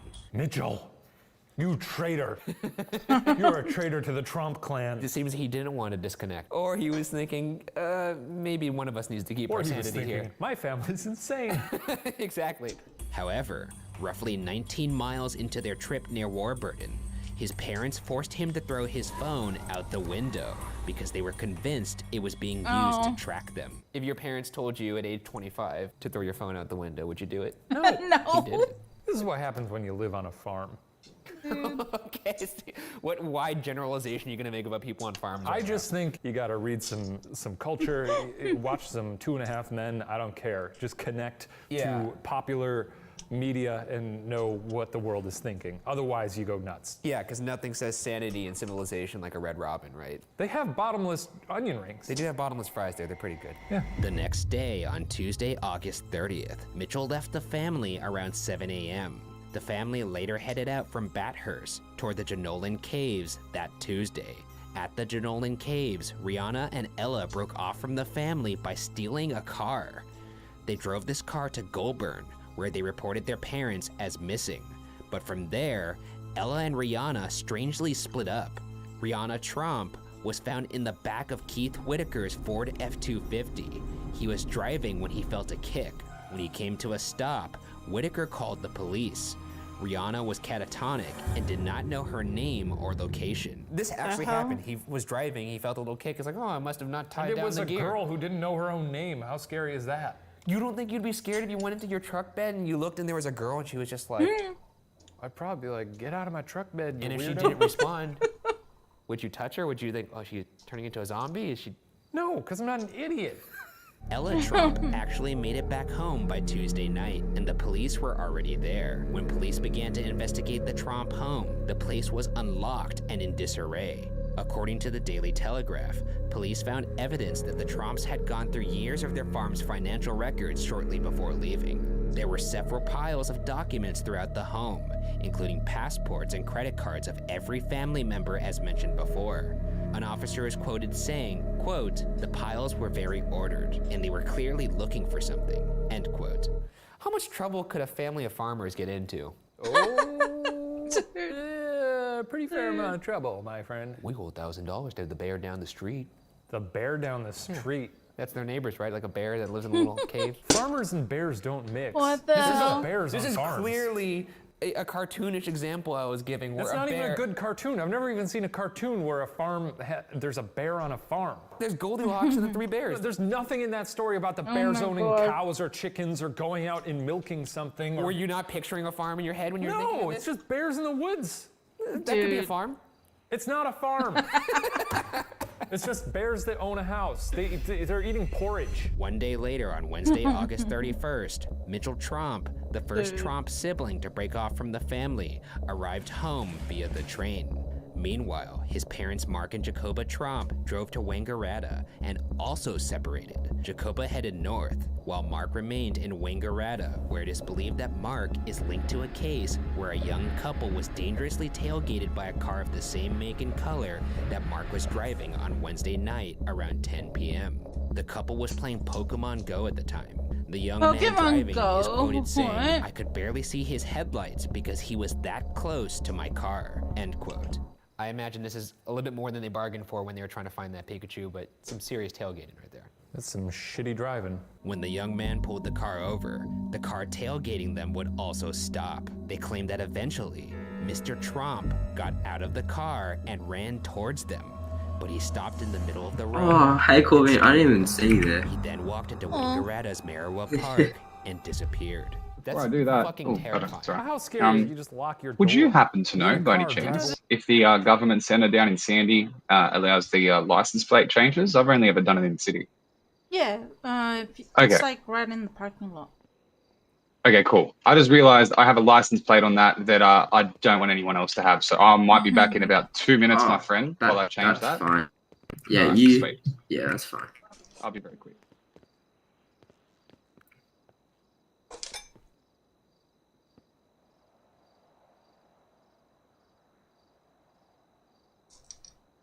Anyway. Wait, that's not that scary. And then, you know, if the doors don't work and he starts breaking a window, then guess what? Time to die. And that's a bummer. But see, at that point, it's like, I'm dead. I guess I don't have anything else to worry about. So, at what point does the fear come in for you? About when the life is draining out of my body. Police searched the park, but no one was found. The car How have still you had been? the keys in the ignition. In an effort to track down Mark Tromp, the police... I'm good. Yeah. Just been in the city, doing random things. Oh yeah. Mm-hmm. That's good.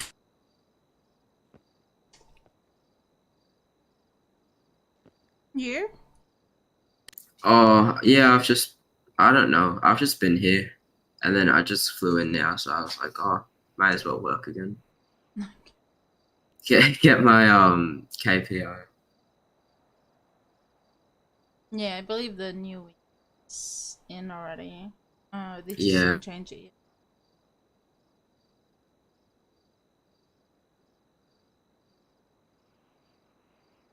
Police investigated Miller's Cottage Motel in Wangaratta, where a room had been broken into. They believed he might have stayed there for the night. On Thursday, September 1st, Mrs. Tromp took public transportation to Yass and tried to book a motel in the city. Allegedly, a member of the public helped escort her to a hospital in Yass, where the hospital staff recognized her and called the police. If a woman comes up and is trying to rent a hotel room, and she doesn't have ID. And you're at she's paying in McDonald's. cash, and she's like, I don't know where I am or what my name is. I'd be like, okay, why don't you just take a seat? Yeah. I'll make some phone calls. It's true. Yeah, it's true. It's very kind of them. It's kind. Look out for your fellow man and lady. On Saturday, September 3rd, 5 days after first leaving his home, Mark Tromp was found wandering down a road in Wangaratta around 5:50 p.m. He was promptly questioned by the police and given a mental health assessment. He spent 5 hours at the station before he was escorted out by a family member and gave the waiting media the finger. Though, What the Mark heck? would later publicly apologize for, quote, the hurt and concern caused by these events, end quote. Rude of him to act like it's no big deal. Of course people want to know what the hell's going on with you. Oh yeah, excuse the public for wondering about your safety, sir. It does make me realize I don't give people the middle finger enough. Like if someone's like, hey, you want to grab some salads for lunch today? Be like, It's meaner without the noise, Mm-hmm. oh, so it's just kind of be like, is that better? That's better. See? All right. Yeah, that's how Adam Sandler made his career. Yeah, basically. Basically, by making fart noises and funny faces. Oh. The next day, Mitchell and Ella appear before media, thanking police and media for finding their father.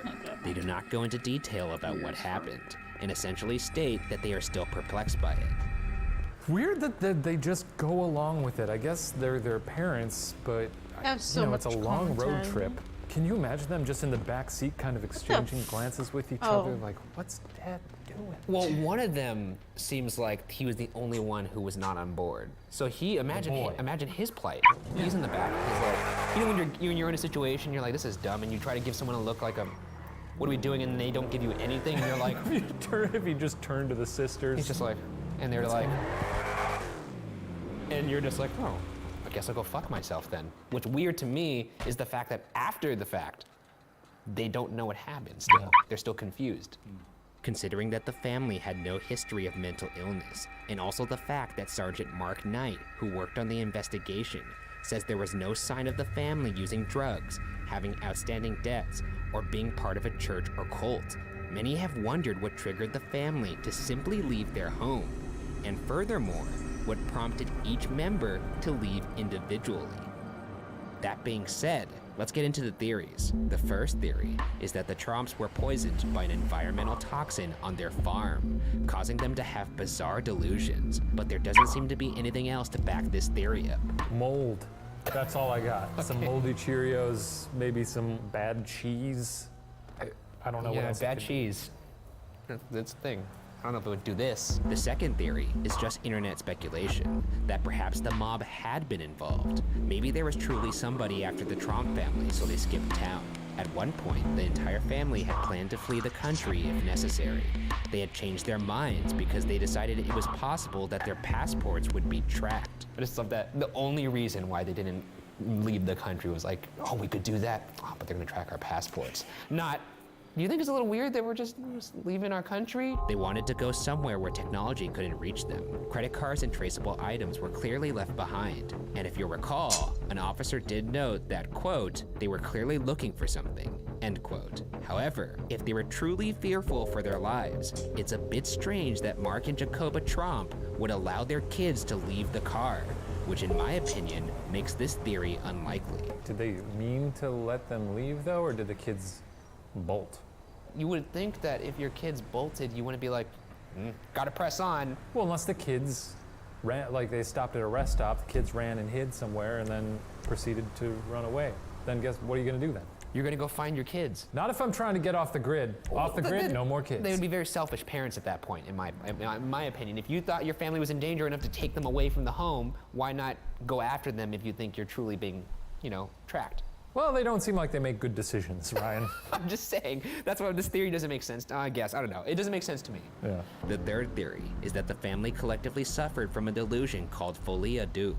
It is a rare psychological condition that can affect close families. The term was coined after a French married couple that began exhibiting delusional and paranoid behavior. The couple believed that their home was targeted by people who would spread dust and lint throughout their home while wearing the couple's shoes as they slept. How did this dust get here? They must have been wearing our shoes and doing a little dance at night. I just think of all the delusions you could have. That's the most funny and harmless one. Though doctors were unsure who first began the delusional behavior, it was clear that they were reinforcing each other's paranoia. Over 90% of cases of folie à deux have been couples, parents and children, and siblings. Media coverage later revealed that Jacoba and Mark Tromp had been showing increasing signs of mental stress. Allegedly, one of them believed that someone was out to rob them and kill them. When asked what had possibly triggered the trip, Ella stated, Hello? So, I just was speaking to another salesman here like 5 minutes ago and was about to get rid of that Audi before I went to go change the plates. alright. It's a Max 20 RS6. For sale, for sale.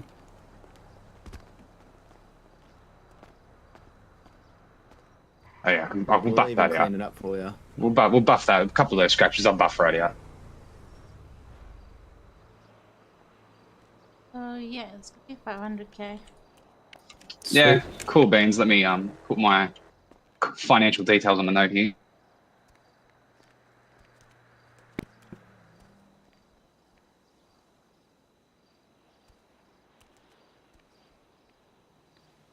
There you are. Don't mean to be rude putting it on the ground like that. Yeah, I just need the keys and then I'll grab your funds.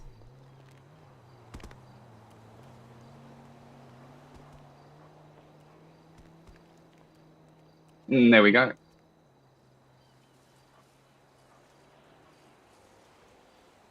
Alright, just give me a moment, I'll grab your funds, alright?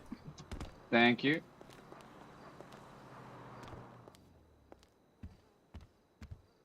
I don't know where Maxwell went.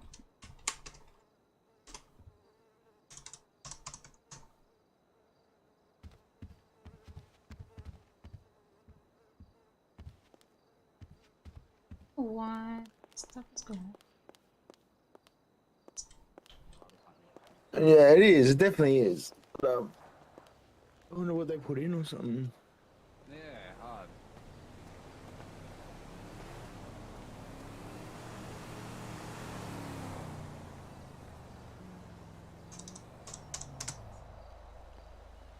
There you go. Thank you very much, Mr. Corval. You get on.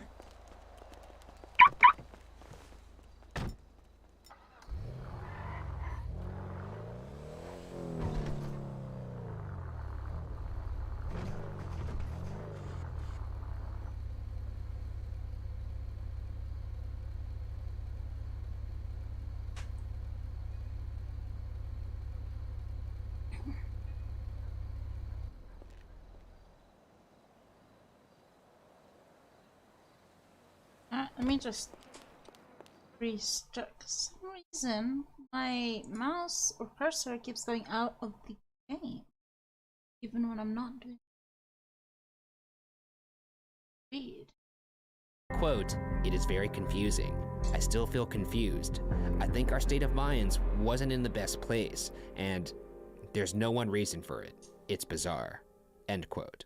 In the end, the perplexing Trump excursion covered almost 1,000 miles with no definitive answer as to why, leaving the case, for now, unsolved.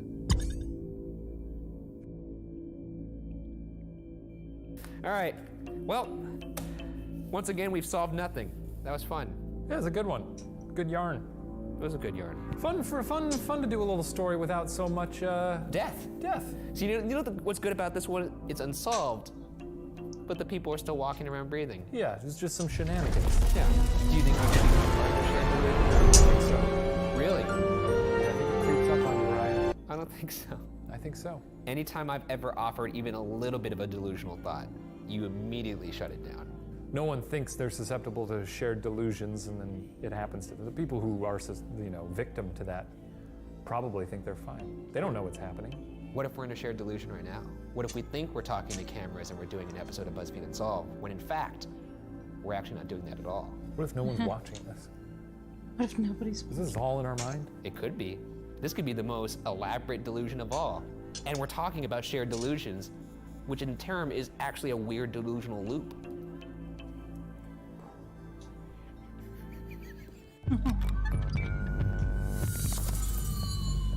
This week on BuzzFeed Unsolved, we discussed the death of JonBenet Ramsey, a case that to this day still captivates the nation. I gotta say, this one really gives me the creeps. It's not fun. No, it's not fun. A child died. I'm not stoked here. No, I'm not stoked, but everyone seems to want to hear about it, so here we go.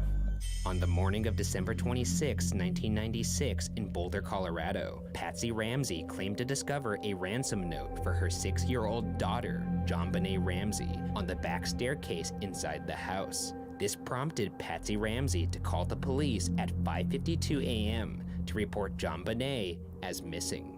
The people inside the house at the time were John Ramsey, her father, Patsy Ramsey, her mother, and Burke Ramsey, her 9-year-old brother.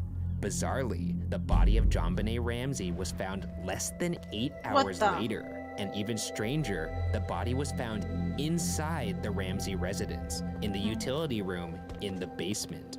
The body was found by JonBenet's father. She was found with duct tape over her mouth and a smooth cord around her neck.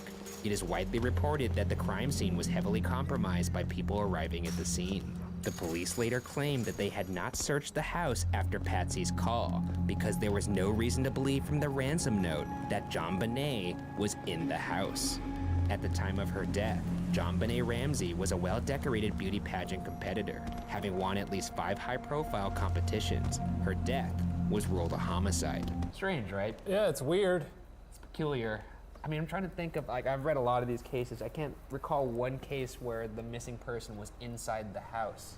It's spooky. It is spooky. Have you checked the children?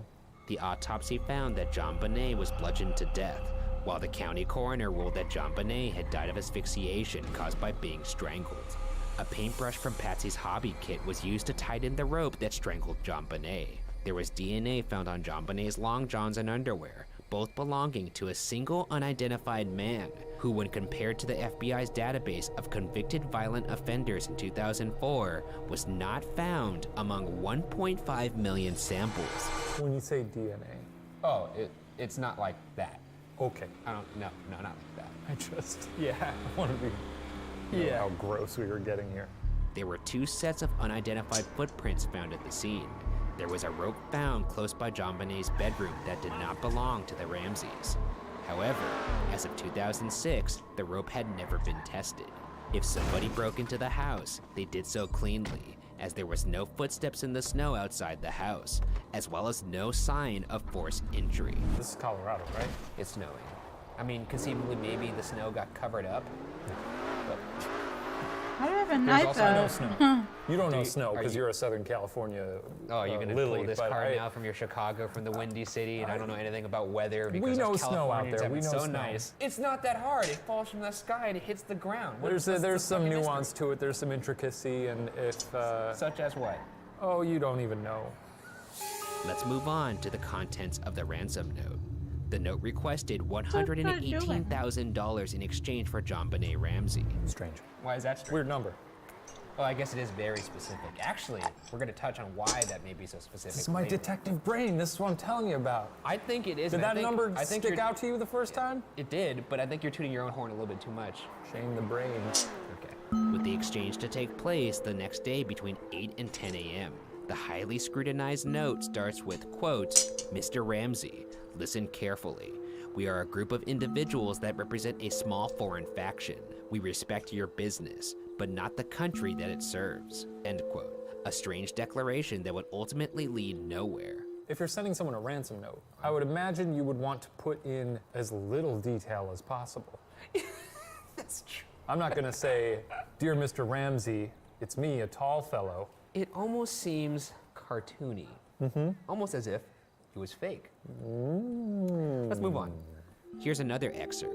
Quote, the two gentlemen watching over your daughter do not particularly like you, so I advise you not to provoke them. Speaking to anyone about your situation, such as police or FBI, will result in your daughter being beheaded. Jesus Christ. Yeah, what? It's a fucking ransom note. You can try to deceive us, but be warned that we are familiar with law enforcement countermeasures and tactics. You stand a 99% chance of killing your daughter if you try to outsmart us. Follow our instructions, and you stand a 100% chance of getting her back. Fucking mathematician over here. I know, this guy is a smug piece I've of crunched the numbers. I've run the permutations through my little computer, and all of them say, you're fucked. My murder laptop. Murder laptop. The letter was signed SBTC, initials that still remain a mystery. One curious fact is that the sum of $118,000 was close to the amount that John Ramsey received for a bonus that year. That's when you asked the question about the specificity of the number. Yeah. There it is. I've connected the two dots. You didn't connect shit, but I've connected them. However, the most chilling fact about the ransom note was that it was determined that the note was written using pen and paper from inside the house. While this detail is absolutely horrifying, it also brought a lot of suspicion into the integrity of the note. This suggests that the killer somehow entered the house, wrote the note inside, and for some reason then killed JonBenet Ramsey after writing a ransom note. All of this occurring while the other three Ramsey family members were inside the house. I feel like I've been in some big houses where you could be in one end, someone in the other end could be straight up murdering a human being and you wouldn't even know. Would you take that kind of a risk as a killer to do all these weird little things inside the house? Yes. Analysis of the notepad used suggested that a practice letter was written, and part of a practice note was found. There were spelling errors in the letter on words thought to be easy, like possession, yet some wonder how words such as attaché, with an accent on the E, were spelled correctly. Some believe this adds up to the letter being a hoax, and when combined with the lack of evidence of an intruder, this case becomes even more puzzling. Maybe the practice letter was just sort of, you know when you write like a banner and you write with a big marker and then when you're making the you've got like 3 letters to squeeze in at the end and it looks all shitty. Are you under the impression he wrote this in bubbly letters? No, I'm just saying maybe he was spacing it out. It's a notepad. He doesn't need to space it out. Okay, then I don't understand the practice. No, neither do I. That's the point. Jesus, I don't understand the beheading. What is that all about? With that, let's get into the suspects, starting with the Ramseys themselves. In the early goings of the case, the Ramsey family was under heavy scrutiny, given the suspicions of the ransom note's authenticity. Is this about that daughter? The Ramsey girl? The actual person responsible for the murder varies depending on who is theorizing. A recent television program claims that police theorized that Patsy accidentally killed JonBenet. That same program also posited that Burke Ramsey, JonBenet's 9-year-old little brother, accidentally killed JonBenet as well. However, for Patsy or Burke to be the culprit, not only would the note have to be staged, but so would the strangulation. And that doesn't add up when you consider the evidence suggests that JonBenet was still alive as she was being strangled. Furthermore, handwriting analysis also ruled out John Ramsey and ruled Patsy Ramsey as inconclusive. Experts believe the signs are more consistent with child abduction and murder done by an intruder. Fascinatingly, in 2013, it came to light that in 1999, a grand jury had voted to indict JonBenet's parents on charges of child abuse resulting in death. However, the Boulder District Attorney at the time, Alex Hunter, did not sign the indictment, believing that there was not enough evidence to support the charges. Casting further doubt on this theory is the fact that the DNA evidence procured from the crime scene officially exonerated the entire Ramsey family. You could see why people would think it may be one of them in the family, though, because if it was indeed an accident, you would have to cover it up, you would have to write a note. Which brings us to our first non-Ramsey suspect, a local man named Bill McReynolds who had visited the Ramsey house 2 days before JonBenet's murder. He sometimes dressed up as Santa Claus. His own daughter had been kidnapped 22 years before the JonBenet murder. His wife had written a play about a child getting molested and then murdered in a basement. According to the Denver Post, this man felt close to JonBenet. Here's a quote from him. Quote, "Her murder was harder on me than my operation. She made a profound change in me." End quote. McReynolds even brought a vial of glitter gifted to him by JonBenet into heart surgery. The gift had been meaningful to him since no child had ever given him a gift while playing Santa. He even asked his wife to mix the glitter with his ashes if he were to die. I don't like this man. This also could be just the acts of a kind old man. It is up until him wanting her glitter mixed with his ashes. Fair. I tell you what, did he murder her? Maybe not. Is the glitter with your ashes a weird thing to ask for? It's the Absolutely. weirdest. That's Yeah. very weird. I don't like that at all. No. And I It's wish so I didn't know it, weird. but now it's in my brain. And now it's in all your brains, whoever's watching this. Deal with it. However, beyond these sensationalized details, which can also be interpreted as the acts of a friendly old man, there is nothing to suggest McReynolds as the murderer. The next suspect is Gary Oliva, a man who lived a few blocks away from the Ramsey home at the time of the murder. In 2016, Oliva was arrested on charges of child pornography. In December of 2000, Oliva was arrested on unrelated drug charges and was found to be carrying a photo of JonBenet in his backpack. He explained why he had the photo to the Denver Post. Quote, "JonBenet's murder touched me very deeply. I felt she was an exceptional girl whose death was an exceptional loss. I felt the need to build a monument, a shrine, to remember this little girl." Oh, I don't like End quote. Ryan, I know everybody wanted to hear about this case, but I don't want to anymore. I'm done. Touching on the suspect, this guy's very suspicious. Yeah, Ryan, he is. And it's gonna get worse. Why? A high school friend of Oliva named Michael Vale revealed in an interview with In Touch magazine that Oliva called him a day after the murder occurred and said, quote, "I heard a little girl. I heard a little girl." Quote. According to Vale, Oliva also revealed the location of where he had heard this girl, Boulder, Colorado, after which Oliva hung up the phone. This is interesting if true because records show that no other girl other than JonBenet was harmed in that area that night. Vale also revealed that the strangulation method used on JonBenet was also allegedly used by Oliva when Oliva attempted to strangle his own mother with a telephone cord. Why would someone make that up? I don't know. You gotta imagine these people, since the story's so sensationalized, they would get paid to give an interview, right? An exclusive, because it is an exclusive on In Touch, which we all know is the major true crime publication of the United States.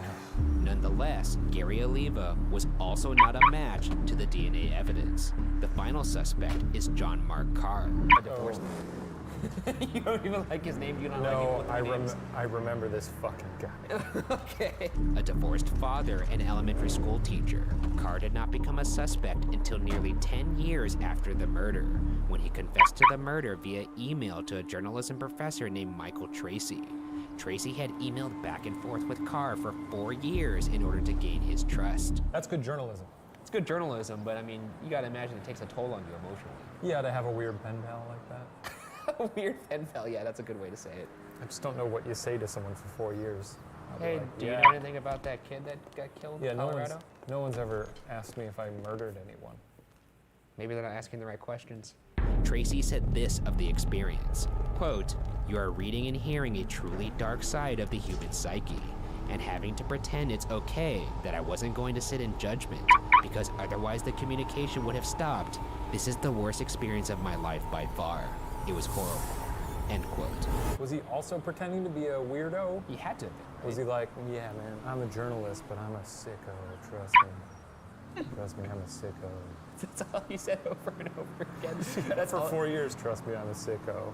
Write me back. Judging from the character of this guy that you'll learn later, John Mark Carr, I don't think it's going to take a lot to outfox him, to be honest.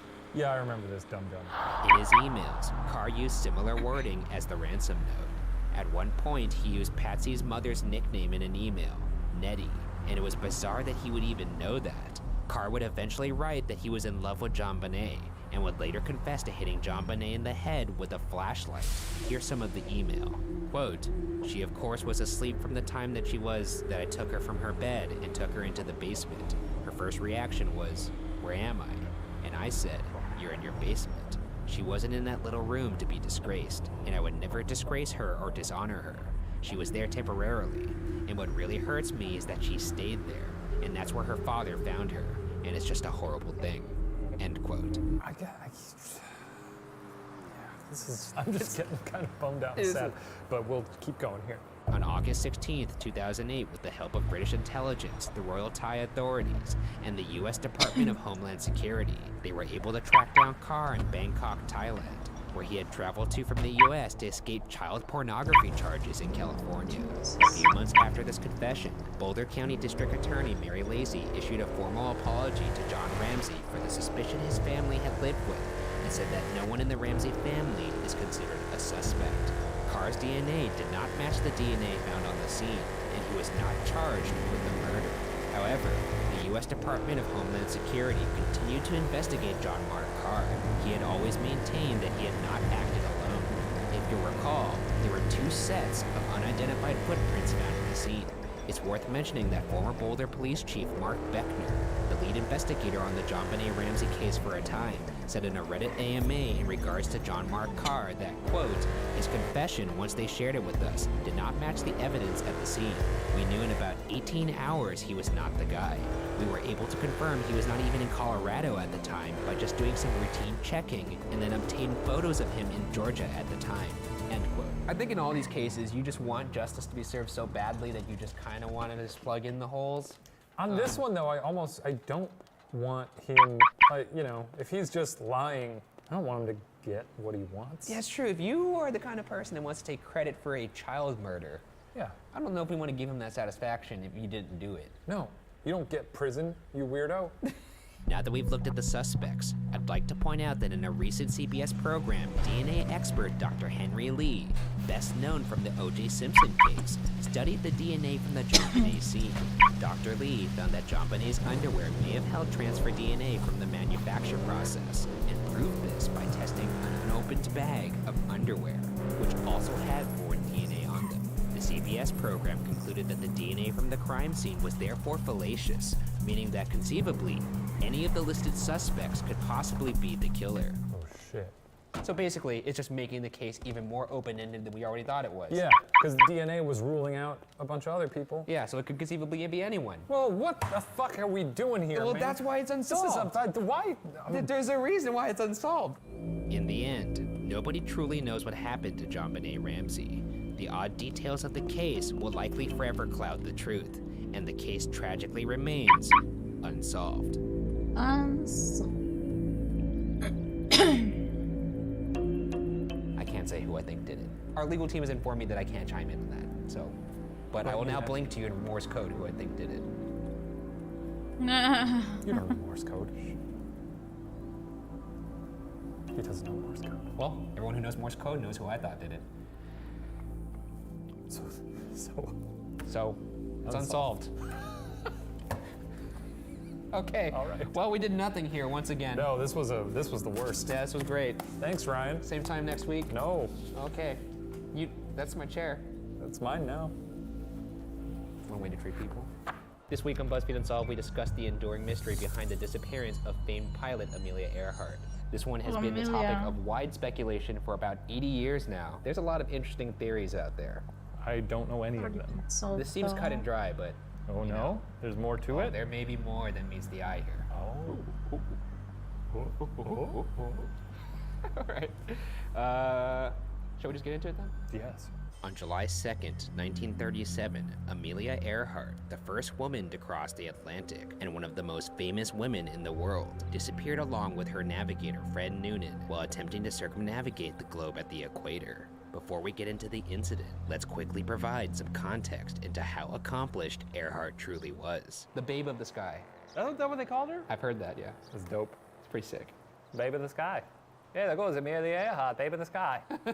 Amelia Earhart was born on July 24th, 1897 in Atchison, Kansas. In 1928, Earhart became the first woman to cross the Atlantic, albeit as a passenger in a plane with 2 other pilots. However, on May 20th to the 21st of 1932, Earhart would make the trip again, this time alone, flying from Newfoundland to Ireland for about 15 hours. She was the second person to ever complete this flight. During this trip, she demonstrated her resourcefulness in times of peril, as her plane suffered a leak in the fuel tank, ice on the wings, and a cracked manifold, which caused the engine to spew flames at one point. Yet, she still completed the flight.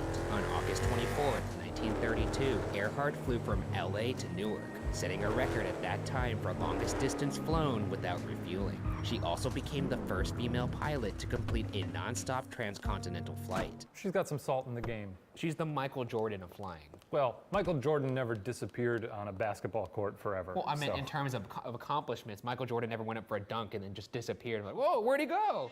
Where'd the air go? This takes us to 1937. When Earhart set her sights on circling the globe, zigzagging along the equator, requiring long hauls over water. If successful, she would have been the first female pilot to fly around the world. Her journey would have taken her about 29,000 miles over roughly 40 days, starting and ending in California, and would have included 20 stops, including San Juan, Calcutta, and Bangkok. Hope she's bringing some chewy bars. One time, I went on a flight to Asia, and I felt like I wanted to die. How long was it? It was, like 19 hours. And this was 40 days? This was 40 days. Ay, ay, ay. That's a month. Yeah, that's more than a month. Can you imagine doing one thing for a month? Like eating popcorn, our favorite thing to do in the world. Imagine sitting in a chair and all you did was eat popcorn. Okay, that sounds pretty good. That's pretty good, actually. Yeah. That's a bad example. Yeah. Earhart flew in a twin-engine Lockheed 10 Electra, a 10-passenger high-performance airliner, specifically outfitted with special tanks that allowed it to carry over 1,000 pounds of fuel, rather than the usual 200. So when they built this one, they specifically said, let's make a plane that won't catch on fire. I mean, that's the goal with every plane, is it? Seems like they're not doing a great job at that, though. I'm just saying, do you imagine there's someone that's like, oh, it would be funny if this plane caught on fire halfway through the Could trip. be. There's some sickos out there. If there's some misogynist pieces of shit on there, you know, on that team, he's screwing the little bolts on, and they're like, well, you know what they're gonna use this for? Oh, well, they're that babe of the sky. She's gonna fly around the globe. Oh, is that so? Is that what she thinks she's gonna do? Oopsie. Oops. There goes a screw. Yeah. The sky belongs to men. On May 21st, Earhart and her navigator Noonan started their journey from Oakland, California. On the morning of July 2nd, 1937, 42 days into their journey, Earhart and Noonan prepared to leave Lae, New Guinea. Leaving Lae, the Electra was carrying the most fuel it had on this expedition, about 1,000 pounds worth. They were already roughly 22,000 miles into the trip and had about another 7,000 to go before returning to California. She planned to stop 2,556 miles away on Howland Island to refuel. It was about an 18-hour flight. Harry Balfour, the radio operator for Guinea Airways in Lae, set up a schedule for he and Earhart to send transmissions to each other once every hour. Soon after Earhart's plane took off, Balfour noted that the headwinds were stronger than anybody had thought. He sent transmissions of this information to Earhart 3 times over the course of 2 hours. However, Earhart did not seem to get these transmissions. Headwind speed could affect plane speed, gas consumption, and length of flight. Around 2:18 p.m., Earhart's transmissions, which had been blocked earlier, were finally received by Balfour in Lae. She gave her speed, 140 knots, and altitude, 7,000 feet, and things seemed to be okay. A little over an hour later, her next transmission stated that she had climbed to 10,000 feet. This may have been uneconomical in terms of fuel usage. It's unclear why Earhart made this climb, but author Elgin Long, a veteran pilot, guesses it may have been to avoid clouds or mountains. You think she just went vert? Just like... I don't know. What do you think of this, Noonan? Maybe there's something she had to avoid that was coming at her. Okay. If this is a preview of what's to come. Maybe. Never know. This transmission also seemed to be delayed, though They were still on course, and it's believed that the experienced pilot Earhart would have realized the problem with the headwinds by this point. As they neared Howland Island, the plane was likely down to a last 97-gallon tank of fuel. The Coast Guard's Itasca, a 250-foot boat off the coast of Howland Island, was to provide communications and weather for Earhart upon her arrival to the island. It is thought that Earhart's plane must have gotten fairly close to the island because the Itasca did hear her transmissions, which grew stronger as sunrise came and went. In fact, they thought Earhart was close enough that the radio operator on board the Itasca went outside to look for her plane. In one of her last transmissions, Earhart told the Itasca, quote, "We must be on you, but cannot see you," end quote. She radioed, quote, "Gas is running low," end quote. Earhart's last transmission at 8:43 a.m. was, quote, "We are on the line 157-337. We will repeat message. We will repeat this on 6,210 kilocycles. Wait," end quote. While there are conflicting reports, the transmission may have also included, quote, "We are running north and south," end quote. In her final transmissions, Earhart's voice was described as, quote, "frantic," end quote. Did Fred chime in during any of these? Not really. I think Fred was too busy white-knuckling it on the passenger seat. This is a bad idea. This is a bad idea. My wife told me not to do this. Exactly. After that, Earhart was never officially heard from again. When Earhart's plane never arrived, the Itasca searched the waters northwest of Howland Island. On July 7th, 5 days later, the U.S. battleship Colorado began to search the waters to the southeast. An aircraft carrier, the Lexington, arrived soon after from its base in San Diego and stayed searching the region until July 18th. To this day, neither Earhart, Noonan, or their plane were ever found. But that hasn't stopped the world from speculating about what happened. Let's go over the theories. The first theory is perhaps the most widely accepted theory, that Earhart's plane ran out of gas, and she and Noonan died when they crashed into the ocean northwest of their destination. Although skeptics have pointed out that an Electra with that amount of fuel should have lasted 24 hours in flight rather than 20, as Earhart's plane did. Analysis by the Jet Propulsion Center at Caltech concluded that with the headwinds and the 10,000-foot climb Earhart was forced to take early in the flight, her plane would have been out of fuel when she disappeared. Near Howland Island, the ocean is about 18,000 feet deep. From 2002 until March 2017, a company called Nauticos teamed up with other groups to search a nearly 2,000 square nautical mile area of the Pacific Ocean floor where Earhart's Electra may have sunk. They used sonar mapping to search the seafloor, but have not found evidence of the aircraft. Open and shut. I don't get this. It's all there. Is this going to be Occam's razor thing that you always cite? I think perhaps they slammed into the ocean and sank to the bottom of the sea. They're gonna comb that ocean, baby. And when they do, no one can comb the ocean. They're gonna drag the ocean. They're gonna comb the shit out of it. No, the ocean, no. That ocean's gonna have nicely groomed hair.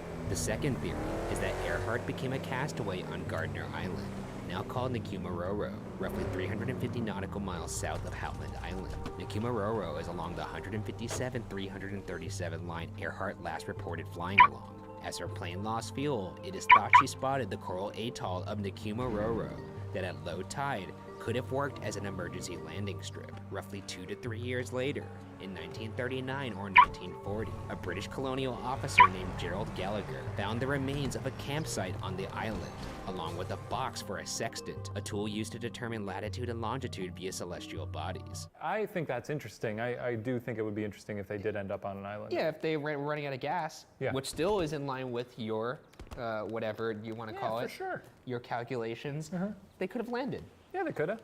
She was an expert aviator. She was. And she was good at problem solving under pressure. She flew a fire plane. She flew a fire plane. However, the most provocative thing discovered on the island by Gallagher was a partial human skeleton, as well as 12 other bones. The bones were analyzed by a physician named D.W. Hoodless, who was working in a medical school in Fiji. But Hoodless determined that the bones belonged to a man who was short, stocky, and of European descent, and could not be Earhart or Noonan. Unfortunately, after this conclusion, Hoodless discarded the bones, thereby preventing anyone from DNA analyzing them in the future. I think that this guy may have jumped to conclusions a little bit, and maybe, just maybe, should have not thrown out the fucking bones. He threw out the bones? I just said that. He said, it ain't them, trash them. That's him.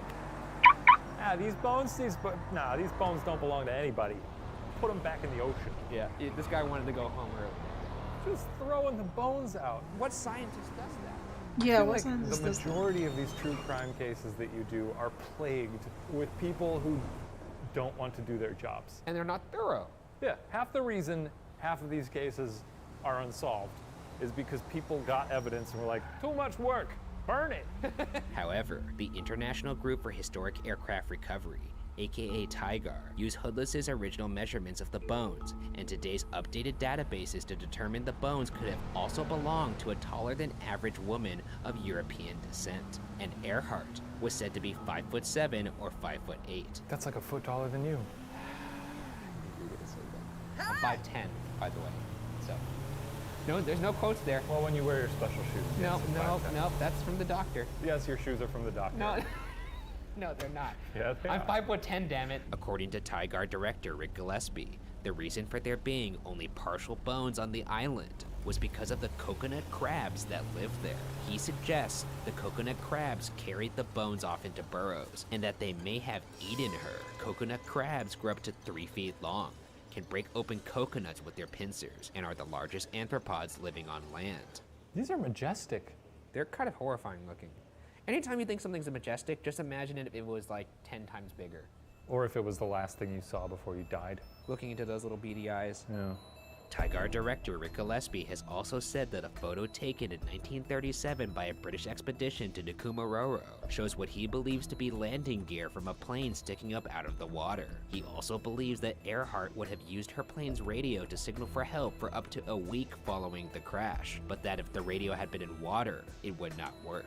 Interestingly, according to Gillespie, several possible radio transmissions from Earhart were heard throughout the week after her disappearance, all of which coincided with the low tide on that island, a time when the plane radio was perhaps not underwater and possibly functional. A teenager named Betty Clank claims that via her shortwave radio, she heard a female voice saying, quote, "This is Amelia Earhart, help me," end quote, and also heard the female voice arguing with a disoriented male's voice. She also claimed to hear, quote, "Water's knee deep, let me out," end quote. Well, a little on the nose there. Yeah.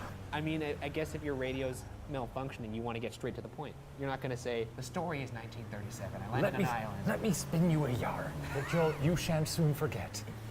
I'm being eaten alive by crabs right now. Clank listened to the voice coming in clips for 3 hours and recorded what she heard in a notebook. Clank's father reported his daughter's findings to the Coast Guard, who did not seem to take the claim seriously, as there were reports of dozens of messages supposedly from Earhart heard in all parts of the world in the days after her disappearance. In 1991, Gillespie found a partial rubber shoe sole on the island, stamped with the words Cat's Paw Rubber Company USA. The sole was from the same type of shoe Earhart is seen wearing in a photograph taken in Indonesia shortly before her disappearance. Though, the sole belongs to a size 9 shoe, which would have been too big for Earhart. What the fuck? Man, come on. I just gotcha. It's stupid. For a second there, I saw you perk up. Yeah. Gillespie also found a roughly 19-inch by 23-inch piece of riveted aircraft aluminum on Nkumaroro. TIGAR believes it to be from Earhart's Electra, specifically from a shiny patch near the tail. Though Elgin Long, the first aviator to fly around the globe over old poles and an Earhart researcher/author, says the piece in question is definitively not from Earhart's plane. Other experts, including a Lockheed employee who had worked on Earhart's plane, concluded the same, according to Long. Further damning to the theory that Earhart was marooned on this island was the fact that Navy planes flew over the island Nkumaroro on July 9th, 1 week after Earhart's disappearance, and saw nothing. Personally, I love the island theory. I would love it to be true because I like the peril of it.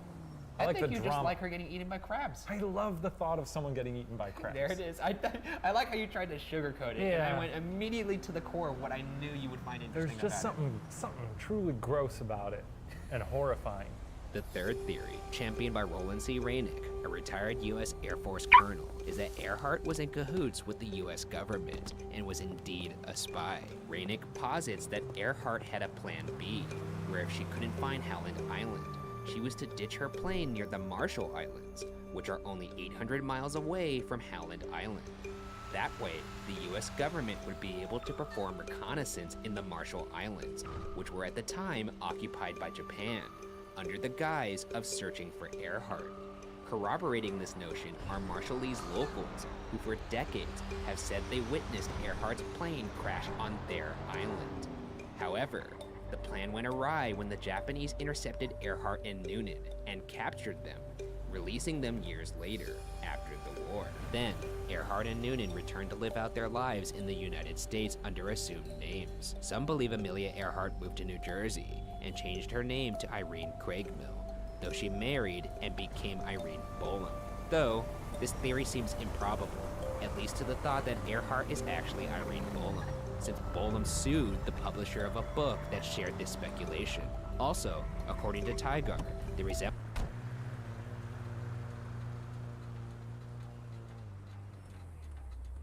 the resemblance is nowhere near. Yo. Hello. Hey, can you tell me what this car's worth, or you can't do that? Let me check.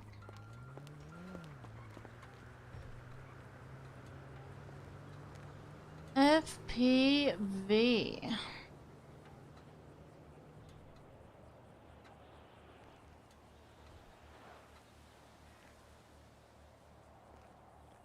So only 20% in suspension? Yeah.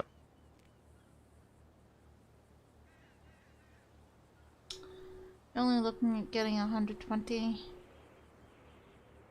Yeah. How do I go about getting a job here? You apply at the job center, but at the moment applications are closed.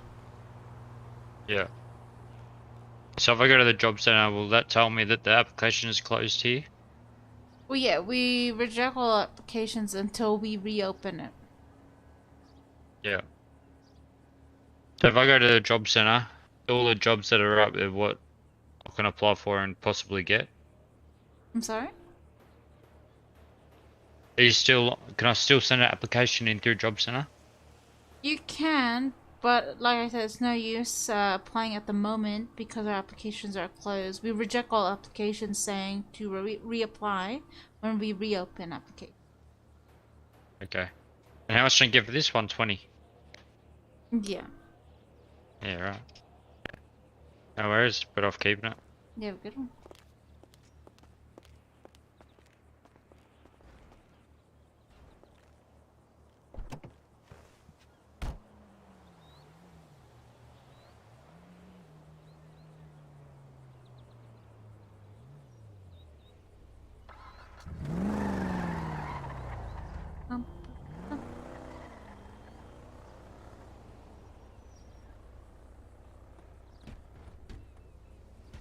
Or is it 38?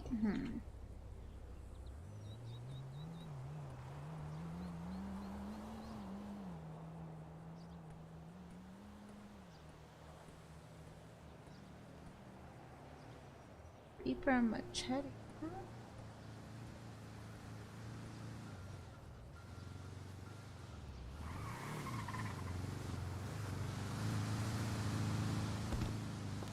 Might as well store my car. resemblance is not that strong, and comparing photos of Earhart to photos of Bolam taken 4 decades apart proved nothing. Regardless, Irene Bolam passed away in 1982. This is dumb. It's pretty dumb. Can you imagine if someone just accused you of being Amelia Earhart? You're her. I know you are. Yeah, I'm gonna tell the world. I do love the idea that the government tells her, land in this area so we could do a little reconnaissance. Another version of this theory is that after being captured in the Marshall Islands, Earhart and Noonan were eventually executed. An Army sergeant by the name of Thomas E. Devine claimed that in July 1944, he met a group of U.S. Marines guarding a hangar containing Earhart's Electra on the formerly Japanese-settled island of Saipan, which had recently been liberated. Devine also claims the soldiers destroyed the plane. Furthermore, a photo believed to show an obscured Amelia Earhart and Fred Noonan on a dock in the Marshall Islands was found in the National Archives by a retired government investigator named Les Kinney. It sounds like he's very accomplished and distinguished and probably knows what he's talking about. That photo looks like shit. So I don't care what he thinks of it. He might as well be looking at like a Rorschach blot and being like, that's your mother. I don't care what he thinks. The expert is only as good as the material he has in front of him. The photo was analyzed by various experts, who were optimistic that it was indeed the missing aviators. Unfortunately, this photo was promptly and apparently debunked when two bloggers found the photo in a Japanese book published in 1935, which is 2 years before Earhart even disappeared. So that this photo might as well have been taken in front of the Leaning Tower of Pisa. It's like, hey, here's a lady who looks like Amelia Earhart in Idaho in 1946. Photo aside, skeptics have pointed out that Earhart, given her fuel situation, would not have made it to the Marshall Islands regardless. Among those skeptics are Elgin Long, a former pilot, and Fred Patterson, a pilot for World Airways and expert on electrics. So you're wasting my time. You're wasting everybody's time right now. Okay, all I'm saying is it's not impossible that they overshot the island, went down, and then wherever they landed, even if it wasn't on the Marshall Islands, they got picked up by some freight boat, or they floated close enough that they got picked up by a freight boat. That does not seem crazy to me. Sounds like a fairy tale to me. Okay, well, I'm just saying that I like this theory quite a bit. All right, I'm glad you like it. Which brings us to our fourth and final theory, that Earhart may have made contact with alien life forms, either by accident or knowingly and in collusion with the US government. I don't even want to talk about it. Why? Because it's stupid. Is it completely impossible that it happened? No, because I actually do, look, aliens are a lot more probable than ghosts. Admittedly, this alien theory is a bit tinfoil hat, but an episode of Star Trek Voyager from 1995 capitalized on the idea. So that's kind of cool. Okay. I just love that every time I ask you, can you definitively say no? What's the answer? Can you definitively We don't say need to get into No, that. what do you say? Answer the question. Definitively, It's crabs. Definitively, it's can you crabs. say that aliens did not have a part in the abduction of Amelia Earhart? No, I can't. There you go. In the end, many believe that Earhart simply crashed and died on impact, but still, there's no way of telling if any of these alternate theories may have transpired. Until a plane or body is discovered, the case of Amelia Earhart will likely remain unsolved.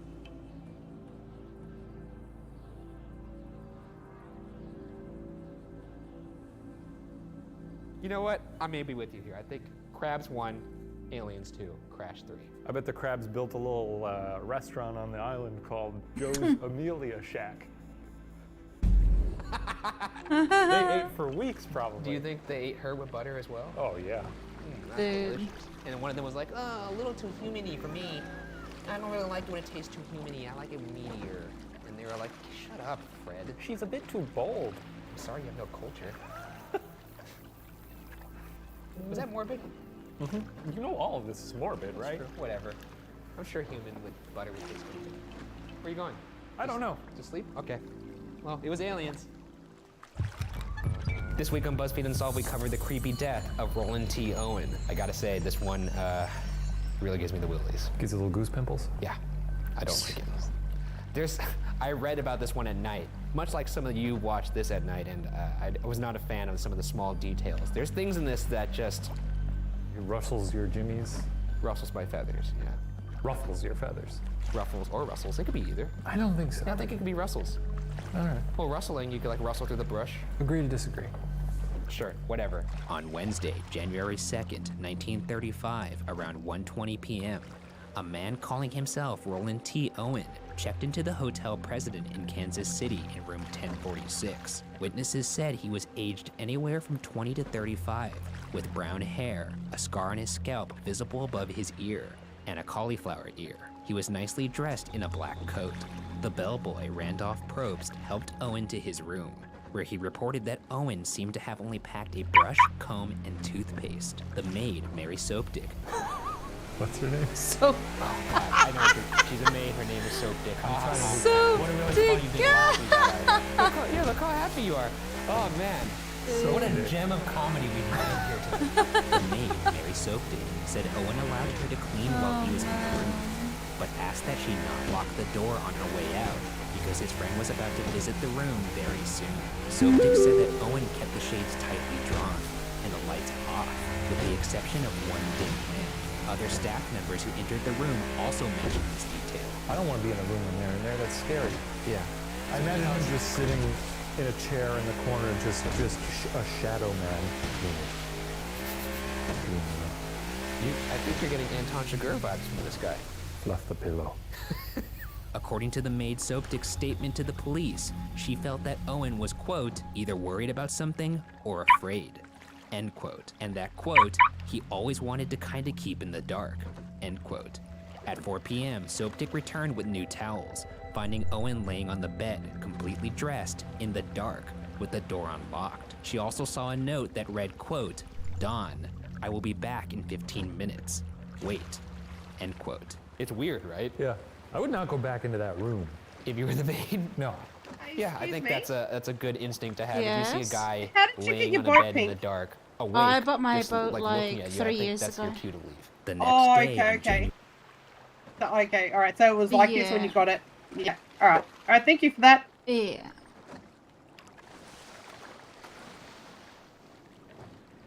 Kind of shook me a little bit. She kind of shook me there too. Holy. What else is here, anyways? Like a little. Dude, she shook me. Not gonna lie.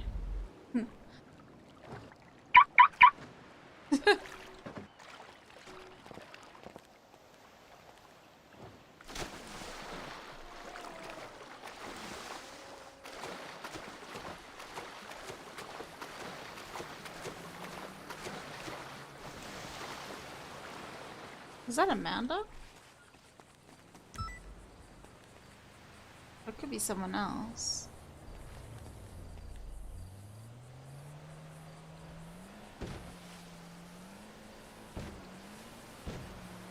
I think it is. Dude! I'm gonna go on a stream and just like... Should I wear my seatbelt? Girl! Girl! You Ah, shook. mindless chatterbox. You How are you? shook Stop, me. bitches. How are you? Hello, you girl Liz. Ah, I'm so sorry, Raven. Are you? I saw your boat and I went, no. How is that pink? I want a pink boat, man. Dude. I'm sorry I scared you. I was like, oh, the poor woman's probably thinking I'm gonna try and boot check her or something. Hey, Dakuzi. Yeah, I do. I've kept it on the wraps. I went EMS Like real secret squirrel, you know? real fast.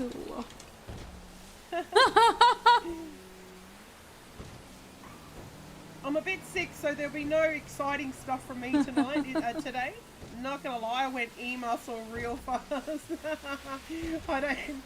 I don't blame you. I would have too. Dude. I heard it in your voice. You were like, yes. And I didn't recognize who you were until you spoke. Oh man. Oh, what a funny. That's funny. How are you, Dakuzi? How are you, Raven? How is everybody today? Dude, I'm just gonna hammer a screen. Can I hammer? Yeah, I can just hammer a screen right there, dude. Alright. Okay, let's get this boat. I'm gonna put the boat away. I'm gonna sell everything I've got in my trunk. I think I've got like 350k worth of shit. Because I think my cars... I will. Yeah, you go do your stream, Cheeky. And I'll see you in there next time, man. I like to lurk in the mornings and have my coffee. Yeah, good. Nice and cruisy. I found... I knew it was Amanda. I knew it. Fucking hell. Oh, what the heck is with that car? Wait, oh shit. I went to the bank. I went to the bank.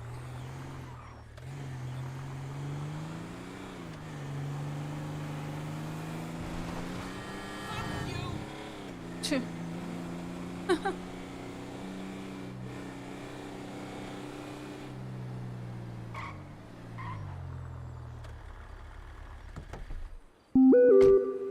Oh, it's almost time.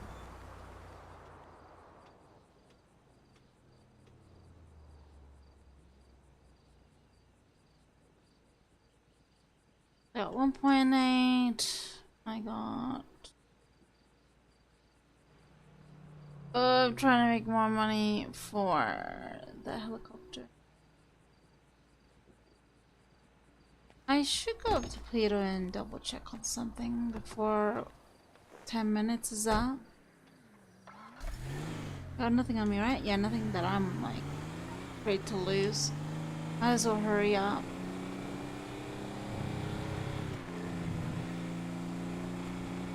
Someone's buggy is on the road. Some other cars on the road.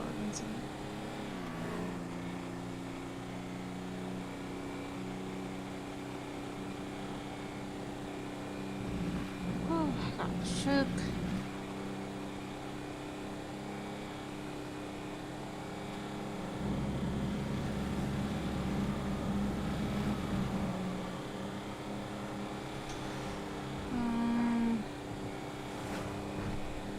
I need to test if it's true what someone said about storing your helicopter in your garage. That there's a bug to it, I guess, and that you have to do some, I don't know. Honestly, I'm not sure if that's true, but like, we'll check it out. Yeah, it's almost black outside. Wow.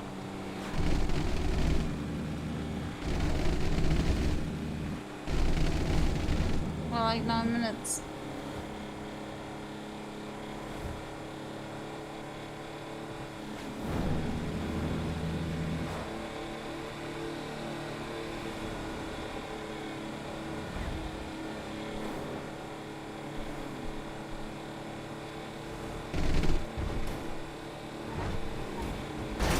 Whoops.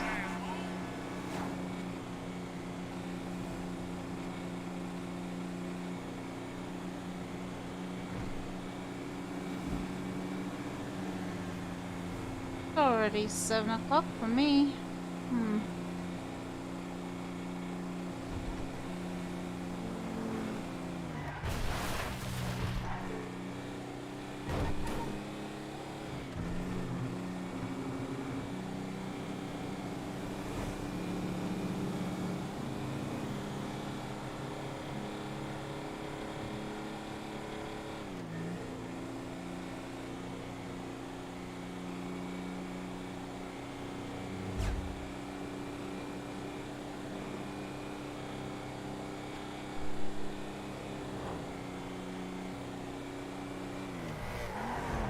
Holy.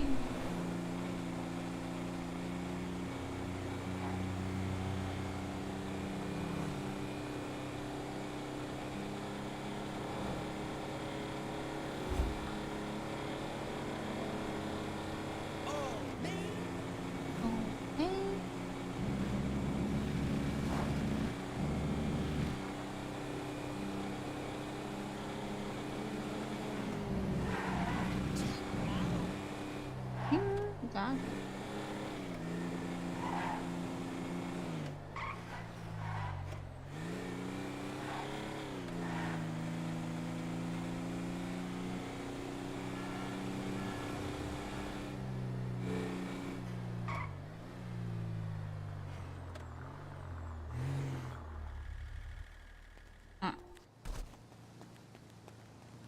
Let's see.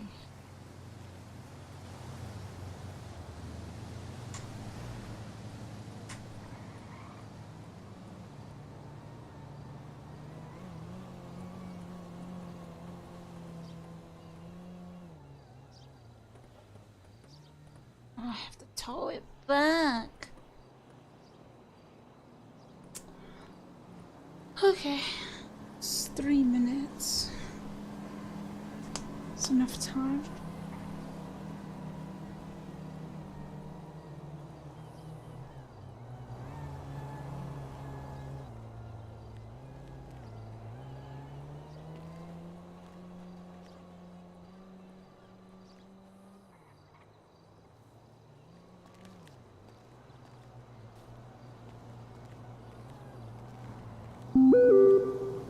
Ba-da-da.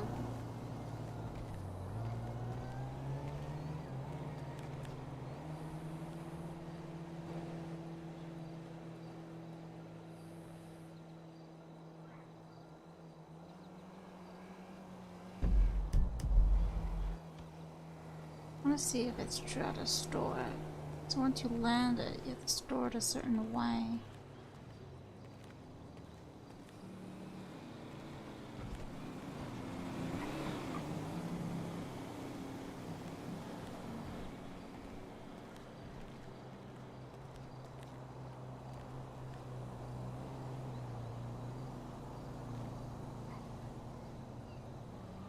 gonna buy max 100 board. Pressing. CMG open. Same old. Hello. Hello. What is that?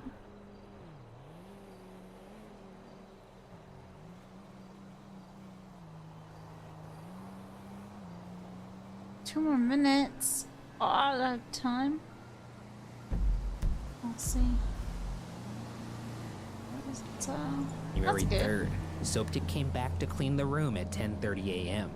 She noticed that the door had been locked from the outside and assumed that Owen locked it as he was leaving the room. However, Owen was sitting inside, again with the lights off, which meant that someone else had locked the door from outside the room. While Soaptic was still in the room, Owen answered a phone call and said, quote, "No, Don, I don't want to eat. I'm not hungry. I just had breakfast," end quote. Repeating, quote, "No, I am not hungry," end quote. What hotels allow you to lock a room from the outside? This hotel did. It's weird. I would imagine you could just call the front desk and say, "Hey, I'm locked in my room. let me out of here." It's just my thought is, who is this person that's locking him in the room, or who is he waiting for that he's sitting in obedience in the dark? Well, if this guy's a weirdo to begin with, he's got weird friends. Okay, I guess that's fair. Weird attracts weird. Soaptic came back around 4 p.m. to deliver fresh towels. She heard 2 male voices from inside the room. When she knocked, she heard a rough voice say, quote, "Who is it?" end quote. When she explained that she had fresh towels, the man said, quote, "We don't need any," end quote. Even though there were no towels left in the room, during the night, a woman staying in room 1048 would report hearing loud voices, both male and female, cursing on the same floor. Though, there was apparently a party going on that night in room 1055. Now things begin to get very strange. The next morning, on January 4th, around 7 a.m., the hotel phone operator noticed that Owen's hotel room phone had been off the hook for a while without being in use. So, she sent the bellboy Probst upstairs to 1046. Despite the locked door having a "Don't Disturb" sign, Probst knocked a few times and heard a low voice say, quote, "Come in. Turn on the Okay. lights," end quote. Okay. However, the door was Alright. locked, and no one was getting up to let him And in. that's So how you after do it. knocking repeatedly, Okay. Probst said, quote, "Put the phone back on the hook," end quote, assuming that Owen was drunk. Around 8:30 a.m., about an It hour and a is. half later, I just the wanted phone to was still check off the hook, the and theory another on bellboy, how to Harold store Pike, my let himself helicopter into the room with the in my passkey, open-ass using only the light garage. from the hall. Because the it's bellboy hard to Pike store observed it that Owen like was in on bed, the spot. naked and You seemingly actually have drunk. to like He go also into noticed it that the bedding and then was store it. darkened around Owen. The phone stand was kicked over, so he fixed it and put the phone back in the receiver. They went in there and they saw this person on the bed with dark stains all around them, and were like, "Chill. Those are your sheets." He's obviously making himself into a Sunday. Nothing to see here. Right. Let's go back down to the front Don't desk. just leave. Stupid. At approximately 10:30 to 10:45 a.m., the phone was once again out of the receiver.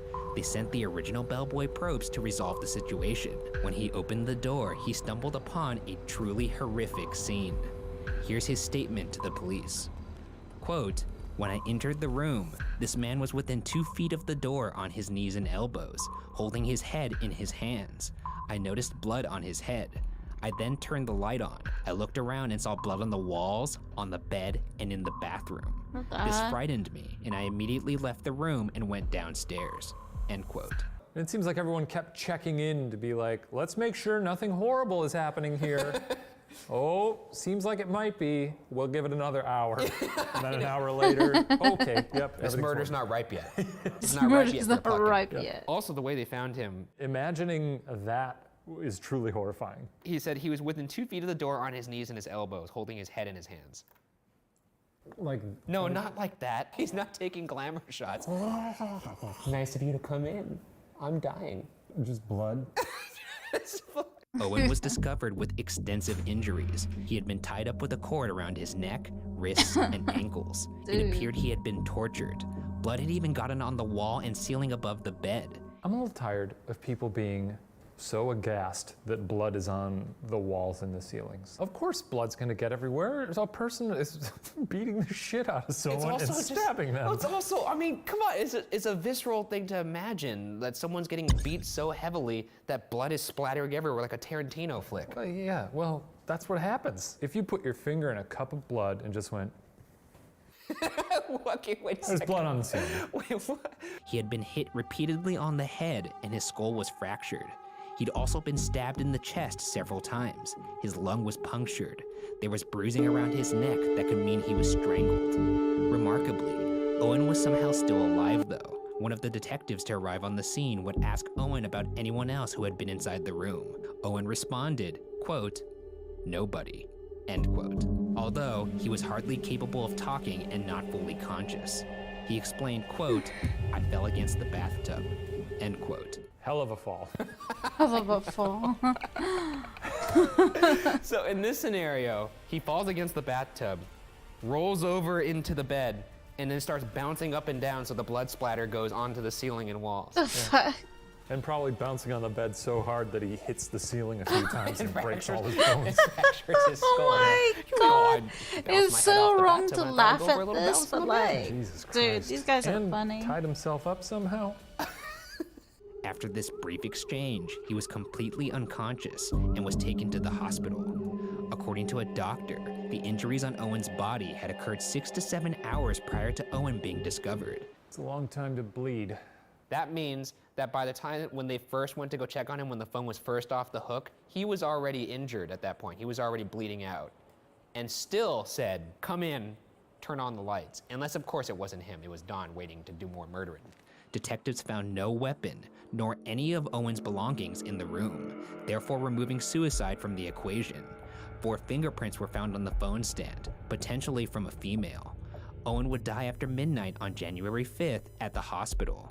When Owen initially checked into the hotel, he mentioned he was from Los Angeles, but Los Angeles authorities were unable to find any record of a Roland T. Owen, bringing into question whether that was the victim's real name. His body was placed for viewing at Melody McGilley Funeral Home. As the story spread, more and more people began reaching out to Kansas City authorities to see if their missing loved one could be Owen, to no avail. Next, police focused on the mysterious Don, that Owen referred to several times while at the hotel. Don was also conceivably the man with the deep voice that the maid heard through the hotel door. Nevertheless, the police's search returned no results. Owen's upcoming burial was announced by the Journal-Post on March 3rd to be in a potter's field. However, the Melody McGilley Funeral Home received a call from an anonymous individual who said they would send the money necessary for providing Owen with a proper funeral. Somebody knows who he is, and my suspicion, what if it's Don? Here, And because Don is a very tough love kind of guy. I suppose, I mean, there's 2 reasons why he would not give up his killer, right? Love, or maybe he was being entrapped somehow. Like maybe there was some kind of leverage against him. You think this was a lover's quarrel? It could have been. Why would he pay for his funeral if he killed them? Or, like, if it wasn't the killer who's paying for the funeral, why wouldn't that person just step forward and be like, yeah, that's fucking Jerry? Right. The plot thickens. It does indeed. This is a thick-ass plot. This one's thick. Plot is thick as hell. Juicy. This is a juicy peach. Oh, it's a juicy peach, all right. And I got juice running down my chin. What the fuck?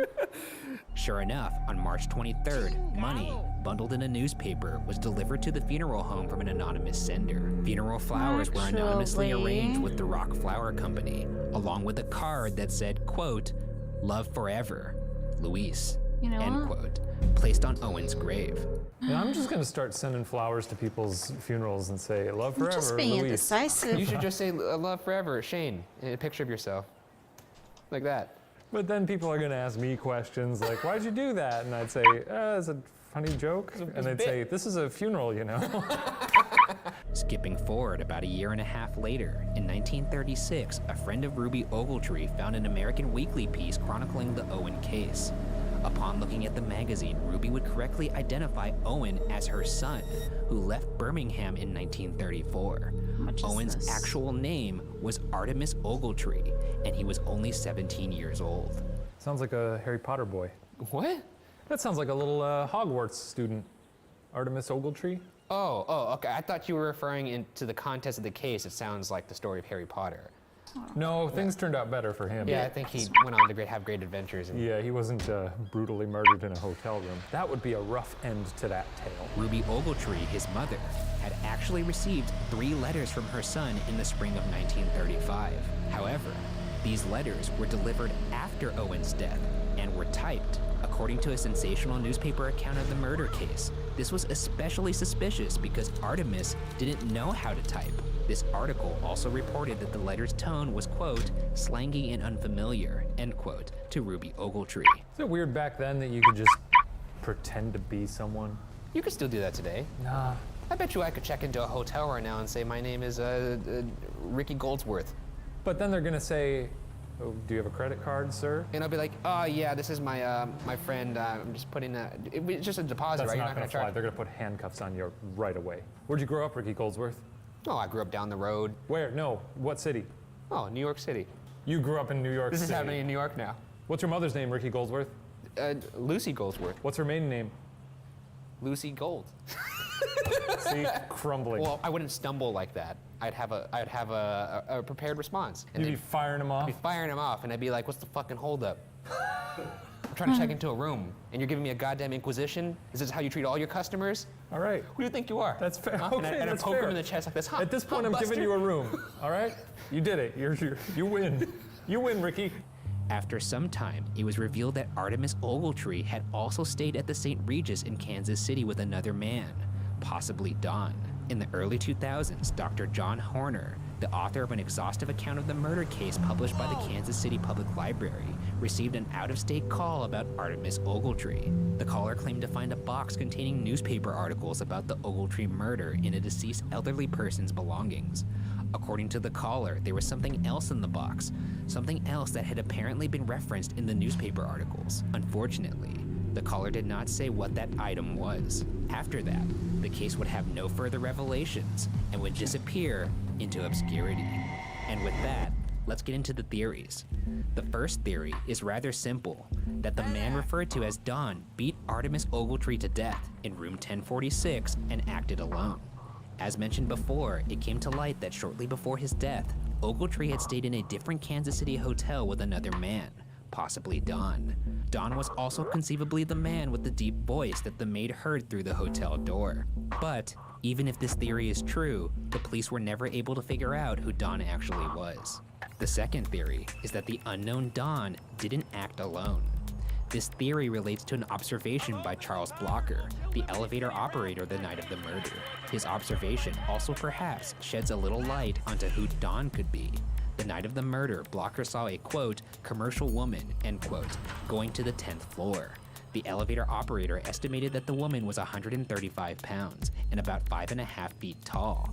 She had dark hair and was wearing a, quote, coat of black Hudson seal or imitation Hudson seal, end quote. What is the commercial? What a commercial woman? She would look like she was dressed in very nice clothing, so they called her commercial woman. What?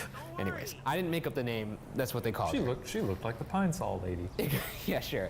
Yeah, she was hanging out with the brawny guy. She was next to a big, tall, bald man in a white T-shirt. Yeah, it was her, Brawny, and Mr. Clean. They all went and they just went off on little adventures. Blocker claimed this woman was looking for room 1026 to meet a man she was unable to find. It's possible that this woman was looking for Ogletree and had mistaken room 1046 for 1026.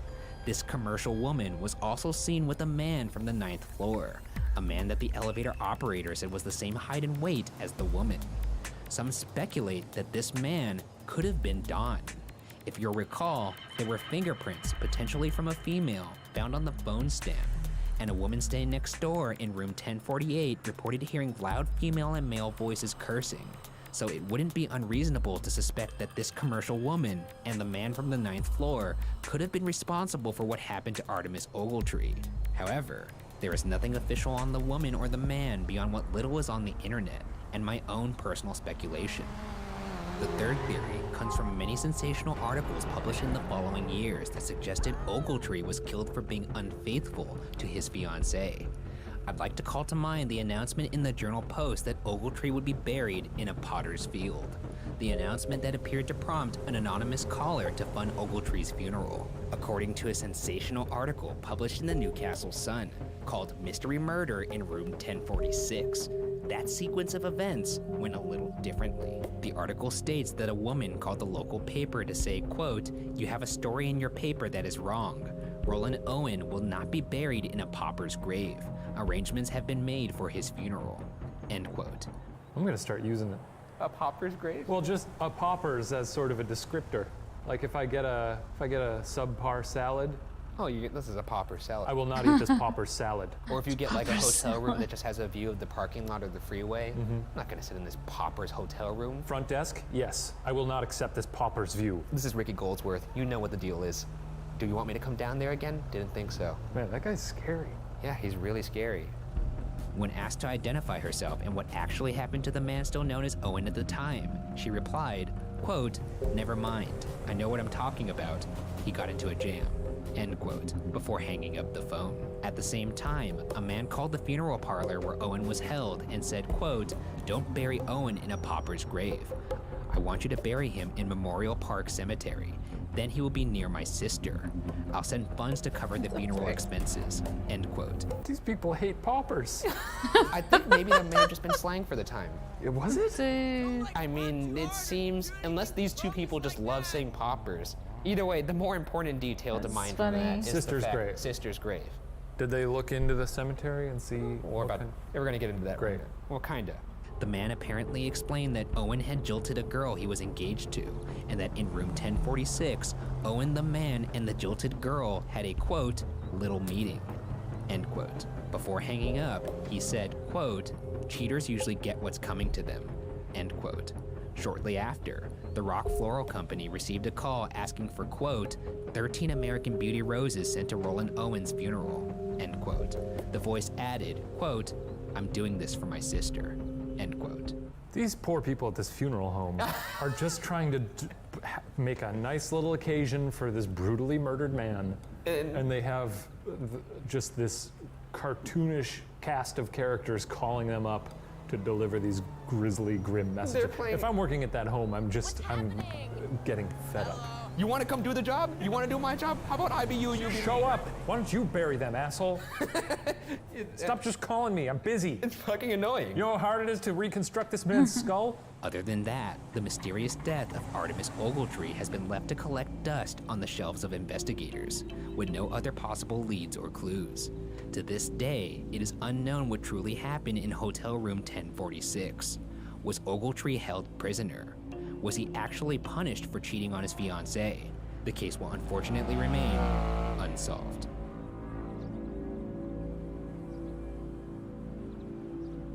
After I read about this case, I was in a weird headspace, so I watched clips of people falling on YouTube to go to sleep. You watched people falling? Yeah, like a compilation of people falling down.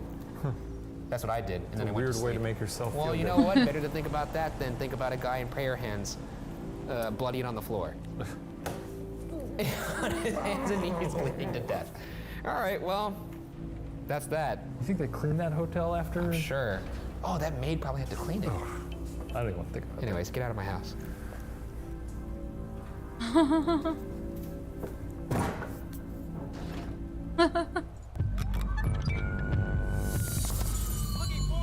This week on BuzzFeed Unsolved, we discussed the highly controversial drowning of Natalie Wood. Get your sunglasses ready because this one is packed full of bright stars. Wow, he had them ready. He didn't even know I was going to say that. Had them good to go. I'm always ready, baby. I'd like to say that this story isn't going to be chock full of terrible Christopher Walken impressions, but I can't say that. Watch out. Boys. 2 mice. Wow. All right, let's get into it. On November 29th, 1981, at about 7:30 a.m., Natalie Wood's body was found floating face down in the Pacific Ocean around 200 yards off Catalina Island's Blue Cavern Point. She was wearing only a flannel nightgown, blue wool socks, and a red down jacket. Before we get into the details of the scene, let's establish what led up to that point. Natalie Wood was one of the biggest stars in Hollywood up until her untimely death, with roles that include the classic Christmas film Miracle on 34th Street, which she starred in only at age 11, Rebel Without a Cause in her teenage years, West Side Story, and Gypsy. Gypsy? Yeah, that. Oh, the famous Gypsy. Admittedly, I was like, oh, Miracle on 34th Street, cool. Rebel Without a Cause, great. West Side Story, classic. And of course, Gypsy. Eerily, from her early childhood, Wood's mother was said to have filled her with a fear of dark water, as a fortune teller had once prophesied that she would die of drowning. Jesus Christ. Did her mother bring her to a fortune teller? I imagine it was like one of those like fortune tellers you see at like a carnival. They're like, oh, it would be funny if you tell my fortune with little playing cards. Oh, maybe she'll tell you you're gonna marry a rich man. And she would. You're gonna drown one day. Water's gonna fill your lungs. And I was like, all right, we've had enough of this, thank you. Let's go get funnel cakes. In a chilling incident from when Wood was 10 years old and filming The Green Promise, a bridge rigged to collapse threw her into the water, despite her mother assuring her it would be safe. Wood broke her wrist and left the incident even more terrified of the water than when she began. As a child, she had such a phobia of water, it is said she was afraid to wash her hair and had recurring nightmares about drowning. This is brutal. It came true, so she was actually warranted in all these fears. This would be like if you were eaten by a shark. Or a bear. Oh, I'm sorry. This would be like if you were eaten by a bear. I thought for a second we were talking about things that are actually scary. I made the mistake of thinking of the most apex predator, and I forgot that you're afraid of one of the lesser predators. So yes. No, I'm gonna let this slide because I know you're just trying to get a rise out of me, and you truly do believe that the bear is the most dominant animal. I truly believe that. Yeah, it's the most dominant all-terrain animal in the world. And there's it's a killing machine. Yeah, pop that thing in the ocean, see how it does. On Wood's 18th birthday, she went on a date with actor Robert Wagner, later star of television series Heart to Heart, who was 26 at the time. They married in 1957, but divorced just a few years after. Wood married and divorced another man later in her life, only to marry Robert Wagner once again in 1972. Wood herself had said that she believed her feelings of torment were rooted in a feeling that she did not truly know herself, as people had told her what to do her whole life. Including her mother. Jesus. Yeah, she seems a lot more tortured than I originally anticipated.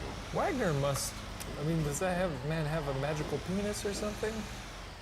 They got divorced and then You think the only reason someone would go back to someone is because they have a magical penis? I feel like divorce is probably a lot of work. Do you not know how love works?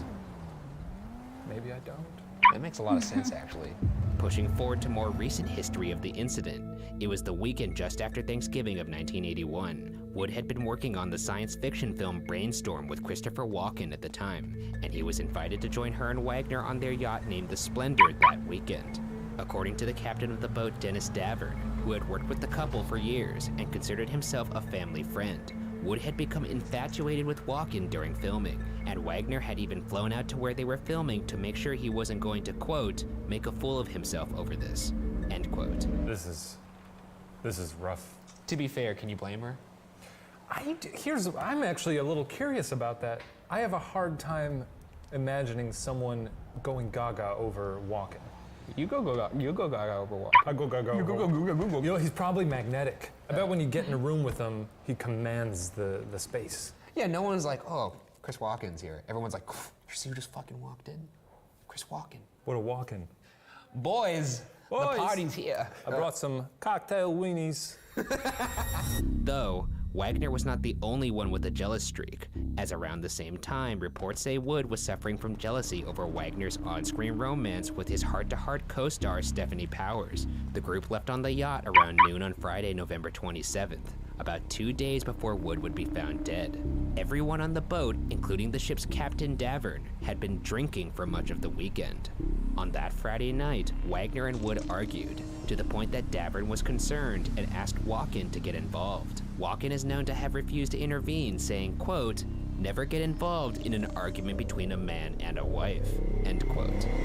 Davern ended up taking Wood ashore that night in the yacht's 13-foot inflatable dinghy named the Prince Valiant, and they slept at the Pavilion Lodge Hotel in Avalon. The first time Davern was questioned about this night, he lied, saying that all 4 of them had stayed on the yacht. The police, however, already had evidence that they had not been on the boat the first night, so Davern was prompted to tell the truth. He went on to say that he and Wood spent the night in the same room, but they just drank wine and went to sleep. Davern also claims that in their relationship, he felt very protective of her, and she was very comfortable with him. He seems like a good influence here, maybe. You could spin it that way, you could spin it the other way. You could see both sides of the coin here. I mean, if he's removing her from a volatile situation, Yeah, but the intentions behind that perhaps weren't the most valiant.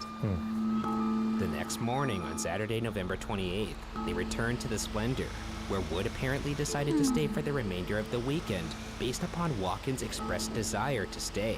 Walken and Wood went ashore that afternoon to begin drinking at Doug's Harbor Reef, where they were later joined by Wagner and Davern.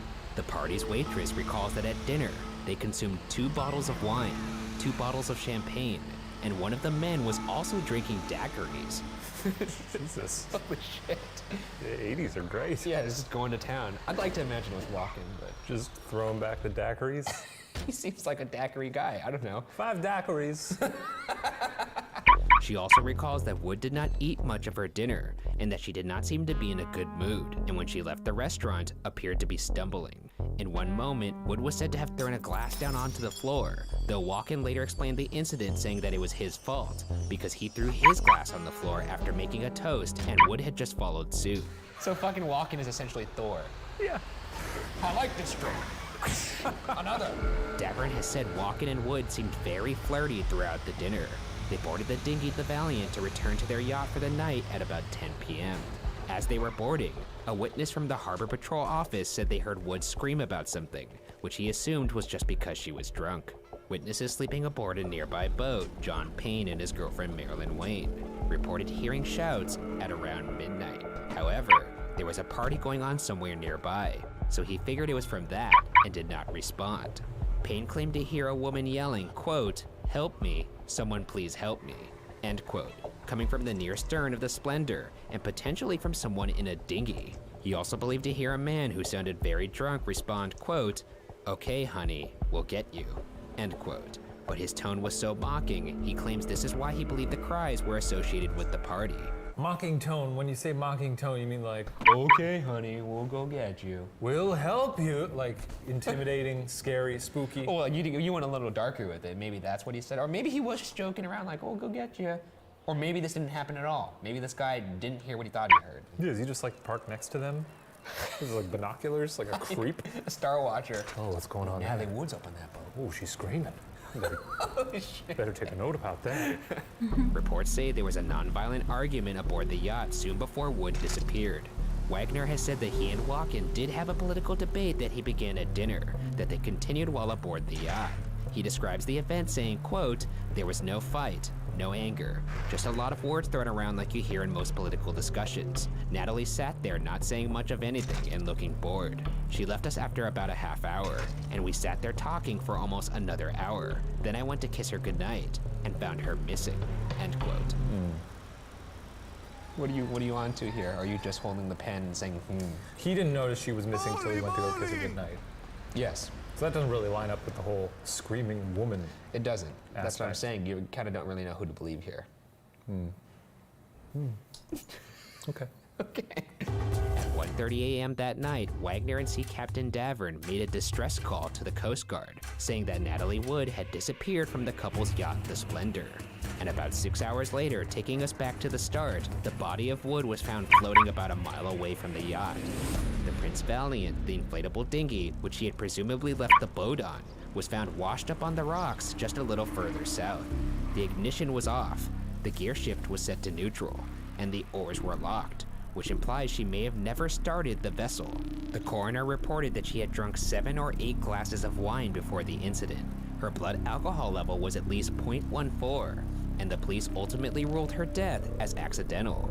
She also had superficial bruises on her arms and lower legs, as well as a cut on her cheek, though at the time, these were all attributed to what might have naturally occurred as she fell in the water. She was a little drunk. I don't know how many, I'm not a big wine guy, so I don't know if... Well, you know what blood alcohol is, 0.14. 0.14 is pretty high? That's 0.08 is you're drunk. You're drunk, you shouldn't be driving. You shouldn't be 0.14 is you should be laying down.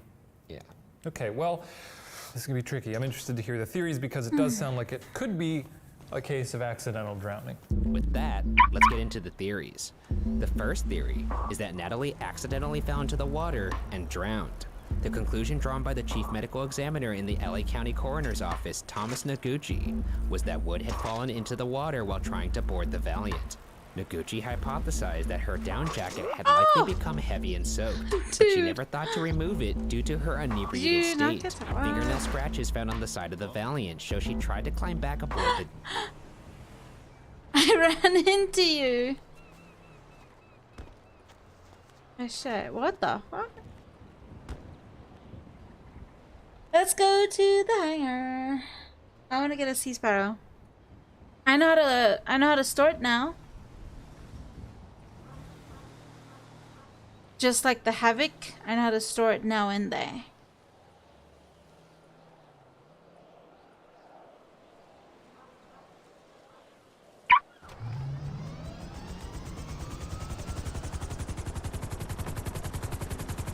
It's locked.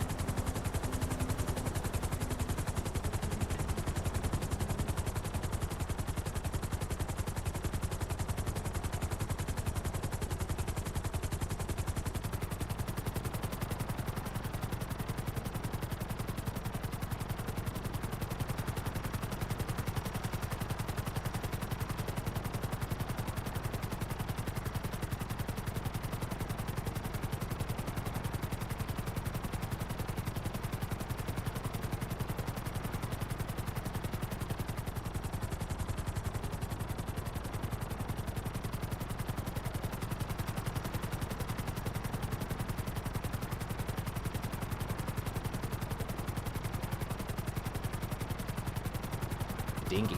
Eventually, she likely finally drowned due to hypothermia and exhaustion. Ultimately, it's likely she clung to its side as it drifted away from the Splendor. However, Wood's sister, Lana Wood, had this to say on the notion.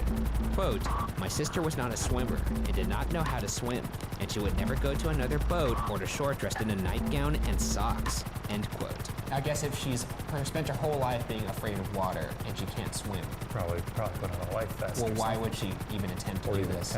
In her nightgown, no less. Yeah. In her nightgown, no less. That's why it's strange. I guess when I'm drunk, I've done some stupid things. I guess I would attempt to do things that I'm scared of. Did you not like flying like right across straight to the airport? Pet this bear. Always go around? I wouldn't. One of my greatest fears, I think I've said this before, is that someone will trick me into doing heroin. Which is the dumbest fear I've ever heard in my life. It would be against my will. How many situations could even put you up to that potential date? What was that? Just floating around the airbase.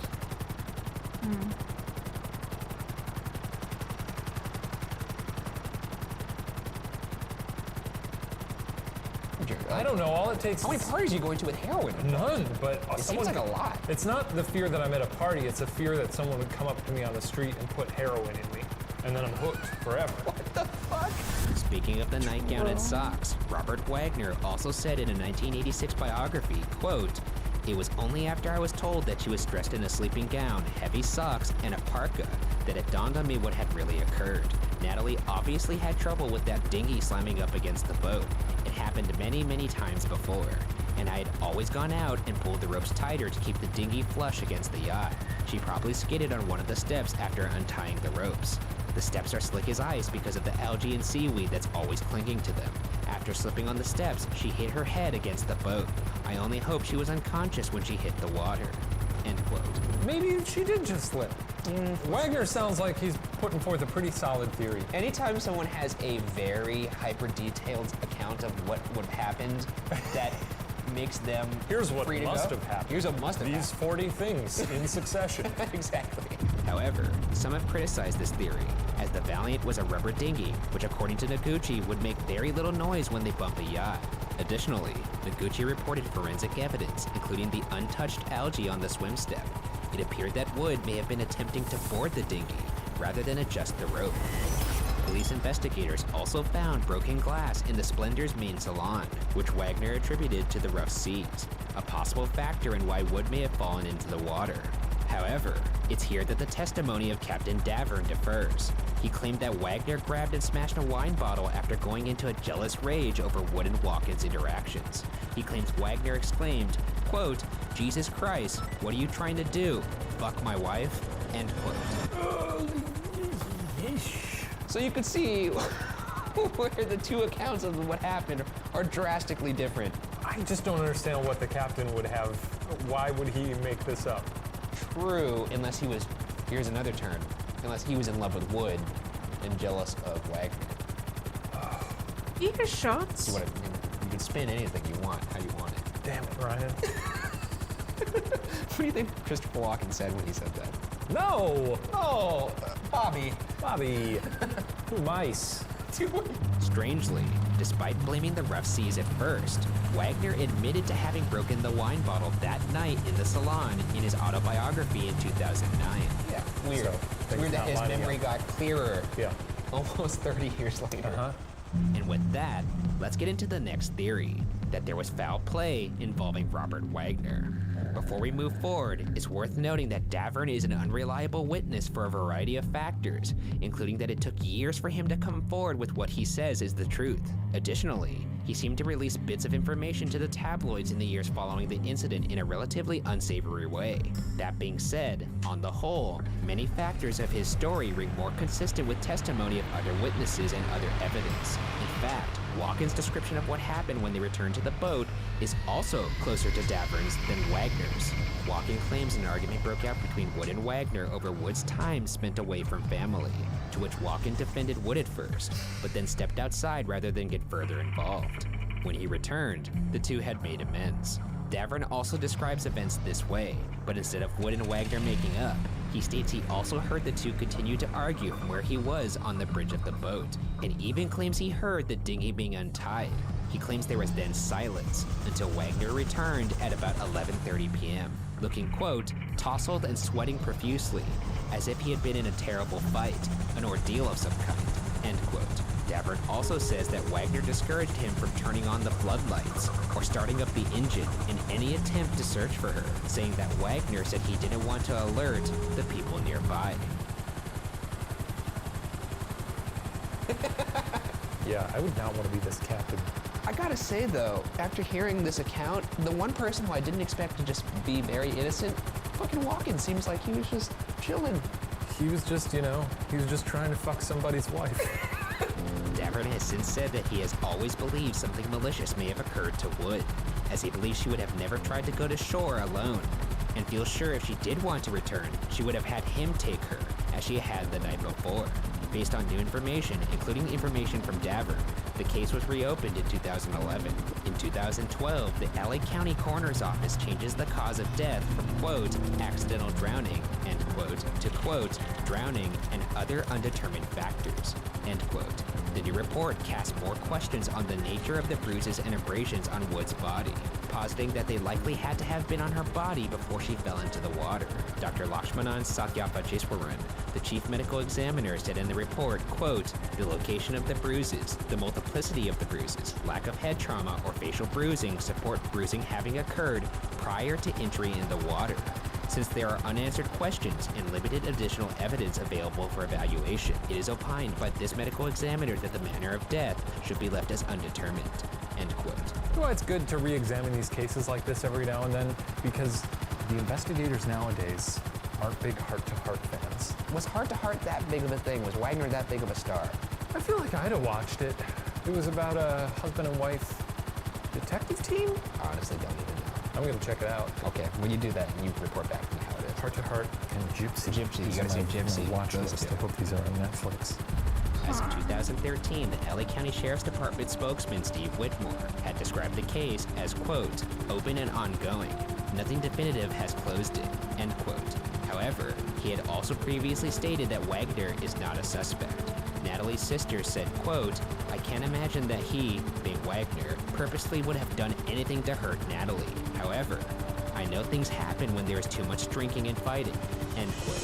I'm surprised her sister defends Wagner. Does she though? She well, says... the thing that she said is very interesting about how, when everybody's drunk, I can't imagine ever murdering someone. But even when you drink, you can't imagine murdering someone? No, I'm saying even drunk. But I ate a pumpkin once when I was drunk. I just took a bite out of a pumpkin. You're a weird dude. Why is that Eating pumpkins, afraid of people sticking you with heroin needles. That's a rational fear. That is not a rational fear. Yes, it is. No, it's not. What are we talking about? Natalie Wood? I don't know. These are the musings of a paranoid man.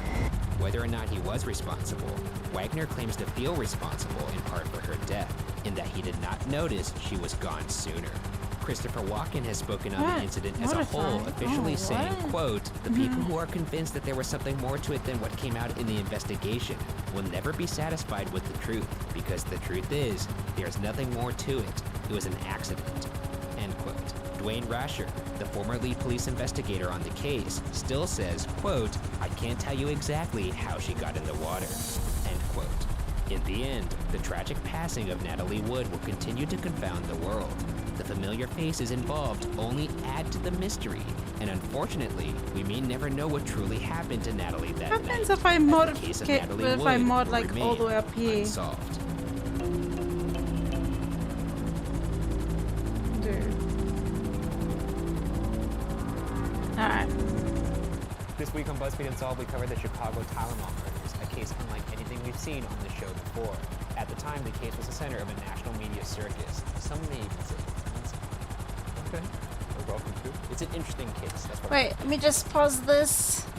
I was like concentrating on.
Yeah.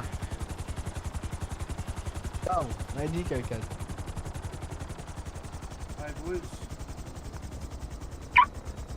What are those Hello? pants? You want to get I don't know. Listen, what do I sell these car parts? Yo.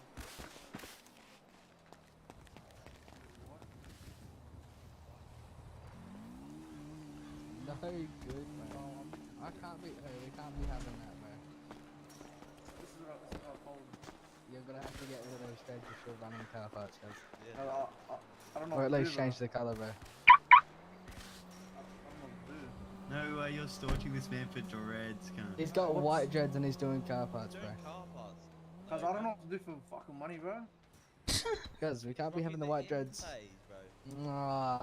Where's get the stumpers on and the bag, cuz.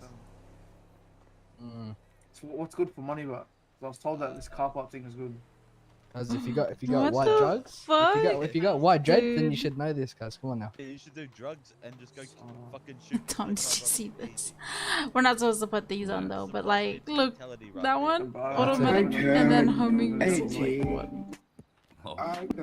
Dude. I literally just flew into the city today. Hey, what was that? Look at the extras. Is I it the literally just flew same? into the Yeah. city like an hour ago. And you're already running the white dreads. Bro, No what are you good. saying? I wear white dreads in other cities, bro. No good.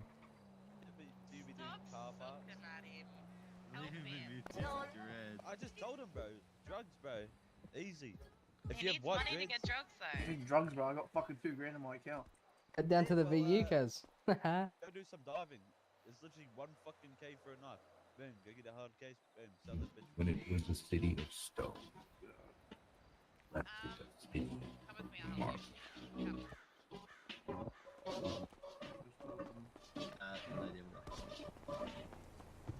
Too clean. Do you have your free Glendale yet? You can actually change the what? freaking boat stuff too. Oh, so I shouldn't play the Rebel Raiders diss track. Nah, do it. Do it, do it, do Would it. be a Rebel Raider.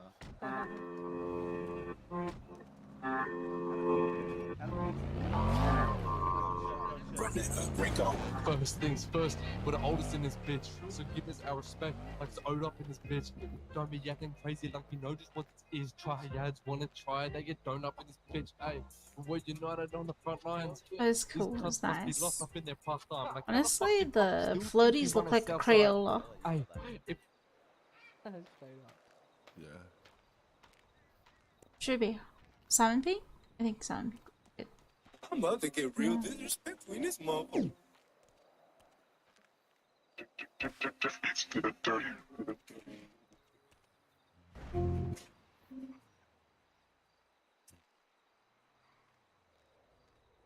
I'm not gay, but I push it in hip. If he's doing stage call, like that shit, yeah. Ping ching, better swing me, my man, not that nigga, that's rough on God. You lot, as some fish sending them to a school, guarantee get bullied on God. Stop that chat about all of that money, I'm making millions, ain't no We cross. not We have got songs with the 16, you lot, N-word. none of us, you lot. You lot, who would want to get called a maggot? Clean up shit for the local scum. Rufus Slam, yes, Rufus Stump. Can't leave the dizzy or dried up cup. Look at your face, it smells like Emily Willis. You're the dumbest cunt. Numerous drillings, did this what's broken, guarantee that we're number one. Got done for steering, chinged up 23 times, bro. That's it. Yes, boys. Can you employ me, Yes. Lorica? Wait, I have Other than the not allowed, that's it.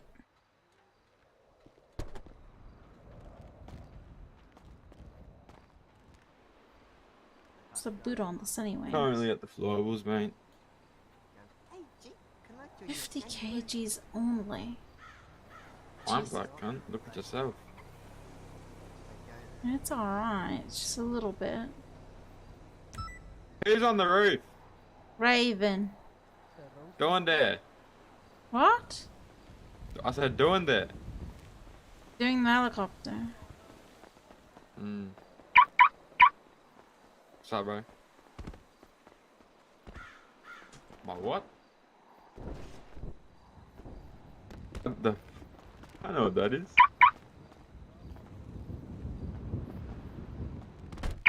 Alright.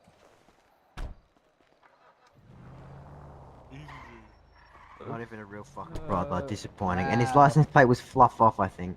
No, his license plate was it was 4 up. Yeah, I know him from my old city. Little Yin Yang. Bro's name's Yin Yang. Yeah, G Hernandez. Yeah. Can I invoice you? Hee hee ho. Oh, you Come. getting a line real quick, fellas? Mm-hmm. Yeah, go you in the middle hash. Yeah, clean. Now go this. And then, oh, you have to get some music going real quick though. Like some, some hee hee ha ha. Oh, straight up. No, we're not close enough. We should go on the roof to do that. Fuck, wait, get off our roof, yeah? Say Iran, Canada, Argentina, Nah, this is all good. We can make this work. Protea, Swift, What do we do? Uruguay, Morocco, Saudi Arabia.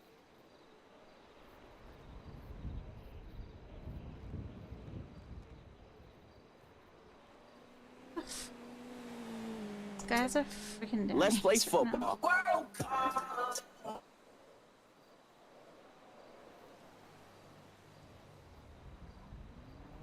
Fellas.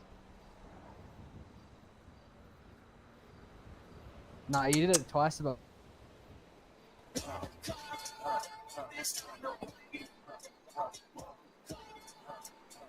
Tom, do you know any other boat that can be on the ocean? Or no? Plane. Oh, This is good. the only plane or helicopter that can go on the ocean. World Cup.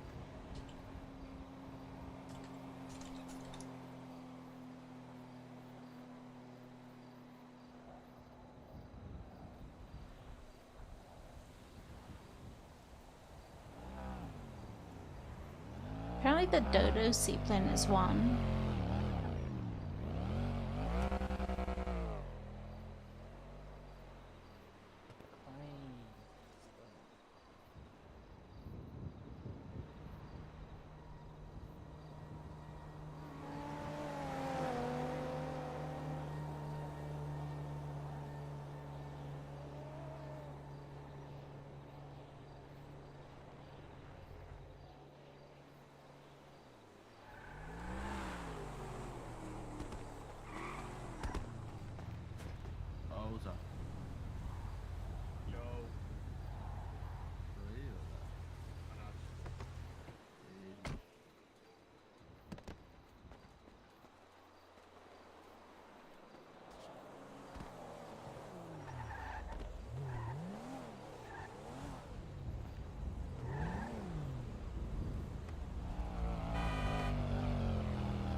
I'll change up.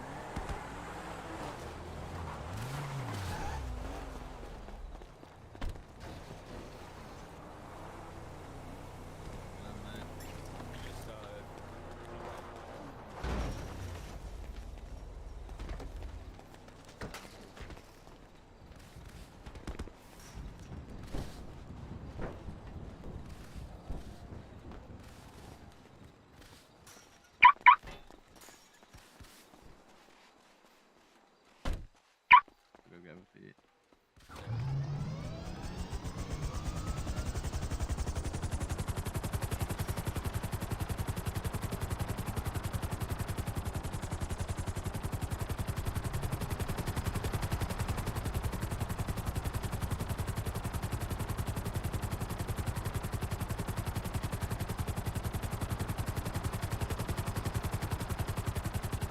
How come the Havoc has more kg space than this?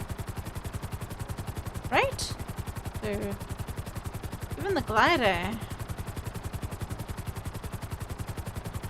Just gonna test it though.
Oh, the tree! Shit! Wow. I got stuck on the fucking tree. That is interesting. Holy sh! Oh, that's Since funny. when the fuck do you have a helicopter? What the fuck? I got 3! Oh, okay. Weird flex, but okay. You know what? I'm too poor for this conversation. Dude, it doesn't even anchor. I wanted to try it. It doesn't even anchor. God damn, that's it. Hello. Do you have an anchor? No, it doesn't anchor this. What? Floating away. Dude.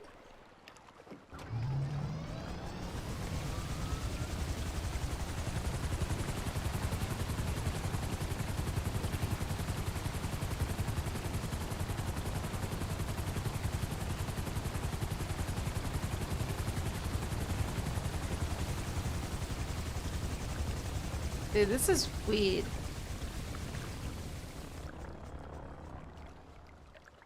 I mean, I guess it's good for like a rescue thing.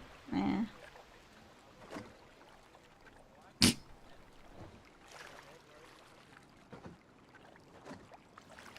Oh wait. wait, you can actually set this thing.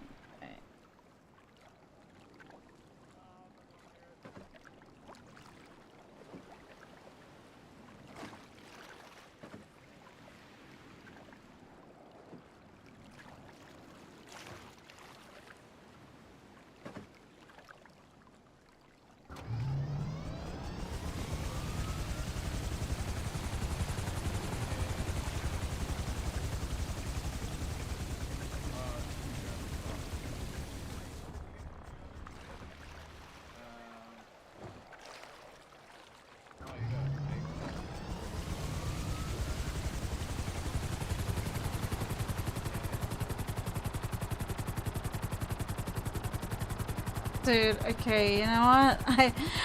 I don't see a point now. Kind of, but who knows? Maybe, well, there's alright. It's alright. Freaking Tom is right there.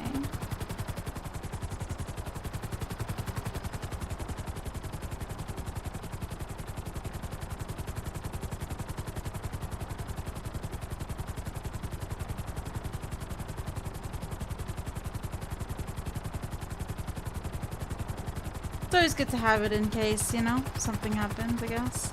Anyways.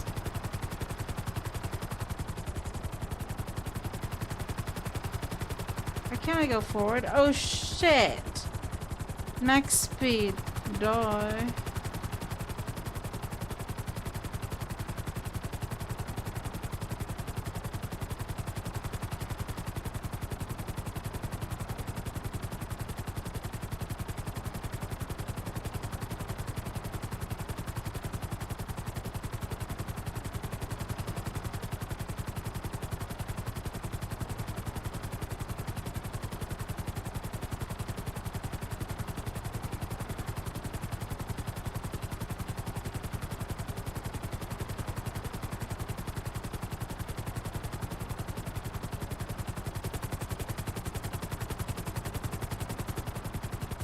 At least it should be easier to land, you know.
Okay, well that wasn't successful. That was not successful.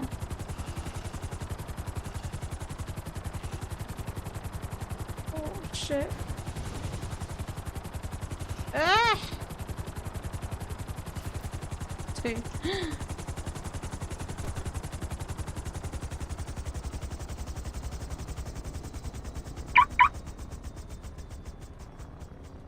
No, I need to position it a little more.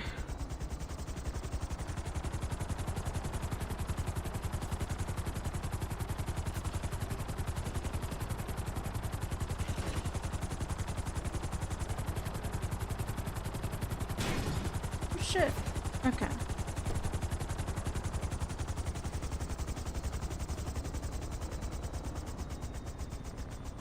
It's not doing it. Dude.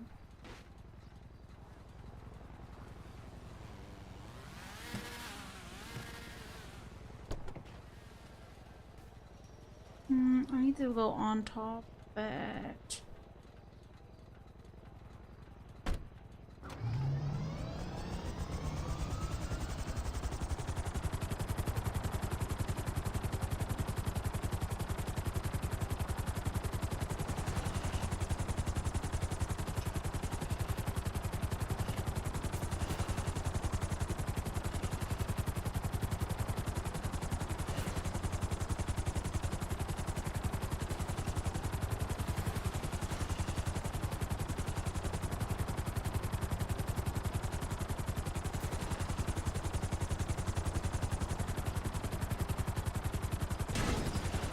Shit.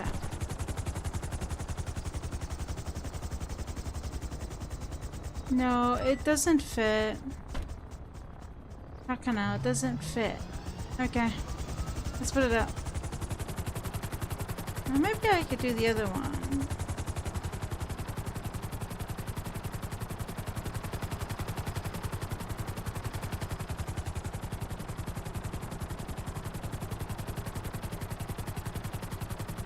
Let me go to Aussie's garage.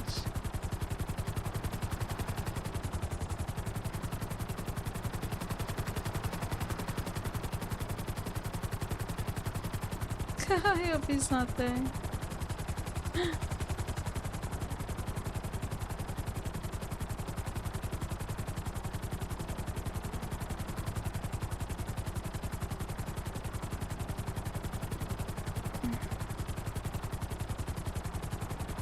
You know what? How about...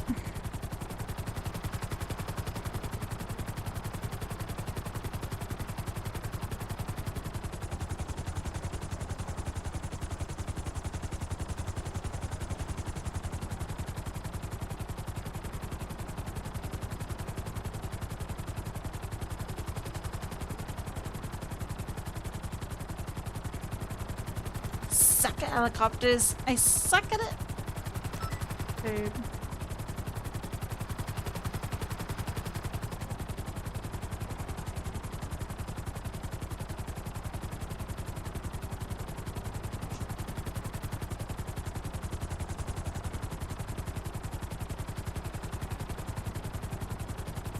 No, there used to be a public helicopter garage up here at one point. Then I don't know why it got removed.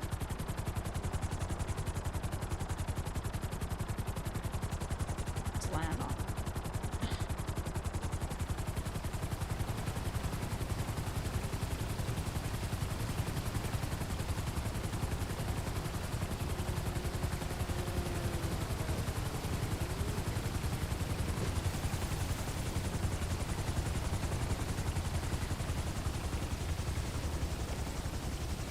Shit.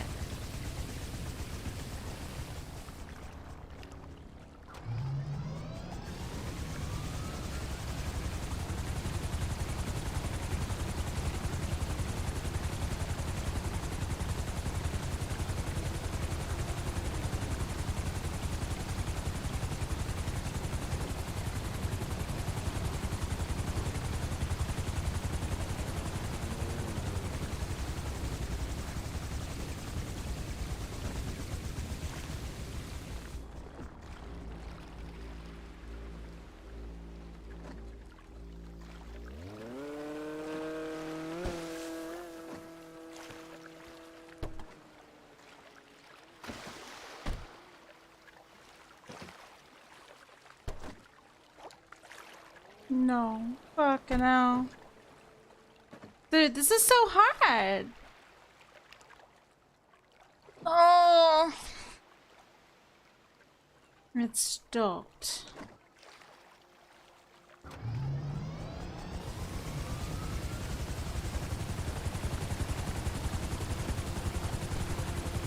What am I doing? Oh shit.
I feel like it's too tall.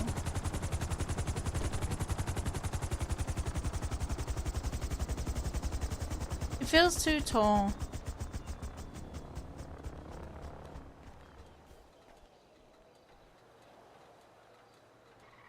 Yeah, it feels too tall. Maybe if I could put it more to the side, but then that's like dangerous. Tom, get out of there, by the way.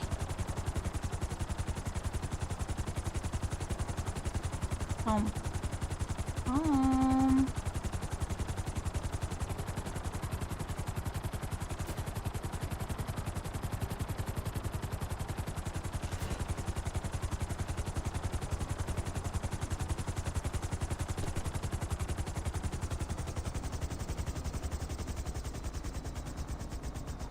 See, it won't even show.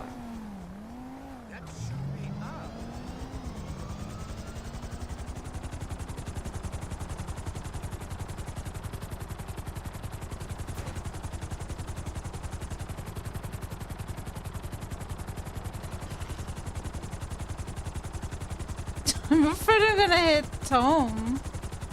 Dude.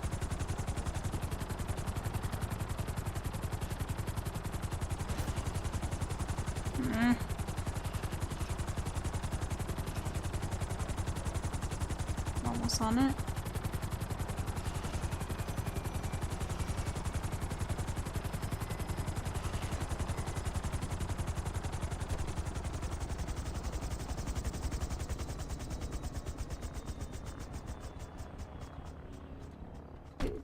Doesn't work. Tom, are you even there? Hello?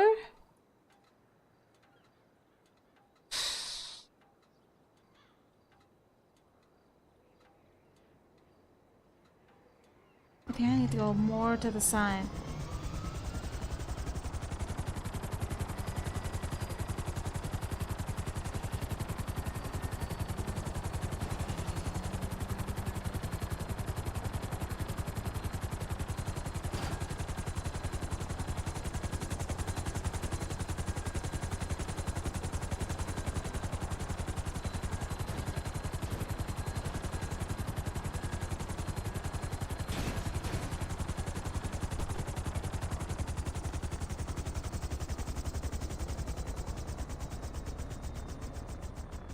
Yeah, see, it doesn't work. It really doesn't. Like, even though I'm, like, right there.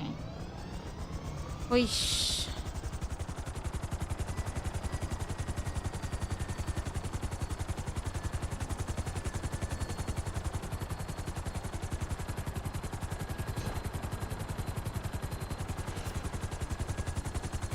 Yeah, I don't think it's gonna work, honestly. Never mind. Let's actually try that area.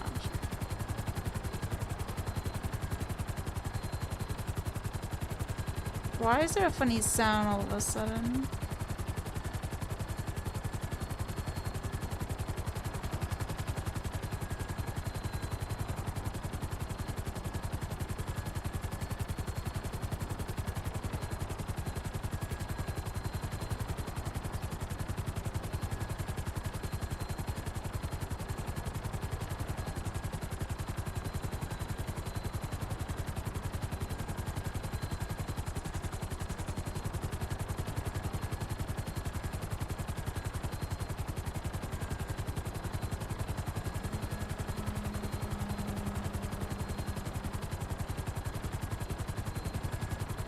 Good thing Aussie's not there, right?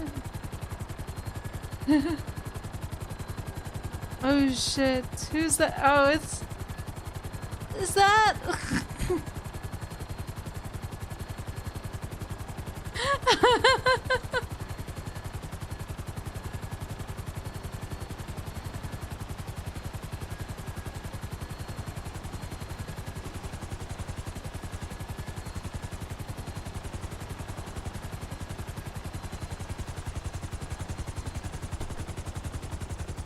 Oh, this sucks. Yeah, it's too tall. You just so happen to fly in. I just drove from CMG and see this. Uh-huh. I was wondering whose helicopter that was. I kept on hearing. And I can't yeah. start in the garage apparently. Why not? I don't know, it's too tall. Too tall. Who's this? It's Tom. What up, Tom? It's too tall.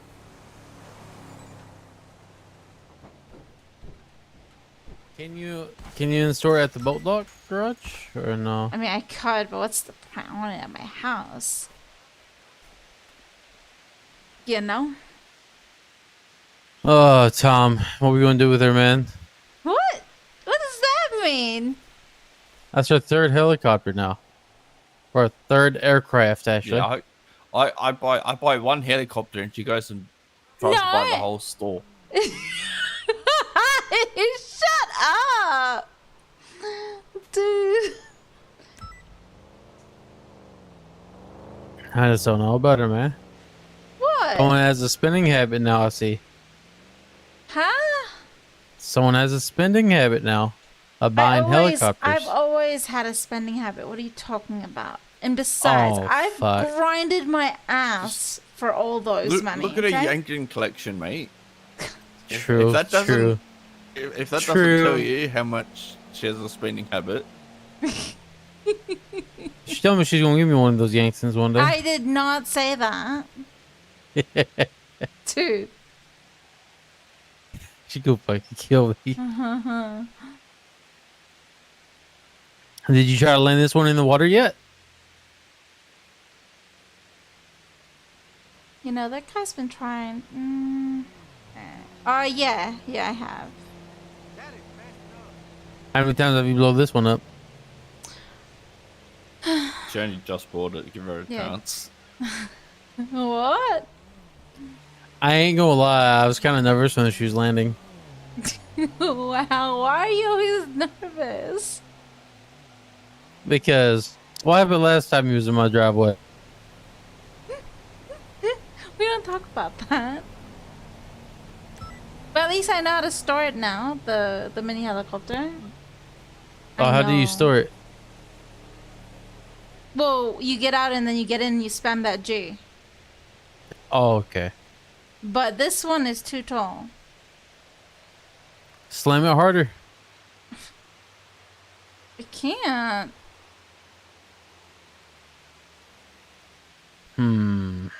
There has to be a way. I mean, in the event they take away the helicopters, at least I know I'll have helicopters. True. Oh, man.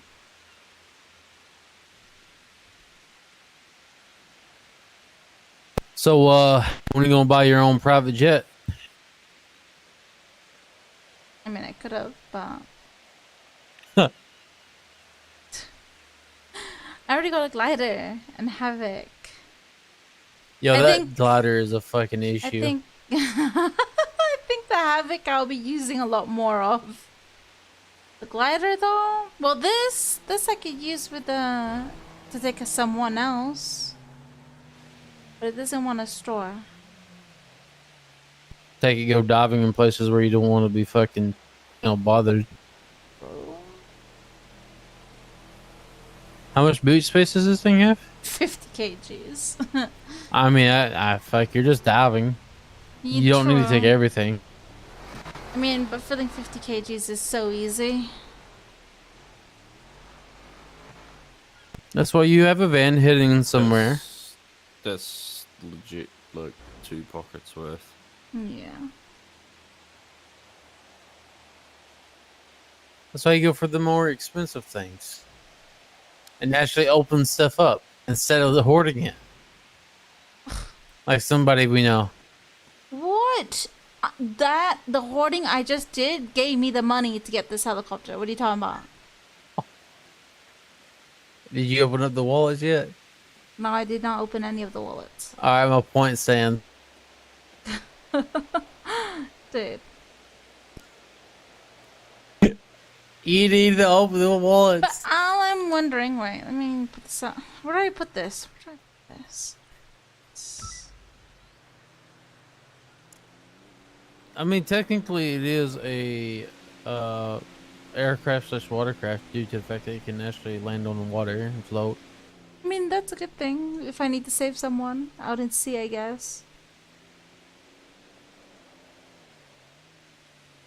Someone's boat died in the middle of the ocean, dude. Yeah. So, I mean, technically, you could land it down there at the pier. Where the boats go. Thing about that is there's no anchor to this thing, and there's a lot of waves. Yeah, it better be quick. Where do I land this thing? Actually, I don't know. I want to store it. Just land it on the water and tow it to the house. Ugh. That's actually a big brain move.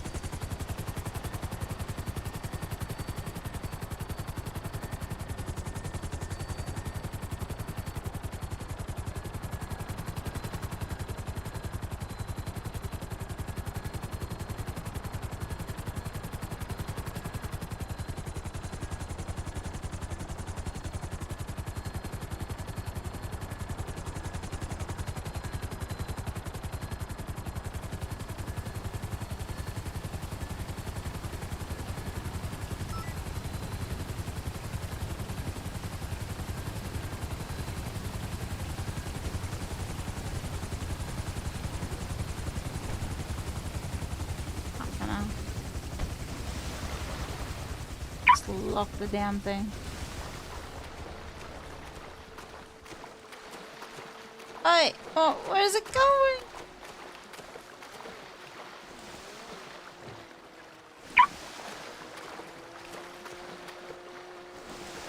It's not fun to store, actually. Dude.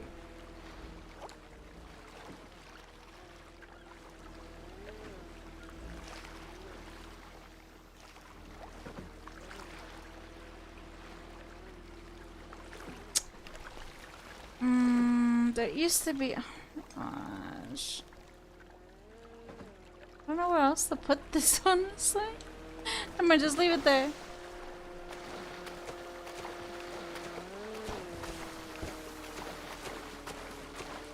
Okay, just leave it there for now.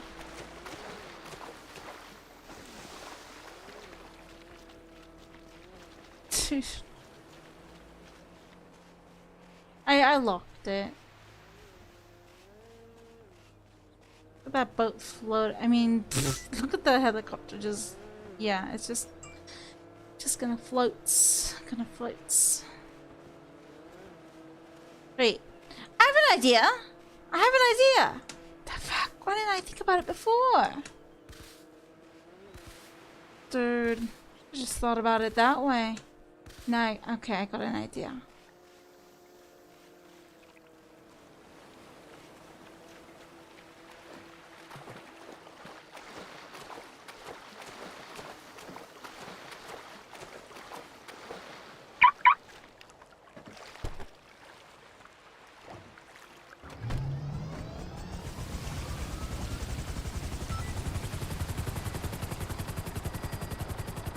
Why does it sound that way? Oh, whatever.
I know what I'm going to do.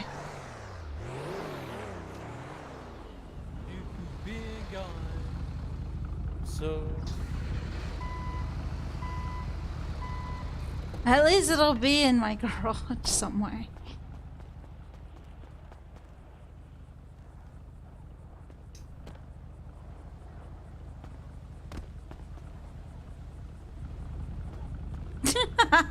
Dude, looks so freaking weird.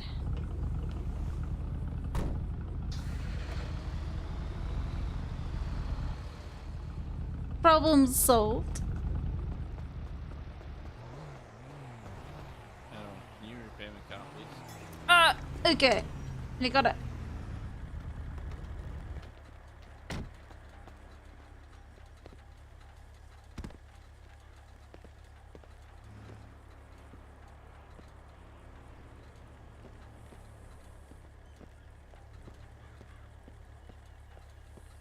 Who's that guy?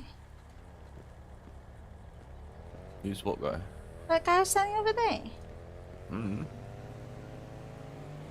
He was here when we turned up.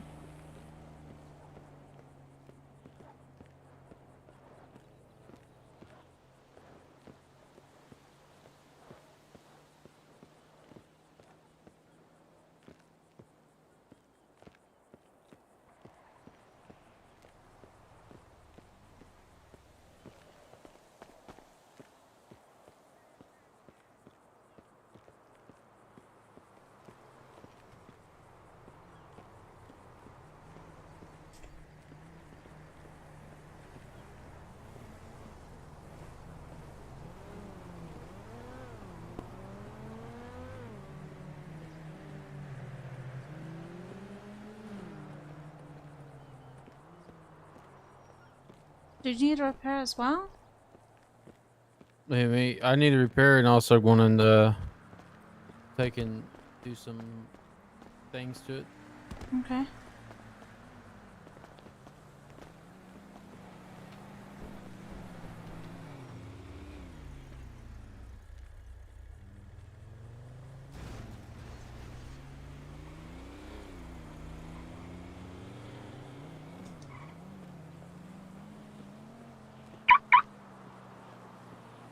It's already unlocked for you. So. Why are you so hyper? Who, me? Yeah. Oh, I'm just chilling. I hear music, from the garage, and it's a song that I vibe with a lot. Oh, I don't hear anything.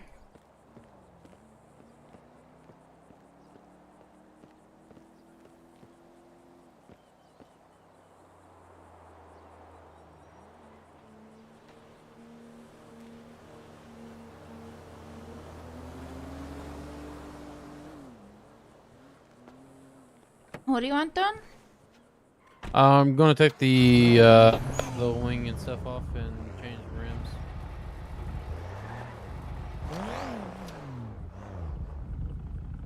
So, alright. So the spoiler, what do you want? The stock 1, 2. That's the one you have. I think this one's. Yeah, the carbon one. Yeah. Then let's go to rims. Okay. You want the regular ones? What's the regular ones look like? It's the stock one. Do we not have any Nismo rims? What? Nismo? No. Yeah. What the What hell? type of rims are you talking about? You want sport Try- and this is the stock rims right here. That shouldn't. That's weird. See, stock.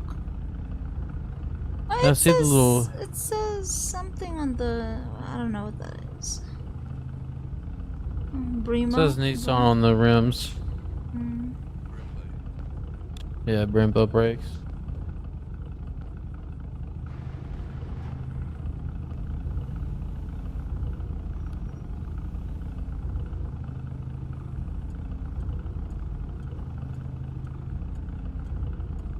What we got in tuners? Tuners? Mm-hmm. Yeah, never mind.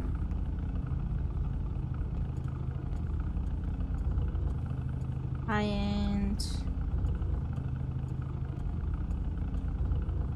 Or maybe straight.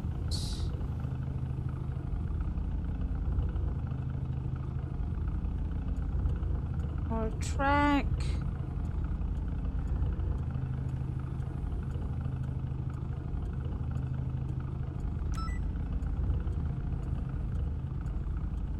What do you think? Yeah, leave the rims alone then. What can we do to the front here? Let me see. There are bumper options. It's stock. It's this one, and this one. Alright, yeah, just leave it alone, I guess. Okay.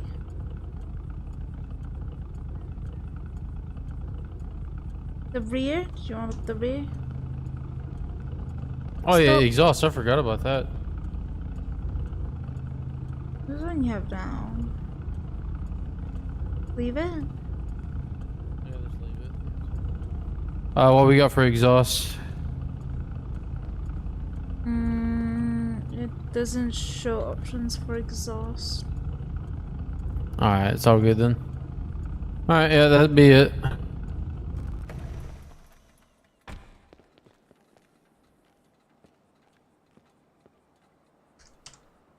Oh, it's R33. Yeah. Paid a lot of money for it. How much? 1.5. Holy. I should have bought a lot. Has a drift kit and a nitrous kit on it. Dude. There's a lot of rumors going around that the Pagani's coming out this coming Sunday, I believe. I don't know. Oh, saving money. That's what I heard, at least, from a lot of people. I just don't know if it's true.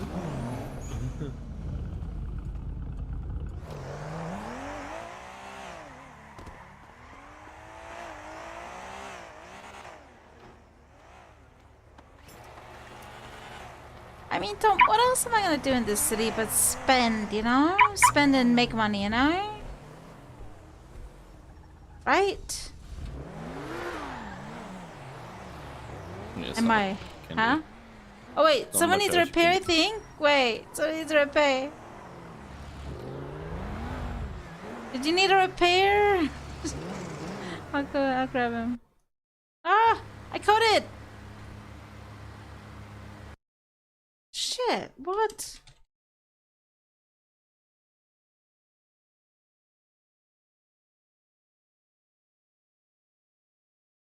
Dude.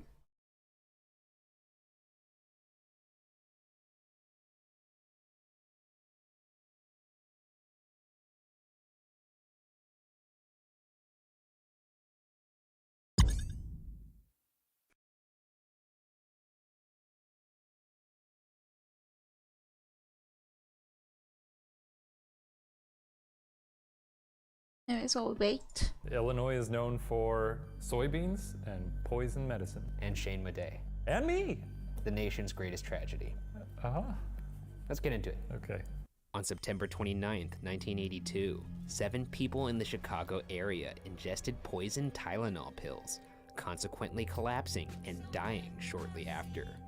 The victims included 12-year-old Mary Kellerman, 27-year-old Mary Reiner, 31-year-old Mary McFarland, 35-year-old Paula Prince, 27-year-old Adam Janus, 25-year-old Stanley Janus, and 19-year-old Teresa Janus. The last 3 were unfortunately all from the same family. Adam Janus collapsed after ingesting extra-strength Tylenol.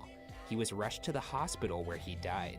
When the family returned home to mourn, both Adam's brother Stanley and Stanley's wife Teresa took a Tylenol, resulting in both of their deaths, making it 3 deaths in the same family on the same day. Oh no! Yeah, that's what I was saying.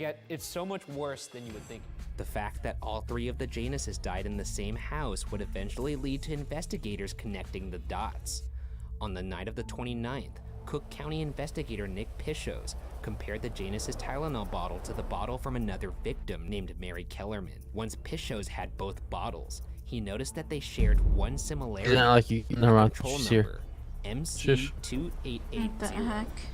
Deputy Hi. Medical Examiner Donahue says he told Pishos to smell the bottles, and Pishos remembers that they both smelled like almonds, and cyanide Where'd he go? is said to smell like bitter almonds. Exposure to a large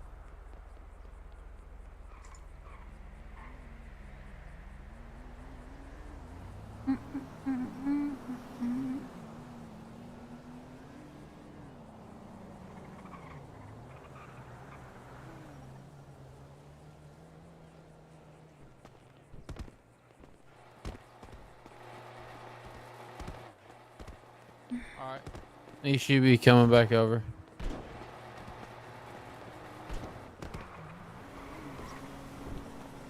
Oh, fuck. What? What? Oh, nothing. Jesus Christ. How's work, Floyd? No sales. I know. Oh. Our stock ain't that great right now either. So.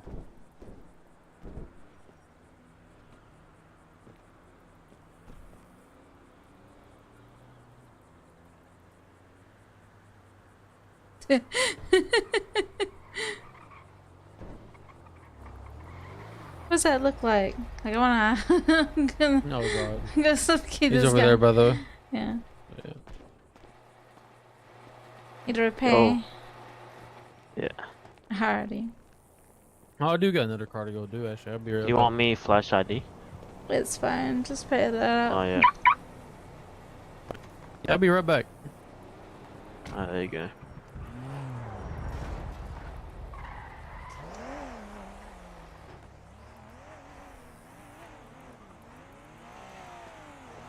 It's like you're missing a door. Nice car, bro. Nice car. Like the color of it.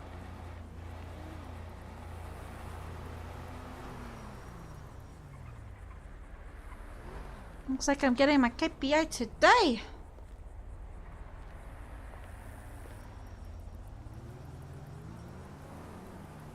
There you go. Thank you.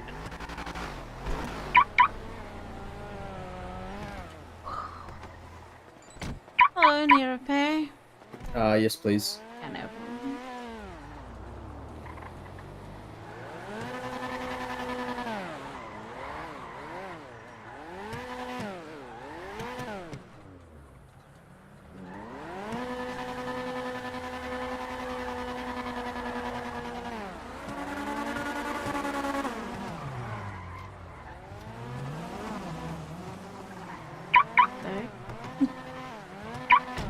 I'm just drifting.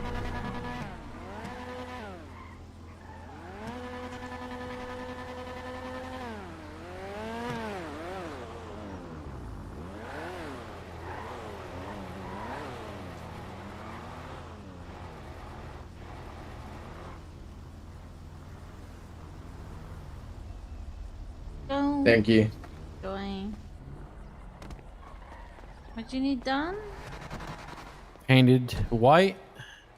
You don't like the All color that of good this? stuff. Yeah, I don't like it at all. Gotta do the. We gotta do the Floyd's fucking touch to it. Oh, it's like a nice color. Alright, so what was it? It's ice white with red neon lights. Wait. Did you bash this somewhere? It's too damaged. No, I'll pay for the repair. I don't care. Jesus.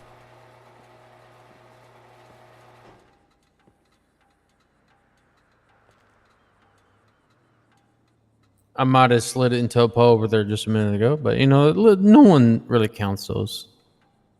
Yeah, until you have to modify it and it just says too damaged to modify. Hey, I mean, You got the invoice? yeah, I paid it already. I think. Let me check. You think? Yeah, I paid it.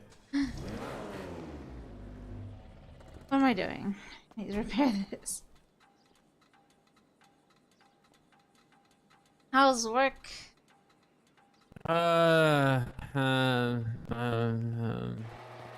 Sucks not being able to buy cars yet, but it's all right.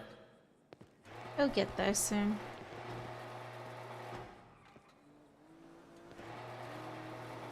Oof, Kenan. I feel bad for you.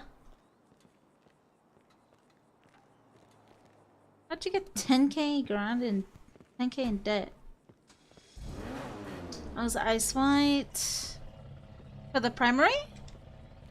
Yep. And? What's your secondary? I didn't know this car had a secondary. Well, there are secondaries to make a little bit of your own spin. If you're just doing ice white, that's so boring. Wow. Thanks for calling me boring. That's No, that's I'm just understandable. Have a great day. saying. Are you doing all your cars ice white? Maybe. It's been my primary color since I've been in the city. That's on red right now. I could just put white on white. Yeah. Okay. How about the underglow? And You want white? red. Okay.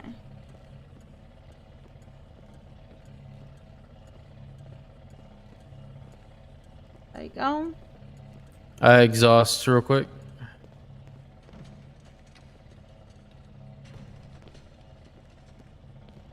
So there's stock.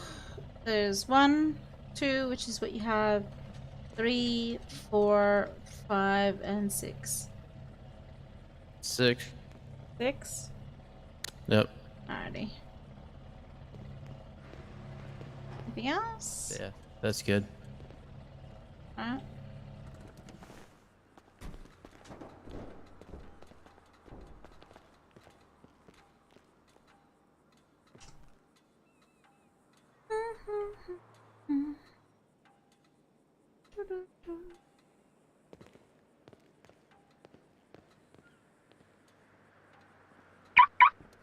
Oh, I said, oh, you're 10 Thank grand you. dead. That's so bad.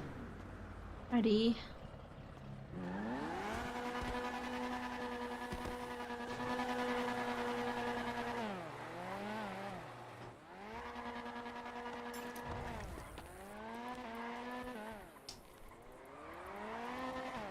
Anyways.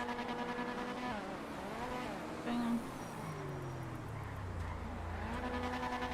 Watch him run into those fuel pumps and I'm just gonna laugh.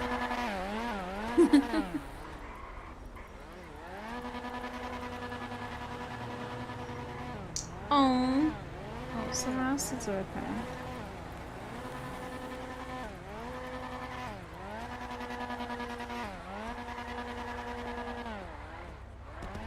Oh, I need to repay.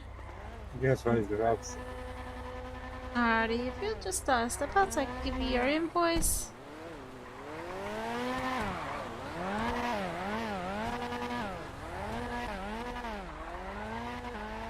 I did leave Benny's a long time ago.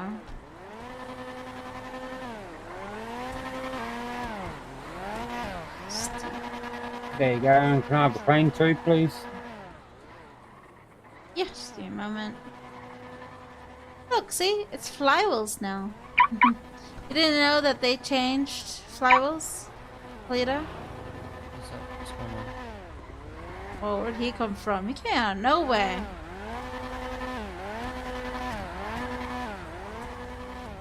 Oh yeah, flywheels on this. You wanted a paint job as well, right? Nah, just a plane. Anything else? Nah, not for now. Alrighty.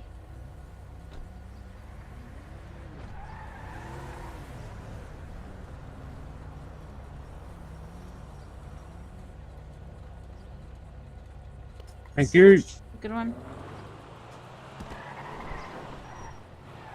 This car drifts so good. Nice. Have you tried the drift Tampa? No. Should. It's fun. What the heck is that guy? Oh, what the fuck?